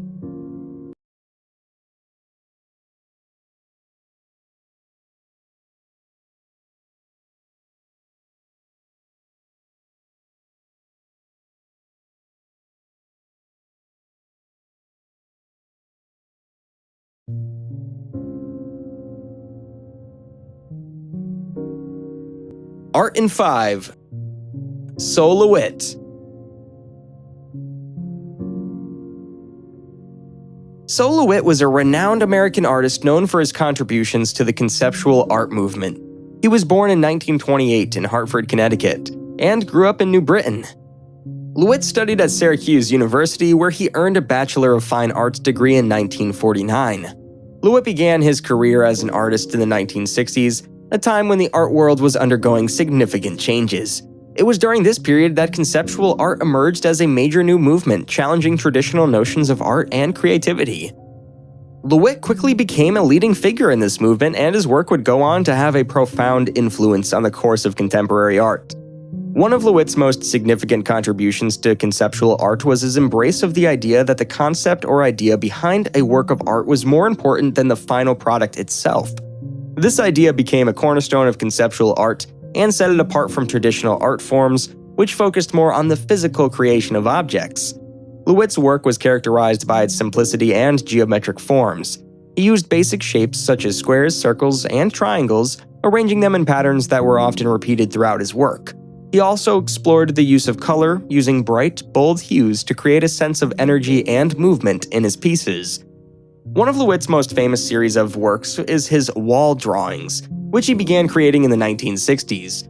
These pieces were large-scale, site-specific installations that covered entire walls with geometric shapes and patterns. Each piece was unique, designed specifically for the space in which it was created. Silhouette created hundreds of wall drawings throughout his career, and they remain some of his most significant and influential works. Silhouette's work was not only influential within the art world, but also had a significant impact on design and architecture. He was commissioned to create many public artworks, including murals, sculptures, and installations, which are still on display in cities around the world. In addition to his art, Silhouette was also a prolific writer and thinker on the subject of art and creativity. He wrote extensively about his own work and the work of others, contributing to the ongoing conversation about the nature and purpose of art. Silhouette continued to create art until his death in 2007, leaving behind a legacy that continues to inspire and influence artists and thinkers around the world. His emphasis on the importance of concept and his use of simple geometric forms have had a lasting impact on the art world, challenging traditional notions of what art can be and inspiring new generations of artists to push the boundaries of creativity. Art in 5. Soloist.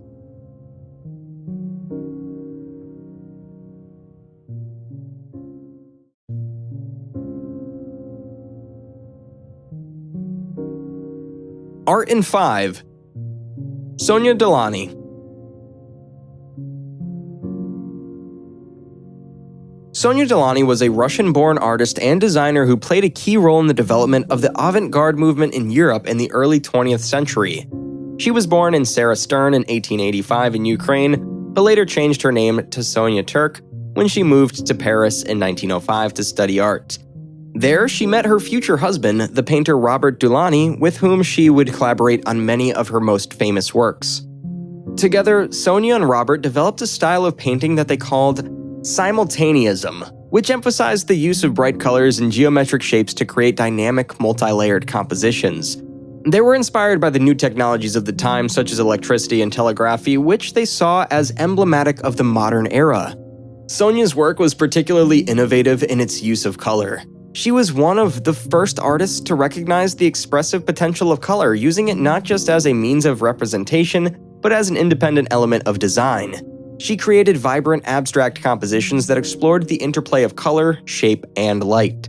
In addition to her work as a painter, Sonia was also an accomplished designer. She applied the same principles of color and geometric abstraction to textiles, fashion, and home decor, creating bold, modern designs that were unlike anything that had been seen before. She collaborated with many major fashion houses, including Liberty of London and Jacques Heim, and her designs were worn by some of the most fashionable women of the day. Sonia's work was celebrated in her lifetime, and she was one of the few women artists to achieve significant recognition and success during the early 20th century. She exhibited her work in major galleries and museums throughout Europe and the United States, and her designs were widely admired and imitated. Despite her achievements, Sonia faced significant challenges as a female artist and designer in a male-dominated field. She had to fight against the prevailing attitudes of the time, which saw women as inferior and incapable of producing serious art. But she refused to be discouraged and continued to push the boundaries of what was possible in art and design. Sonia's legacy continues to inspire and influence artists and designers today. Her innovative use of color and geometric abstraction paved the way for many of the artistic movements that followed, including abstract expressionism and op art. Her designs are still admired for their bold, modern aesthetic, and her pioneering spirit continues to serve as a model for women in the arts and beyond. Art in 5. Sonia Delany.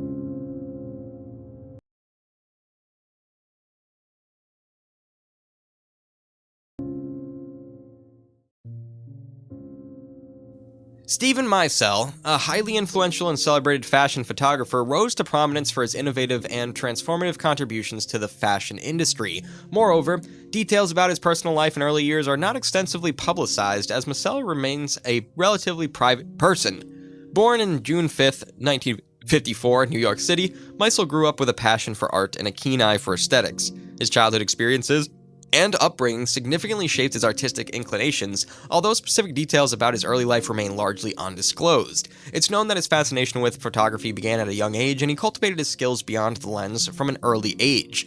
Meisel's artistic journey likely commenced during his formative years, where he might have immersed himself in the vibrant artistic environment of New York City, drawing inspiration from its diverse culture and creative energy. His exposure to the avant-garde art scene, museums, galleries, and fashion culture of New York City likely played a pivotal role in shaping his artistic sensibilities.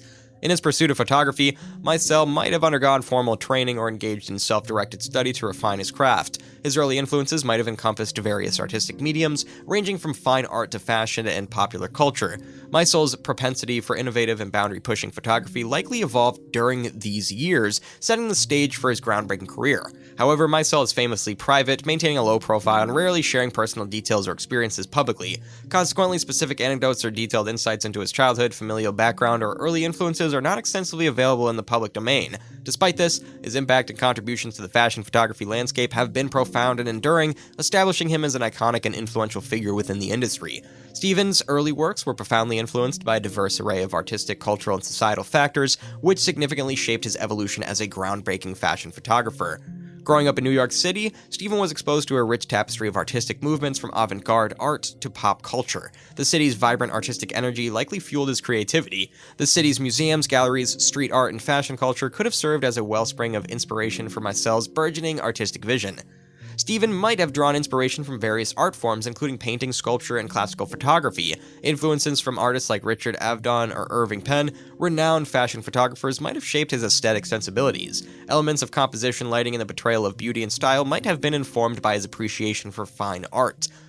Stephen's formative years in the 1960s and 1970s coincided with significant societal changes, including the rise of counterculture, the women's liberation movement, and shifts in beauty standards. These cultural movements might have been influenced by Meisel's inclination towards pushing boundaries in fashion photography, challenging norms, and redefining beauty ideals.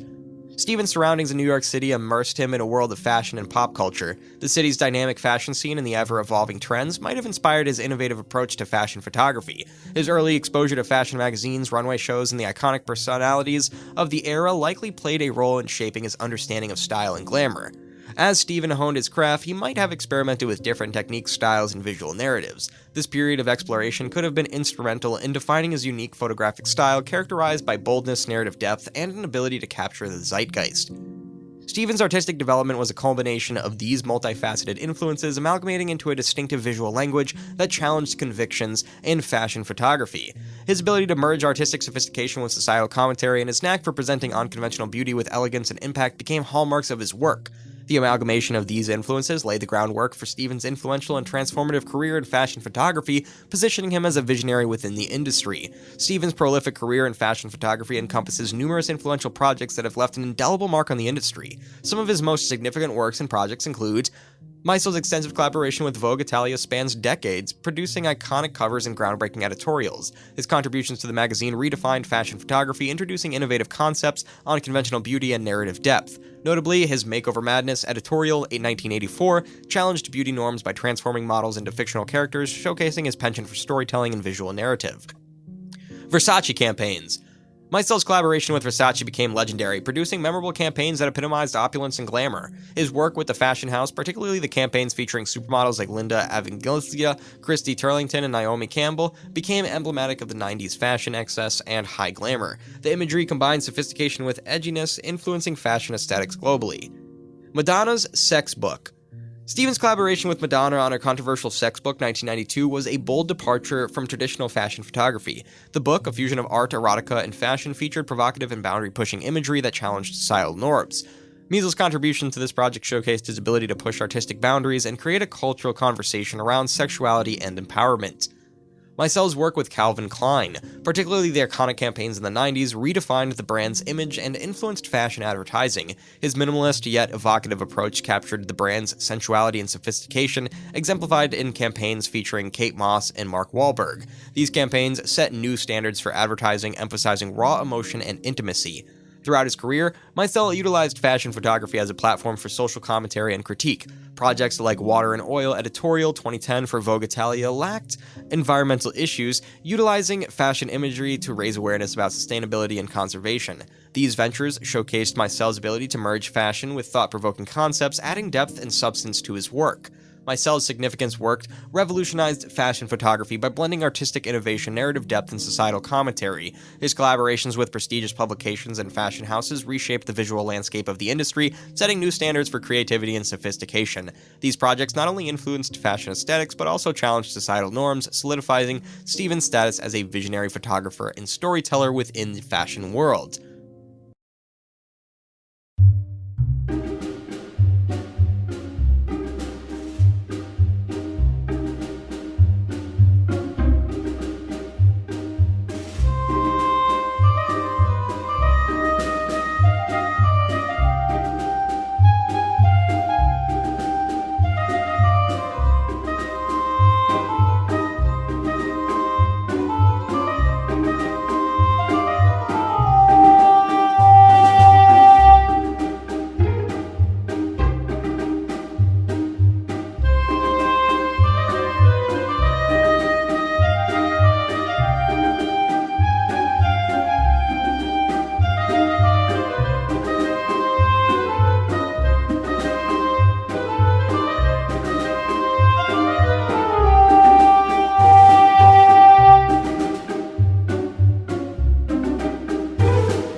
Suzanne Valadon, a French painter and artist, was born in Marie Clementine Valadon in 1865 in Business-sur Gartempe, France. She was a groundbreaking figure in the art world, known for her compelling and unconventional works that challenged societal norms and pushed the boundaries of traditional art. Valadon's early life was marked by struggle and determination. She was born into a working-class family and began working at a young age to support herself.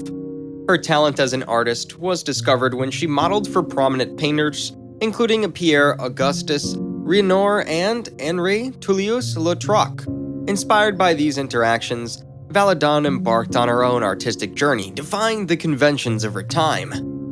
Valadon's paintings were characterized by their boldness, rawness, and honesty. She often depicted female figures, including self-portraits, nudes, and intimate scenes, with a focus on capturing their strength, sensuality, and inner emotions. Her distinctive style combined a unique blend of influences, incorporating elements of post-impressionism, symbolism, and fauvism. One of Valadon's notable contributions to the art world was her exploration of the female gaze. She challenged the traditional male-dominated art narrative by presenting women as active subjects rather than passive objects of desire. Valadon's representations of the female form were authentic, unapologetic, and free from the idealized beauty standards of the time. Valadon's art also captured the vibrant atmosphere of Montmartre, the bohemian neighborhood of Paris where she lived and worked. She painted scenes of everyday life, including the bustling streets, cafes, and dance halls, infusing them with a sense of energy and vitality. Her ability to capture the essence of a moment and convey a range of emotions through her brushwork made her work compelling and captivating. Despite facing challenges and prejudices as a woman artist, Valadon's talent and determination allowed her to gain recognition during her lifetime. She exhibited her work in major art exhibitions and galleries, breaking barriers and inspiring future generations of female artists. Suzanne Valadon's legacy as an artist is significant and enduring. Her pioneering spirit, fearlessness, and commitment to depicting the female experience have made her an influential figure in the art world. Her art continues to be celebrated for its emotional depth, artistic innovation, and its contribution to the advancement of women in the arts. Valadon's groundbreaking work serves as a reminder of the power of art to challenge societal norms and to shape our understanding of gender, identity, and human experience. Tamara de Lempicka. Tamara de Lempicka was born on May 16, 1898, in Warsaw, Poland, then part of the Russian Empire. Her birth name was Tamara Rosalia Gerwick-Gorska. She came from a wealthy, upper-class Jewish family. Her father, a successful textile manufacturer, and her mother, a cultured and socialite woman, provided Tamara with a privileged upbringing. Her early exposure to the arts was facilitated by her family's social circles and their appreciation for culture and sophistication. From a young age, Lempicka showed an aptitude for drawing and painting. Her family's resources allowed her to study art privately. Influenced by the artistic environment of her upbringing, she became interested in the emerging modernist movements. Her early influences included the vibrant cultural life of Warsaw and exposure to various European art forms, including Art Deco and Cubism. In 1916, Tamara de Lempicka moved to St. Petersburg with her family. The Russian Revolution of 1917 and the ensuing chaos significantly impacted her life. Her family's wealth and status were severely affected, and they eventually fled Russia. They relocated to Paris in 1920, a city that would become central to Lempicka's career. In Paris, Lempicka studied at the Académie de la Grande Chaumière and the Académie Ranson.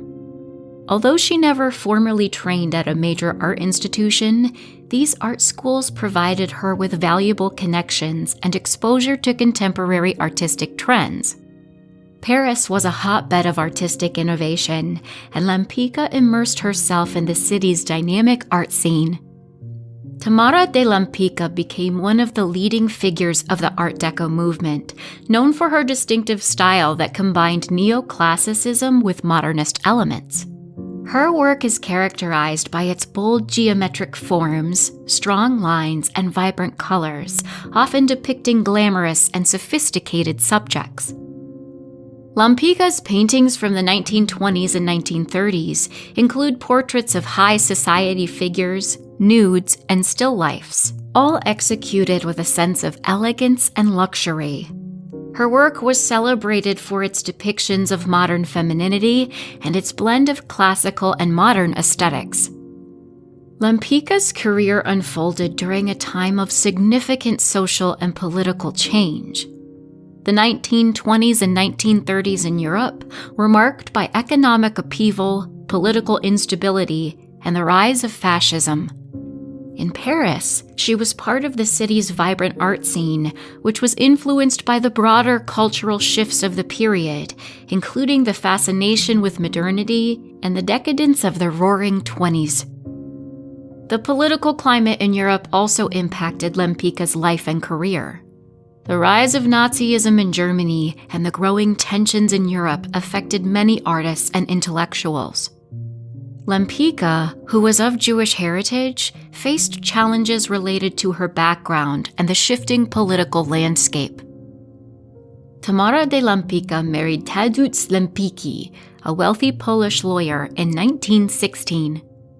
The couple had a daughter, Kazette, born in 1923. However, their marriage became strained as Lempicka's career took off. The couple eventually divorced in 1931. Lempicka's personal life was marked by a series of high-profile relationships. She was known for her romantic involvement with several prominent figures in the art and social worlds. One of her notable relationships was with the famous French painter and art dealer Maurice Bouval. Her relationships often reflected her glamorous and sophisticated persona, which was also evident in her art. The political changes in Europe, including the outbreak of World War II, significantly affected Lempicka's career. She and her daughter fled Paris during the German occupation and settled in the United States. In New York, Lempicka continued to paint, but found it challenging to regain her former prominence in the American art scene. In the later years of her life, Lempicka's work became less fashionable as artistic tastes shifted. She faced financial difficulties and struggled to maintain her high society lifestyle. Despite these challenges, she continued to paint and remained active in the art world. Here are 5 of the most famous works by Tamara de Lempicka. Portrait of the Marquis de Pompadour, 1930. This painting is a striking portrait of the Marquis de Pompadour, a historical figure from 18th century France. Lempicka's version of the Marquis is rendered with her signature Art Deco style, featuring sharp geometric lines and a stylized, glamorous portrayal. The Marquis is depicted in a sophisticated pose, wearing an elaborate gown with intricate details. The background is a rich, deep blue, contrasting with the Marquis's pale complexion and the vibrant hues of her clothing. Lempicka's portrayal of the Marquis de Pompadour reflects her fascination with historical elegance and opulence, as well as her ability to blend modernist aesthetics with classical themes. The use of bold colors and geometric forms highlights the Marquis's regal and glamorous persona, creating a timeless image that bridges historical and contemporary styles. Self-Portrait in the Green Bugatti, 1929. In this iconic self-portrait, Tamara de Lempicka is depicted in a luxurious green Bugatti, a symbol of wealth and modernity. She appears confidently at the wheel, dressed in a chic and stylish outfit. The composition is marked by sharp lines, bold colors, and a sleek, almost futuristic background. The green of the car contrasts dramatically with the angular shapes and muted tones surrounding it. This self-portrait showcases Lempicka's flair for self-promotion and her embrace of modernity and luxury. The Bugatti serves as a symbol of her success and sophistication, while the Art Deco style emphasizes her confidence and independence. The painting reflects both her personal identity and the broader cultural trends of the 1920s, celebrating both individual success and the opulence of the era. The Musician, 1929. The Musician depicts a female figure, seated and holding a violin, surrounded by a dynamic composition of angular forms and vibrant colors. The figure is rendered with Lempicka's characteristic stylized approach, with smooth, polished surfaces and a highly composed arrangement of shapes. The background features a blend of geometric patterns that complement the figure's elegant pose. This painting reflects Lempicka's interest in combining classical themes with modernist aesthetics. The musician's graceful pose and the use of bold, geometric forms highlight the harmony between the classical art form of music and the contemporary style of Art Deco. The painting can be seen as a tribute to both the artistry and the modern elegance of the period. Sleeping, 1931. In Sleeping, Lempicka presents a sensuous depiction of a reclining female nude. The composition is characterized by smooth, fluid lines and a minimalist background that draws attention to the figure's graceful curves. The use of soft, muted colors and the careful rendering of light and shadow contribute to the painting's tranquil and intimate atmosphere.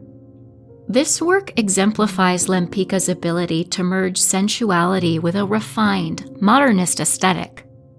The painting captures the elegance and calm of the sleeping figure, while the Art Deco style adds a layer of sophistication. The work reflects themes of beauty and relaxation, emphasizing the artist's focus on the female form and her skill in creating intimate yet glamorous representations. The Green Dress, 1929. The green dress features a fashionable woman in a striking green dress, set against a geometric, abstract background. The figure is portrayed with Lempicka's characteristic sharp lines and streamlined forms, and the dress is rendered with a high level of detail and texture. The overall composition is both dynamic and elegant, reflecting the stylishness of the subject. This painting showcases Lempicka's fascination with fashion and modern elegance. The green dress and the geometric background emphasize the subject's sophistication and the contemporary style of the 1920s. The painting reflects Lempicka's interest in high society and glamour, capturing the essence of modern chic through her distinctive Art Deco lens. Other well-known works by Tamara de Lempicka. Adam and Eve, 1932. Autoportrait, 1929. The Young Lady with Gloves, 1930. Portrait of a Young Girl, 1929. My Portrait, 1930. These works, alongside the five listed, further highlight Lempicka's contributions to Art Deco and her unique approach to portraiture and modernist art. In the later years of Tamara de Lempicka's life, she faced both personal and professional challenges. After World War II, Lempicka's prominence as an artist began to wane as the Art Deco style fell out of fashion and was overshadowed by newer artistic movements such as abstract expressionism. This shift in the art world posed difficulties for Lempicka, who struggled to adapt to changing tastes and regain her former fame. In the 1940s, Lempicka moved to the United States with her daughter, Cosette. They settled in New York City, where Lempicka attempted to revive her career. However, despite her efforts, she found it challenging to reestablish her place in the American art scene, which was increasingly dominated by new styles and artists. In the 1950s, Lempicka relocated to Mexico, where she lived out the remainder of her life. Her move to Mexico was partially driven by the desire for a more favorable climate and a new environment. Although she continued to paint and was active in the art community, her work did not regain the same level of commercial success or recognition that it had enjoyed earlier in her career. Tamara de Lempicka had one daughter, Cosette, born in 1923. Cosette was a constant presence in her mother's life and career, and after Lempicka's death, she managed her mother's estate and legacy. Cosette passed away in 2002, but during her lifetime, she worked to preserve and promote Lempicka's work. Tamara de Lempicka passed away on March 18, 1980, in Cuernavaca, Mexico. She was 81 years old. Her final resting place is in the Panthéon Français in Mexico City. Her grave is marked with a simple yet elegant headstone, reflecting the artist's understated and sophisticated style. Tamara de Lempicka's contributions to art and culture have had a lasting impact, particularly in the realm of Art Deco. Her distinctive style, characterized by bold geometric forms, vibrant colors, and glamorous subjects, has continued to influence artists and designers. Art Deco Revival. Lempicka's work played a significant role in defining and popularizing the Art Deco style. Her glamorous, modernist approach to portraiture and her sophisticated use of color and form have been influential in subsequent art movements and design aesthetics. Cultural icon. Lempicka's paintings, particularly her portraits of high society figures, remain iconic representations of the Roaring '20s and 1930s. Her work captures the elegance and opulence of the era, and her style has become synonymous with the Art Deco movement. Legacy in art history. In recent decades, there has been a renewed interest in Lempicka's work. Her paintings are featured in major exhibitions and collections worldwide, and she is often celebrated for her unique contribution to modernist art.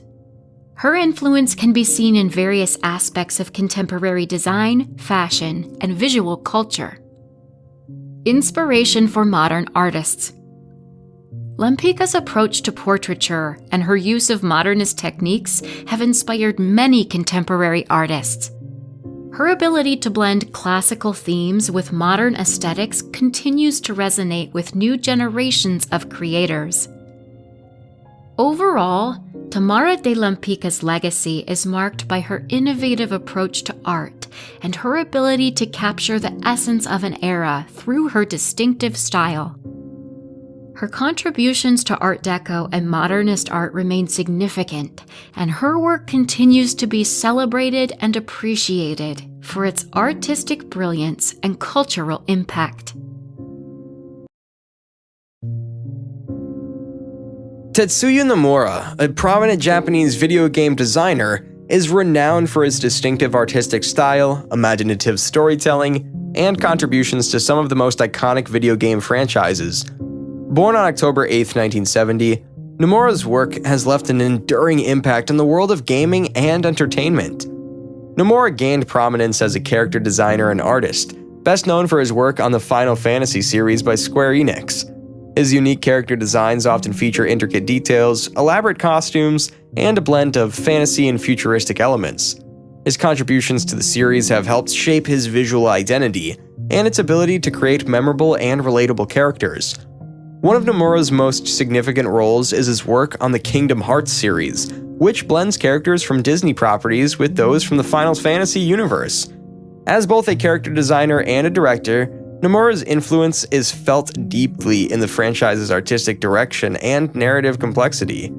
The series' success is a testament to his ability to merge distinct worlds and create a cohesive and emotionally resonant experience. Nomura's artistic style is characterized by its attention to detail, intricate designs, and an affinity for combining fantasy and reality. His characters often exhibit a range of emotions, and his designs capture their personalities and journeys. Nomura's involvement extends beyond character design, as he has directed and contributed to various aspects of game development, including storytelling and world building. His willingness to experiment with storytelling is evident in his directorial role for Final Fantasy VII, Advent Children, an animated film that continues the story of the iconic video game. Nomura's ability to translate the essence of the game's worlds and characters to a new medium demonstrated his creative flexibility and commitment to expanding the narratives he helped create. Nomura's influence is not limited to the visual aspect of game design. His role as a director and his involvement in overarching creative decisions have allowed him to shape the experiences players have with his games. His storytelling often explores themes of identity, friendship, and the struggle between light and darkness, adding emotional depth to the games he works on. Tetsuya Nomura's legacy in video game design is profound. His ability to merge creative design, storytelling, and gameplay mechanics have elevated him to a status of creative authority in the industry. His characters have become iconic, and his influence continues to be felt as he helms new projects and contributes to the evolution of gaming as an art form.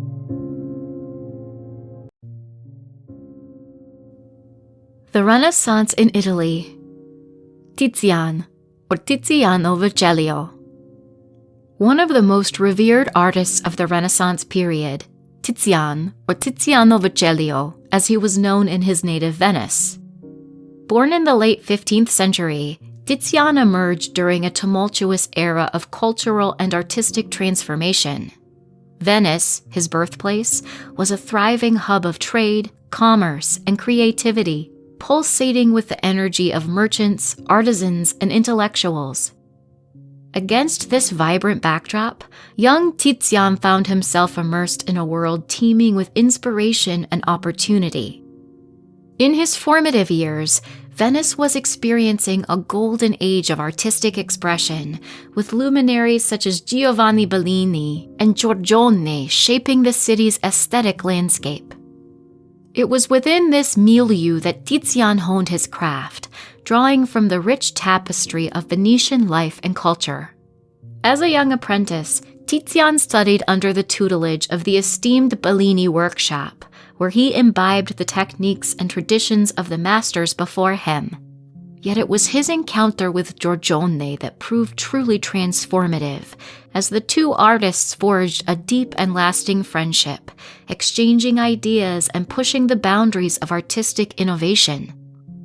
Under Giorgione's guidance, Tizian flourished, refining his skills and developing his signature style, characterized by bold brushwork, rich color palettes, and a keen sense of emotional depth. Together, they navigated the shifting currents of Venetian society, drawing inspiration from classical mythology, biblical narratives, and the natural world. Yet Tizian's influence extended far beyond the confines of his studio, as he mentored a new generation of aspiring artists, including the likes of Tintoretto and Veronesa. His workshop became a crucible of creativity, a breeding ground for talent and ambition, where ideas were exchanged and boundaries were challenged. As Tizian's reputation grew, so too did his patronage, attracting the attention of nobles, clergy, and monarchs from across Europe. His commissions ranged from intimate portraits to grandiose altarpieces, each imbued with a sense of grandeur and majesty that captivated audiences far and wide. Central to Tizian's artistic vision was his mastery of color and light. He possessed an unparalleled ability to manipulate pigments, infusing his compositions with a luminous quality that seemed to emanate from within. His use of chiaroscuro, the interplay of light and shadow, created a sense of depth and dimensionality, drawing viewers into the heart of his canvases. In terms of composition, Tizian was a true innovator, employing dynamic arrangements and bold juxtapositions to convey narrative complexity and emotional intensity.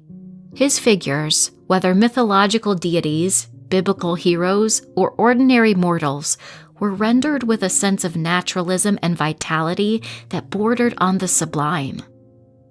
One of Tizian's most distinctive traits was his willingness to experiment with pictorial techniques and stylistic conventions.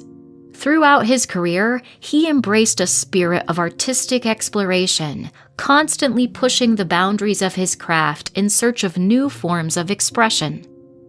From the ethereal beauty of his early works to the monumental grandeur of his later masterpieces, Tizian's oeuvre reflects a restless creative spirit driven by an insatiable thirst for innovation. Yet, for all his technical prowess, it was Tizian's profound insight into the human condition that truly set him apart.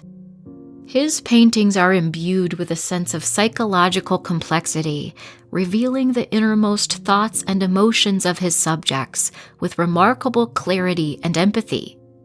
Whether capturing the fleeting moment of a lover's embrace or the agonizing despair of a martyr's sacrifice, Tizian possessed an uncanny ability to evoke the full range of human experience with breathtaking immediacy. His most renowned paintings are Venus of Urbino, 1538.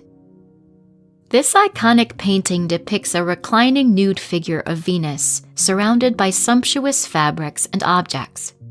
Commissioned by Guido Baldo II della Rovere, Duke of Urbino, the painting is a quintessential example of Renaissance idolized beauty. Venus's gaze meets the viewers directly, inviting contemplation of love, beauty, and sensuality. The painting's composition, with its careful balance of light and shadow, creates a sense of intimacy and warmth, while its rich symbolism evokes themes of love, fertility, and the divine feminine. Bacchus and Ariadne, 1520 to 1523. Commissioned by Alfonso d'Este, Duke of Ferrara, this painting depicts the mythological tale of Bacchus, the god of wine, and Ariadne, the mortal princess abandoned by Theseus on the island of Naxos. Tizian captures the moment of their fateful encounter as Bacchus descends from his chariot to comfort Ariadne in her distress. The painting is renowned for its dynamic composition, vibrant colors, and expressive figures, which convey the ecstasy and abandon of Bacchic revelry. It also symbolizes the triumph of love over adversity and the eternal cycle of life, death, and rebirth. Assumption of the Virgin, 1516 to 1518. Located in the Basilica di Santa Maria Gloriosa dei Frari in Venice, this monumental altarpiece depicts the Virgin Mary ascending into heaven, accompanied by a host of angels and cherubs. Commissioned by the Confraternity of the Assumption, the painting is a masterful synthesis of religion devotion and artistic innovation. Tizian's use of color and light imbues the scene with a sense of divine radiance, while his depiction of the Virgin's serene countenance exudes a profound sense of spiritual transcendence. The painting's monumental scale and emotive power have made it one of Tizian's most celebrated works. Diana and Actaeon, 1556 to 1559. Part of Tizian's series of mythological paintings commissioned by King Philip II of Spain, Diana and Actaeon depicts the moment when the hunter Actaeon accidentally stumbles upon the goddess Diana and her nymphs bathing in a forest pool. Enraged by his intrusion, Diana curses Actaeon, transforming him into a stag to be hunted down by his own hounds. The painting is renowned for its dramatic tension, dynamic composition, and rich symbolism. It explores themes of voyeurism, punishment, and the power dynamics between mortal and divine. The Flaying of Marsyas, 1570 to 1576. This powerful painting depicts the gruesome mythological tale of the satyr Marsyas, who dared to challenge the god Apollo in a musical contest and was subsequently flayed alive as punishment. Tizian's depiction of the grisly scene is characterized by its raw intensity, visceral emotion, and psychological depth. The painting serves as a meditation on the hubris of mortal ambition, the brutality of divine retribution, and the inexorable cycle of life and death. Tizian passed away on August 27, 1576, in Venice, Italy. He was in his late 80s at the time of his death. Tizian's passing marked the end of an era in Venetian art, as he was one of the last remaining masters of the High Renaissance period. Growing up in a vibrant and culturally rich environment, Moro was exposed to a variety of artistic influences from an early age. Her family was supportive of her artistic inclinations, and her father, a respected engineer, encouraged her creative pursuits. Her early exposure to the city's artistic scene, including its renowned theaters and galleries, greatly influenced her future work. Moro's early years coincided with a period of significant political and social change in Hungary. The aftermath of World War I and the subsequent establishment of the Hungarian Soviet Republic in 1919, followed by the rise of the conservative Horthy regime, created a climate of instability and change. These tumultuous times affected many artists, and Moro was no exception. The political shifts and economic hardships of the 1920s and 1930s provided a backdrop of uncertainty that influenced her work and career. Vala Moro attended the Royal Academy of Fine Arts in Budapest, where she studied under prominent Hungarian artists. Her education provided her with a solid foundation in classical techniques, but it was her exposure to the burgeoning Art Deco movement that truly shaped her artistic style. Influenced by the modernist trends and the geometric forms of Art Deco, Moro began to incorporate these elements into her own work, blending them with traditional Hungarian motifs. One interesting fact about Moro is that she was a member of a small group of avant-garde artists in Hungary who were instrumental in introducing Art Deco to Eastern Europe. Her work was known for its fusion of traditional Hungarian folk art with modernist styles, creating a unique aesthetic that was both innovative and deeply rooted in her cultural heritage. Moro's personal life was relatively private. She married a fellow artist who was also involved in the Art Deco movement. Their partnership was both personal and professional, as they often collaborated on projects and exhibitions. Despite the supportive nature of their relationship, the couple faced numerous challenges, including financial difficulties and the impact of political instability on their work. The rise of fascism in Europe and the onset of World War II had a profound impact on Moro's life and career. During the war, she faced considerable hardship, including the loss of many of her works and the disruption of her artistic practice. Although she was not imprisoned, the war's effects on her personal and professional life were significant, leading to periods of intense struggle and uncertainty.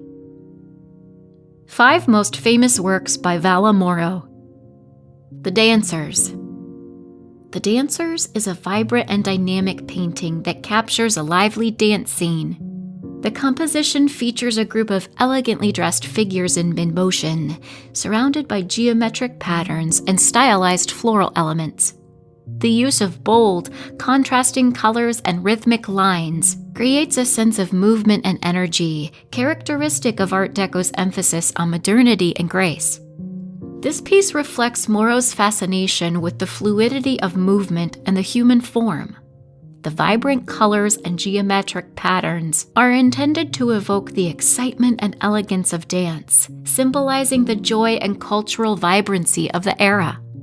The stylized representation of the dancers suggests a blend of traditional cultural themes with a modern artistic approach. Art Deco Still Life. Art Deco still life is a meticulously arranged composition of objects including vases, fruits, and flowers, all rendered in a sleek, geometric style. The painting utilizes a restrained color palette with metallic tones and sharp lines, emphasizing the Art Deco fascination with symmetry and luxury. This work highlights Moro's ability to merge everyday objects with a sophisticated artistic style. The still life reflects the influence of Art Deco's emphasis on elegance and luxury, using its geometric forms to elevate the mundane into a high art form. It also underscores the era's interest in the opulence of material culture. Hungarian Landscape. In Hungarian landscape, Moro presents a stylized view of the Hungarian countryside, featuring rolling hills, quaint cottages, and a serene sky. The composition is marked by bold, simplified forms and a use of vibrant, contrasting colors. The painting style reflects both the natural beauty of Hungary and the geometric abstraction of Art Deco. This work represents Moro's deep connection to her homeland, blending traditional Hungarian landscapes with modernist abstraction. The painting captures the essence of the Hungarian landscape through a modern lens, reflecting both a reverence for nature and a commitment to innovative artistic expression. The Urban Metropolis. The urban metropolis depicts a bustling cityscape with towering buildings, busy streets, and streamlined cars. The painting uses a palette of cool, metallic colors and incorporates geometric shapes to create a sense of urban dynamism and modernity. The composition is highly structured, reflecting the organized chaos of a thriving metropolis. This work captures the excitement and complexity of modern urban life. The geometric abstraction of the cityscape conveys the artist's fascination with the technological advances and architectural innovations of the time. It symbolizes the rapid changes and progress of the 20th century, reflecting the modernist aspirations of Art Deco. Elegance in motion. Elegance in motion portrays a graceful, elongated female figure in a flowing dress, set against a backdrop of abstract shapes and patterns. The use of smooth lines, rich textures, and a sophisticated color scheme emphasizes the fluidity and elegance of the figure. This piece celebrates the beauty and elegance of the human form through the lens of Art Deco's aesthetic principles. The stylized representation of the figure and the integration of abstract patterns highlights Moro's interest in combining traditional themes with modernist techniques. It reflects the artist's dedication to portraying beauty and sophistication. Other well-known works by Valla Moro. Morning in Budapest. The Modernist Portrait. Geometric Harmony. Floral Reverie. City Lights. These additional works further showcase Moro's distinctive style and her contribution to the Art Deco movement. Valla Moro was a prominent figure within the Art Deco movement, and her work significantly influenced the development and propagation of this style. Art Deco, which emerged in the 1920s and 1930s, is characterized by its emphasis on elegance, luxury, and geometric abstraction. Moro's contributions helped solidify the movement's focus on streamlined forms and opulent aesthetics. Moro's art was inspired by a variety of sources, including modernist aesthetics. The early 20th century shift towards abstraction and geometric forms profoundly influenced her work.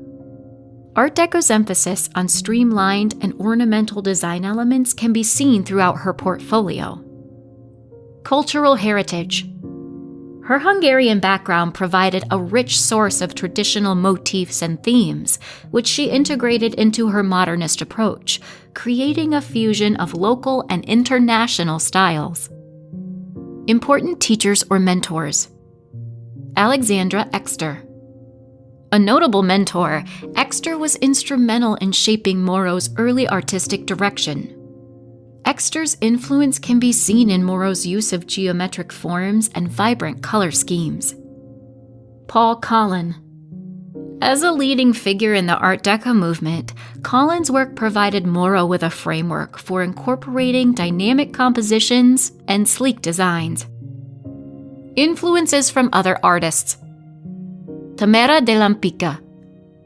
Known for her distinct Art Deco style, Lampica's exploration of elegance and modernity in portraiture resonated with Moro and inspired her approach to depicting the human form. Gustav Klimt.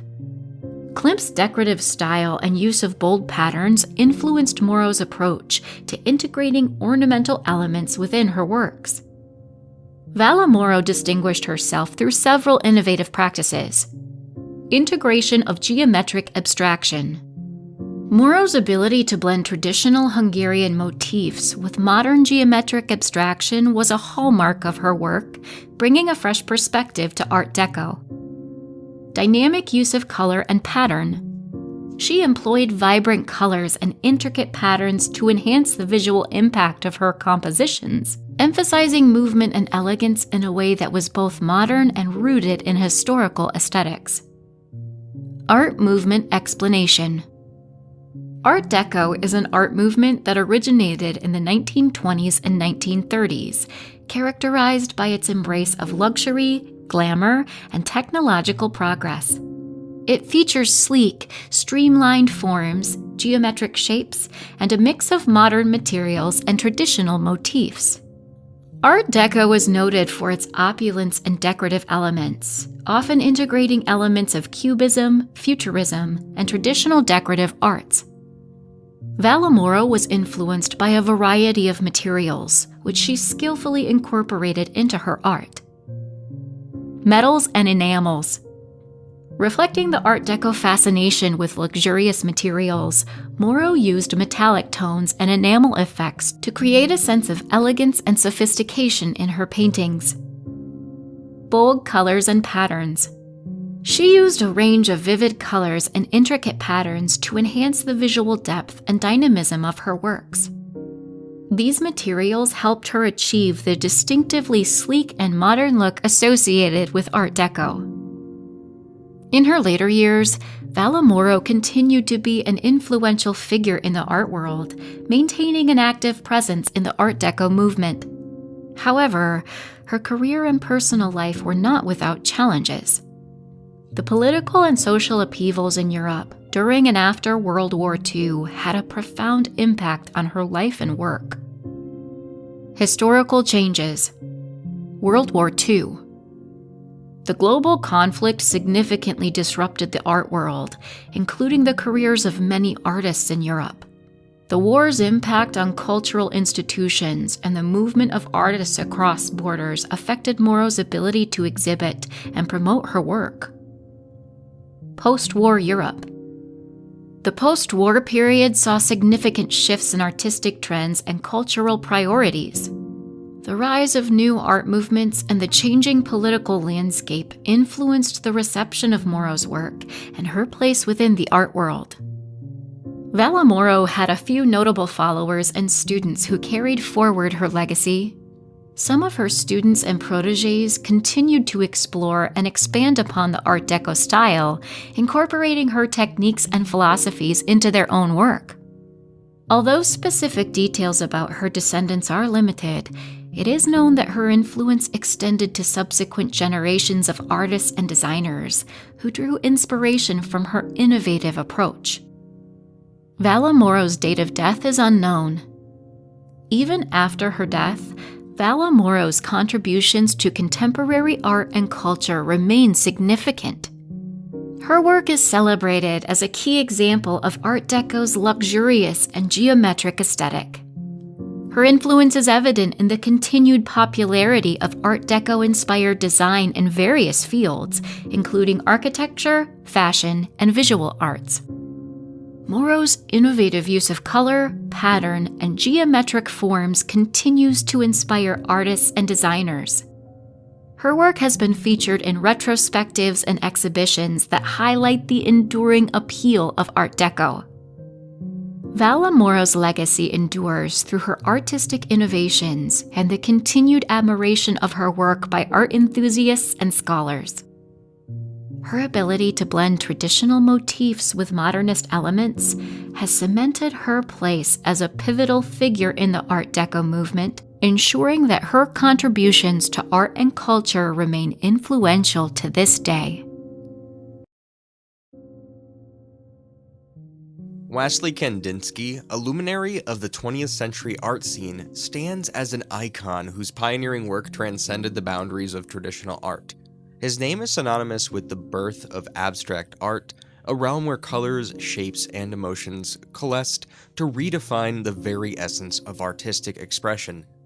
Join us on an odyssey through the life and mind of this revolutionary artist, where his brushstrokes on canvas became gateways to a world of unbounded creativity and unfathomable depth.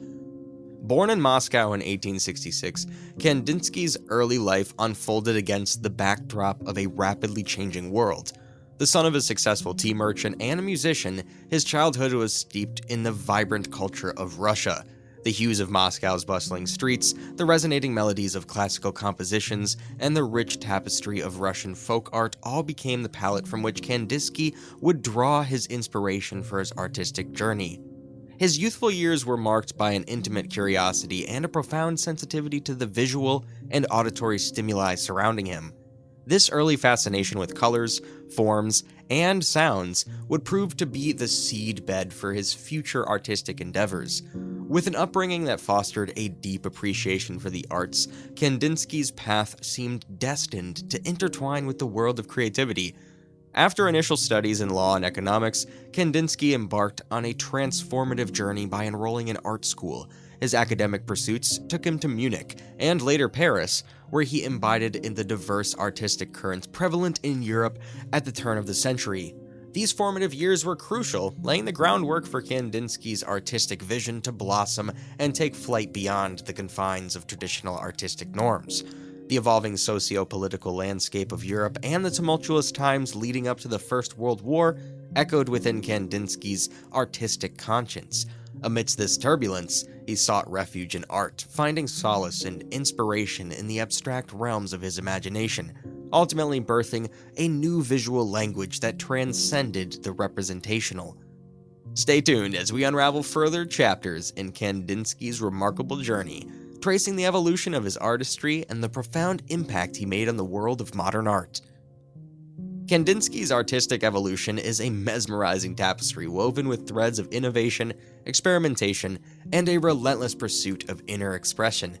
His early artistic forays were marked by representational works, heavily influenced by folk art and landscapes, where recognizable forms dominated his canvases. However, a seismic shift occurred during a pivotal moment in 1910 when Kandinsky encountered an epiphanic moment while gazing at one of his own paintings. He was captivated by the raw emotional impact of color and form divorced from representational context. This encounter acted as a catalyst, propelling him into uncharted artistic territory. As he navigated this unexplored realm, Kandinsky began to liberate his art form from representational constraints. He birthed the theory of synthesia in art, believing that colors and shapes could evoke emotional and spiritual resonance akin to music. This fusion of senses, where colors hummed like melodies and shapes danced in harmonic rhythms, became the cornerstone of his pioneering abstract art. His canvases metamorphosized into vibrant symphonies of color, rhythm, and geometric shapes. Through series such as improvisations and compositions, Kandinsky liberated himself from the confines of objective reality, plunging deep into the realms of the abstract, where emotions took precedence over depiction. Each brushstroke became an ode to inner emotions, transcending the visual to communicate the ineffable. His art became a window into the soul, inviting viewers to experience their own emotional responses, unshackled by the need for representational fidelity. Over time, Kandinsky's art evolved in complexity and depth. His compositions became more dynamic, employing bold lines, intersecting shapes, and a symphony of contrasting colors that conveyed an emotional intensity and spiritual depth beyond mere visual aesthetics. Through his artistic evolution, Kandinsky not only pioneered abstract art but also laid the groundwork for a new form of visual expression, one that emphasized the power of art to transcend the tangible, inviting viewers into a realm of pure emotional experience. Kandinsky's creative process was an intricate interplay between intellect, emotion, and spirituality, forging a path that defied convention and transcended the boundaries of traditional artistic approaches. At the core of his methodology lay an amalgamation of deep introspection and a fervent exploration of the senses. Central to Kandinsky's approach was his belief that art should be an expression of inner emotions, a visual symphony resonating with the human soul. He embraced a form of artistic synthesia, a concept in which he associated colors with sounds and shapes with emotions. This synthetic perception became a guiding principle in his creative endeavors, blurring the lines between sensory experiences. Kandinsky's creative sanctuary was his studio, a space charged with energy, vibrancy, and an assortment of artistic tools. Hence, he delved into a world of experimentation, often working fervently and intuitively, allowing emotions to guide his brushstrokes rather than tethering them to rationality. He meticulously explored the interplay of colors, textures, and forms. Sketches and preliminary studies played a crucial role in his process, serving as blueprints for the symphonic compositions that would later grace his canvases. These sketches were not merely preparatory exercises, but rather intimate conversations between the artist and his evolving vision. The act of painting, for Kandinsky, was akin to orchestrating a visual melody. Each stroke carried the weight of emotion and intention, with colors blending, shapes interlocking, and lines harmonizing to create a crescendo of emotional depth.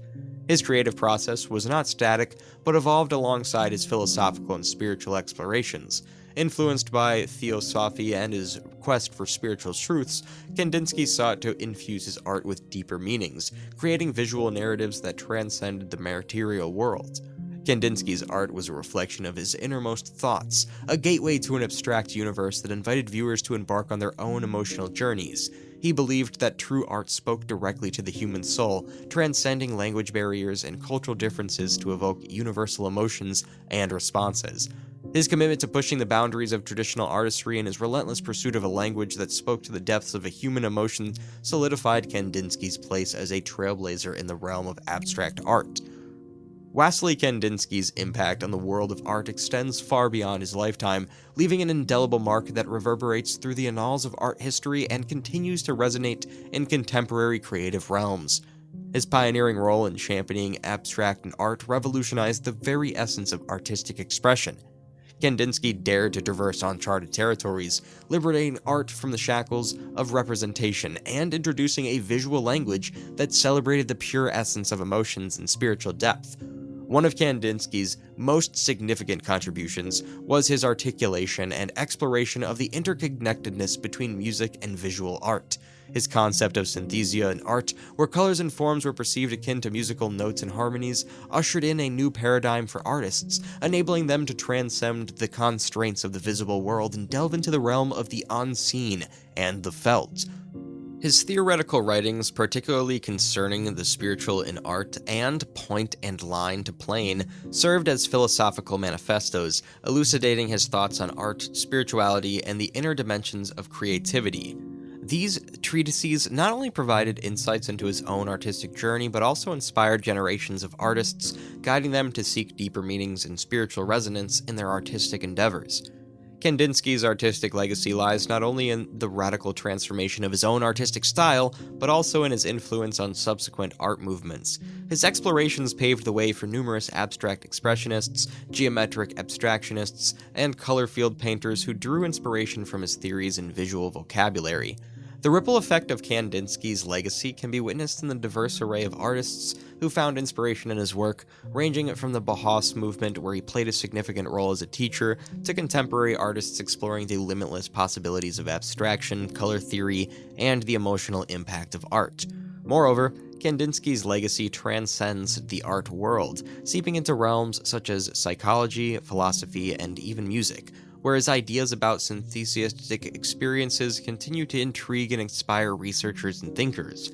His profound impact on the trajectory of art history cements Wassily Kandinsky as a visionary whose artistic vision not only transformed his era, but continues to reverberate across time, inviting us to explore the depths of our emotions and the boundless potential of abstract art. Beyond his groundbreaking contributions to the art world, Wassily Kandinsky's personal life and reflections provide an intriguing glimpse into the inner workings of the artist's mind and the forces that shaped his creative spirit. Kandinsky's personal journey was marked by a complex interplay between his artistic pursuits and his exploration of spirituality and philosophy.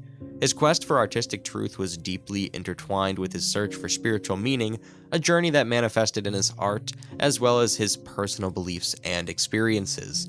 Amidst the burgeoning artistic and intellectual circles of Europe in the early 20th century, Kandinsky found himself entwined with luminaries of the time, engaging in discussions that ranged from art theory to esoteric philosophy. His encounters with figures like Franz Marc, Gabriel Munter, and other members of the Blue Rider group played a pivotal role in shaping his artistic ideologies and fostering a sense of camaraderie among kindred spirits. Kandinsky's personal relationships, notably his companionship with Gabriel Munter, a fellow artist and his companion for many years, offered both inspiration and emotional support in his artistic endeavors. Munter's influence on Kandinsky's life and art was profound, as they shared creative pursuits and a deep connection that transcended the canvas. Moreover, Kandinsky's writings, letters, journals, and theoretical treatises reveal a deeply introspective individual who sought to unravel the mysteries of art and the human spirit. His philosophical musings often touched upon themes of spirituality, the inner essence of art, and the synthesis of the material and the metaphysical. His experiences were not confined to the realm of art alone. Kandinsky's life was shaped by the tumultuous events of the era, including the upheavals of World War I and the subsequent societal changes. These experiences often found echoes in his art as he grappled with the chaos of the world and sought to find harmony and spirituality amidst the turmoil. In his later years, Kandinsky's reflections on life, art, and the human condition became more introspective. His move towards abstraction was not merely a stylistic choice, but a profound philosophical shift, a quest to distill the essence of existence onto canvas, transcending the tangible to capture the intangible. His personal life and reflections, intertwined with his artistic evolution, offer a multifaceted lens through which to understand the enigmatic artist behind the revolutionary canvases. Kandinsky's relentless pursuit of artistic truth and spiritual harmony continues to fascinate and inspire generations, inviting us to explore the interconnectedness of art, philosophy, and the human experience. Willem D. Kooning, 1904 to 1997, stands as a towering figure in the realm of 20th century art, celebrated for his pivotal role in shaping the abstract expressionist movement. Born on April 24, 1904, in Rotterdam, Netherlands, de Kooning's journey from humble beginnings to becoming a pioneering artist showcases his immense talent, artistic evolution, and profound influence on the art world. De Kooning's early life was marked by a passion for art. His move to the United States in 1926 marked the beginning of a new chapter that would shape the trajectory of modern art history. A key player in the emergence of abstract expressionism, de Kooning's work defied conventions, melding figuration and abstraction, and imbuing his pieces with raw emotional intensity. At the heart of de Kooning's artistic exploration was his unique approach to abstraction. His Woman series, produced in the 1950s, is a testament to his mastery of form and his ability to convey complex emotions through paint. In Woman 1, 1950 to 1952, de Kooning presents a distorted and fragmented female figure that exudes both vulnerability and power. His bold brushstrokes and dynamic compositions rendered the figures in a state of constant transformation, embodying the human experience in its multifaceted nature. De Kooning's innovative approach extended beyond his Woman series. His embrace of color, texture, and gesture in paintings like Excavation, 1950, captured the essence of abstract expressionism. Layers of paint, often scraped and reworked, formed intricate tapestries of visual language. This technique allowed de Kooning to communicate his emotions and thoughts on canvas, creating a dialogue between the artist and the viewer. One of de Kooning's defining traits was his willingness to challenge the artistic norms. His foray into sculpture, most notably with the works like Clam Digger in 1972, demonstrated his versatility and ability to translate his unique vision into three-dimensional form. This multidisciplinary approach showcased his relentless curiosity and his ability to push the boundaries of his own artistic language. The impact of de Kooning's work was profound, shaping not only the trajectory of abstract expressionism but also influencing subsequent generations of artists. His exploration of the relationship between abstraction and representation laid the groundwork for the diverse artistic landscape of the latter half of the 20th century. His work also prompted broader discussions about the role of emotion, gesture, and the artist's hand in the creation of art. As his career progressed, de Kooning's style continued to evolve, reflecting his personal experiences in the changing artistic landscape. His later works, often characterized by a more controlled approach, demonstrated a mastery over his craft while retaining the emotional depth that defined his earlier pieces. Willem de Kooning's legacy endures as a testament to his innovative spirit, his mastery of materials, and his ability to encapsulate the complexities of the human experience. His contributions to abstract expressionism and his profound impact on modern art solidify his position as a visionary artist whose influence continues to resonate with artists and art enthusiasts around the world.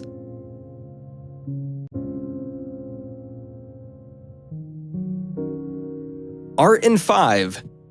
Yayoi Kusama.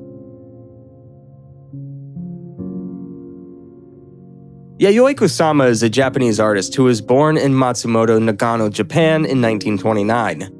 Her life and work have been shaped by her experiences growing up in Japan during World War II and her subsequent move to the United States in the late 1950s. Kusama is best known for avant-garde sculptures, installations, and paintings, which are characterized by their bold use of color, repetitive patterns, and immersive environments. Her work often explores themes of infinity, self-obliteration, and the relationship between the individual and the collective. Kusama began making art at a young age, and she showed an early aptitude for painting and drawing. However, her family was not supportive of her artistic aspirations, and they often discouraged her from pursuing her passions. Despite these obstacles, Kusama continued to create art and eventually moved to Tokyo to study painting at the Kyoto School of Arts and Crafts. In the late 1950s, Kusama moved to the United States, where she quickly became a fixture of the New York avant-garde scene. She befriended artists such as Donald Judd, Andy Warhol, and Claes Oldenburg, and she quickly gained a reputation for her groundbreaking work in sculpture and installation art.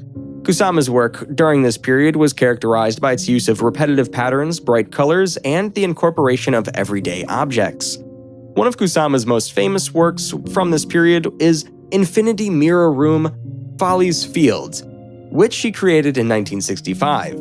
The installation consisted of a room filled with hundreds of phallic-shaped soft sculptures, which were arranged on the floor and hanging from the ceiling. The walls of the room were covered in mirrors, creating the illusion of an infinite field of phalluses. The work was a critical success and helped to establish Kusama as one of the most innovative and daring artists of her time. Throughout the 1960s, Kusama continued to push the boundaries of art and explore new mediums and techniques. She created sculptures made from fiberglass and other synthetic materials, and she experimented with her performance art and happenings. Her work during this period was often influenced by her interest in politics and social issues, and she was a vocal advocate for women's rights and anti-war activism. In the 1970s, Kusama returned to Japan, where she continued to create art and explore new mediums. She began to work more with painting and drawing, and her work during this period often featured large-scale canvases covered in polka dots and other repeating patterns. She also began to incorporate elements of traditional Japanese art into her work, such as calligraphy and woodblock prints. In the decades that followed, Kusama continued to create innovative and groundbreaking work. She returned to sculpture in the 1990s, creating large-scale installations that explored themes of love, sexuality, and mortality. She also continued to work with painting and drawing, and her work during this period often featured her signature polka dots and bold use of color. Today, Kusama is one of the most celebrated and influential artists of her generation. Her work has been exhibited in major museums and galleries around the world, and she's been the subject of numerous books, documentaries, and exhibitions. Her legacy continues to inspire and captivate audiences, and she remains an icon of the contemporary art world.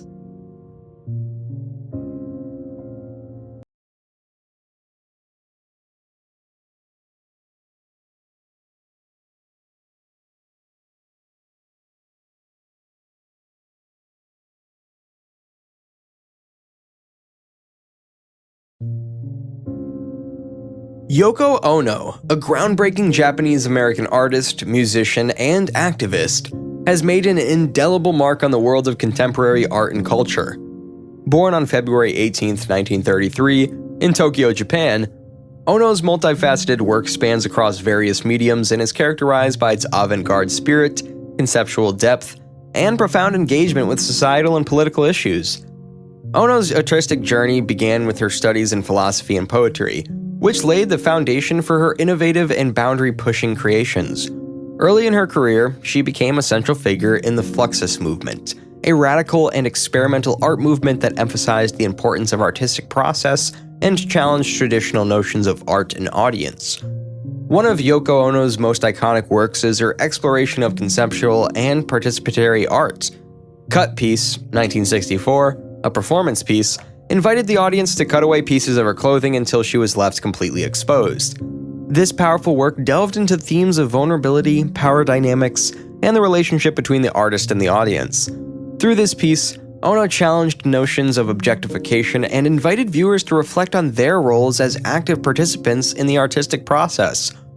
Ono's collaboration with John Lennon, her partner and husband, further expanded her artistic reach.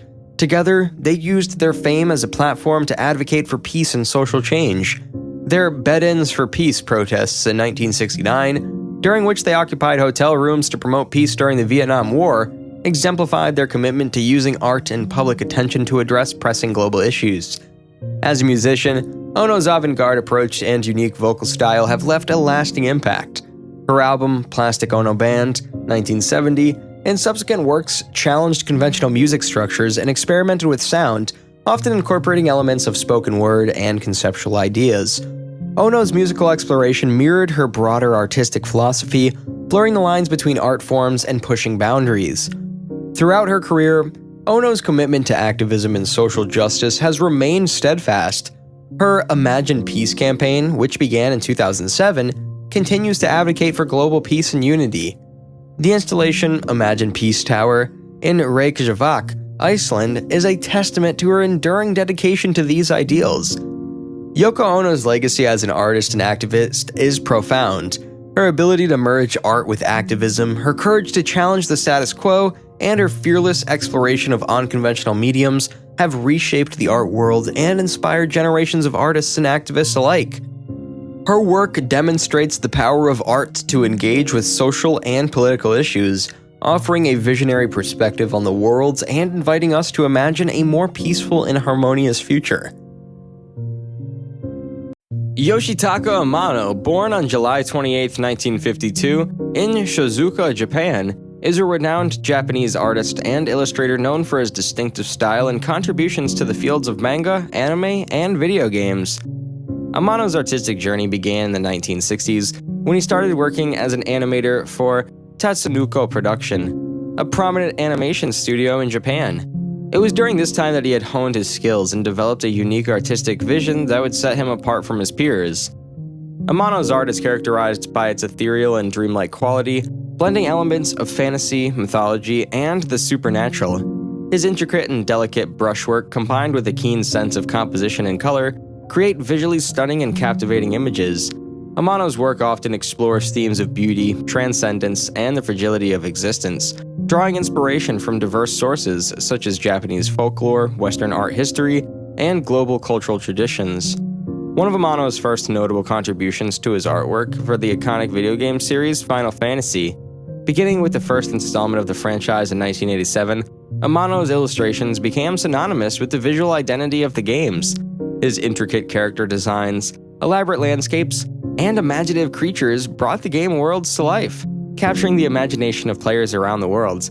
Amano's artwork for Final Fantasy is celebrated for its unique blend of Eastern and Western aesthetics, combining elements of traditional Japanese art with influences from European art movements such as the Art Nouveau and Symbolism. Beyond his work in video games, Amano has also made significant contributions in the world of manga and illustration. He's created numerous manga series, such as Vampire Hunter D and The Tale of Genji, showcasing his ability to tell compelling stories through his art. Amano's illustrations have graced the covers of numerous novels, art books, and magazines, gaining him international recognition and admiration. Amano's artistic versatility extends beyond traditional mediums. He's also ventured into other creative realms, including costume design, theater productions, and even opera. His collaborations with renowned filmmakers and directors, such as Hayao Miyazaki and Neil Gaiman, have further solidified his status as a visionary artist with a far-reaching impact.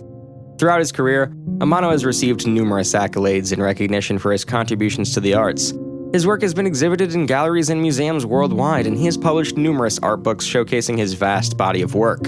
Amano's ability to capture the essence of imagination and evoke a sense of wonder through his art has made him an influential figure in the realms of fantasy, anime, and gaming.